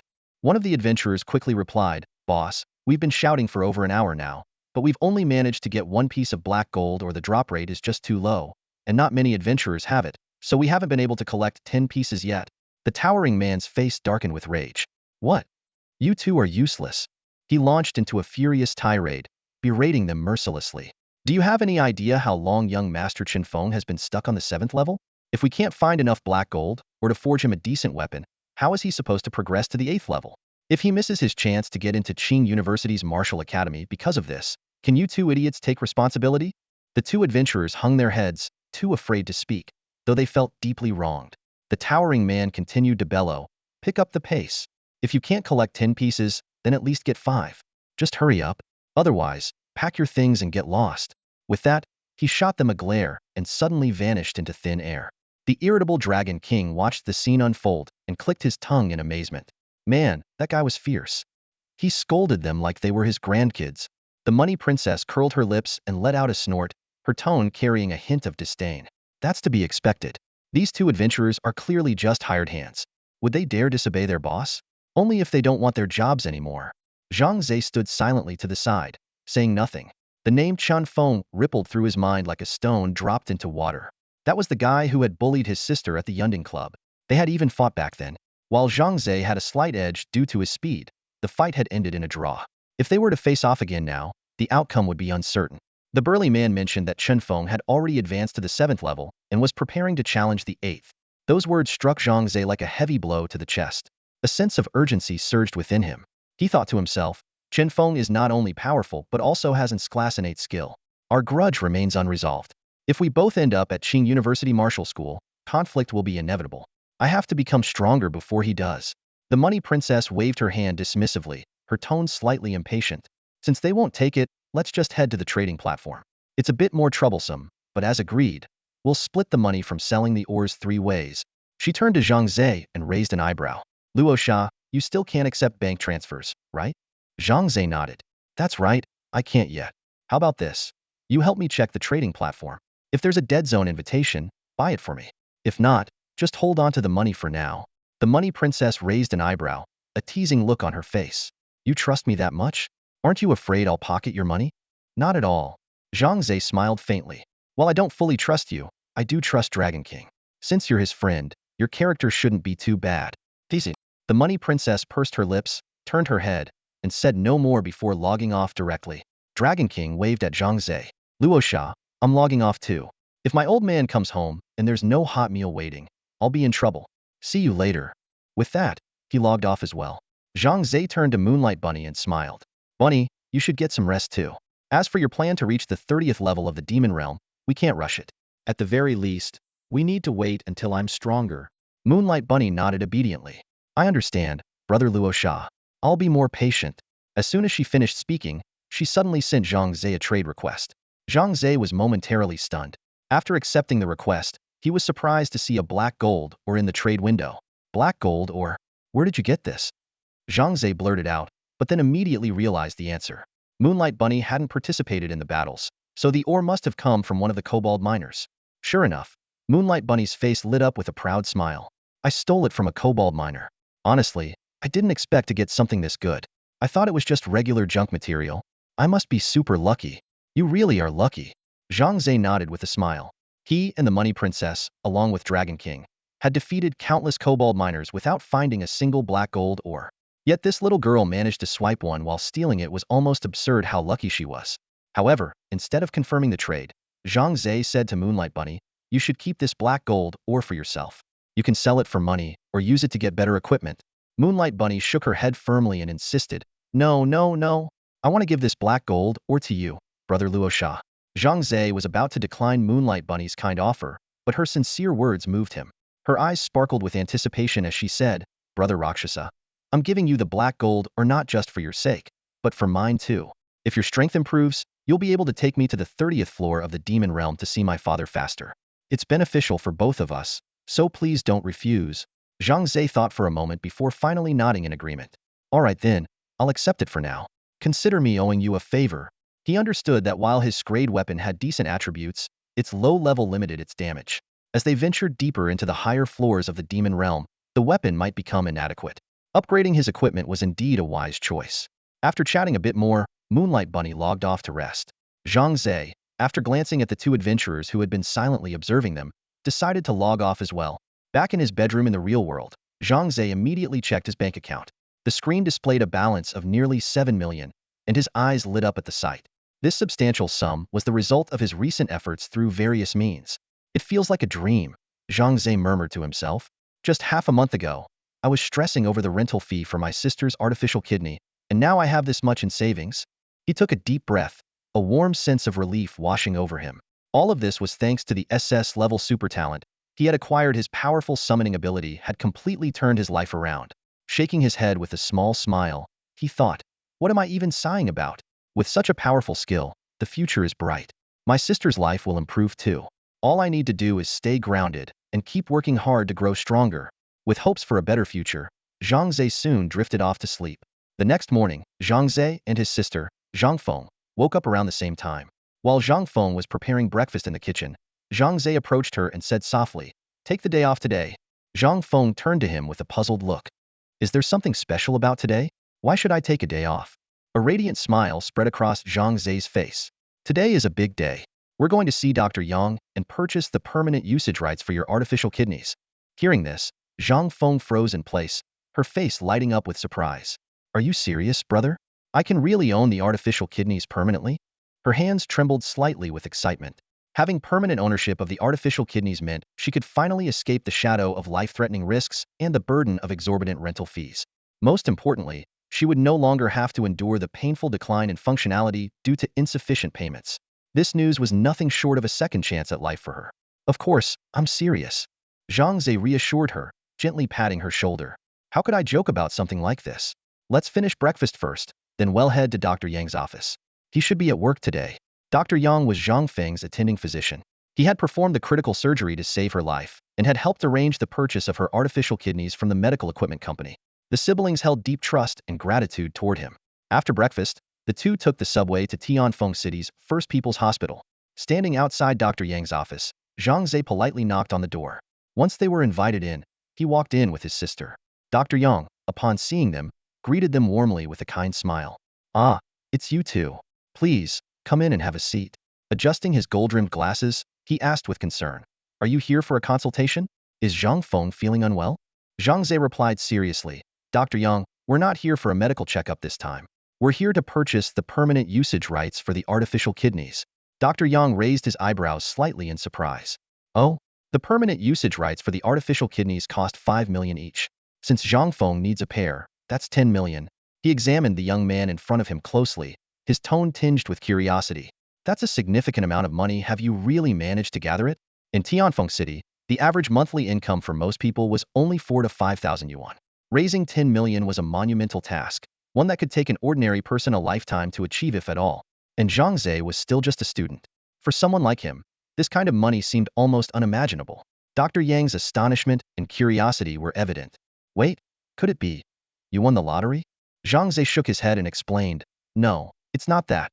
I met a wealthy friend who lent me some money temporarily so that I could purchase the permanent usage rights for an artificial kidney for my sister. I'll repay him once I have the money in the future." Yang Nuan nodded thoughtfully and then smiled. "You're really lucky. Why don't I ever meet such generous friends?" Zhang Ze straightened up and said seriously, "Dr. Yang, I currently have 7 million. I want to first buy an artificial kidney for my sister. As for the remaining 3 million, I'll figure out a way to gather it. I believe I can raise the full amount within 6 months at most." Yang Nua rubbed his chin in thought for a moment before speaking. I have a suggestion. I'm not sure if you'd like to hear it. Seeing Zhang Ze raise an eyebrow, signaling for him to continue, Yang Nua said, it's about the artificial kidney Zhang Feng is currently using. I've gotten some insider information that the company providing her artificial kidney is developing a more advanced model. Its performance is several times better than the current one, though it will also be significantly more expensive. He looked at Zhang Ze and Zhang Feng earnestly and said, in the medical device industry, especially when it comes to artificial organs, you get what you pay for. If Zhang Feng can use the more advanced artificial kidney, the side effects will be greatly reduced, and it will be much better for her health. I suggest you wait and purchase the new model when it's available. Zhang Ze and Zhang Feng exchanged a glance before Zhang Ze nodded decisively. All right, we'll follow your advice. We'll save the money for now and wait for the new model. Yang Nua smiled and reminded him, but I'm afraid the 7 million won't be enough. You'll probably need at least double that amount. Can you manage it? No problem. Zhang Ze's eyes sparkled with determination. He was willing to do whatever it took for his sister's life. Yang Nua patted Zhang Ze on the shoulder, clearly admiring this resilient and responsible young man. Don't overburden yourself. If you need help, just let me know. Zhang Ze nodded gratefully. Afterward, Yang Nua inquired about Zhang Feng's recent health and gave them a few precautions to keep in mind. Just as the siblings were about to leave, the office door was suddenly pushed open. A middle-aged man wearing sunglasses and sporting a scar on his face walked in with a cold expression. All three of them looked surprised. The man locked his gaze on Zhang Ze and Zhang Feng and said icily, do you two still have business here? If not, leave. I need to talk to Dr. Yang alone. Zhang Ze frowned, clearly displeased with the man's rude demeanor. Just as he was about to speak up, Yang Nua intervened. Zhang Ze, take your sister and head home for now. We'll get in touch if there's anything. Zhang Ze clenched his fists, but forced himself to hold back. After all, this was Dr. Yang's office. He stood up, his hands still balled into fists, and glared at the man. All right, Dr. Yang. If anyone dares to mess with you, just let me know. Yang Nua chuckled lightly. Don't worry, it's nothing. He patted Zhang Ze's shoulder and saw the siblings out of the office. As soon as the door closed, Yang Nua's polite and composed demeanor vanished, replaced by a chilling aura. Why are you here? He asked coldly. The scar-faced man bowed respectfully. Leader, we've received instructions from the Dawn headquarters. They want us to carry out a major operation in the Demon Realm soon. Meanwhile, Zhang Ze and Zhang Feng were on the subway, heading home. They chatted excitedly about the new artificial kidney model, their hearts filled with hope. After lunch, they decided to visit a shopping mall, a rare outing for them. In the past, when money was tight, they'd only go to the mall once every couple of months, and even then, they'd only buy discounted or clearance items. Now that Zhang Ze had the ability to earn money, he didn't want to live so frugally anymore. However, when Zhang Ze picked out a few outfits and shoes for his sister, each costing over 1,000 yuan, Zhang Feng kept shaking her head, saying they didn't look good and she didn't want them. Zhang Ze knew better. His sister wasn't rejecting them because they were unattractive. She simply thought they were too expensive and couldn't bring herself to accept them. These clothes and shoes always caught Zhang Feng's eye every time she visited the mall. She couldn't help but stop to admire them, gently touching the fabrics, her eyes betraying an unmistakable longing. Zhang Ze noticed this and, without hesitation, pulled out his wallet to buy the items his sister had been yearning for. Although Zhang Feng protested verbally, the joy on her face gave away her true feelings. Sis, Zhang Ze said softly, brushing Zhang Feng's hair with a tone full of affection. As long as I'm here, you'll never have to worry about money again.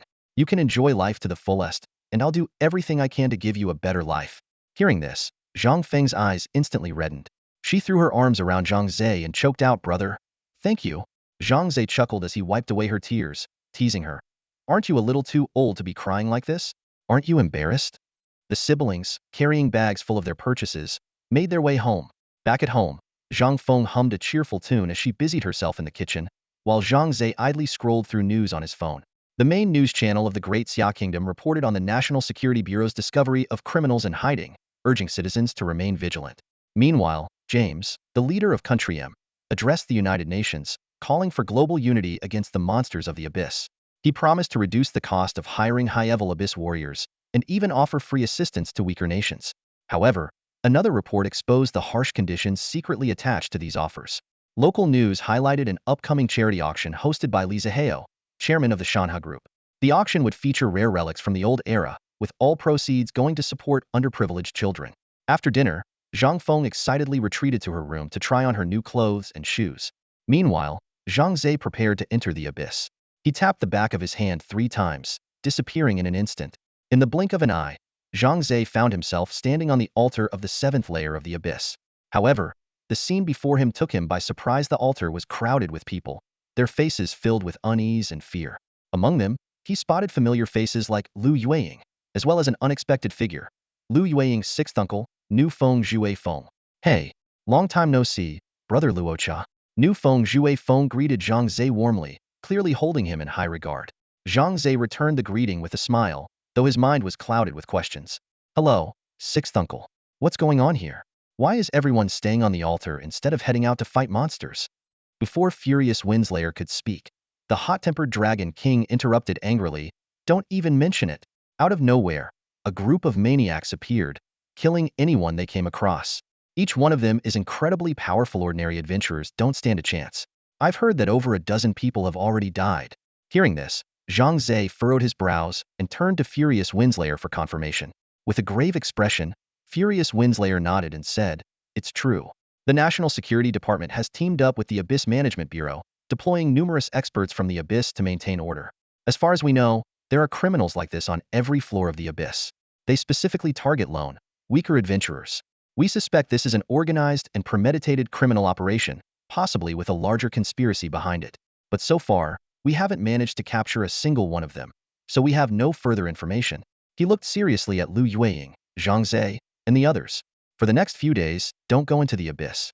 Wait until we've dealt with the situation and eliminated these people. It's too dangerous right now.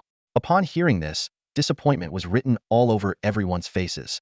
They were all eager to grow stronger and push toward the highest levels of the Abyss, but now their plans were disrupted by these criminals, leaving them frustrated.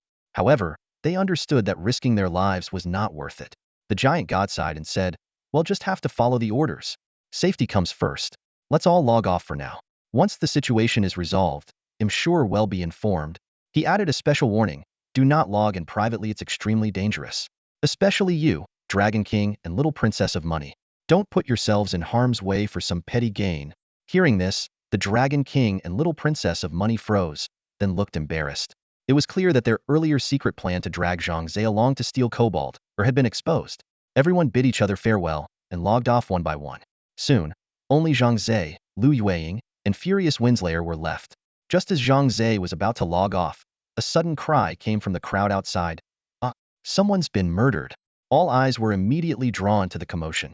About a few hundred meters away from the altar, a masked man was gripping an adventurer by the hair.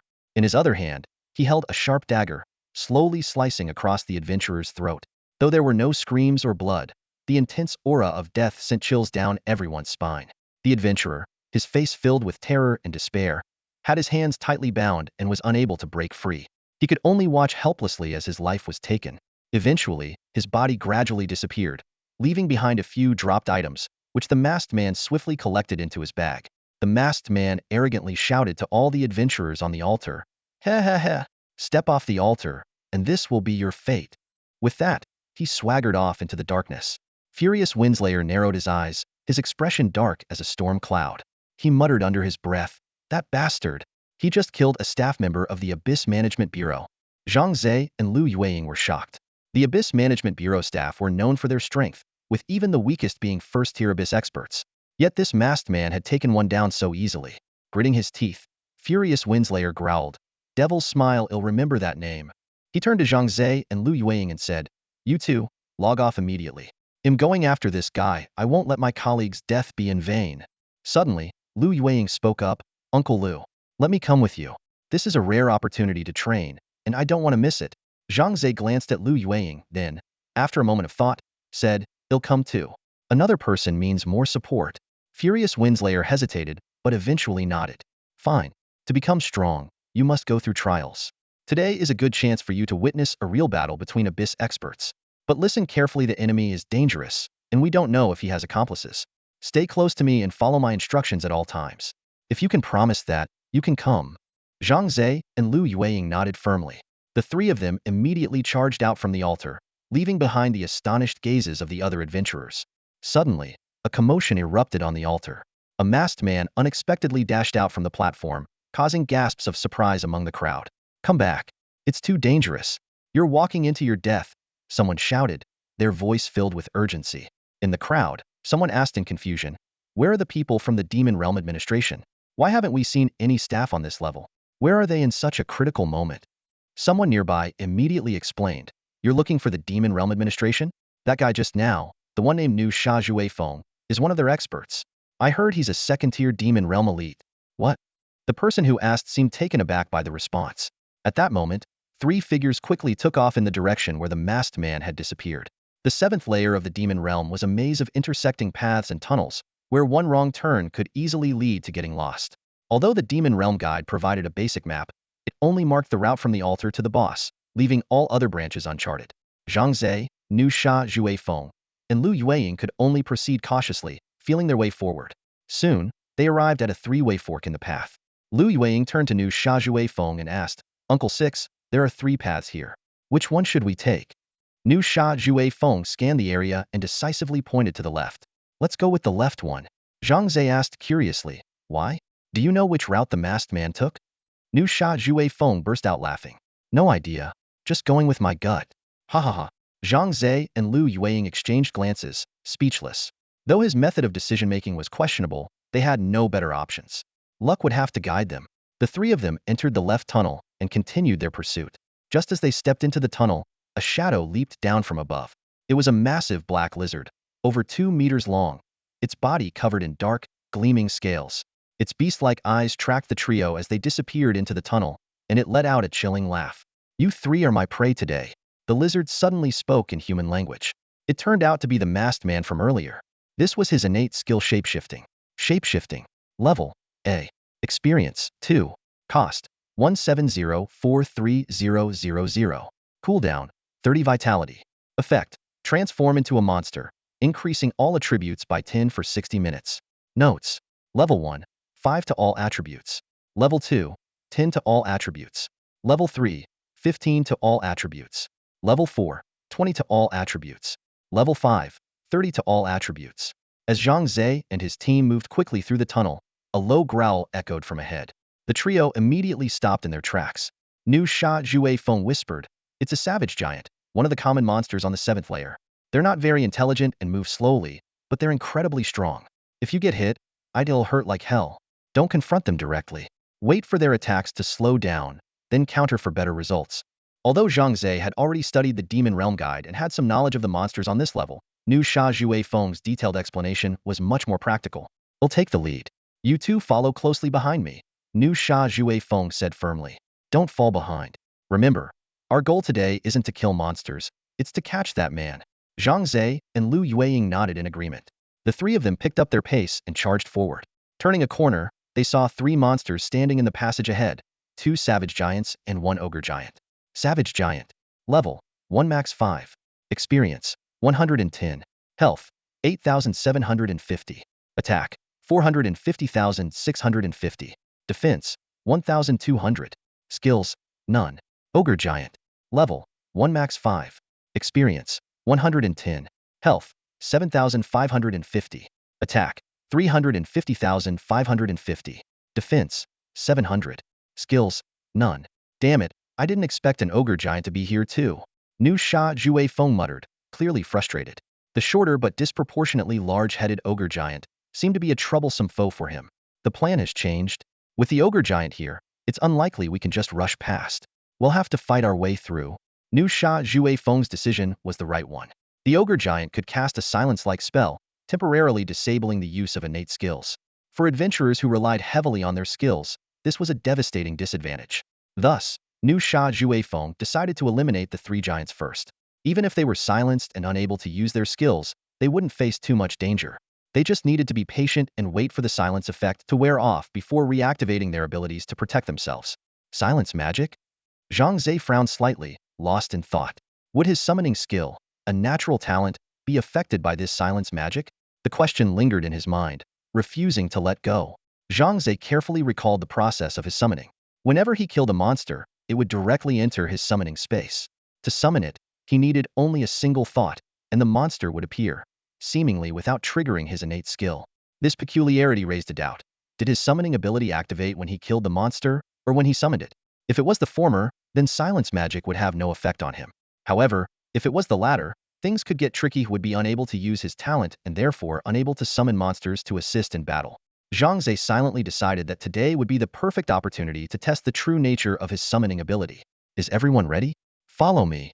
Nu Sha Jue Feng called out in a low voice, brandishing his massive greatsword as he charged toward the nearest savage giant. Zhang Ze and Lu Yueying followed closely behind, the three of them launching a coordinated assault on the savage giant. Despite wielding a seemingly cumbersome greatsword, Nu Sha Jue Feng displayed remarkable agility. When the savage giant swung its spiked club, he swiftly sidestepped, narrowly avoiding the blow. In the same motion, his greatsword slashed upward, leaving a deep gash across the giant's back. 771. The damage number flashed in midair. Lu Yueying was equally relentless, attacking from the side. A dazzling light slash struck the giant's right flank with precision, triggering a series of damage numbers. Meanwhile, Zhang Ze stood 10 meters away, continuously firing arrows to deal damage from a distance. Beside Zhang Ze, 4 Murloc healers were fully focused on restoring the health of Nu Sha Jue Feng and Lu Yueying. Zhang Ze had deliberately chosen not to summon any combat-type monsters. With Nu Sha Jue Feng and Lu Yueying being powerful offensive warriors, their attack strength was already sufficient. Moreover, in the chaotic environment of the demon domain, attacks could harm both allies and enemies alike. Too many combatants might increase the risk of friendly fire. After several minutes of intense fighting, the savage giant finally fell. The three of them took a brief moment to rest and began discussing their next move. Nu Sha Jue Feng suggested, "Those two giants are too close to each other. Attacking either one will likely alert the other. I recommend we deal with the ogre giant first. Although it can use silence magic, its health and defense are relatively low. If we focus our firepower, we can take it down quickly, then move on to the savage giant." Zhang Ze and Lu Yueying agreed with his strategy. After a short break to recover, they adjusted their positions and prepared for the next round of battle. Focus on that ogre giant first. With a commanding shout, Nu Sha Jue Feng led the charge, followed closely by Zhang Ze and Lu Yueying. The three shot forward like arrows, targeting the towering beast. Nu Sha Jue Feng's strategy was simple yet effective despite the ogre giant's troublesome silent spell. Its cooldown period was their window of opportunity. The trio attacked simultaneously, forcing the giant to direct its spell at only one of them, creating openings for the others to strike a decisive blow. However, the battlefield is ever-changing. Not far away, a savage giant let out a thunderous roar and charged in, wielding a spiked club to aid its ally. The unexpected turn of events left the trio surrounded and scrambling to adapt. Zhang Ze was caught off guard and struck, crying out in pain as 577 flashed before his eyes. "Be careful, everyone. Keep an eye on your health," Nu Sha Jue Feng warned. "We don't have a support class to heal us, so we need to be extra cautious." Zhang Ze's eyes lit up. "Uncle Lu, actually, we do have healers." Before he finished speaking, 3 Murloc healers materialized out of thin air and immediately began restoring the trio's health. Nu Sha Jue Feng's face lit up with excitement. "Haha, I completely forgot you can summon creatures. These are tide callers from the 5th level of the demon realm, right? And they can heal everyone at once? Incredible." With this unexpected boon, the trio fought without hesitation, focusing their full strength on the ogre giant. Yet the giant was no ordinary foe. Suddenly, it turned toward Lu Yueying, muttering an incantation under its breath. A burst of black energy erupted, landing its silence spell with pinpoint accuracy. I can't use my skills anymore." Lu Yueying cried out in alarm as a notification appeared. "Silence spell effect unable to use innate skills for 60 seconds. Yueying, fall back for now," Nu Sha Jue Feng ordered without hesitation, stepping forward to take her place. Wielding his massive sword, he unleashed a flurry of silver slashes that forced the ogre giant to retreat a few steps. Zhang Ze watched the battle closely, calculating their next move. Lu Yueying could still attack normally, but her damage output had dropped significantly. Each hit barely scratched 3 digits. Meanwhile, the ogre giant's health remained robust. Relying solely on basic attacks would be a losing battle. Worse still, Nu Sha Jue Feng was likely the next target for the silence spell. "Uncle Lu is our main damage dealer," Zhang Ze thought to himself. "His innate skills are crucial to our victory, absolutely cannot be silenced." He narrowed his eyes, a plan taking shape in his mind. As expected, the ogre giant's spell cooldown ended, and it began chanting the silence incantation once more. Nu Sha Jue Feng braced himself, knowing he was the likely target but powerless to prevent it. At the last possible moment, Zhang Ze darted in front of him like a bolt of lightning. "Rakshasa brother? Why are you stepping in front?" Nu Sha Jue Feng asked in surprise. Zhang Ze replied firmly, "Uncle Lu, you're our main attacker. Your skills are too important to be sealed. I'm a ranged fighter, let me take the silence spell instead." Before Nu Sha Jue Feng could respond, the black energy enveloped Zhang Ze. Another notification appeared. "Silence spell effect unable to use innate skills for 60 seconds. As long as Nu Sha Jue Feng can keep using his skills, we still have a chance," Zhang Ze thought. his face calm despite the situation. Nu Sha Jue Feng, seeing there was no turning back, gave a resolute nod. He stepped past Zhang Ze and unleashed a relentless barrage of attacks on the ogre giant. Zhang Ze retreated slightly, continuing to harass the giant with his arrows. Meanwhile, Lu Yueying, who had been assisting from the sidelines, suddenly spoke up. You did the right thing. Zhang Ze paused, momentarily caught off guard. He turned to meet her gaze, only for her to quickly look away and refocus on fending off the savage giant. Left alone with his thoughts, Zhang Ze couldn't help but ponder the deeper meaning behind her words. About 10 minutes passed, and the ogre giant's health finally dropped to 0. During this time, although Lu Yueying's innate skill had already recovered, she emulated Zhang Ze's strategy. To help Nu Sha Jue Feng resist the ogre giant's silencing spell, she bravely stepped forward and took the hit for him. Throughout the battle, Nu Sha Jue Feng managed to avoid having his innate skill sealed, maintaining his high-speed attack state. This was the key reason the three of them were able to defeat the monster in such a short time. 277, 941, 177. With the final round of attacks, the ogre giant's health bar emptied. Clutching his chest, the massive creature staggered before collapsing with a thunderous crash that echoed through the cavern. A pile of loot scattered across the ground. Nu Sha Jue Feng and Zhang Ze quickly gathered it, but to their disappointment, only a magic soul orb was found. No equipment dropped. Phew, finally got rid of that beast. Nu Sha Jue Feng exhaled in relief, his gaze shifting to the savage giant still engaged with Lu Yueying. Now there's only this one left. Victory is in sight. However, Zhang Ze's expression remained serious. Something felt off. Sixth uncle, something's not right, he said to Nu Sha Jue Feng. Already charging forward to help Lu Yueying flank the savage giant, Nu Sha Jue Feng asked in confusion, what's wrong? Given the width of this cavern, if the murderer came this way, it's impossible for these three giants not to have noticed him, Zhang Ze analyzed. Either he didn't take this path at all, or he has some special ability to evade the giant's detection. Nu Sha Jue Feng, while using his innate skill to drive back the savage giant, nodded in agreement. You've got a point. There are countless adventurers in the demon realm, all with a wide variety of innate skills. It's definitely possible someone has that kind of ability. Could we have taken the wrong path? Did that bastard go down another fork? My suggestion is to finish off this savage giant and then double back to check the other path, Zhang Ze proposed. If the monsters there are still intact, it would mean that murderer does indeed have a unique skill. Just as the three continued their assault on the savage giant, Zhang Ze caught a flicker of movement out of the corner of his eye, a shadow creeping closer to Nu Sha Jue Feng and Lu Yueying. Squinting, he saw it clearly. A massive, jet-black lizard. What was even more alarming was the peculiar name hovering above its head, Dark Beast. The moment Zhang Ze realized something was amiss, the enormous lizard suddenly accelerated, hurtling straight toward the nearest target, Lu Yueying. Yueying, sixth uncle, watch out. That's not a demon realm monster, it's an adventurer. Zhang Ze shouted, drawing his bow and unleashing an attack. Nu Sha Jue Feng immediately shielded Lu Yueying. As a second-tier demon realm veteran and an elite adventurer, his overall strength far surpassed hers. Ha ha ha. The massive lizard let out a jarring, maniacal laugh, its sharp claws swiping ferociously at Nu Sha Jue Feng. 1044. 1106. Seeing the lizard's devastating attack power, Nu Sha Jue Feng's expression darkened. He countered with a sword strike, forcing the creature to retreat. Narrowing his eyes, he said in a low voice, so, you're a human who can transform into a monster. You must be the masked murderer. I didn't expect you to possess a shape-shifting skill. Is that your innate ability? The giant lizard responded with a chilling laugh. That's right, but knowing this won't do you any good.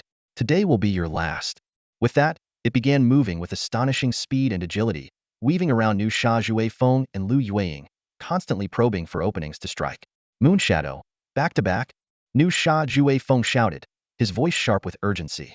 Lu Yueying instantly understood, and the two swiftly positioned themselves back to back, their eyes scanning their surroundings with heightened vigilance. This defensive stance allowed them to keep watch on all potential attack angles, ready to counter the cunning and massive lizard that stalked them. Meanwhile, Zhang Ze observed the situation from the periphery, his attention fixed on Nu Sha Jue Feng and Lu Yueying. At the same time, he was fully engaged in distracting the ferocious giant, deliberately drawing its attention toward himself. This tactic was meant to prevent the duo from being simultaneously overwhelmed by both the barbaric giant and the colossal lizard. Heh, do you really think you're safe like this? How naive. The massive lizard sneered coldly before vanishing without a trace, leaving Nu Sha Jue Feng and Lu Yueying stunned. To be precise, the lizard hadn't truly disappeared, it had activated its stealth ability. As a creature akin to a chameleon, it could alter its coloration to blend seamlessly into its surroundings, making it a natural master of camouflage. Now in stealth mode, the enormous lizard melded into the rocky environment, becoming nearly impossible to detect. Although its movements left faint traces, spotting them required keen observation and focus. Damn it! Where did that thing go? Nu Sha Jue Feng muttered through gritted teeth, his expression tense as his eyes darted across the terrain, searching for any sign of the lizard. Yet, no matter how hard he looked, nothing revealed itself. Lu Yueying, equally focused on the search, came up empty-handed as well. Zhang Ze quickly realized the gravity of the situation. Watching the lizard vanish near his companions, he immediately summoned all his creatures as a precautionary measure. At the same time, a shadowy beast began creeping toward Zhang Ze. The dark creature remembered that Zhang Ze had been the first to notice its presence, marking him as the most dangerous threat. Although its appearance was that of a monstrous lizard, Zhang Ze's sharp instincts had exposed it, prompting him to warn his allies. This display of insight left a deep impression on the beast, convincing it that Zhang Ze posed a greater danger than Nu Sha Jue Feng or Lu Yueying. Taking advantage of the moment when Zhang Ze was seemingly isolated, the shadowy beast decided to launch a surprise attack. Confident in its abilities, it believed that 5 strikes would be more than enough to take down an archer. However, just as it prepared to strike, the beast froze in shock as it caught sight of a massive creature appearing behind Zhang Ze swallowing frog. What's going on? The dark beast stammered, its confidence shaken. The boss from the 2nd level, swallowing frog, is here on the 7th level? It rubbed its eyes, thinking it must be seeing things. But before it could recover, another figure materialized, a Minotaur commander. The beast's mind reeled, as if struck by lightning. One by one, Zhang Ze summoned formidable, boss-level creatures, leaving the shadowy beast utterly bewildered. Am I losing my mind? Why am I seeing so many bosses? Is this some kind of meeting? It thought in utter confusion, unable to make sense of the overwhelming scene before it. The dark beast froze in place, his eyes wide with disbelief as he stared at the scene before him. Bosses from the 2nd to the 6th layers were all standing in front of him, as if they had descended from the heavens. His mind raced, trying to make sense of the impossible sight. Could these bosses have been summoned by that guy called Luosha? But how could that even be possible? As a seasoned veteran who had roamed the demon realm for years, the dark beast prided himself on his extensive knowledge and experience. He had encountered adventurers with extraordinary talents and witnessed a wide array of unique skills. However, the ability to summon bosses was something he had never seen before. It completely shattered his understanding of what was possible. While the dark beast was still caught in his confusion, Zhang Ze had already issued a decisive command. The summoned bosses surged toward the dark beast like a tidal wave. Damn it! The dark beast cursed under his breath and turned to flee without hesitation. Even as a high-level adventurer, facing so many bosses at once left him no choice but to run. However, his escape route had already been cut off. Fury Chasing Wind and Lu Yueying had positioned themselves behind him. Both had been on high alert, prepared to fend off any sneak attack from the dark beast. But when they saw him emerge, they immediately realized the danger ahead had been neutralized. They quickly changed direction, closing in from behind and forming a pincer attack with Zhang Ze. You might as well surrender now and save yourself some pain, Fury Chasing Wind said coldly. Lu Yueying raised her long sword, her icy gaze locked onto the dark beast. Meanwhile, Zhang Ze directed all his summoned creatures to block any chance of escape, sealing off the dark beast's last hope of fleeing. Surrounded on all sides, the dark beast remained silent for a moment before letting out a sinister chuckle. "Ha! You think this is the end for me?" He reverted to his human form, transforming into a middle-aged man in his 40s. His eyes swept over Zhang Ze, Fury Chasing Wind, and the others, one by one. "I've memorized all your names," he said, his tone laced with menace.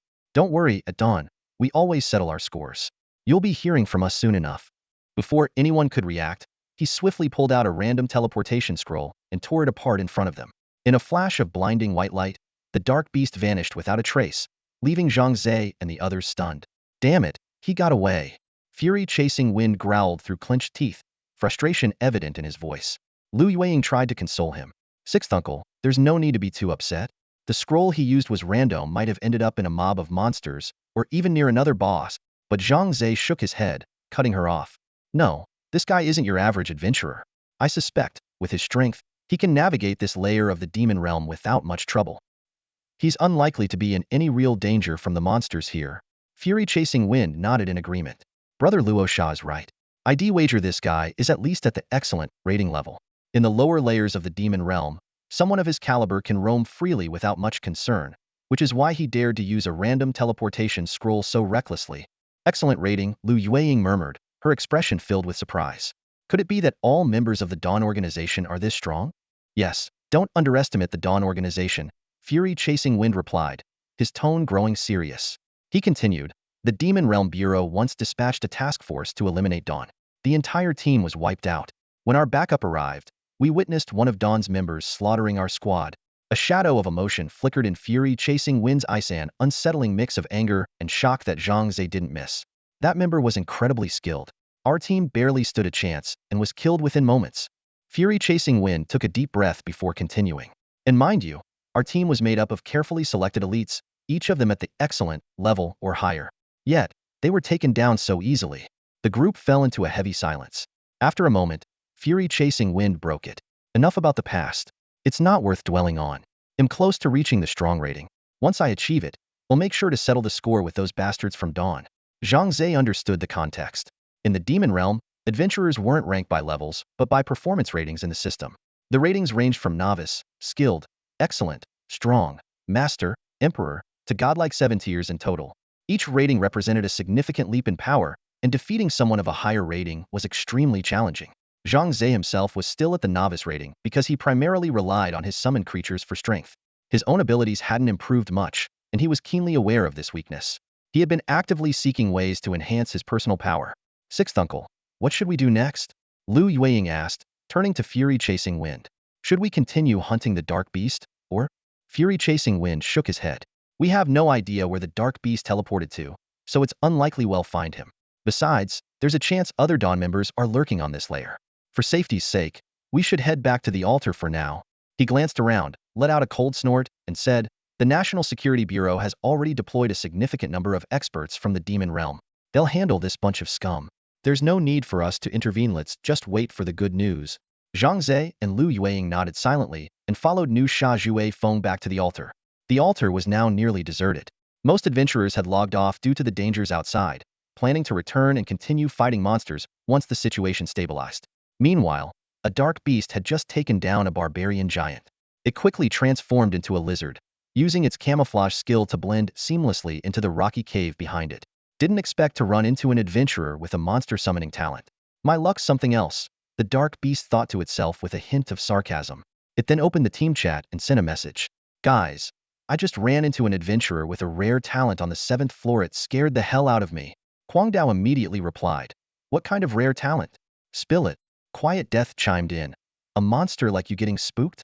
That's a first. Come on, tell us. The dark beast explained. Summoning monsters. And not just any monsters, this skill can summon creatures from the Demon Realm. Have you ever heard of that? Gravedigger scoffed. Summoning? Big deal. Doesn't Dawn have some kid who can summon stone golems to fight? The dark beast quickly clarified. Not that trash deer summoning. This one can summon Demon Realm monsters, even bosses. Kwang Dao exclaimed. No way. Are you serious? That's unbeatable. A Ray of Dawn interjected. Beast, give us the details. What's the adventurer's name? Any distinguishing features? The dark beast, seeing a Ray of Dawn speak up, immediately responded respectfully. Yes, boss. The adventurer's an archer named Luocha.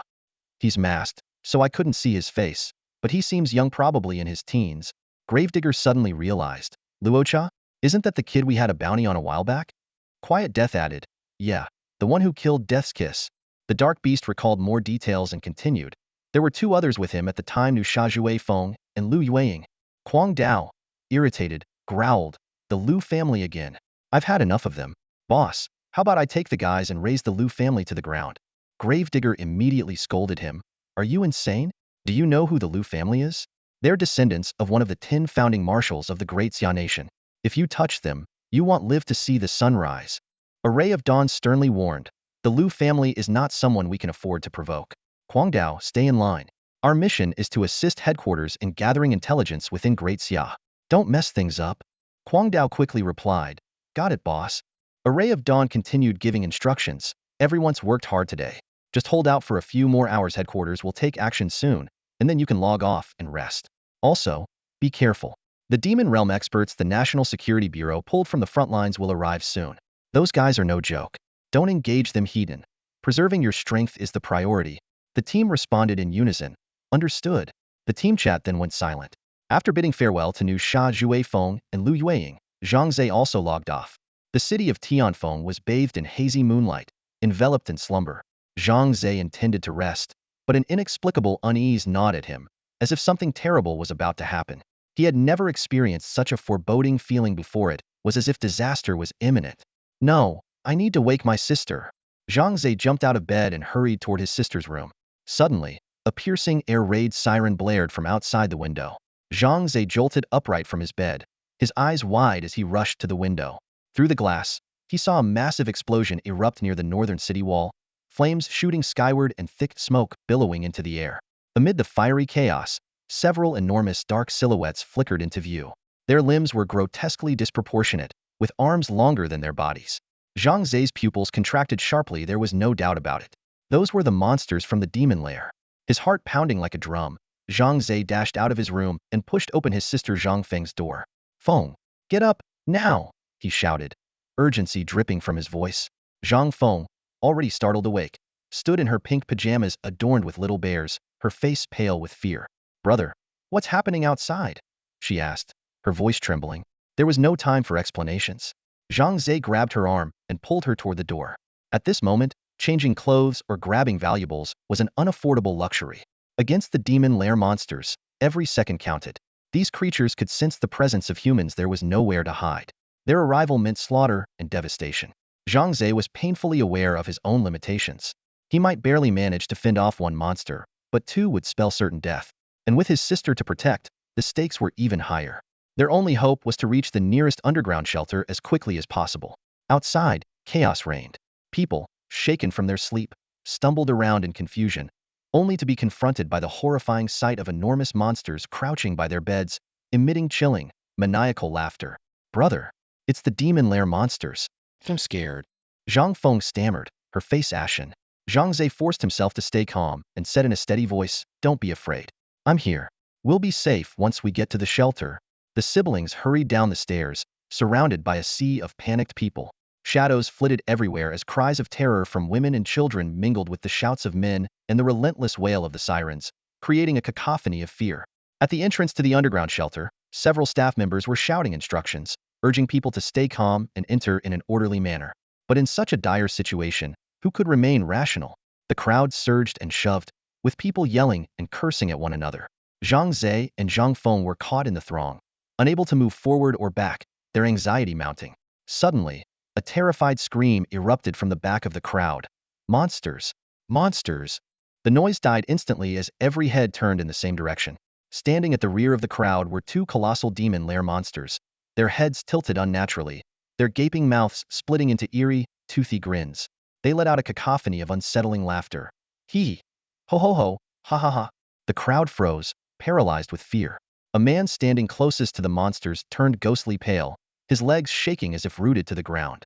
He watched in horror as the monstrous head loomed closer, its foul, putrid breath assaulting his senses. Tears and snot streamed down his face as he collapsed to his knees, trembling. "Please, spare me," he begged. But mercy was not in the monster's nature. Its response was swift and brutal. With a sickening crunch and a wet splatter, the man's head was bitten clean off, a geyser of blood erupting from his neck and painting the ground in crimson. For a moment, the world seemed to hold its breath in stunned silence. Then, as if a dam had burst, the air filled with even more frenzied screams. The crowd surged toward the shelter entrance in sheer panic. People were pushed and trampled, their cries for help drowned in the chaos. Those who fell were mercilessly crushed underfoot. Behind them, the demon lair monsters continued their rampage, slaughtering indiscriminately. The scene was nothing short of hell on earth. Zhang Ze held on tightly to his younger sister, struggling to push through the surging crowd.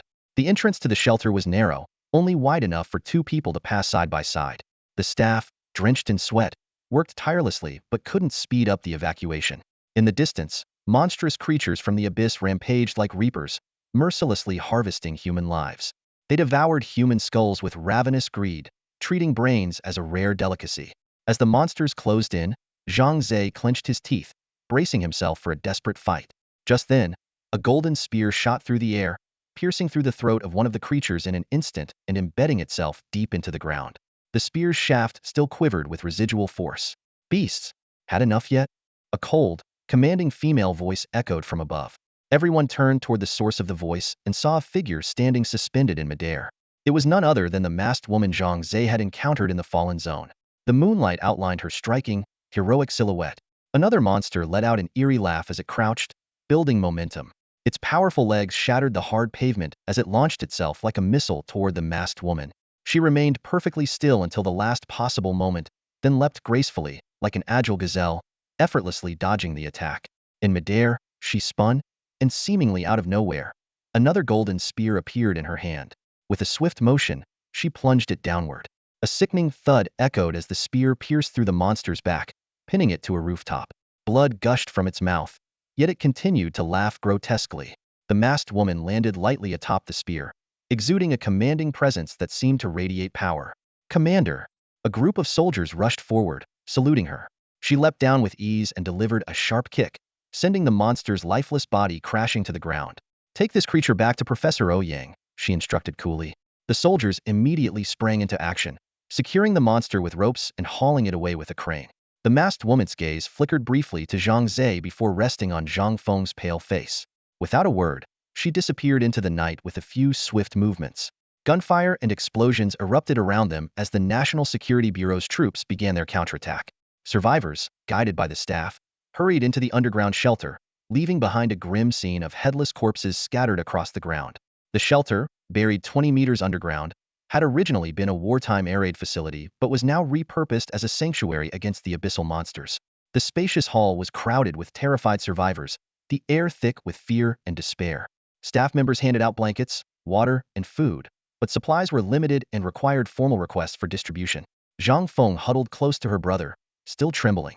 Zhang Ze adjusted the blanket around her shoulders, his mind replaying the astonishing sight of the masked woman battling the monsters. "She's incredibly fast, and so powerful." Zhang Ze's eyes sparkled with awe as he carefully compared himself to the masked woman. The conclusion quickly formed in his mind. He was probably not even 1/10 as strong as her. However, Zhang Ze quickly reminded himself that he had only been in the demon realm for less than a month and was still a rookie. In contrast, the masked woman was a commander in the military, her strength naturally extraordinary. This realization didn't dampen his confidence. Rather, it fueled his determination. "Just give me time, and I will surpass her," Zhang Ze silently vowed to himself. Inside the shelter, time seemed to stand still. Everyone was huddled up, groggy, and motionless. Suddenly, a loud shout broke the heavy silence. "The monsters are gone. It's safe outside." The voice was like an adrenaline shot, instantly waking everyone up. People exchanged glances and then slowly began to rise, moving toward the exit. Zhang Ze and his sister joined the crowd heading out of the shelter. Morning had already arrived, but the air outside was filled with a nauseating mix of smells: smoke, burning debris, and the metallic tang of blood. The stench made Zhang Feng gag uncontrollably, though her empty stomach left her with nothing to vomit. Zhang Ze gently patted his sister's back, trying to comfort her. A commanding voice from the scene broke through the chaos. "Please come over to register, and then you can go home." The crowd surged toward the registration table, clustering around it. Zhang Ze brought his sister along, squeezed through the throng, and completed their registration before hurrying back home. Fortunately, their home had suffered only minor damage, with just the windows shattered. Zhang Ze quickly found a large sheet of transparent plastic and temporarily covered the broken windows to keep the cold wind out. He prepared some simple food for his sister, but Zhang Feng, still shaken from the traumatic events, couldn't bring herself to eat. For a young girl in her early teens, surviving such a terrifying ordeal and staying composed was already an incredible feat. Their schools sent out notifications that classes were canceled for the day, advising students to stay home and rest. Zhang Ze understood the underlying message: there was still a lingering threat. Outside, loudspeakers broadcast warnings repeatedly, urging citizens to remain indoors. Turning on the television, Zhang Ze found only one message looping on the screen: citizens are advised not to leave their homes. Left with no other options, he turned to his phone, scouring the internet for more information. On the Tianfeng City forum, discussions were already in full swing. Last night was horrifying. How did the monsters from the demon lair breach our city? What was the city defense army doing? How could they let this happen? My family barely escaped with our lives. You're lucky. My neighbor's entire family of 6 didn't make it. It was devastating. I heard it's not just Tianfeng City. Over a dozen cities across the country were invaded. Is that true? Is the Great Xia Nation doomed? Stop spreading panic. What's really going on here? There have been monster invasions before, but never so many cities hit at once. All the news is being suppressed. Try contacting relatives in other cities. I can't get through to my family in Gaoyuan City. Something's definitely off. I suspect someone is pulling the strings behind this. Stop with the conspiracy theories. The facts speak for themselves. Believe it or not, something bigger is happening. I have a bad feeling the monsters will come back, and they'll be even stronger. May the gods and Buddha protect us. Praying won't help. Only the demon realm experts can save us now. Zhang Ze spent the entire day gathering information, growing increasingly suspicious about the strange timing of the invasion. Why did the monsters attack just as the Dawn organization was wreaking havoc in the demon realm, forcing the National Security Bureau to deploy many of its top experts to restore order? Could there be a connection between the Dawn organization and the monsters from the demon lair? But how could humans and monsters possibly collaborate? Zhang Ze furrowed his brow, feeling certain there was a link yet unable to piece it together. Before he realized it, night had fallen. Zhang Feng, having rested for a while, seemed to be in slightly better spirits. The siblings ate a simple meal together. At precisely 8 p.m., Zhang Ze entered the demon realm. Arriving at the 7th level altar, Zhang Ze immediately spotted Giant God, Lu Yueying, and the others gathered in an animated discussion. The hot-headed Dragon King noticed Zhang Ze right away and called out loudly, "Rakshasa, my brother, come over here." Zhang Ze stepped forward and immediately felt the heavy atmosphere. The expressions on everyone's faces were grim, each weighed down by the devastating consequences of the monster invasion. The Titan took a deep breath and said solemnly, "According to the information I've received, this incident has resulted in over 10,000 deaths." As soon as he finished speaking, Yijiqiu shook his head and sighed. The monsters attacked in the dead of night when everyone was asleep. Naturally, the casualties were severe. Lu Yueying added, "My sixth uncle mentioned that this is no ordinary incident. The top officials of the National Security Bureau and the Demon Realm Bureau are urgently discussing countermeasures. The city defenses are being reinforced, and the National Security Bureau plans to recruit a large number of experts in demon combat to strengthen the city's defensive forces." Before her words could fully settle, Jinxian Shaogongzhu eagerly asked in a low voice, "Yueying, how much is the National Security Bureau paying? If it's a lot, I might join. Serving the country shouldn't be about money. I wouldn't take it even if they offered." The hot-tempered Dragon King immediately retorted, his voice brimming with righteous indignation. Jinxian Shaogongzhu rolled her eyes at him and snapped, "Mind your own business." Seeing the two about to bicker again, the Titan quickly raised a hand to stop them. "Enough. We're not strong enough right now. Even if we want to serve the country, we need to have the strength to back it up. Otherwise, we'd just be cannon fodder and a burden." The Titan's words brought a heavy silence over the group. It was true only with sufficient strength could they truly protect their homeland. Suddenly, the hot-tempered Dragon King slammed his iron staff on the ground and roared with fiery determination, "Then what are we waiting for? Let's go fight monsters. We'll charge all the way to the 30th level of the demon realm." "Yeah, let's do it. Straight to the 30th level." Yue Guang Xiaotu chimed in enthusiastically, her eyes gleaming with hope at the thought of finding her father. Yi Zhiqiu nodded in agreement. "That's a good idea. I heard the Dawn organization has retreated, so the demon realm should be relatively safe for now. Let's seize this opportunity to fight monsters and grow stronger." Everyone nodded, following the Titan as he led them out of the altar and toward the cave leading to the next level. Other players also began leaving the altar, scattering to hunt monsters. As they made their way forward, Yi Zhiqiu consulted the Demon Realm guidebook while walking.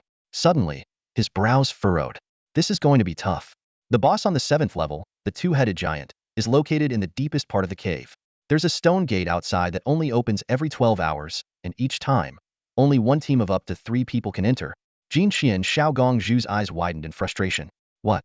How are we supposed to fight like that? There are 6 of us, and everyone plays a crucial role. We can't do without any of us." The group's expressions darkened.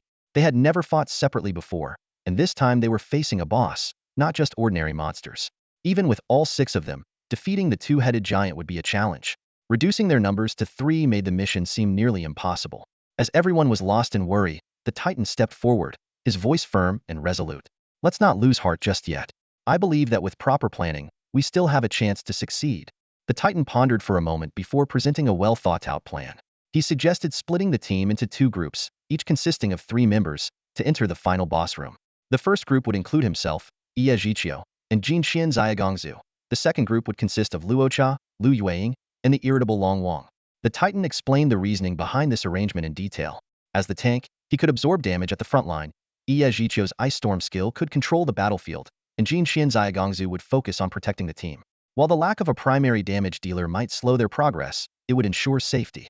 The second group, on the other hand, comprised the versatile Luocha, the main attacker Long Wang, and the supportive Yueying, promising higher attack efficiency and a quicker clear. Hearing this, Moonlight Bunny couldn't help but ask, "What about me?" The Titan explained that due to Moonlight Bunny's lack of offensive abilities, she wouldn't be able to join for now and would have to wait until the others cleared the way. Zhang Ze quickly reassured Moonlight Bunny, promising to come back and assist her once he'd completed his own run. Although they had to enter the boss room in separate groups, the team worked together seamlessly on their way there, defeating monsters as one. Drawing on their prior experiences, they had gradually mastered strategies for dealing with the giant creatures, and their teamwork became increasingly synchronized. Before long, they arrived at the entrance to the boss's cavern.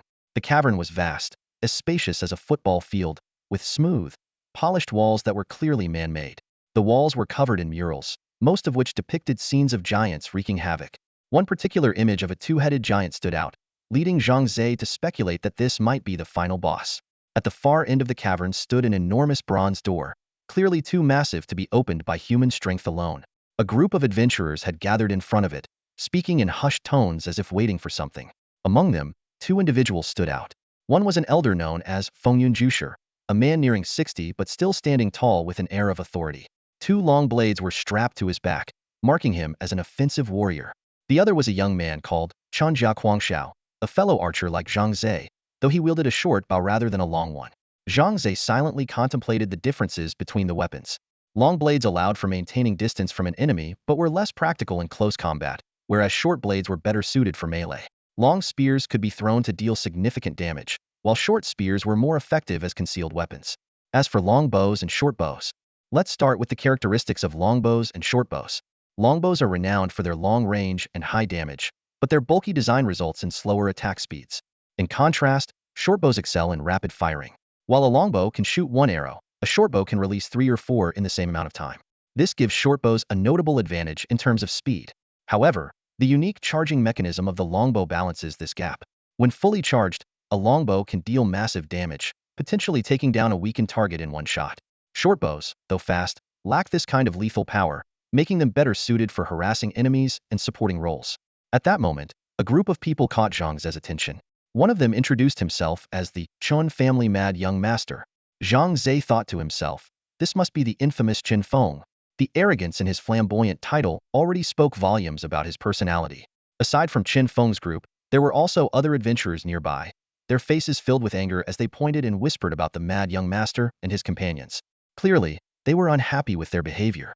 As Giant God and Zhang Ze's group approached, an adventurer from Chen Feng's side stepped forward and said bluntly, "Today is an important day for our young Master Chun to challenge the 7th Layer's Demon Domain boss. Please wait nearby until he finishes his challenge. Once he's done, it'll be your turn." This statement immediately irritated Giant God and his group. Furious Dragon King couldn't hold back and snapped, "Why should we? What does your young Master Chun have to do with us? The boss is a shared resource. We'll fight it whenever we want, and there's nothing you can do about it." The surrounding adventurers, who had long been dissatisfied with Chen Feng's group, erupted in cheers at Dragon King's bold response. They had been too intimidated by the Chen family's strength to speak up themselves, but now that someone stood up to them, they were thrilled. The adventurers sneered and replied, "If you insist on ruining our young master's plan, don't blame us for being rude." After saying this, he stepped aside. At that moment, Fengyun Jusher stepped forward, his gaze cold as he stared at furious Dragon King.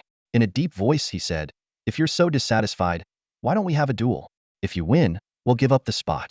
But if I win, you'll step aside and stop interfering." The crowd fell silent. Furious Dragon King, though hot-headed, wasn't foolish. While he couldn't see Fengyun Jus's stats, he could sense that this man was no ordinary opponent. Giant God tried to diffuse the tension, saying, "Sir, we don't wish for conflict. But we've come a long way to get here, and it wouldn't be fair for us to give up the chance to challenge the boss just because you said so." Money Princess, visibly annoyed, chimed in, "You guys are being way too overbearing. But if you're willing to offer some compensation, we might consider." She caught the strange looks from her companions and quickly corrected herself, "Just kidding. No amount of money would make us agree." At this point, the Chun family mad young master stepped forward with a mocking expression. "It seems you don't understand the situation here. This is the demon domain, survival of the fittest. If you have the strength, come defeat us and claim the boss. If you don't, shut up and wait your turn until I'm done." His arrogant attitude completely enraged the group. Furious Dragon King could no longer hold back. He stepped forward and shouted at Fengyun Jusher, "Fine, since you're so eager to fight, we'll take you on. You want a duel? Bring it on. I accept your challenge." With that, Dragon King initiated a formal duel with Fengyun Jusher. In the demon domain, adventurers could engage in official combat challenges. In this mode, they could fight freely without the risk of death. Once a participant's health dropped to a certain point, the system would automatically end the fight to ensure safety for both sides. Of course, in the world of the Mystic Realm, conflicts between adventurers aren't always resolved through the challenge mode. As long as one party initiates an attack, both sides are immediately thrust into slaughter mode, where the system no longer enforces protection for either side. However, the current situation was unfolding quite differently. The Titan, realizing the situation was spiraling out of control, was about to intervene and stop the hot-headed Dragon King, but it was already too late. Fengyun Jusher had accepted the challenge, and both were instantly locked into the duel mode. Young man, you don't know the immensity of heaven and earth. Let me teach you a lesson today. Fengyun Jus's tone was calm, yet carried an undercurrent of menace. He slowly drew a long blade from behind him, its edge gleaming coldly under the sunlight. This sight enraged the hot-headed Dragon King. Damn it, you've got two blades, but you're only using one to duel me? You're clearly looking down on me. His fury burned even stronger, despised being underestimated above all else. Old man, today, I'll make you use both blades, whether you like it or not, roared the Dragon King, charging at Fengyun Jusher like a ferocious tiger breaking free from its cage. The iron staff in his hand sliced through the air, leaving a dark arc as it swung down fiercely toward his opponent's head. The strike was immensely powerful. If it landed, it would undoubtedly cause devastating damage. In the Mystic Realm, vital spots such as the head, heart, and throat, when struck, could not only inflict massive damage but might even result in instant death. This setting made combat in the Mystic Realm far more realistic and perilous, forcing adventurers to remain vigilant and protect their critical areas at all costs. As the ferocious attack bore down on him, a flicker of disdain flashed in Fengyun Jus's eyes. With his right hand holding the blade, he casually flicked it upward, effortlessly deflecting the Dragon King's powerful blow. This seemingly nonchalant move concealed immense strength. The Dragon King was immediately shaken, stumbling back 7 or 8 steps. His hands trembled from the impact, and his health points dropped by over 100 in an instant. This unexpected turn of events left him stunned and deeply alarmed. What the hell? How is this old guy so strong? Just a casual one-handed swing of his blade was enough to knock me back several steps and even injure me. The Dragon King's mind was on high alert, realizing the vast disparity in their abilities. Regaining his composure, the Dragon King swiftly adjusted his strategy. He began circling around Fengyun Jusher, no longer engaging in direct confrontation. Instead, he sought opportunities for sneak attacks. While this approach dealt less damage per hit, it was safer and allowed him to probe for weaknesses. However, Fengyun Jusher seemed to have seen through his opponent's intentions long ago. He stood motionless, not even bothering to turn around when the Dragon King moved behind him. Yet, whenever the Dragon King's iron staff struck, Fengyun Jusher would effortlessly turn and block it with his blade. This uncanny display left the spectators in awe. Iejichio stroked his chin thoughtfully and remarked, "It seems this Fengyun just his strength is unfathomable. He doesn't even need to look to sense attacks from behind. That suggests his mental acuity is extraordinarily powerful." In the world of Magic Domain, adventurers' 4 core attributes each serve unique purposes. Strength directly affects weapon damage and carrying capacity, as Zhang Ze, the irritable Dragon King, and the Money Princess have experienced firsthand while stealing ores. Constitution determines health and stamina, influencing the amount of damage taken and the speed of natural recovery. It is a vital attribute for all professions. Agility impacts not only movement and attack speed but also evasion ability. Those with high agility often hold an edge in combat. Spirit governs magic usage, damage output, sensory abilities, and even danger perception. It also determines the number of soul orbs that can be absorbed daily. Adventurers allocate their soul orbs based on personal needs. Zhang Ze agreed with Iejichio's analysis, noting that Fengyun Jusher's heavy investment in spirit attributes allowed him to detect sneak attacks from behind. In just 1 hour, the irritable Dragon King lost a third of his health solely from reflected damage. If he had faced direct attacks, he likely wouldn't have been able to withstand even a single blow. Realizing the gap in strength, the irritable Dragon King conceded without hesitation. "I give up. You're really strong," he said as he decisively clicked the surrender button. Fengyun Jusher silently returned to his team, his arrogant demeanor irritating others. Lu Yueying, eager to join the fray, exclaimed, "How about I give it a try?" Her attributes surpassed those of the irritable Dragon King, and she possessed an level innate skill. However, Jushin shook his head and replied, "There's no need.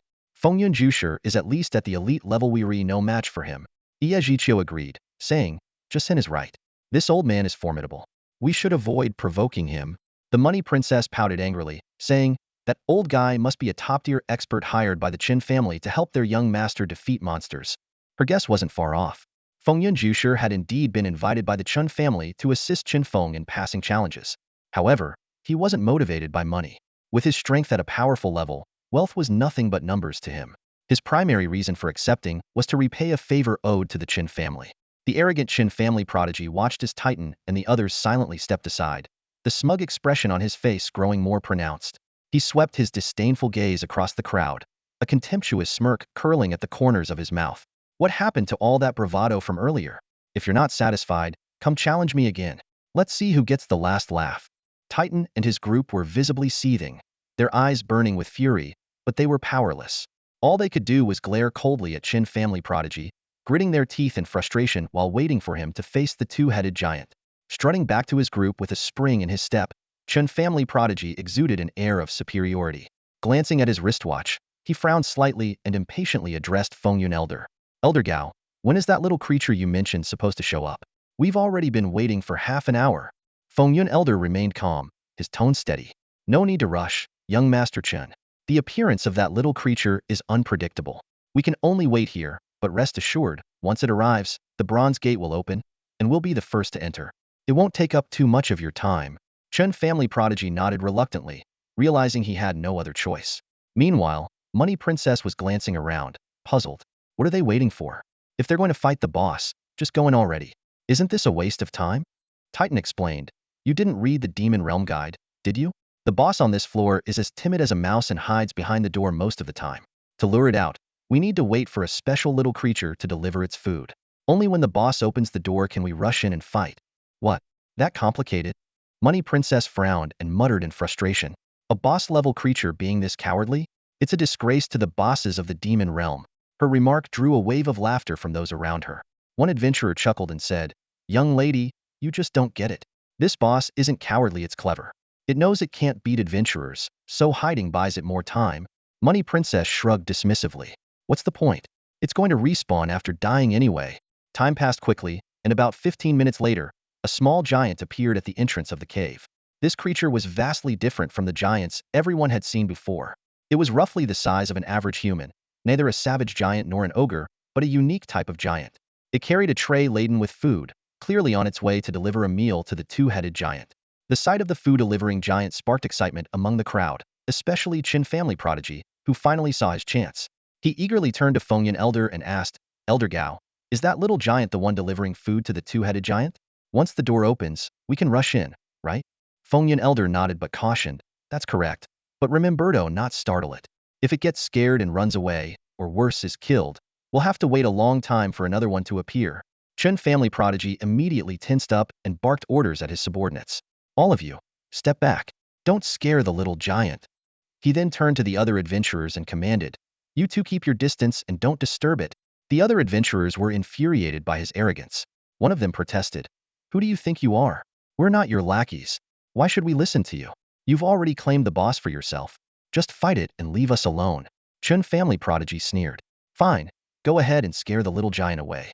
But let me tell you this, if I can't fight the two-headed giant today, none of you will either. So if you don't want to waste your time and risk your lives, be my guest. The protesting adventurer was left speechless. He knew full well that as long as Qin family prodigy remained here, they would have no chance of challenging the boss or progressing to the next level of the demon realm. Their best option now was to hope Qin family prodigy would finish his battle quickly, giving them their turn. Though resentment simmered in their hearts, the adventurers had no choice but to step back and give the food-delivering giant plenty of space. Autumn Whisper sighed and said, we should move back too. Let Qin family prodigy finish his fight quickly so we can have our chance. Reluctantly, the group retreated. However, they soon noticed that Zhang Ze was still standing motionless in the same spot. Rakshasa brothers, step back. The food-delivering giant is almost here, and we don't want to scare it off. The Titan gestured toward Zhang Ze, his tone laced with a hint of concern. However, Zhang Ze slowly shook his head, his gaze resolute as it swept across the group. That Qin family brat is far too arrogant, and I can't stand it. He wants to take down the boss? Fine, I'll make his wish come true today. With that, he strode confidently toward the food-delivering giant, knocking an arrow to his bow with practiced ease and taking aim at the unsuspecting creature. This sudden move left everyone present stunned. Chen Feng, the so-called Qin family brat, widened his eyes in disbelief, his expression quickly shifting from shock to fury. Are you out of your mind? He roared at Zhang Ze. Don't attack the giant. We need it to deliver the food so we can enter and fight the boss. It's not your turn yet. Zhang Ze remained expressionless as he replied. Whether or not you fight the boss is no concern of mine. But today, this giant must die. If you won't let us fight the boss, then no one will. Let's see who's willing to wait it out. Chen Feng was livid. Are you insane or just plain stupid? He bellowed, stepping forward, only to find the Titan and his group standing like an unyielding wall in front of Zhang Ze. Raising his shield, the Titan spoke coldly. Rakshasa is our brother. No matter his reasons, if you want to lay a hand on him, you'll have to go through us first. Violent Dragon King, Autumn Nightfall, Lu Yueying, and Money Princess all assumed battle stances, ready to fight. Even Moonlight Bunny, hiding behind the shield, puffed up her cheeks with determination, prepared to defend Zhang Ze at all costs. Fine, Chen Feng sneered. Let's see who's stronger. Behind him, over 30 of his men stirred restlessly, bolstered by the presence of the formidable Wind Cloud Master. Chen Feng was confident that his elite team could easily crush these ordinary adventurers. But the tide quickly turned. Adventurers who had been observing the scene began stepping forward to join the Titan's side, forming ranks to oppose Chen Feng and his group. Many of them had long been fed up with Chen Feng's overbearing behavior, and now they saw their chance to push back. Seeing this, Chen Feng's anger morphed into a cold, mocking laugh. Well, so you've all decided to gang up on me? Fine. Today, I'll show you what I'm made of. He drew his steer's short bow, aiming it at the crowd opposite him. The weapon, with its high attack speed, massive damage, and explosive special effects, was a devastating tool in the hands of a skilled archer. Just as tensions reached their peak and a clash seemed inevitable, Wind Cloud Master suddenly intervened.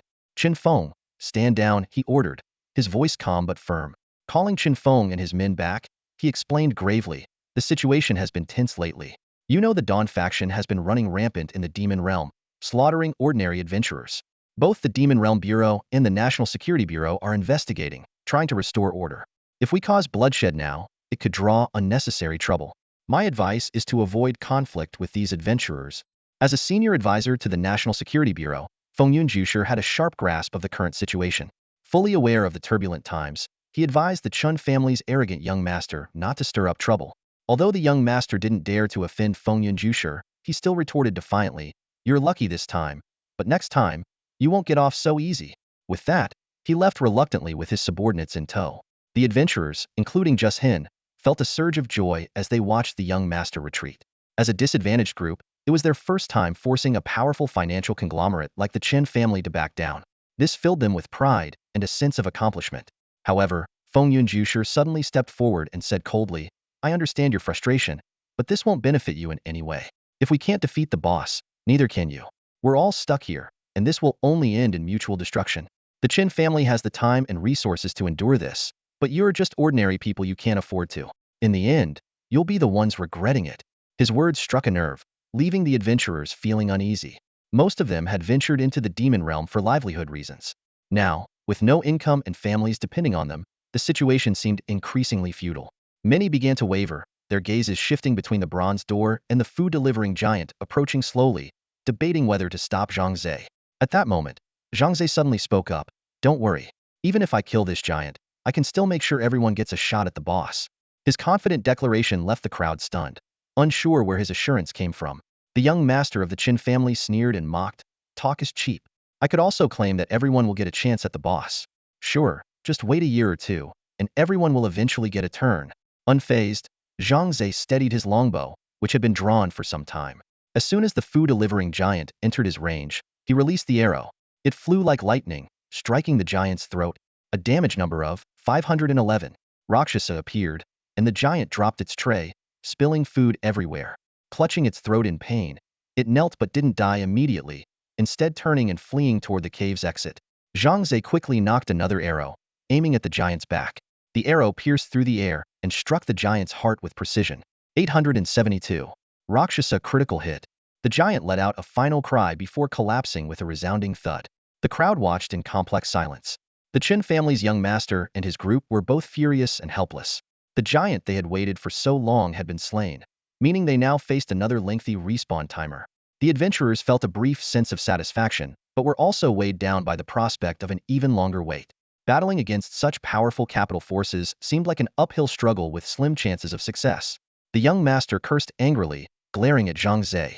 "We'll remember you, Rakshasa," he spat. Then, turning to Feng Yunjusher, he said, "Elder Gao, the giant is dead. It's pointless to keep waiting here. Let's log off and rest. We'll leave a couple of people to stand guard, and they can notify us as soon as the giant reappears." Feng Yunjusher considered this for a moment before nodding in agreement. He was already busy with his official duties and wouldn't have come to this low-level demon realm if not for repaying a favor to the Qin family. Since the giant's respawn would take at least 4 to 5 hours, he decided to use the time to handle his own affairs. The young master left 2 subordinates to keep watch and departed with Feng Yunjusher. Seeing this, the other adventurers also began preparing to leave. Zhang Ze hurriedly called out, "Everyone, I told you make sure you get a chance at the boss. Please, just wait a moment." But the adventurers merely shook their heads, unwilling to listen any further. "Forget it," an adventurer sighed, shaking his head. The people around him nodded in agreement, their faces filled with disappointment and helplessness. "We all know you're just trying to comfort us with those words," another person added. "After that little giant was killed, it'll take at least 4 or 5 hours for it to respawn. By then, Chunjiaquang Shao and his team will definitely be back, and we still won't have a chance to fight the boss." A murmur of agreement rippled through the crowd. Someone suggested, "Instead of wasting time here, we might as well hunt some monsters, get a few magic soul orbs, and earn some money to get by." "Exactly," a middle-aged man chimed in. "My wife and kids are waiting for me to sell some magic soul orbs and bring money home. I can't afford to waste any more time here." As soon as he finished speaking, the crowd began shaking their heads and waving their hands dismissively as they departed one by one. In the end, only Giant God, Zhang Ze, and their group remained, along with 2 of Chen Jiaquang Shao's men who were guarding the bronze door. The 2 guards sat leisurely to the side, chatting idly while casting disdainful glances at Zhang Ze and his group. To them, these people were utterly foolish, daring to go against the powerful Qin family. Not to mention the trouble they'll face if they encounter the Qin family in the demon realm, one of the guards muttered to his companion. If their identities are exposed, they'll face retaliation from the Qin family in the real world too. Exactly, the other guard agreed. What a bunch of idiots. They're just asking for trouble by provoking Chunjiaquang Shao. Humph. They're digging their own graves, the first guard sneered.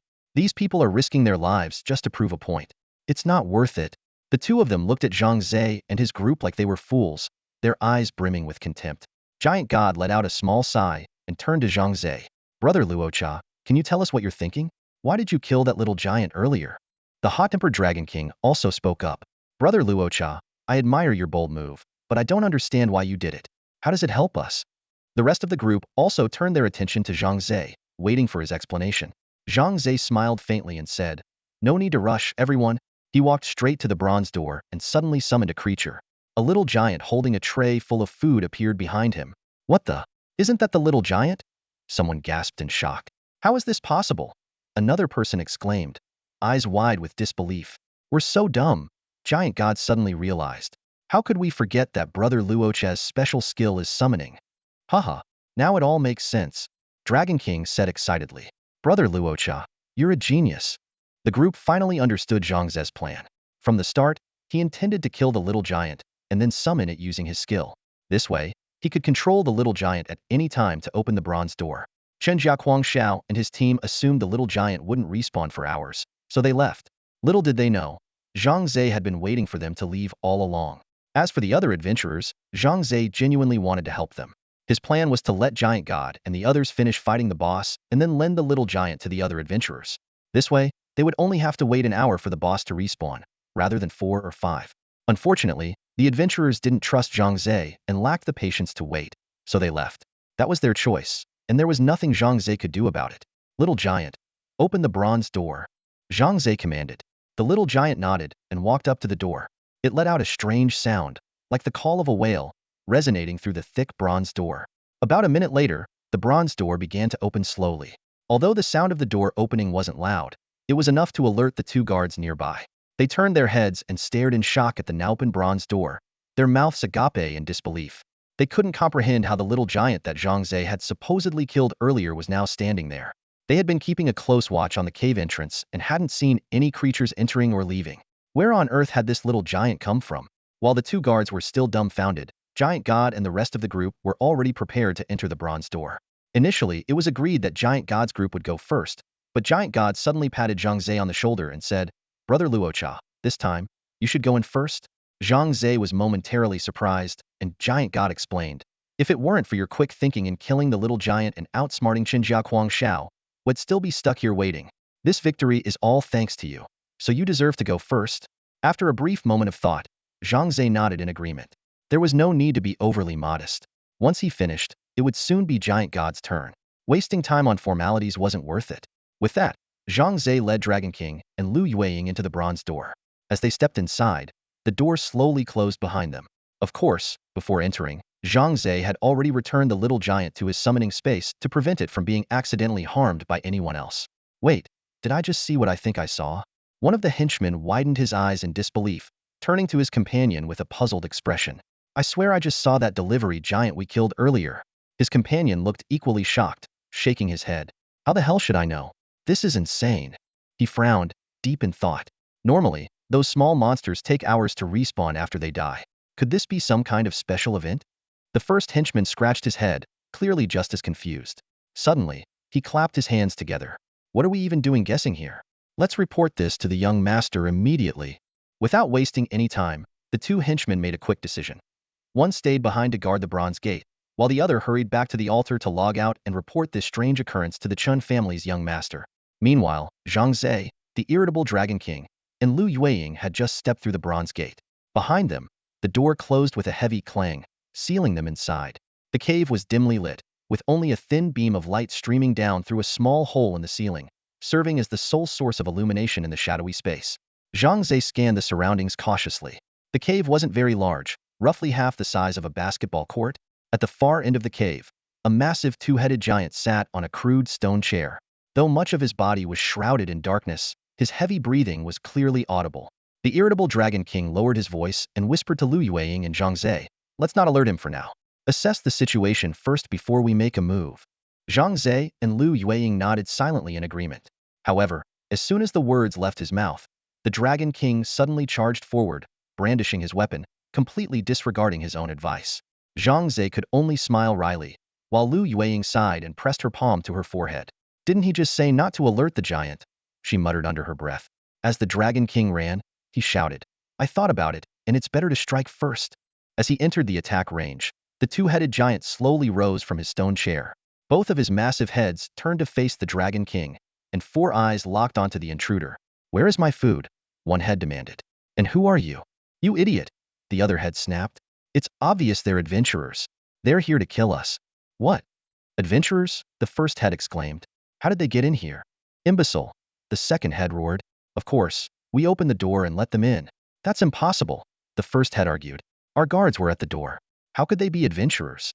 "Don't be stupid," the second head retorted impatiently. "Your guards must have been killed already. These adventurers have made it all the way to us. If we don't act now, we're going to be next." "No, I don't want to die," the first head suddenly panicked. "Let's kill them first." "Exactly," the second head agreed. "Together, we'll crush these intruders." As the two-headed giant bickered like a comedy duo, the irritable Dragon King had already closed the distance. With a mighty leap, he swung his iron staff down hard onto the giant's body. 566. A system notification popped up. "That hurts, you jerk." Both heads of the giant yelled in unison. "We've been attacked. Fight back." The giant reacted instantly, swinging his massive battle axe at the Dragon King. Though the Dragon King managed to block with his staff, the sheer force of the blow sent him flying backward. 1185. Another system notification appeared, showing the damage the Dragon King had taken. The irate Dragon King rolled on the ground several times before barely managing to stand back up. His expression instantly turned grim as his eyes darted around warily. "This guy is incredibly strong. Be careful," he shouted at Zhang Ze and Lu Yueying, his voice carrying a faint tremor. Lu Yueying did not respond. A glint of cold determination flashed in her eyes as she darted toward the two-headed giant like a phantom. The giant, noticing her approach, immediately swung its massive axe toward her with brutal force. In a flash of light, Lu Yueying zipped past the giant with astonishing speed. Simultaneously, a dazzling slash of light struck the giant, carving a deep wound into its thick hide. However, just as Lu Yueying's attack concluded and she prepared to retreat, the two-headed giant's massive hand caught her arm in a vice-like grip. "Die! Die!" the giant roared furiously, its pain fueling its rage. It lifted Lu Yueying high above the ground and slammed her down with tremendous force. Not stopping there, it swung her around and repeatedly smashed her into the surrounding ground like a ragdoll. Lu Yueying was flung about violently, her health rapidly plummeting.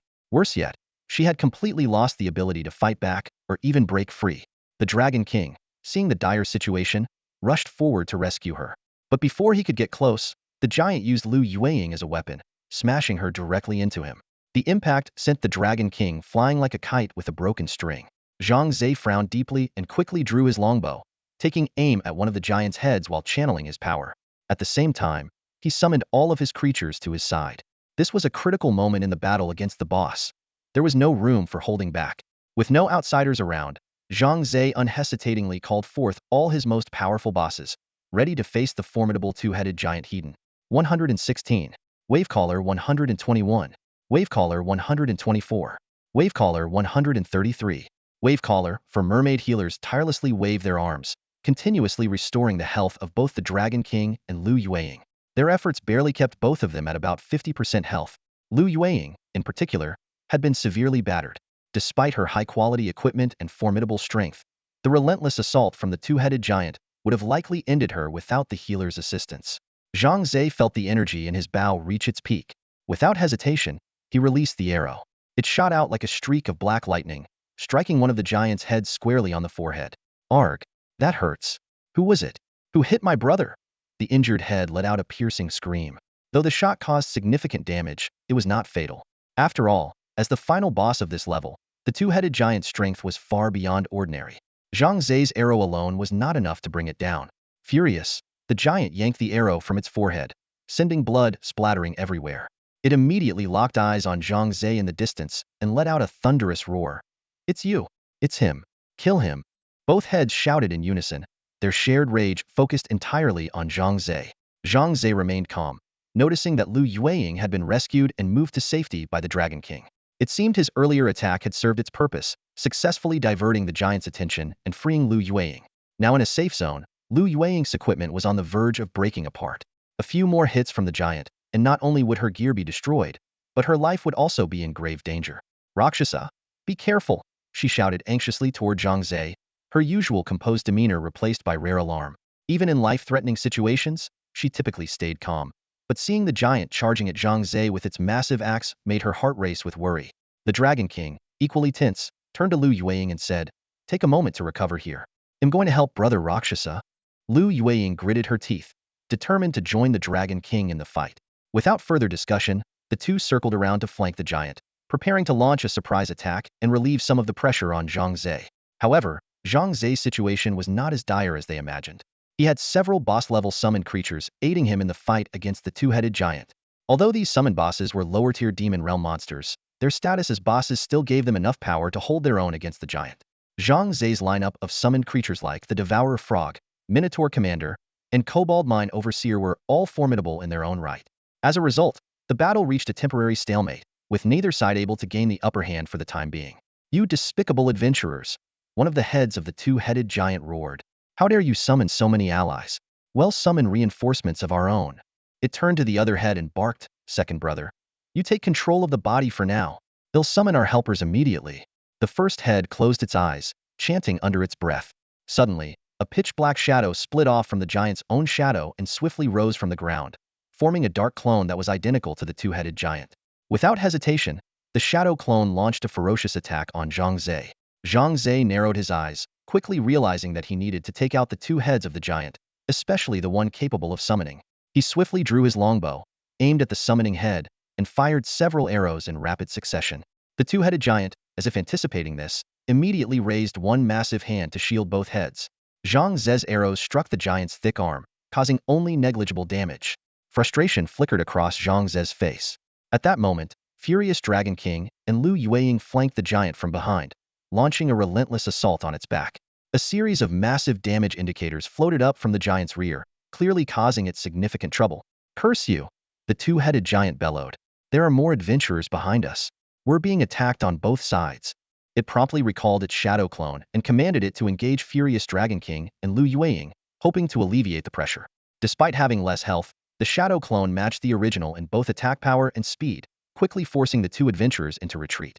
After an intense struggle, furious Dragon King and Lu Yueying finally managed to defeat the shadow clone. Phew, that thing was a nightmare to deal with.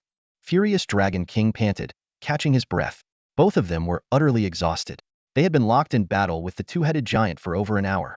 In the demon realm, adventurers experienced realistic sensations of pain, fatigue, hunger, and even biological needs. This demanded that they make strategic decisions as if they were in the real world. Wiping the sweat from her brow, Lu Yueying quickly downed a health potion. Once her health was restored to about 80, she charged at the two-headed giant again without hesitation. Furious Dragon King followed closely behind, and together, they resumed their assault on the giant's back. Meanwhile, Zhang Ze's situation was growing increasingly dire. Two of his summoned boss-level monsters had already fallen, and the Minotaur chieftains had been entirely wiped out. This was expected, as the Minotaur chieftains were far weaker compared to the two-headed giant. As the weakest link among melee-type monsters, they were the first to fall, which came as no surprise. Zhang Ze wasn't particularly bothered by the loss of the Minotaur chieftains. Monsters of that caliber were no longer of much value to him. What he needed now were stronger boss-level creatures. As his enemies grew more powerful, ordinary summoned beasts were becoming less effective. Zhang Ze knew all too well that to survive in this world, he had to continuously strengthen his team of summoned creatures. Standing before him, the two-headed giant had become Zhang Ze's new target. He yearned to recruit this formidable creature to his side, imagining the awe-inspiring sight of leading it into battle in the demon realm. However, achieving this goal was no easy feat. The two-headed giant used its massive arms to shield its heads, rendering Zhang Ze's arrows largely ineffective. Its body was impenetrable, far beyond what could be described as tough, and durable. It was like an indestructible fortress. To make matters worse, one of the heads, capable of casting magic, could summon shadow clones and apply various buffs to itself, such as enhanced defense and health regeneration. This was the first time Zhang Ze had encountered a boss in the demon realm that combined offense, defense, and self-enhancement.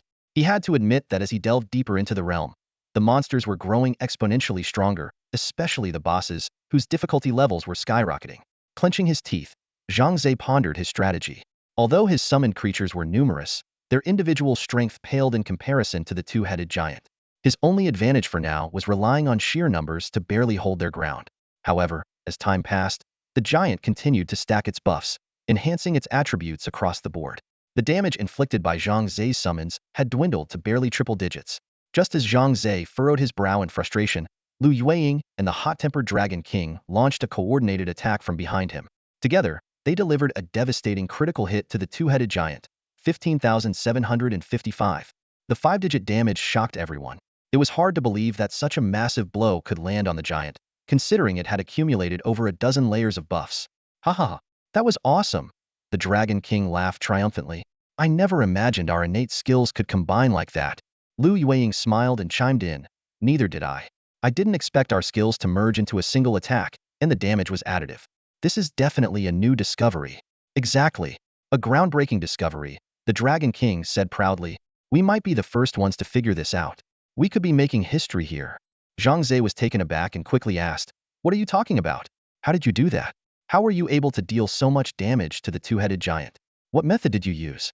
With a calm smile, Lu Yueying explained, We both instinctively used our innate skills to attack the giant at the same time.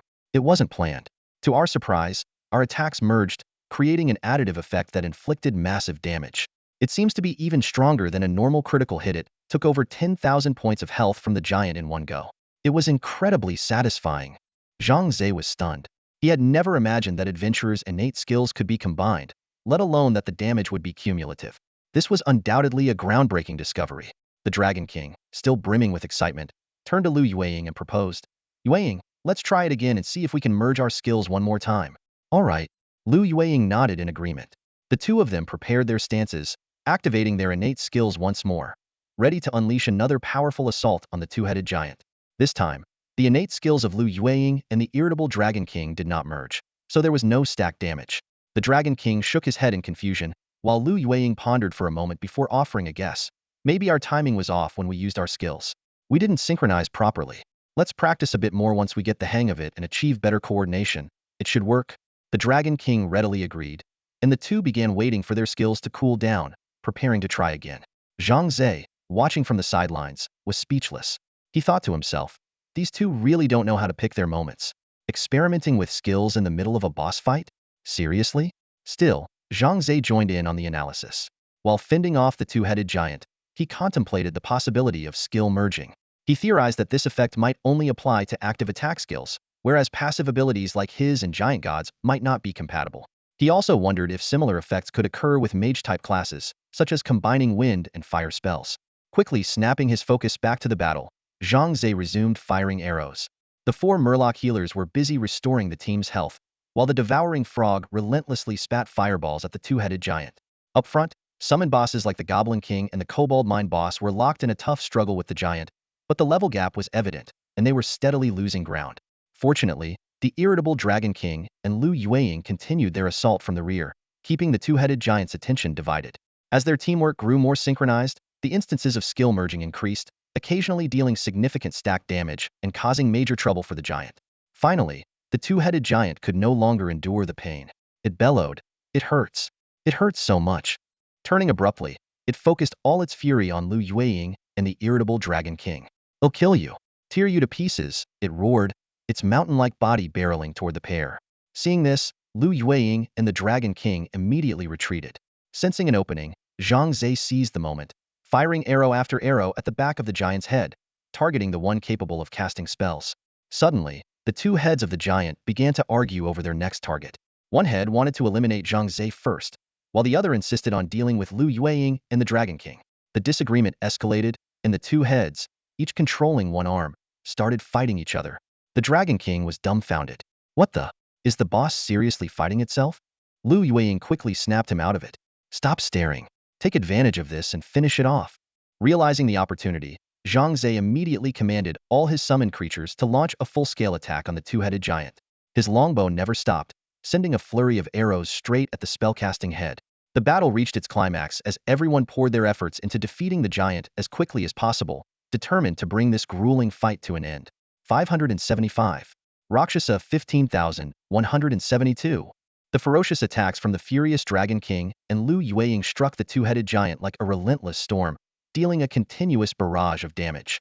Their seamless coordination was nothing short of flawless, with each talent skill attack stacking perfectly to exponentially amplify the damage. Amid the giant's piercing screams, its health quickly plummeted to a third. Meanwhile, Zhang Ze commanded his army of summoned creatures to launch a fierce assault from the other side. A cascade of damage numbers floated up from the giant's body like raindrops, accompanied by its deafening, agonized cries that echoed through the battlefield. "Stop! Stop! Enough already!" the two-headed giant suddenly yelled. "If we keep this up, these adventurers are going to kill us." "This wasn't my idea. You started it by attacking me first," the other head retorted. "Let's put this aside for now. We'll deal with these adventurers first and sort out our issues later." "Fine. Let's take these guys down, and then we'll figure out who's right and who's wrong." This exchange revealed the tension and constant conflict in the giant's everyday life. Sharing one body with two heads inevitably led to disagreements. Yet, they had no choice but to compromise and coexist, however reluctantly. Faced with the threat of external foes, the two-headed giant finally reached a consensus and turned its focus to counterattacking Zhang Ze and his team. "Everyone, be careful. The giant is fighting back," Zhang Ze warned loudly. He stayed safely at the rear, sheltered by his summoned creatures acting as shields. Since his damage output was relatively low, the giant's aggression remained focused on the furious Dragon King and Lu Yueying. The duo quickly retreated, narrowly dodging the giant's sweeping spiked mace.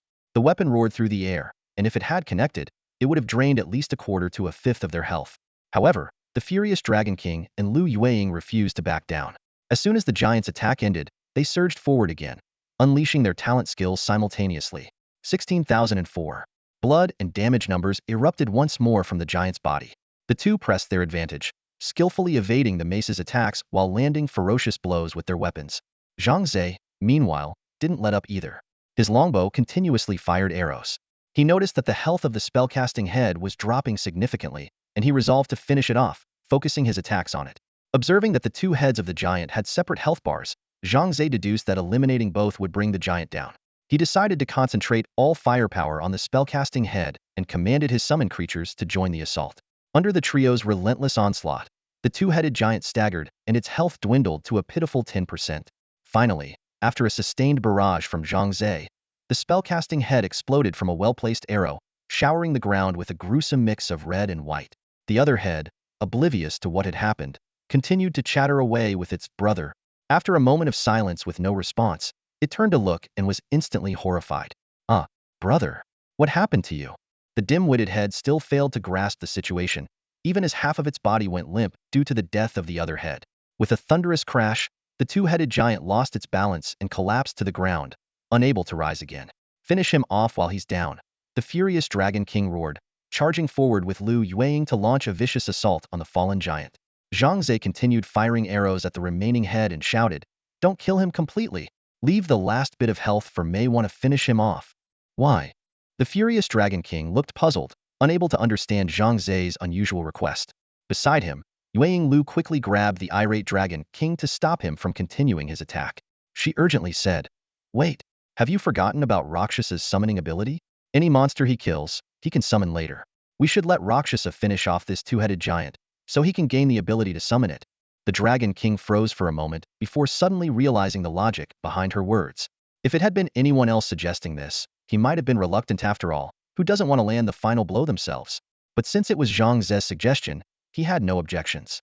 Thus, when the two-headed giant's health dropped to just a few hundred points, the Dragon King and Lu retreated in unspoken agreement, leaving the final glory to Zhang Ze. Without hesitation, Zhang Ze stepped forward, drew his longbow, and aimed at the giant's remaining head. A flurry of arrows rained down like a storm, ultimately destroying the grotesque head completely. Congratulations! You've defeated the 7th floor boss, the two-headed giant. The system notification chimed in their ears. The three of them exchanged smiles, their faces glowing with the joy of victory. That was incredible. The Dragon King roared with laughter. This was the most exciting battle I've ever had. Even though he said this after every fight, this time truly felt different. Taking down such a formidable boss with just the three of them filled him with an unparalleled sense of accomplishment. Lu smiled as well, but her gaze lingered on Zhang Ze. There was a trace of something unreadable in her eyes, a flicker of emotion she couldn't quite hide. Zhang Ze began collecting the loot scattered on the ground.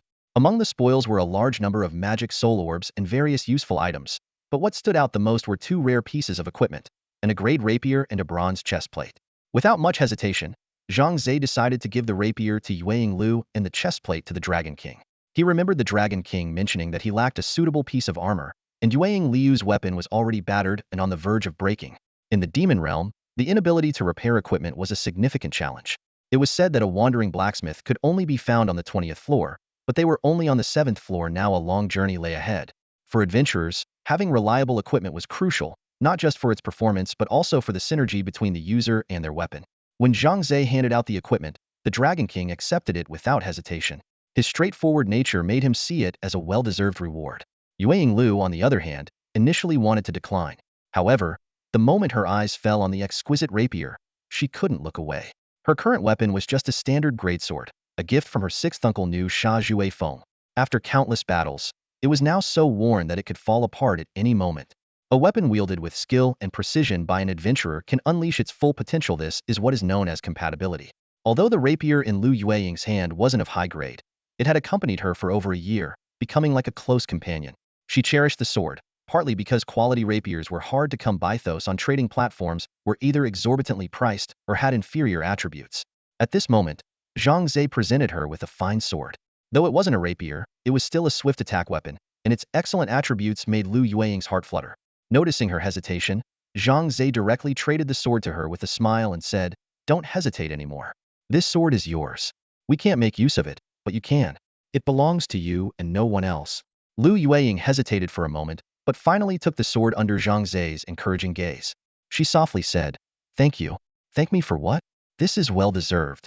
Zhang Ze replied with a smile. "This victory is the result of all three of us working together. Everyone contributed their effort and deserves a reward." Zhang Ze intended to share other soul orbs, but both Violent Dragon King and Lu Yueying politely declined. Violent Dragon King bluntly said, "You've already given us weapons and equipment. Keep the rest for yourself." Zhang Ze didn't insist further and stored the items away. The three of them passed through a stone gate and entered the 8th layer of the demon realm. Before them stretched a vast grassland, lush and boundless. The blue sky and white clouds adorned the horizon, creating a breathtaking view. "This place is stunning," Lu Yueying exclaimed in genuine admiration. Violent Dragon King nodded in agreement. "This is the most beautiful grassland I've ever seen. It reminds me of what my dad used to say before the monsters of the demon realm appeared. Our homeland was on a grassland like this. When he was a kid, he used to herd cattle and sheep there. It's a shame it's been lost now." Zhang Ze was reminded of the Hulumber grassland from his past life, which seemed almost small in comparison to the scene before him. As the trio marveled at the scenery, a large group of figures appeared in the distance.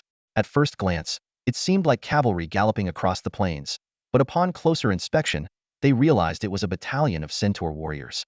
Clad in leather armor and armed with longbows or spears, they marched in unison, maintaining a rectangular formation, numbering at least 300. Faced with such an imposing force, other adventurers quickly avoided them, unwilling to engage directly. That's a lot of centaur cavalry, Violent Dragon King exclaimed. They look like an army. It's rare to see this many monsters grouped together. How are we supposed to fight them? No sooner had he spoken than a voice sounded nearby. Fighting them alone is impossible. You'd need a team of at least several hundred to stand a chance against this cavalry. The three turned to see an elderly man in a red mage's robe, holding a tome. His demon realm name was Old Undying, a name that left Zhang Ze slightly speechless. Old Undying looked at the trio and said calmly, "You must be new to this layer of the demon realm. Would you like to join my team? We're just a few dozen members short of 1,000. Once we reach that number, we can act as one and eliminate this cavalry force." Violent Dragon King was about to speak, but Zhang Ze quickly asked, "Sir, are there any requirements to join your team?" Old Undying smiled faintly. "Of course there are requirements. First and foremost, you must follow orders. We're up against 300 disciplined and highly skilled centaur cavalry. If everyone fights on their own, there's no way we can defeat them." Zhang Ze cleared his throat and began announcing the rules to the team. His voice was steady and authoritative, echoing across the altar. "First of all, we are a team. Everyone must support each other." His gaze swept across the group, his eyes filled with determination.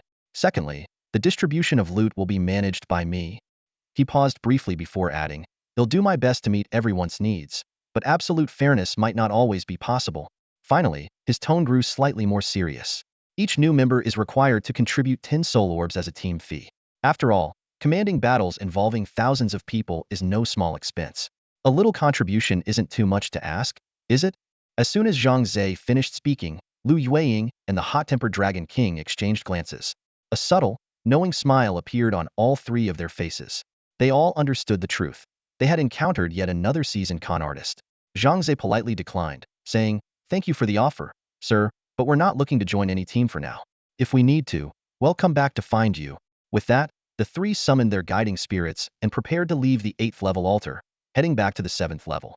They had already cleared the 7th level boss, but Giant God and the others were still waiting. Over 2 hours had passed, and the new boss should have respawned by now, allowing their companions to take on the challenge. Seeing them about to leave, the old man grew anxious and quickly shouted, "Wait, don't go. The team fee is negotiable. 5 soul orbs per person will do." But the three had already vanished in a flash of white light, ignoring his desperate pleas. The old man sighed in resignation, then swiftly turned his attention to a group of newly arrived novice adventurers. Adjusting his expression, he put on an air of mystery and approached them with feigned wisdom. Back at the 7th level altar in the demon realm, Zhang Ze and his companions exchanged smiles. The hot-tempered Dragon King scoffed. "That old scammer really thought we were fools? If Rakshasa hadn't stopped me, I might have given him a piece of my mind." Lu Yueying calmly remarked, "People like that aren't worth our time." Zhang Ze nodded thoughtfully and suddenly recalled a saying, "It's not that the elderly have turned bad.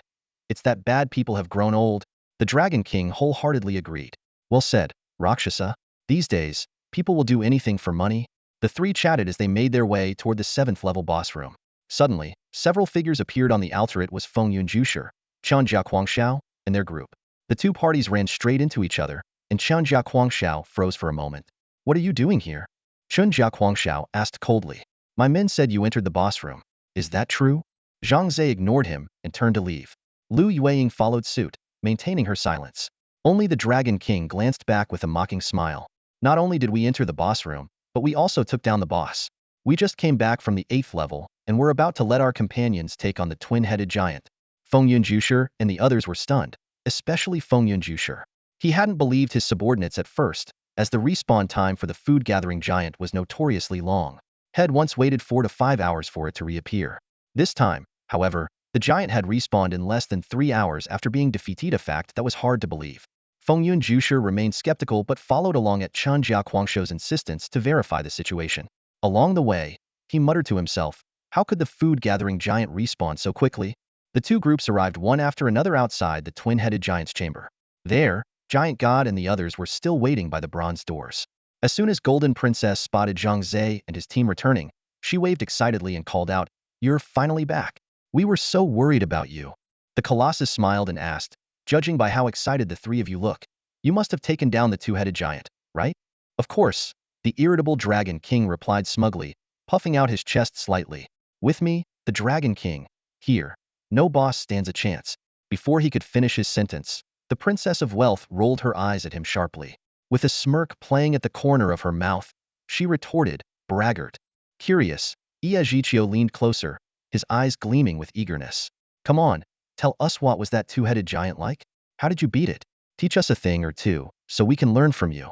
Just as Lu Yueying was about to speak, the Princess of Wealth suddenly dashed forward and clapped her hand over Lu Yueying's mouth. She glanced around warily, her eyes lingering on Fengyun Jusher and Chen Jiaquangxiao, and whispered to the group, "This is our secret. We can't let anyone else find out." Chen Jiaquangxiao, watching this unfold, was practically fuming. He thought to himself indignantly, the dignified young master of the Chen family would never stoop so low as to eavesdrop on someone else's strategy. Besides, with a powerhouse like Fengyun Jusher by my side, taking down a small-time 7th-floor demon domain boss is a walk in the park. Why would I need to spy on them? Following the Princess of Wealth's instructions, the group moved off to a quieter spot. Lowering her voice, Lu Yueying began recounting the challenges they faced while battling the two-headed giant and explained in detail how they ultimately defeated it. Occasionally, Zhang Ze and the Dragon King chimed in with additional insights. The Colossus and his companions nodded frequently, their expressions shifting from puzzled to enlightened as they gradually gained a clear understanding of the two-headed giant and grew more confident. Thanks a lot, the Colossus said gratefully. The three of us will head in now to take on the two-headed giant. We need to hurry so we can make it to the 8th-floor demon domain. He turned to Zhang Ze. Brother Luosha, could you summon that little giant who delivers food? Have him open the bronze door for us so we can enter. Zhang Ze nodded in agreement.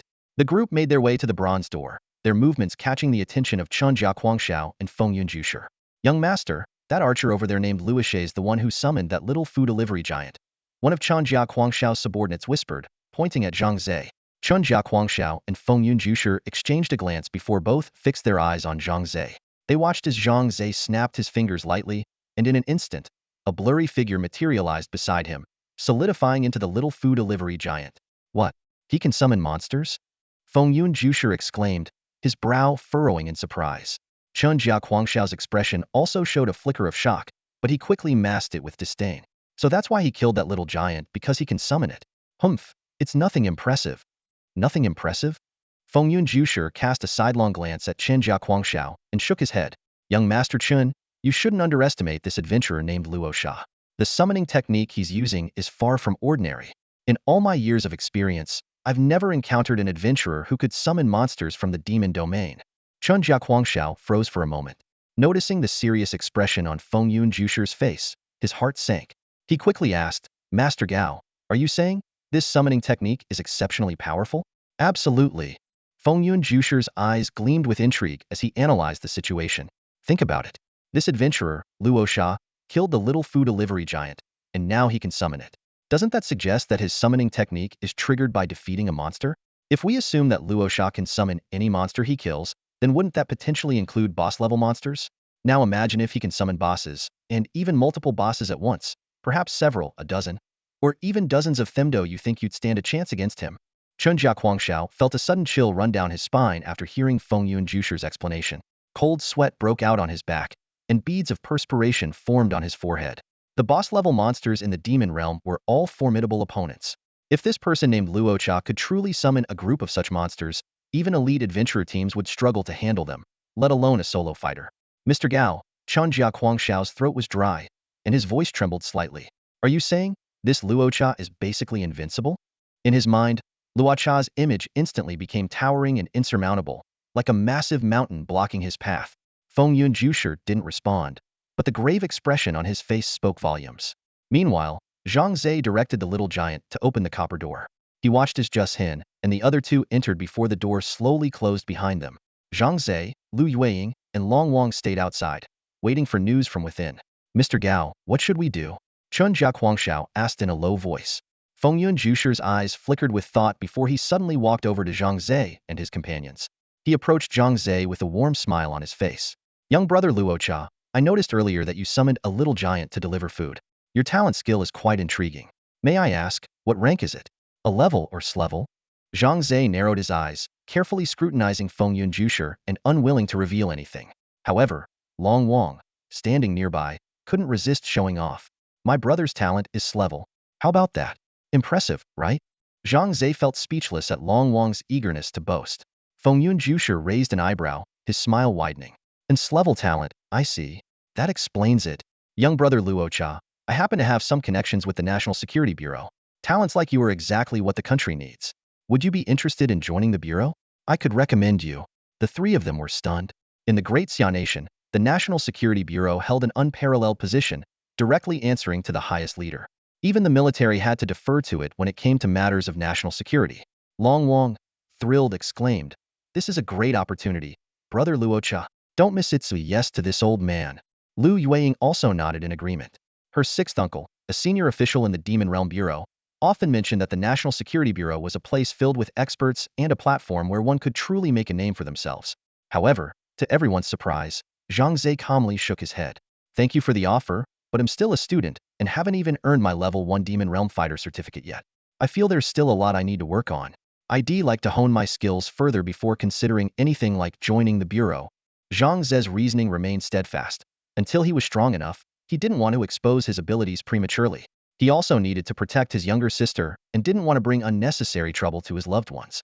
Only when he was capable of safeguarding both himself and his sister would he consider joining any organization. Fengyun Zhushi saw Zhang Ze's firm stance and didn't press further. He simply nodded and walked back to Chunjia Huangshao. "Mr. Gao, were you trying to recruit him just now?" Chunjia Huangshao asked in a low voice. "Indeed. Luocha's talent skill is incredibly powerful. If we can bring him to our side, it would be a great advantage for us," Fengyun Zhushi replied. Fengyun Zhushi sighed lightly and shook his head. "What a pity. This man is deeply shrewd and meticulous. He has already seen through my intentions and rejected me outright." Chunjia Huangshao pressed on. "So, what should we do now?" After listening to Fengyun Zhushi's analysis, he too realized that an adventurer with such immense potential as Zhang Ze was indeed worth recruiting. Fengyun Zhushi gazed into the distance at Zhang Ze's departing figure and said slowly, "Let's observe for a while. If he is willing to join us in the future, that would be ideal. But if he sides with the old man Dongfang, then we might have to eliminate him. A person like him, if not for our use, will surely become a major threat in the future." A faint, cold smile appeared at the corner of his mouth. "If we can't have him, no one else should either." Considering Zhang Ze had the little giant delivering meals on his side, something they couldn't utilize, and waiting for a new little giant to refresh would take far too long, Fengyun Zhushi and his group decided to leave, unwilling to waste any more time there. "Rakshasa brother, I truly admire you," the irritable Dragon King said with some frustration. "Even the National Security Bureau isn't good enough for you. Where exactly do you want to go? Heaven?" He felt it was a great pity that Zhang Ze was passing up this opportunity. Beside him, Lu Yueying remained silent, but her expression revealed her confusion and disbelief. Zhang Ze pondered for a moment, then smiled calmly. "I know you're looking out for me, but I don't have a good impression of Fengyun Zhushi. I want to achieve my goals through my own strength, without relying on others." "Fine. Suit yourself." Dragon King turned away angrily. "I thought I was naive, but you're even more naive than I am. Do you really think you can make it in this world on your own? Without connections, you won't get far." Dragon King recalled how, back when he applied to Qingdao Martial Arts Academy, his father had pulled every string he could just to get him admitted as a day student. Even though he wasn't a full-fledged student, both father and son were overjoyed.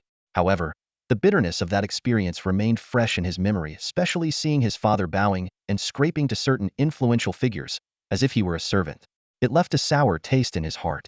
So now, watching someone offer to help Zhang Ze only for him to spurn the opportunity, Dragon King couldn't help but feel deeply regretful. After a moment of silence, Lu Yueying patted Dragon King on the shoulder and gently shook her head. Dragon King could only sigh and say, "I know you're strong, but there are people out there who are even stronger. Brother, I can only wish you the best of luck." Lu Yueying walked over to Zhang Ze and explained in a low voice, "Don't take Dragon King's bluntness to heart.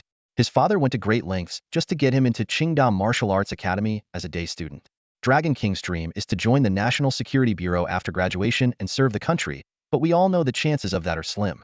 Unless he has extraordinary talent or a powerful backer, it's nearly impossible to get in. You've been given such a rare opportunity, and yet you turned it down, so it's hard for him to accept. I hope you can understand where he's coming from." Zhang Ze nodded slightly. "I understand, but I will work hard to walk my own path." The three of them continued talking as they waited for Giant God and the others to emerge. About an hour later, Giant God, Iyajichio, and Money Princess appeared at the entrance of the cave. Money Princess waved excitedly to the group. "We made it through too." The group gathered as Money Princess animatedly described their battle to Dragon King and Lu Yueying. Thanks to the experience shared by Zhang Ze and his team, the fight against the two-headed giant went much more smoothly for them.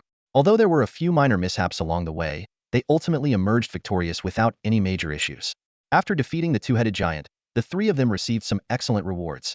Iyajichio got a great staff, and Money Princess received a grade dress, a fruitful haul indeed. Brother Rakshasa, you all passed already. When will you take me through? Moonlight Bunny clung to Zhang Ze's arm and asked pitifully. Zhang Ze chuckled and gently patted her head. I'll take you through right now. He glanced around, and everyone expressed their willingness to challenge the two-headed giant again to help Moonlight Bunny.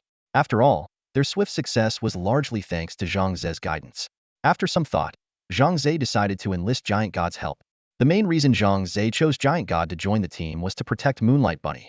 Although Zhang Ze had prepared high evasion equipment and a Constitution Soul Orb to enhance her survivability, her HP and defense were still fragile. With the impending battle against the two-headed giant, Zhang Ze worried he might not be able to ensure Bunny's safety. Giant God laughed heartily and said, "Don't worry, leave Bunny to me. I'll make sure she gets through safe and sound." He patted his chest confidently, clearly understanding Zhang Ze's concerns. After watching Zhang Ze and his group enter the Bronze Gate, Yi Qiu and the others returned to the altar on the 7th level and then proceeded to the altar in the 8th layer of the demon domain to wait for them. Facing the two-headed giant for the second time, Zhang Ze and Giant God worked seamlessly together. Zhang Ze summoned all his creatures to launch a fierce assault on the giant. Meanwhile, Giant God kept Moonlight Bunny far from the battlefield, shielding her with his massive shield and closely monitoring the fight, ready to step in at any moment. However, Giant God never had to intervene, as Zhang Ze successfully defeated the two-headed giant on his own. Giant God couldn't help but marvel. Brother Luocha is getting stronger by the day. It won't be long before he becomes the core of our team. We might have to rely on him to take down bosses in the future. After the battle, Zhang Ze was thrilled to discover an excellent A-grade shield among the loot. Without hesitation, he gifted the shield to Giant God. Although Giant God already owned an A-grade shield purchased from the trading platform, the one Zhang Ze found had significantly better stats. Grateful, Giant God gladly accepted the gift, knowing that as a tank, a high-quality shield was crucial for protecting the team. With the key in hand, Moonlight Bunny was ecstatic. She joined Zhang Ze and Giant God as they entered the 8th layer of the demon domain. She realized with excitement that she was one step closer to the 30th layer and, ultimately, to finding her father. All of this was thanks to Zhang Ze's unwavering support. At the altar, Yi Qiu, Lu Yuing, and the others waited anxiously. When they saw the trio return safely, they immediately gathered around them. Yi Qiu exclaimed in admiration, "You two are incredible. You took down the two-headed giant in less than 30 minutes. It took the three of us an hour and a half last time." The irritable Dragon King interjected, "Back in our day, we fought for nearly 2 hours." His tone carried a hint of dissatisfaction. The Titan chuckled lightly and explained, "It's normal for it to take less time. Don't forget, this is our second time challenging the boss. We're much more experienced now." He paused, then continued, "The key factor was the Rakshasa brothers summoned creatures. They were insanely powerful. I barely had to do anything. The whole fight was basically them and their summons pummeling the two-headed giant. You should have seen it. It was absolutely exhilarating." The group huddled together, chatting and laughing as they shared their experiences. However, the clock in the real world quietly struck 3 a.m. Realizing the toll it was taking on their bodies, everyone decided to log off and rest. With a flash of white light, Zhang Ze returned to his home in the real world. He felt sore all over, his limbs weighed down with exhaustion. As a novice adventurer with only a little over 20 points in physical attributes, his body clearly couldn't handle prolonged expeditions in the demon domain. He recalled something Angerblade Chasing Wind had once mentioned, that high-level demon domain warriors often had physical attributes in the dozens or even hundreds, which allowed them to endure much longer within the realm. After a quick wash-up, Zhang Ze climbed into bed and quickly drifted off to sleep. The night passed without incident. The next morning, Zhang Ze and his sister ate breakfast while watching the news. The television reported that, after extensive searches, the demon lair creatures within Tianfeng City had been eradicated. The National Security Bureau and Demon Domain Bureau had increased patrols and manpower to ensure public safety. So far, there had been no further reports of attacks, suggesting that the demon lair creatures had indeed been eliminated from the city. As soon as the news ended, both siblings received a notification from their school they could return to classes. Leaving their home, the two headed for the subway station. Along the way, they noticed numerous heavily armed soldiers patrolling the streets. Although the atmosphere was tense, the sight of the soldiers provided a sense of security. When they arrived at school, Zhang Ze stood at the gate, his gaze sweeping across the campus. The basketball hoops had been twisted into unrecognizable shapes, and the top floor of the science building had been completely blown off. He knew these were the scars left by the demon lair creatures. Thankfully, the main teaching building remained intact, allowing classes to resume. As he entered his classroom, he found his classmates animatedly discussing the recent invasion. Some expressed relief at having survived, while others mourned the loss of loved ones. Zhang Ze glanced at the empty seat nearby, his heart sinking. Wang Yang wasn't there. Could something have happened to him? Just then, their homeroom teacher, Lu Wei, walked onto the podium. He scanned the room, noting that 5 or 6 students were absent, and sighed deeply. Taking out the attendance sheet, he began roll call. When he reached the names of the 6 missing students, he circled them. With communication systems still partially down, he couldn't confirm their status. Had they fallen victim to the chaos, or was there another reason for their absence? For now, all he could do was make a note and follow up later. A heavy mood hung over the classroom. These were classmates they had spent every day with, and their absence weighed heavily on everyone. The entire day's lessons were subdued and lifeless. When the final bell rang, the students quietly packed their bags and left the classroom. The same somber atmosphere permeated other classes as well. The chaos of that night had claimed too many lives, and it was inevitable that the school would suffer losses. Zhang Ze slung his bag over his shoulder and headed to the school's martial arts gym, where he had a part-time job. However, when he arrived, he found the building sealed off. Bright red warning signs plastered the doors, forbidding entry.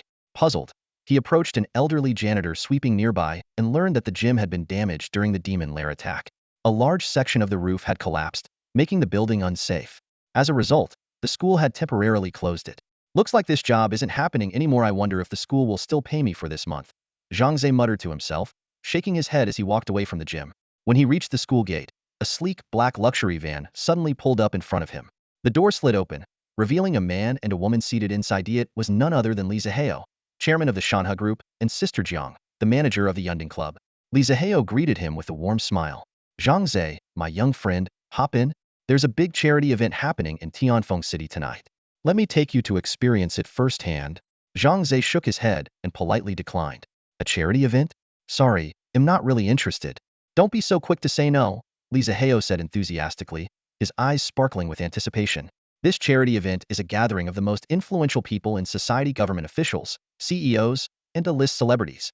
I promise you won't regret going. Before Zhang Ze could respond, Li Zihao grabbed him by the arm and pulled him into a luxurious car waiting nearby.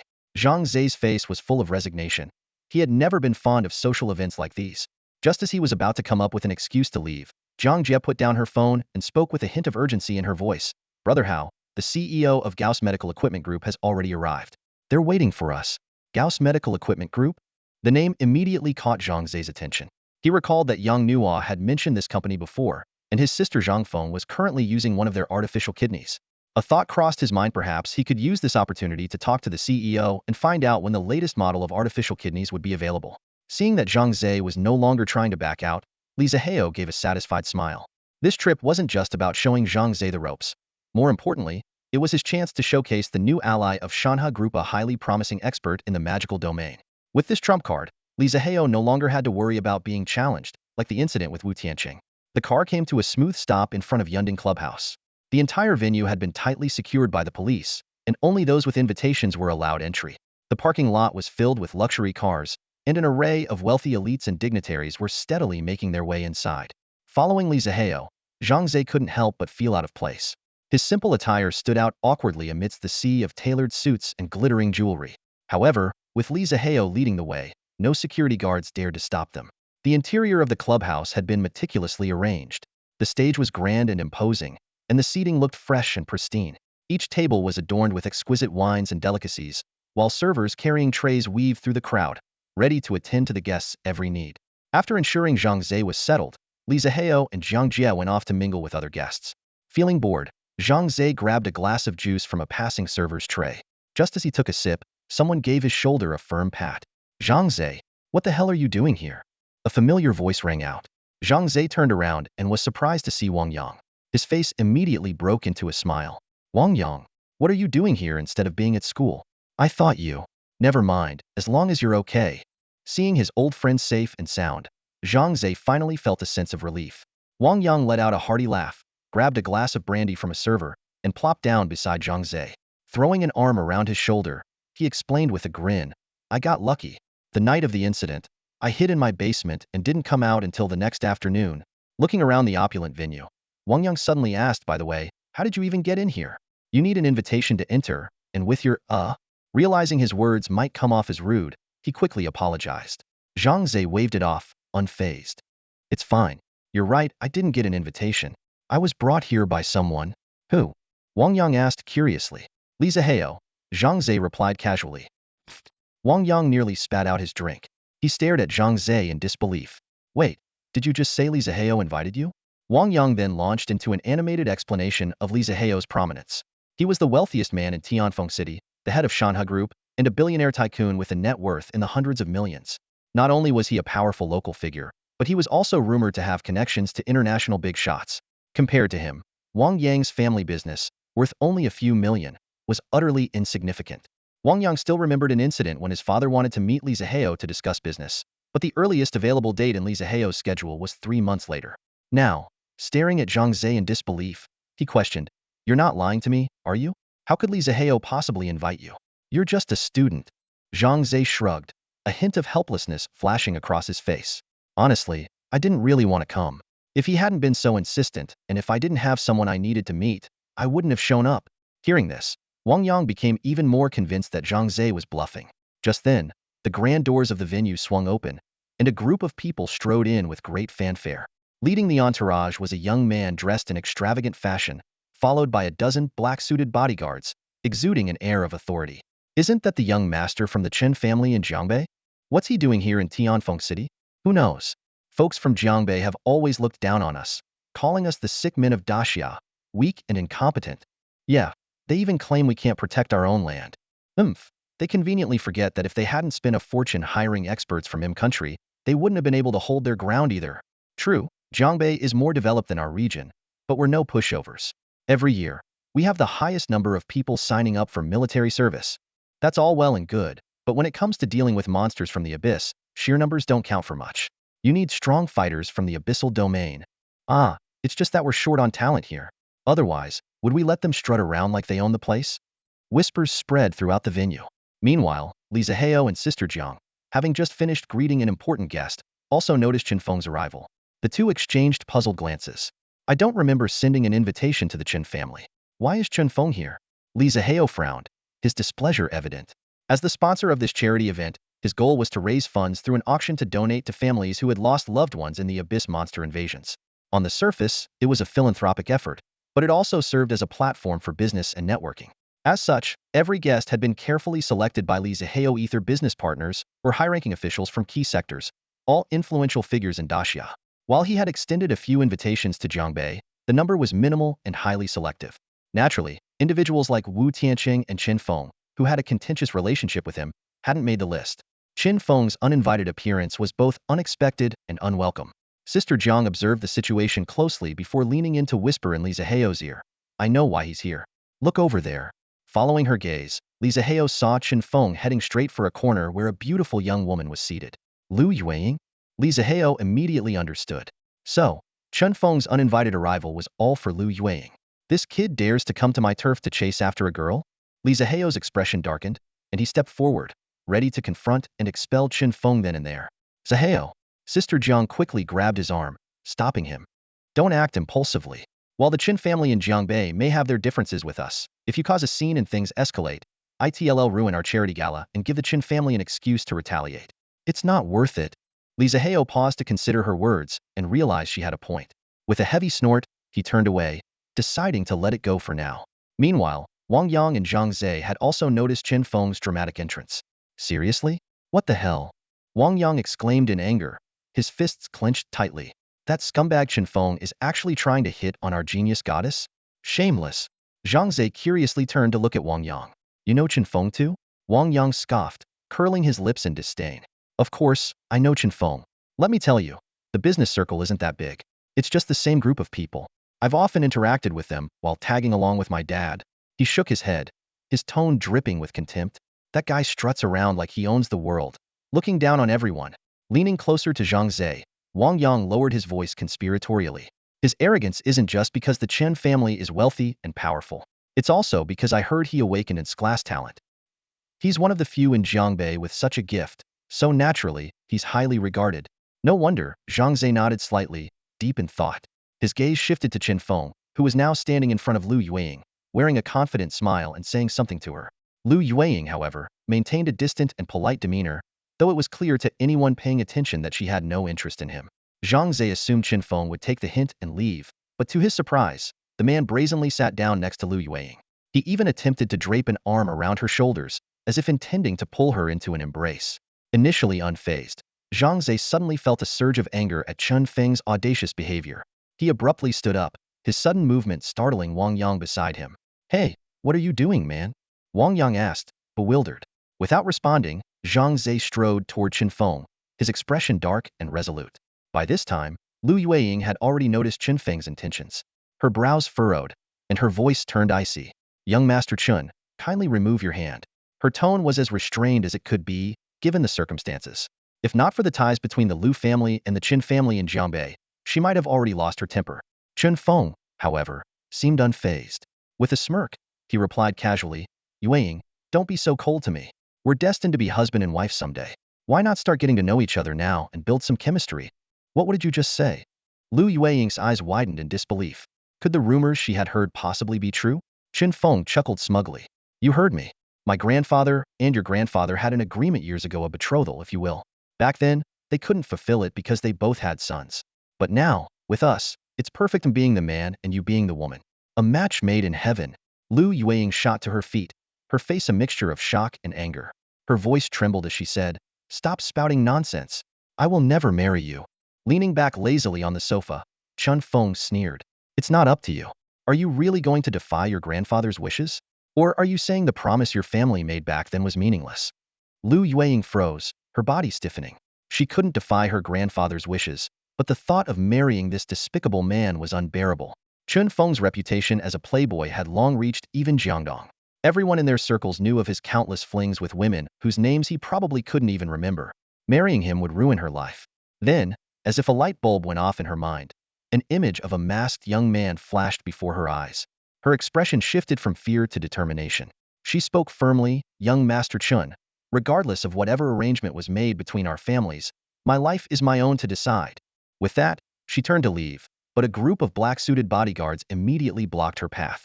Chen Feng stood up slowly, a sly smile playing on his lips. "Did I say you could leave, my dear wife?" Lu Yueying's face darkened, her anger boiling over. She was just about to make her move when a voice called out from the entrance. "Lu Yueying." Everyone turned to look and saw a casually dressed young man standing there with his hands in his pockets, a calm expression on his face. It was Zhang Ze. Lu Yueying froze, momentarily taken aback. She didn't know Zhang Ze in the real world, but for some reason, she felt an inexplicable sense of familiarity emanating from him. "You," she began hesitantly, but Zhang Ze cut her off. "I've been waiting for you for ages. What's taking you so long? Come on, let's go. I want to introduce you to my friends." As he spoke, he gave her a subtle wink. Realizing that Zhang Ze was trying to help her out of this situation, Lu Yueying quickly played along. She nodded hurriedly. "Oh, right. My apologies. I'll be right there." Without hesitation, she pushed past the black-suited men and made her way toward Zhang Ze. "Stop right there." Chen Feng barked, taking a few quick strides to stand in front of Zhang Ze. His eyes were sharp and piercing, like blades. In a chilling tone, he said, "I remember your name is Zhang Ze, right? Why do you always go against me?" Feigning confusion, Zhang Ze looked around, scratching his head. "Do I know you? Are you sure you've got the right guy?" "I don't think I know you." Chen Feng's brows furrowed, his displeasure evident. "Last time, at the Yunding Club, we had a little encounter." "Oh." Zhang Ze suddenly acted as if he had just remembered, pointing a finger at Chen Feng's face. "So it's you, that scumbag? My bad. I never bother remembering trash like you. You're asking for it." Chen Feng's eyes widened with fury as he raised his fist, ready to land a punch on Zhang Ze. But just as the situation reached a boiling point, Lu Yueying swiftly stepped in between them. Chen Feng's fist came to an abrupt halt, stopping just shy of her nose. Even as the young master of the Chen family, hitting someone in public wasn't a trivial matter. "Young Master Chen, I suggest you leave now," Lu Yueying said coldly, her face like ice. Chen Feng sneered, full of arrogance. "And why should I? I'll come and go as I please. Who's going to stop me?" Suddenly, a lazy, nonchalant voice sounded from nearby. "Young Master Chen, that's enough. You're not in Jiangbei anymore, you know." A middle-aged man in a black tailcoat strolled over, placing himself between Lu Yueying and Chen Feng. With a faint smile, he added, "Sure, my father might have agreed to let you be Yueying's future husband, but who knows what the future holds. I'd suggest you keep a lower profile. This is Jiangdong, and the security here isn't exactly top-notch." "Lu Santong." Chen Feng narrowed his eyes, glancing at Lu Yueying and Zhang Ze before suddenly breaking into a sly grin. "Fine, I've had my fun for today. I'll head back to Jiangbei." But once the national martial arts exam is over, he'll come personally to ask for her hand. With that, he turned and left with his entourage. Uncle Lu. Lu Yueying turned to Lu Santong, her expression filled with unease. She would rather die than marry someone like Chen Feng, but going against her grandfather's wishes was terrifying. Lu Santong nodded slightly and said with a smirk, "Don't worry too much.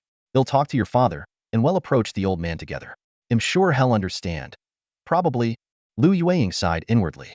She knew all too well that once her grandfather made a decision, it was practically set in stone. No one could change his mind. In his younger days, her grandfather had served as a subordinate to one of the founding fathers of the Daxia nation. His military background had shaped his strict, authoritarian personality.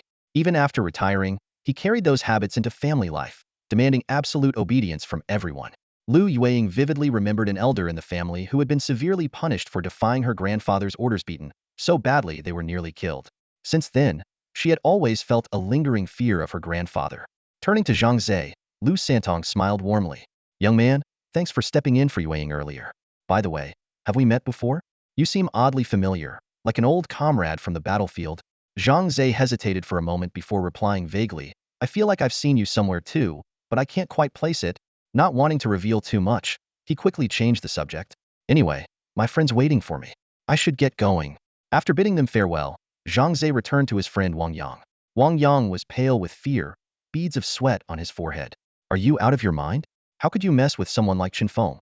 Zhang Ze smiled faintly, thinking to himself, "Mess with him? I've even fought him before. Do you think that young man seems familiar?" Lu Santong asked Lu Yueying as he watched Zhang Ze walk away. "Yes, he does, but I can't figure out who he is." Lu Yueying frowned, deep in thought, but no answers came to her. "Still, he seems like a good guy," Lu Santong remarked, clearly impressed by Zhang Ze's willingness to help. With a teasing grin, he added, "Why do you think he helped you? Could it be that he likes you?"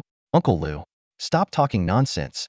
Lu Yueying blushed, her voice soft with embarrassment. Lu Santong was known for his easygoing nature. Despite being older than Lu Yueying and her peers, he often joked around with them like they were equals. Everyone was used to his playful personality, so they didn't take his comments too seriously. "Haha, all right, they'll stop," Lu Santong said with a wave of his hand, his expression suddenly growing serious.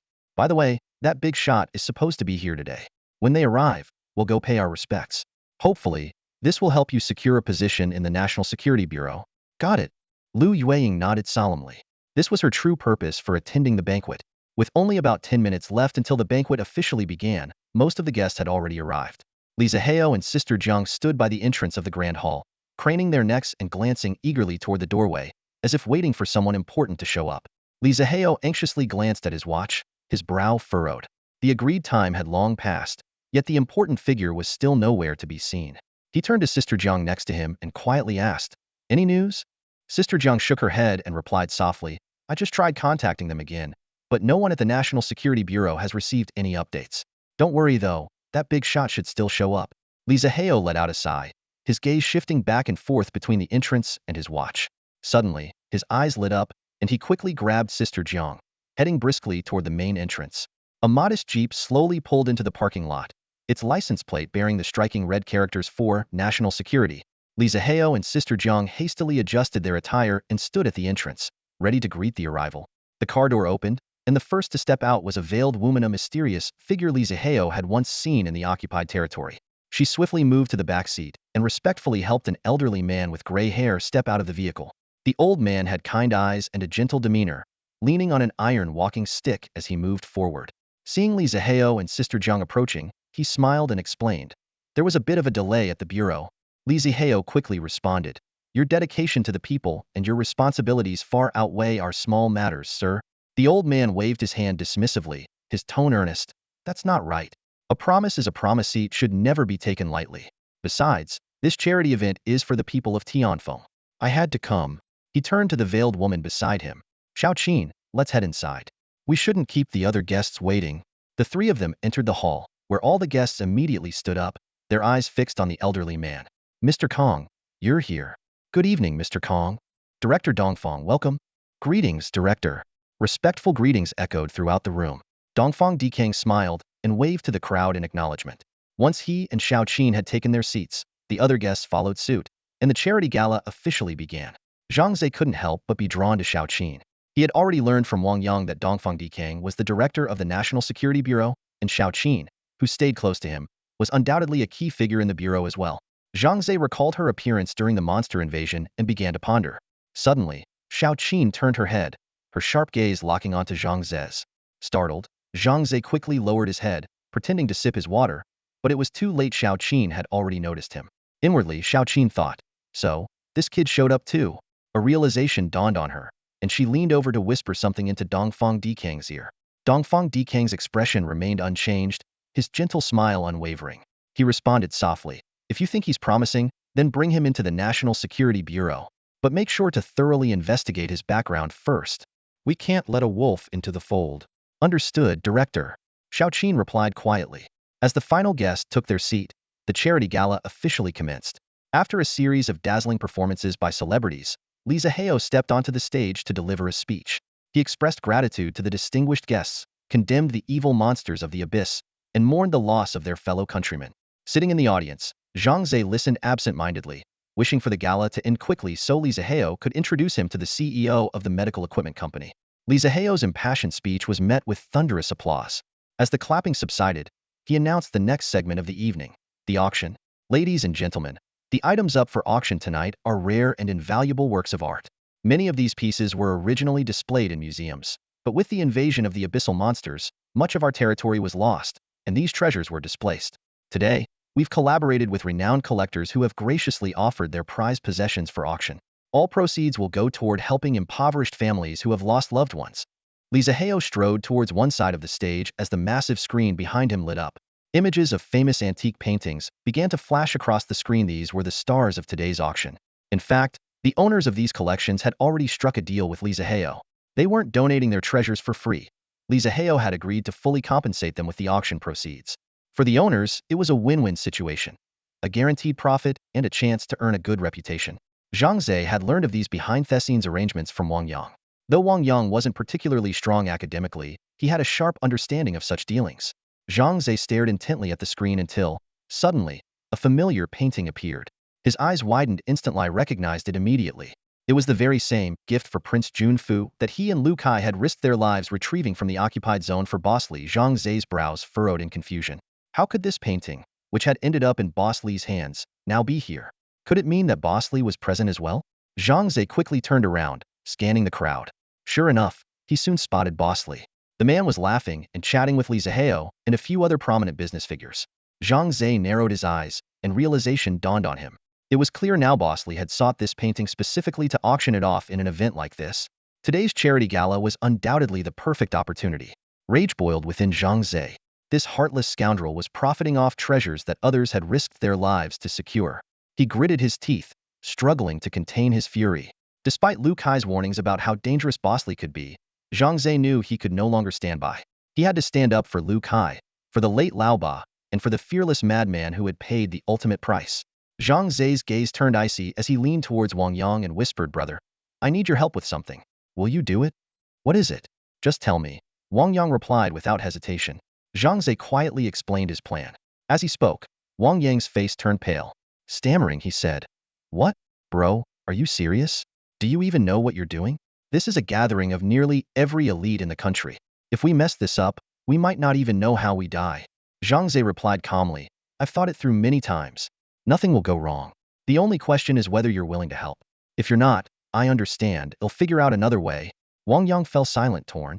Zhang Ze was his close friend, but this plan was far too risky. If things went south, not only would he be disgraced, but his family could also face repercussions. He hesitated, unsure of what to do. Seeing Wang Yang's hesitation, Zhang Ze said indifferently, "If you're not willing, that's fine. I won't force you. I'll handle this myself. It's not that I don't want to help, but this is just too dangerous." Wang Yang struggled with his emotions. Yet, he wasn't someone to turn his back on a friend in need. After all, Zhang Ze had helped him countless times before. After a moment of contemplation, Wang Yang slapped his thigh and gritted his teeth. "Fine. I'm in. Let's do this." A smile spread across Zhang Ze's face. "With your help, this will be much easier." The two quickly exchanged items and went over the plan one last time. Then, they discreetly left their seats and began moving towards the stage. Their departure went unnoticed, as the audience's attention was entirely focused on the screen, admiring the exquisite images of the antique artworks. After the presentation of the antique pieces concluded, a professional auctioneer took the stage to begin the auction. The atmosphere in the hall grew lively, with bids being called out one after another. No one noticed the two shadows silently slipping behind the stage. Zhang Ze nodded at Wang Yang, signaling him to proceed. Wang Yang carefully moved backstage, keeping a watchful eye on the screen while Zhang Ze observed the auctioneer on stage. To conceal his identity, Wang Yang had improvised by covering half of his face with a napkin, an idea he came up with on the spot, balancing his desire to help his friend with his need to protect himself. The two waited with bated breath. Finally, the gift for Prince Junfu appeared on the screen. The auctioneer, microphone in hand, began enthusiastically introducing the painting's history and significance. The audience was captivated, their eyes glued to the screen, marveling at the elegant and flowing calligraphy. The painting titled Gift to Prince Wang Zijuan is now up for auction, starting at 3 million. If you're interested, now's your chance. The auctioneer's voice echoed through the opulent hall, where the crowd sat in hushed anticipation. Zhang Ze stood among the audience, a storm of emotions churning within him. He couldn't help but recall the harrowing ordeal he had endured with Lu Kai, Lao Ba, and Madman risking their lives to infiltrate the occupied zone. The mission had cost them dearly, 2 dead and 1 gravely injured, all for this 3 million. And now, here sat Boss Lee, lounging comfortably in the audience, a cigar in his mouth and a wine glass in hand, as if a mere flick of his finger could effortlessly earn him 5 million. Human lives are so cheap, Zhang Ze thought bitterly. The auction heated up, the atmosphere growing increasingly charged. 7 million. A deep male voice rang out. The bid far exceeded Zhang Ze's expectations, stunning the audience. Boss Lee, however, was all smiles, his expression brimming with satisfaction. The prior arrangement he had with Li Zihao ensured he would profit no matter what. Although the auction proceeds were pledged for charity, Li Zihao had promised to reimburse him with an equivalent amount. No wonder Boss Lee had made a point to attend in person. Watching the price of his artwork climb higher and higher was a thrill he couldn't resist. Suddenly, the projected screen went black, leaving everyone stunned. After a tense 10 seconds, the screen lit up again, but what appeared was entirely unexpected. An abandoned construction site, desolate and eerie. A black sedan sat parked there, and several figures were engaged in some sort of transaction. When the crowd recognized 2 of the individuals as Tai Gang and Boss Lee, the auction hall erupted into chaos. All eyes turned to Boss Lee in unison, whispers rippling through the room. Boss Lee's face went ashen, his mind blank. He had no idea where this footage had come from, nor what the perpetrator's intentions could be. On the screen, the transaction concluded, and Boss Lee drove away, leaving Tai Gang behind. Tai Gang seemed elated, fiddling with a credit card in his hand. But then, another figure appeared on screen, Huang Hanfei. Most of the audience didn't recognize him, assuming he was an accomplice of Tai Gang. However, when Huang Hanfei suddenly pulled out a sharp knife and plunged it into Tai Gang's chest, the room erupted in horrified screams. Boss Lee's face shifted from pale to ashen gray. His illicit dealings were now laid bare for all to see. What's going on? Who's playing this footage? Boss Lee finally lost his composure, standing up and shouting in anger. Li Zihao frowned deeply. As the organizer of today's auction, the last thing he wanted was someone causing a scene. He quickly gestured to the security team, ordering them to investigate the situation backstage. The guards rushed to the control room, where they discovered the staff responsible for operating the screen had been knocked unconscious. A mysterious USB drive was plugged into the equipment. They promptly cut off the video feed, but the screen had already frozen on a chilling image of Huang Hanfei dragging Tai Gang's lifeless body. The auction hall fell into an eerie silence, tension thick in the air. Doubts began to creep into the minds of the attendees. Were the auctioned items truly legitimate? The security team reported their findings to Li Zihao, whose expression darkened. Just as he was about to speak, an authoritative yet aged voice broke the silence. Boss Lee, said Dongfang Dikang, his face calm but his tone leaving no room for argument. These artworks being auctioned today, are they truly clean? I believe that video just revealed a lot. Perhaps the individuals featured in it should step forward and offer an explanation. Sweat beaded on Li Zihao's forehead. He was merely responsible for liaising with antique collectors for the auction and had no knowledge of the provenance of the items. Turning to Boss Lee, he said firmly, Boss Lee, the man in the video appears to be you. Please, enlighten us. Boss Lee's throat felt dry, and he found himself cornered. Deny that the man in the video was him? That would be foolish. No one here was naive. Admit it outright? That would be tantamount to confessing that the antique's origins were dubious. Trapped in a dilemma, Boss Lee's years of experience in the business world kicked in. After a moment of internal struggle, he made his decision. To sacrifice the pawn to save the king. As soon as Mr. Lee finished speaking, the room was instantly thrown into an uproar. The crowd began whispering and discussing in disbelief. Standing in the center of the stage, Mr. Lee's face was filled with regret, yet a fleeting glint of shrewdness flashed through his eyes. I sincerely apologize, He raised his voice with a slight tremor in his tone. I admit that what I did was wrong. I shouldn't have purchased antiques from those unscrupulous dealers. However, I had my reasons. Please, hear me out. Taking a deep breath, Mr. Lee slowly stepped forward to the edge of the stage. His gaze swept across the astonished faces in the audience as he spoke gravely.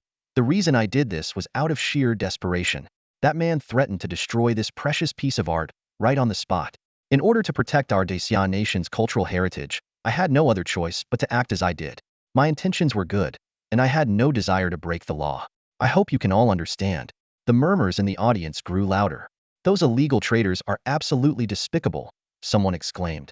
People like that will do anything for money, another added. Honestly, I can't blame Mr. Lee for what he did. After all, protecting national treasures is everyone's responsibility, a voice chimed in. Hearing these remarks, a faint, triumphant smile appeared on Mr. Lee's lips. He felt he had skillfully turned the crisis around, transforming a precarious situation into one that worked in his favor. Below the stage, Dongfang Dikang remained expressionless, but his sharp eyes, like those of a hawk, stayed fixed on Mr. Lee's face, as if trying to read his true intentions. Meanwhile, Li Zihao let out a subtle sigh of relief, grateful that his business partner had avoided ruining the charity gala. Just then, a crisp voice cut through the buzzing crowd. Mr. Lee, you truly seem to have a noble sense of duty. However, all eyes turned toward the source of the voice. A young man stood near the stage, holding a microphone, a faint, enigmatic smile playing on his lips. What I'm more curious about, the young man continued, is the connection between you and the assassin in the footage, the one who killed that illegal trader. Was it you who sent the assassin to silence him? And if you were so quick to arrange a murder, what exactly were you so afraid of? Mr. Lee's face instantly turned pale, but he quickly forced himself to remain calm. In a stern voice, he retorted, "What nonsense are you spouting? I have nothing to do with that assassin. I paid for the painting and left immediately. I have no knowledge of what happened afterward." He scanned the young man up and down before letting out a disdainful scoff. "And who are you? Anyway, why are you here? Did you record that video? What are you trying to achieve?" All eyes in the room were now fixed on the mysterious young man. Li Zihao's eyes widened in astonishment, struggling to understand how Zhang Ze had become entangled in this situation.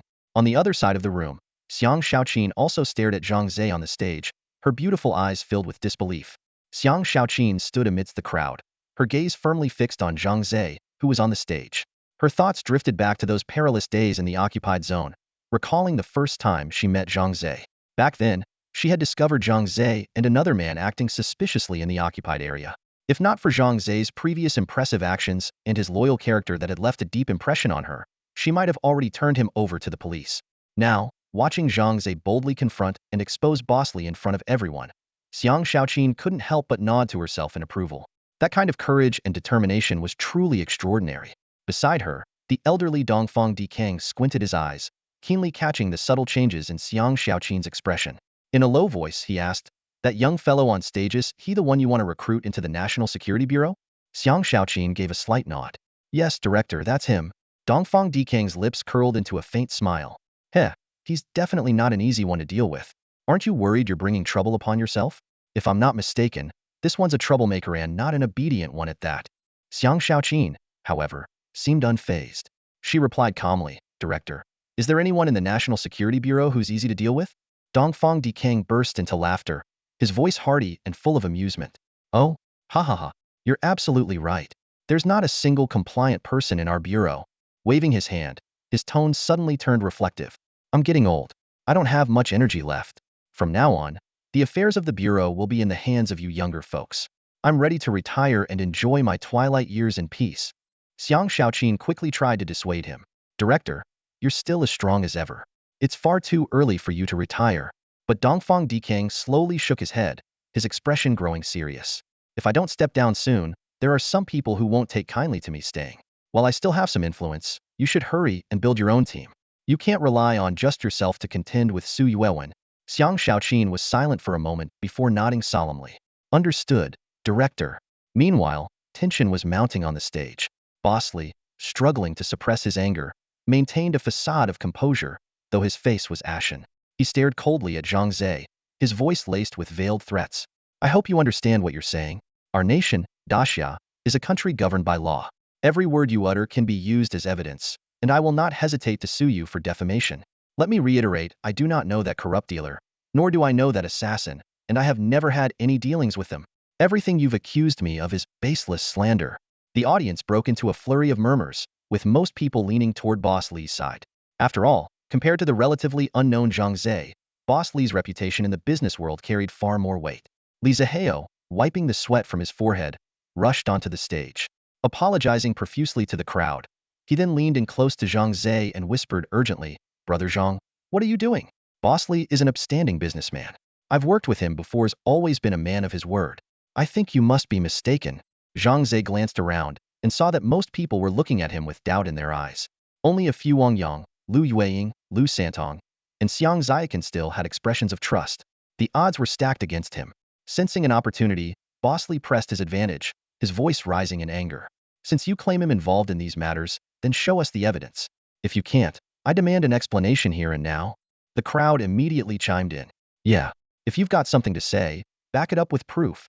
A single video doesn't prove anything. Besides, Boss Li already explained everything. Clearly only dealt with that corrupt dealer to protect national treasures. How could he possibly hire a killer? Show us the evidence. Without it, you're just making baseless accusations. Call the police. Arrest him." Despite the mounting skepticism, Zhang Ze remained calm and composed. Raising his voice, he addressed the crowd. "You want evidence? Fine, I'll give you the evidence." Before anyone could react, Zhang Ze suddenly leapt off the stage, weaving through the astonished crowd until he stopped in front of Xiang Shaoqin. Bowing slightly, he spoke earnestly. "Excuse me, ma'am, but I'd like to ask for your help with something." His unexpected move left the entire audience in stunned silence. No one, not even Xiang Shaoqin, had anticipated Zhang Ze would turn to her for assistance. Xiang Shaoqin's identity made everyone in the room hold their breath. As a member of the National Security Bureau, she stood right next to the bureau's director, Dongfang Dikang. Zhang Ze's decision to seek her help was undoubtedly a dangerous gamble. Xiang Shaoqin's eyes flickered as she turned toward Dongfang Dikang, silently seeking his instructions. Dongfang Dikang gave a barely perceptible nod, signaling his approval. "All right, tell me, what do you need my help with?" Xiang Shaoqin asked in a low, steady voice. Her curiosity grew, wondering what Zhang Ze could possibly have up his sleeve. At this moment, Zhang Ze appeared to be cornered in the eyes of many. All of his accusations had been denied one by Mr. Li, and the only way to prove his innocence was to present irrefutable evidence exposing Mr. Li as the mastermind behind everything. Zhang Ze leaned closer to Xiang Shaoqin and whispered a few words. She nodded in understanding and immediately pulled out her phone to make a call. On stage, Mr. Li's heartbeat quickened as a sense of dread crept in, though he forced himself to maintain a facade of composure. As time ticked by, the tension in the hall grew thicker with each passing second. 10 minutes later, the sound of a police siren pierced the air, and a police car screeched to a halt outside. Two uniformed officers rushed into the hall, heading straight for Xiang Shaoqin and Dongfang Dikang. "Director Dongfang, Section Chief Xiang, we've brought what you requested," one of the officers said respectfully, handing a plastic evidence bag to Xiang Shaoqin. Xiang Shaoqin raised an eyebrow and gestured toward Zhang Ze. "Here it is. Take it." Zhang Ze expressed his gratitude and took the bag.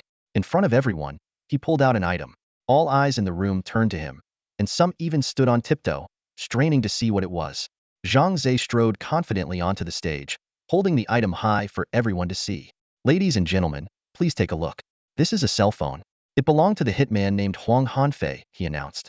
It turned out that Zhang Ze had asked Xiang Shaoqin to contact the local police and bring Huang Hanfei's phone, which was crucial evidence, to the scene. Without Xiang Shaoqin's authority, Zhang Ze would never have been able to obtain this key piece of evidence.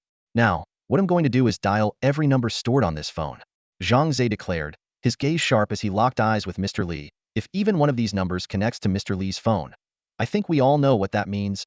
He then turned to Mr. Li, who was already pale as a sheet, and gave a faint smile. "Mr. Li, would you kindly hand over your phone?" Mr. Li stammered and hesitated, refusing to comply. Xiang Shaoqin gave a subtle signal with her eyes, and the two officers immediately stepped forward, retrieving Mr. Li's phone and handing it to her. Zhang Ze gave Xiang Shaoqin a grateful glance and began dialing the numbers stored in the hitman's phone, one by one, under the watchful eyes of the crowd. The room fell silent, the tension palpable. Li Zihao held a microphone close to the phone, ensuring that everyone could hear. Beep, beep. 10 calls were made in succession, but all resulted in busy tones or disconnected messages. Mr. Li's phone remained silent. Only 2 numbers were left. Zhang Ze frowned slightly, but showed no intention of giving up. Mr. Li let out a quiet sigh of relief, thinking that the hitman, Huang, might have deleted his number. Hitmen were notoriously cautious and unlikely to leave traces of their clients. He silently congratulated himself, believing he might have dodged the bullet. But just as Zhang Ze dialed the very last number, a shrill ringtone suddenly erupted from Mr. Li's phone. Ring, ring. Every pair of eyes in the room turned instantly toward the vibrating phone. Then, as if choreographed, they shifted back to Mr. Li on stage. His face turned ashen, his knees buckled, and with a thud, he collapsed to his knees on the stage. The evidence was undeniable. The hitman's phone did, in fact, contain Mr. Li's number. The truth was now glaringly obvious, and no one in the room was foolish enough to miss it. Arrest him, Xiang Shaoqin ordered sharply. The two officers moved swiftly, handcuffing Mr. Li and dragging him out of the hall. The room immediately erupted into a cacophony of voices as the audience broke into animated discussions, their whispers and exclamations filling the air. My goodness, I never expected Boss Li to be this kind of person, an astonished guest exclaimed, his voice full of shock and disbelief. Zhang Ze stood on the stage, his gaze sharp as a blade, scanning the crowd below. He had just exposed Boss Li's true Notoria murderer hiding behind the facade of a patriotic businessman. The room erupted in chaos, with guests whispering and discussing fervently among themselves. Exactly, another guest chimed in. We were all fooled by his fake image. If not for this young man, we'd still be in the dark. Applause broke out among the crowd, growing louder and more enthusiastic as people began cheering for Zhang Ze. Yet, Zhang Ze's expression remained calm and composed. Inwardly, he murmured to himself, Lao Ba, madman, I've avenged you. The words carried the weight of a promise fulfilled, a vow made to those who had passed. Standing to the side, Dongfang Dikang's eyes gleamed with approval. He turned to Xiang Shaoqin and said quietly, You know, your judgment isn't bad at all. This young man is quite something. Xiang Ziakin's lips curled into a faint, proud smile as she replied, Thank you for the compliment, Director. You're not exactly modest, are you? Dongfang Dikang chuckled lightly before adopting a serious tone. I'll approve it. Let this young man join your department. As the scandal surrounding Boss Li reached its conclusion, the auction resumed. Zhang Ze returned to his seat, and Wang Yang immediately leaned over, giving him a big thumbs up, his face brimming with admiration. Bro, that was incredible. You actually took down Boss Li. You're the star of the night. I'm in absolute awe of you. Zhang Ze responded with a faint smile, saying little. To him, it wasn't about being in the spotlight. It was about seeking justice for those who could no longer speak for themselves. From a distance, Lu Santong and Lu Yueying were closely observing Zhang Ze. Lu Santong commented, This young man's got skills. He speaks with clarity and acts with precision. Mark my words, she's destined to be someone important one day. Lu Yueying didn't reply, but a flicker of something unusual crossed her eyes. The more she looked at Zhang Ze, the more he seemed to resemble the masked figure etched in her memory. The feeling was both familiar and strange, leaving her filled with uncertainty. As the auction drew to a close, the charity gala entered its third phase. Along the sides of the grand hall, lavish buffet tables were set up, offering exquisite dishes and fine wines. Guests gathered in small groups, enjoying the food while exchanging their thoughts and insights. Li Zihao pulled Zhang Ze along as they navigated through the crowd, introducing him to various notable figures. Zhang Ze's earlier display had left a strong impression on everyone, and with Li Zihao singing his praises, many prominent guests expressed a keen interest in getting to know Zhang Ze. However, Zhang Ze had little enthusiasm for this sort of socializing. His mind was focused on one thing, finding the CEO of the medical equipment group to inquire about artificial kidneys. He made this request to Li Zihao, who immediately agreed and led him to the CEO. When the CEO learned about Zhang Ze's sister's condition, he assured Zhang Ze that once the new product was launched, he would notify him at the earliest opportunity and offer it to his sister at the best possible price. Although the product was still at least a year and a half away from being available, this news ignited a spark of hope in Zhang Ze's heart. He silently resolved to earn enough money during this time to ensure his sister could receive the latest artificial kidney. Meanwhile, Lu Santong was leading Lu Yueying to meet Dongfang Dikang, with Xiang Shaoqin accompanying them. Given the Lu family's significant influence within the upper echelons of Xia, Dongfang Dikang treated Lu Santong with great courtesy, and the two engaged in lively conversation. However, the two women sitting nearby seemed lost in their thoughts. Lu Yueying's gaze kept drifting toward Zhang Ze. The more she observed him, the more convinced she became that he bore an uncanny resemblance to someone she had been searching for. At that moment, she felt an overwhelming urge to walk over to him and uncover his true identity. But with her uncle discussing her future with Director Dongfang, she had no choice but to suppress her impulse. Xiang Ziakin's attention was similarly drawn to Zhang Ze. His performance earlier had left a deep impression on her. The commanding presence he had displayed didn't align with that of an inexperienced college student. Her admiration for him grew with each passing moment. Now, more than ever, She was eager to recruit someone like Zhang Ze into her team. If she could, she would have walked straight over to him and made him an offer on the spot. She was accompanying the former bureau chief, engaging in a polite conversation with the Liu family. Out of courtesy, she couldn't leave at will. Suppressing her inner restlessness, she patiently waited for the discussion to conclude. Liu Santong, unwilling to beat around the bush, got straight to the point after some polite pleasantries. Chief Dongfang, to be honest, my purpose today is to recommend my niece, Liu Yueying, for the National Security Bureau. I understand the Bureau has high standards for talent, at least in a grade aptitude, and a Tier 2 Demon Realm certification, he said, patting Liu Yueying on the shoulder with a proud smile. My niece has been fortunate enough to awaken and grade aptitude. Although she's currently only a Tier 1 Demon Realm practitioner, I guarantee she'll achieve Tier 2 certification within a year. I sincerely hope you'll accept her into the Bureau. Dongfang Dikang did not respond immediately. Instead, he took a leisurely sip of tea before speaking in an unhurried tone. How is your father? It's been over 10 years since we last met, and I often think of him. I'll be staying in Tianfeng City for some time, and will make a point to visit him. Please convey my regards. Liu Santong quickly replied. Of course, Chief Dongfang. The Liu family will always be honored to welcome you. Satisfied, Dongfang Dikang nodded before continuing slowly. Regarding your niece's entry into the Bureau, I personally have no objections. However, procedures must be followed to avoid any criticism. He gestured toward the woman beside him. Section Chief Xiang Shaoqin handles personnel matters. You can discuss it with her. I won't interfere. Liu Santong understood immediately and turned to Xiang Shaoqin with a polite smile. Section Chief Xiang, I hope you can assist with my niece's application to the Bureau. Xiang Shaoqin, with an expressionless face and a distant tone, replied, feel free to explain. If your niece meets the requirements, would certainly welcome her. If not, I ask for your understanding. Of course, of course. Liu Santong nodded repeatedly, though his disappointment was evident.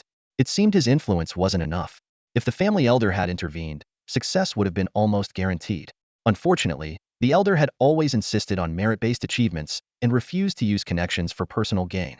Noticing Dongfang Dikang's weariness, Xiang Shaoqin said, Chief, you seem tired. Shall we head back? Yes, let's go, Dongfang Dikang replied. Xiang Shaoqin immediately stood up to assist him, while Liu Santong and Liu Yueying also rose quickly to see them off. Li Zihao, noticing this, hurried over with Sister Jiang to bid farewell. Other wealthy and influential guests followed suit, forming a grand procession to escort Dongfang Dikang and Xiang Shaoqin out of the club. Meanwhile, Zhang Ze seized the opportunity to slip away unnoticed. His goals for the day had been achieved, and he had no desire to continue mingling with the elite. For him, this kind of socializing was even more exhausting than battling bosses in the demon realm. As Xiang Shaoqin helped Dongfang Dikang into the car, she felt a slight regret at not having a chance to speak with Zhang Ze. However, a sudden thought crossed her mind, and a faint smile appeared on her lips. Li Zihao and the others watched as Dongfang Dikang's jeep drove away from the Yunding Club before gradually returning to the banquet hall. To his surprise, Li Zihao realized Zhang Ze was nowhere to be found, and even Sister Jiang had no idea where he had gone. After asking the club's security, he learned that Zhang Ze had left much earlier. Brother Zhang Ze is still too young and inexperienced, Li Zihao sighed, shaking his head. A gathering like today's was incredibly rare. Many people would go to great lengths for the chance to connect with these wealthy and powerful individuals, but Zhang Ze had let it slip through his fingers. The banquet had brought together much of the upper echelon of the Xia Kingdom. For those with ambition, even a brief exchange with these individuals could leave a lasting impression and potentially become a stepping stone for future success. A single conversation could save 10 or even 20 years of effort. Yet, Zhang Ze had given up this golden opportunity so easily. Liu Yueying also felt a pang of regret. After returning to the club, she immediately began searching for Zhang Ze, hoping to ask him about his identity in the demon realm. She understood, of course, that one's demon realm identity was a deeply personal matter, kept strictly confidential and only shared with those they trusted implicitly. Liu Yueying was deeply anxious, desperate to find out if Zhang Ze was indeed the mysterious archer, Luocha. Unfortunately, Zhang Ze had already left. She searched the hall frantically, but he was nowhere to be found. A wave of disappointment washed over her as she retreated to a quiet corner, holding a glass of champagne and falling into deep thought. Liu Santong approached his niece, easily reading her troubled expression. He gently reminded her, if you want to know whether Zhang Ze is Luocha, why not go to the demon realm and ask Luocha directly? His words struck Liu Yueying like a bolt of lightning, and her eyes lit up with renewed determination. She sprang to her feet, hastily bid farewell to Liu Santong, and dashed out of the clubhouse. She couldn't wait to drive home and prepare to enter the demon realm in search of Luocha. Watching her hurried silhouette disappear into the distance, Liu Santong shrugged and muttered under his breath, This girl seems to have fallen for him. Luocha, oh Luocha, you've got some serious charm to win over the jewel of the Lu family. I have to hand it to you, kid. Meanwhile, Zhang Ze was on the last subway ride home. The clock read 9:30 p.m. as he entered his apartment. His younger brother, Zhang Feng, was busy with his homework in his room. After exchanging a brief greeting, Zhang Ze changed into more comfortable clothes, tapped the back of his hand 3 times, and instantly entered the demon realm. The system prompt chimed. Welcome to the demon realm. Which level would you like to enter? The 8th level, Zhang Ze replied. The darkness dissipated, and he found himself standing on the altar of the 8th level of the demon realm. The altar was nearly deserted, with only a few adventurers lingering around. Most had already ventured out to hunt monsters. Zhang Ze scanned the area but didn't see Giant God or the others. Opening his friend list, he noticed that everyone except Lu Yueying was online. He immediately reached out to Giant God and the others, hoping to team up for a hunt. Before long, Giant God responded. Giant God, Luocha, where are you right now? Luocha, still on the altar. Where are you guys? They'll come find you. One night autumn. No need. We're heading back to the altar soon. Little princess money. Ugh, today was such a waste. So boring. Irate Dragon King. You've got some nerve to complain. If it weren't for you, we wouldn't have been running for our lives. And who says we got nothing? At least we learned how terrifying it is when hundreds of centaur cavalry charge at once. Little princess money. I don't argue with fools. Moonlight Bunny. Hee, Dragon King. You're so funny. Irate Dragon King. What's so funny? Did I say anything wrong? Just think about it. When that group of over 300 centaur cavalry charged at us, we were running for our lives like crazy. If we hadn't been fast enough, would have been trampled into meat paste. Hearing this, Zhang Ze was incredulous. What happened? You guys ran into over 300 centaur cavalry? Just the few of you? Giant God replied briefly, yeah. We'll explain everything when we get back. About 10 minutes later, Giant God and his group returned to the altar, looking disheveled and worn out. Zhang Ze eagerly pressed them for details. It turned out that, unable to wait for Zhang Ze and Lu Yueying to log in, they had gone out on their own to hunt monsters. While dealing with a few scattered centaur warriors, they inadvertently stumbled upon a massive cavalry unit of over 300 centaurs and were immediately pursued. Realizing the enemy's overwhelming numbers and strength, Giant God had suggested retreating, believing it would be too dangerous to continue the fight. The Princess of Wealth, seizing the moment when no one was paying attention, quietly sneaked back to the battlefield to pick up the coin pouch dropped by a centaur warrior. Her greedy act triggered a disaster, as she was soon surrounded by a cavalry unit and trapped on a small hillside. When Titan and the others noticed the princess was missing, they immediately began searching for her. Upon seeing her encircled, they felt a mix of anger and helplessness. The hot-tempered Dragon King cursed furiously, but no one could stand by and watch her perish amidst the monsters. At Titan's command, the group steeled themselves and charged into the horde of creatures. The battle was fierce. Titan's shield clanged loudly with every impact, and Dragon King's roars echoed relentlessly. Finally, they managed to break through the encirclement and rescue the princess. However, the danger was far from over. A group of enraged centaurs pursued them relentlessly, forcing everyone to flee for their lives. Dragon King unleashed his fiery breath to block their pursuers, while Autumn Nightfall used frost magic to create obstacles on the ground. After a harrowing escape, they finally managed to survive. Once they reached a safe area, Titan recounted the thrilling episode to Zhang Ze. Zhang Ze was left speechless by the princess' reckless disregard for her own life. Still fuming, Dragon King berated her. Princess, you're insane. If you pull a stunt like that again, don't expect us to come save you. But the Princess of Wealth showed no remorse, merely rolling her eyes. Her defiant attitude only angered the group further. Titan tried to ease the tension. All right, everyone, let's not let this incident ruin our mood. What matters is that we're all safe. Autumn Nightfall, however, shook his head. Boss Titan, we can't keep indulging the princess like this. Her actions today were outrageous. She didn't think about anyone's safety but her own. Dragon King chimed in. Exactly. Princess, you owe everyone an apology. To everyone's surprise, the Princess of Wealth didn't apologize. Instead, she scoffed and logged off abruptly, leaving the group even more exasperated. Titan sighed and shook his head, while Autumn Nightfall remarked, the princess is way too stubborn. Trying to get her to apologize is probably impossible. Based on what I know of her, she likely won't log back in for a few days. Still irritated, Dragon King muttered, fine. Let her stay offline. With Rakshasa and his merfolk healer around, we don't need her. Well, just stop bringing her along. Zhang Ze felt awkward, had no intention of taking the prince's place. Titan tried to mediate. Dragon King, don't say that. We've all grown close over the past year. Let's not let something trivial ruin our bond. The princess is the youngest among us, and her family situation has changed. It's understandable that her personality is a bit extreme. Let's give her some time to mature. Dragon King gradually calmed down. Alright, they'll listen to you. Autumn Nightfall suggested they continue their mission. Now that the princess is offline, should we keep going? There are only a little over 3 months left until the Tier 2 Magic Domain Strength test. We need to focus on leveling up. Titan and Dragon King nodded in agreement. Their shared goal was to pass the test and sign up to serve the National Security Bureau.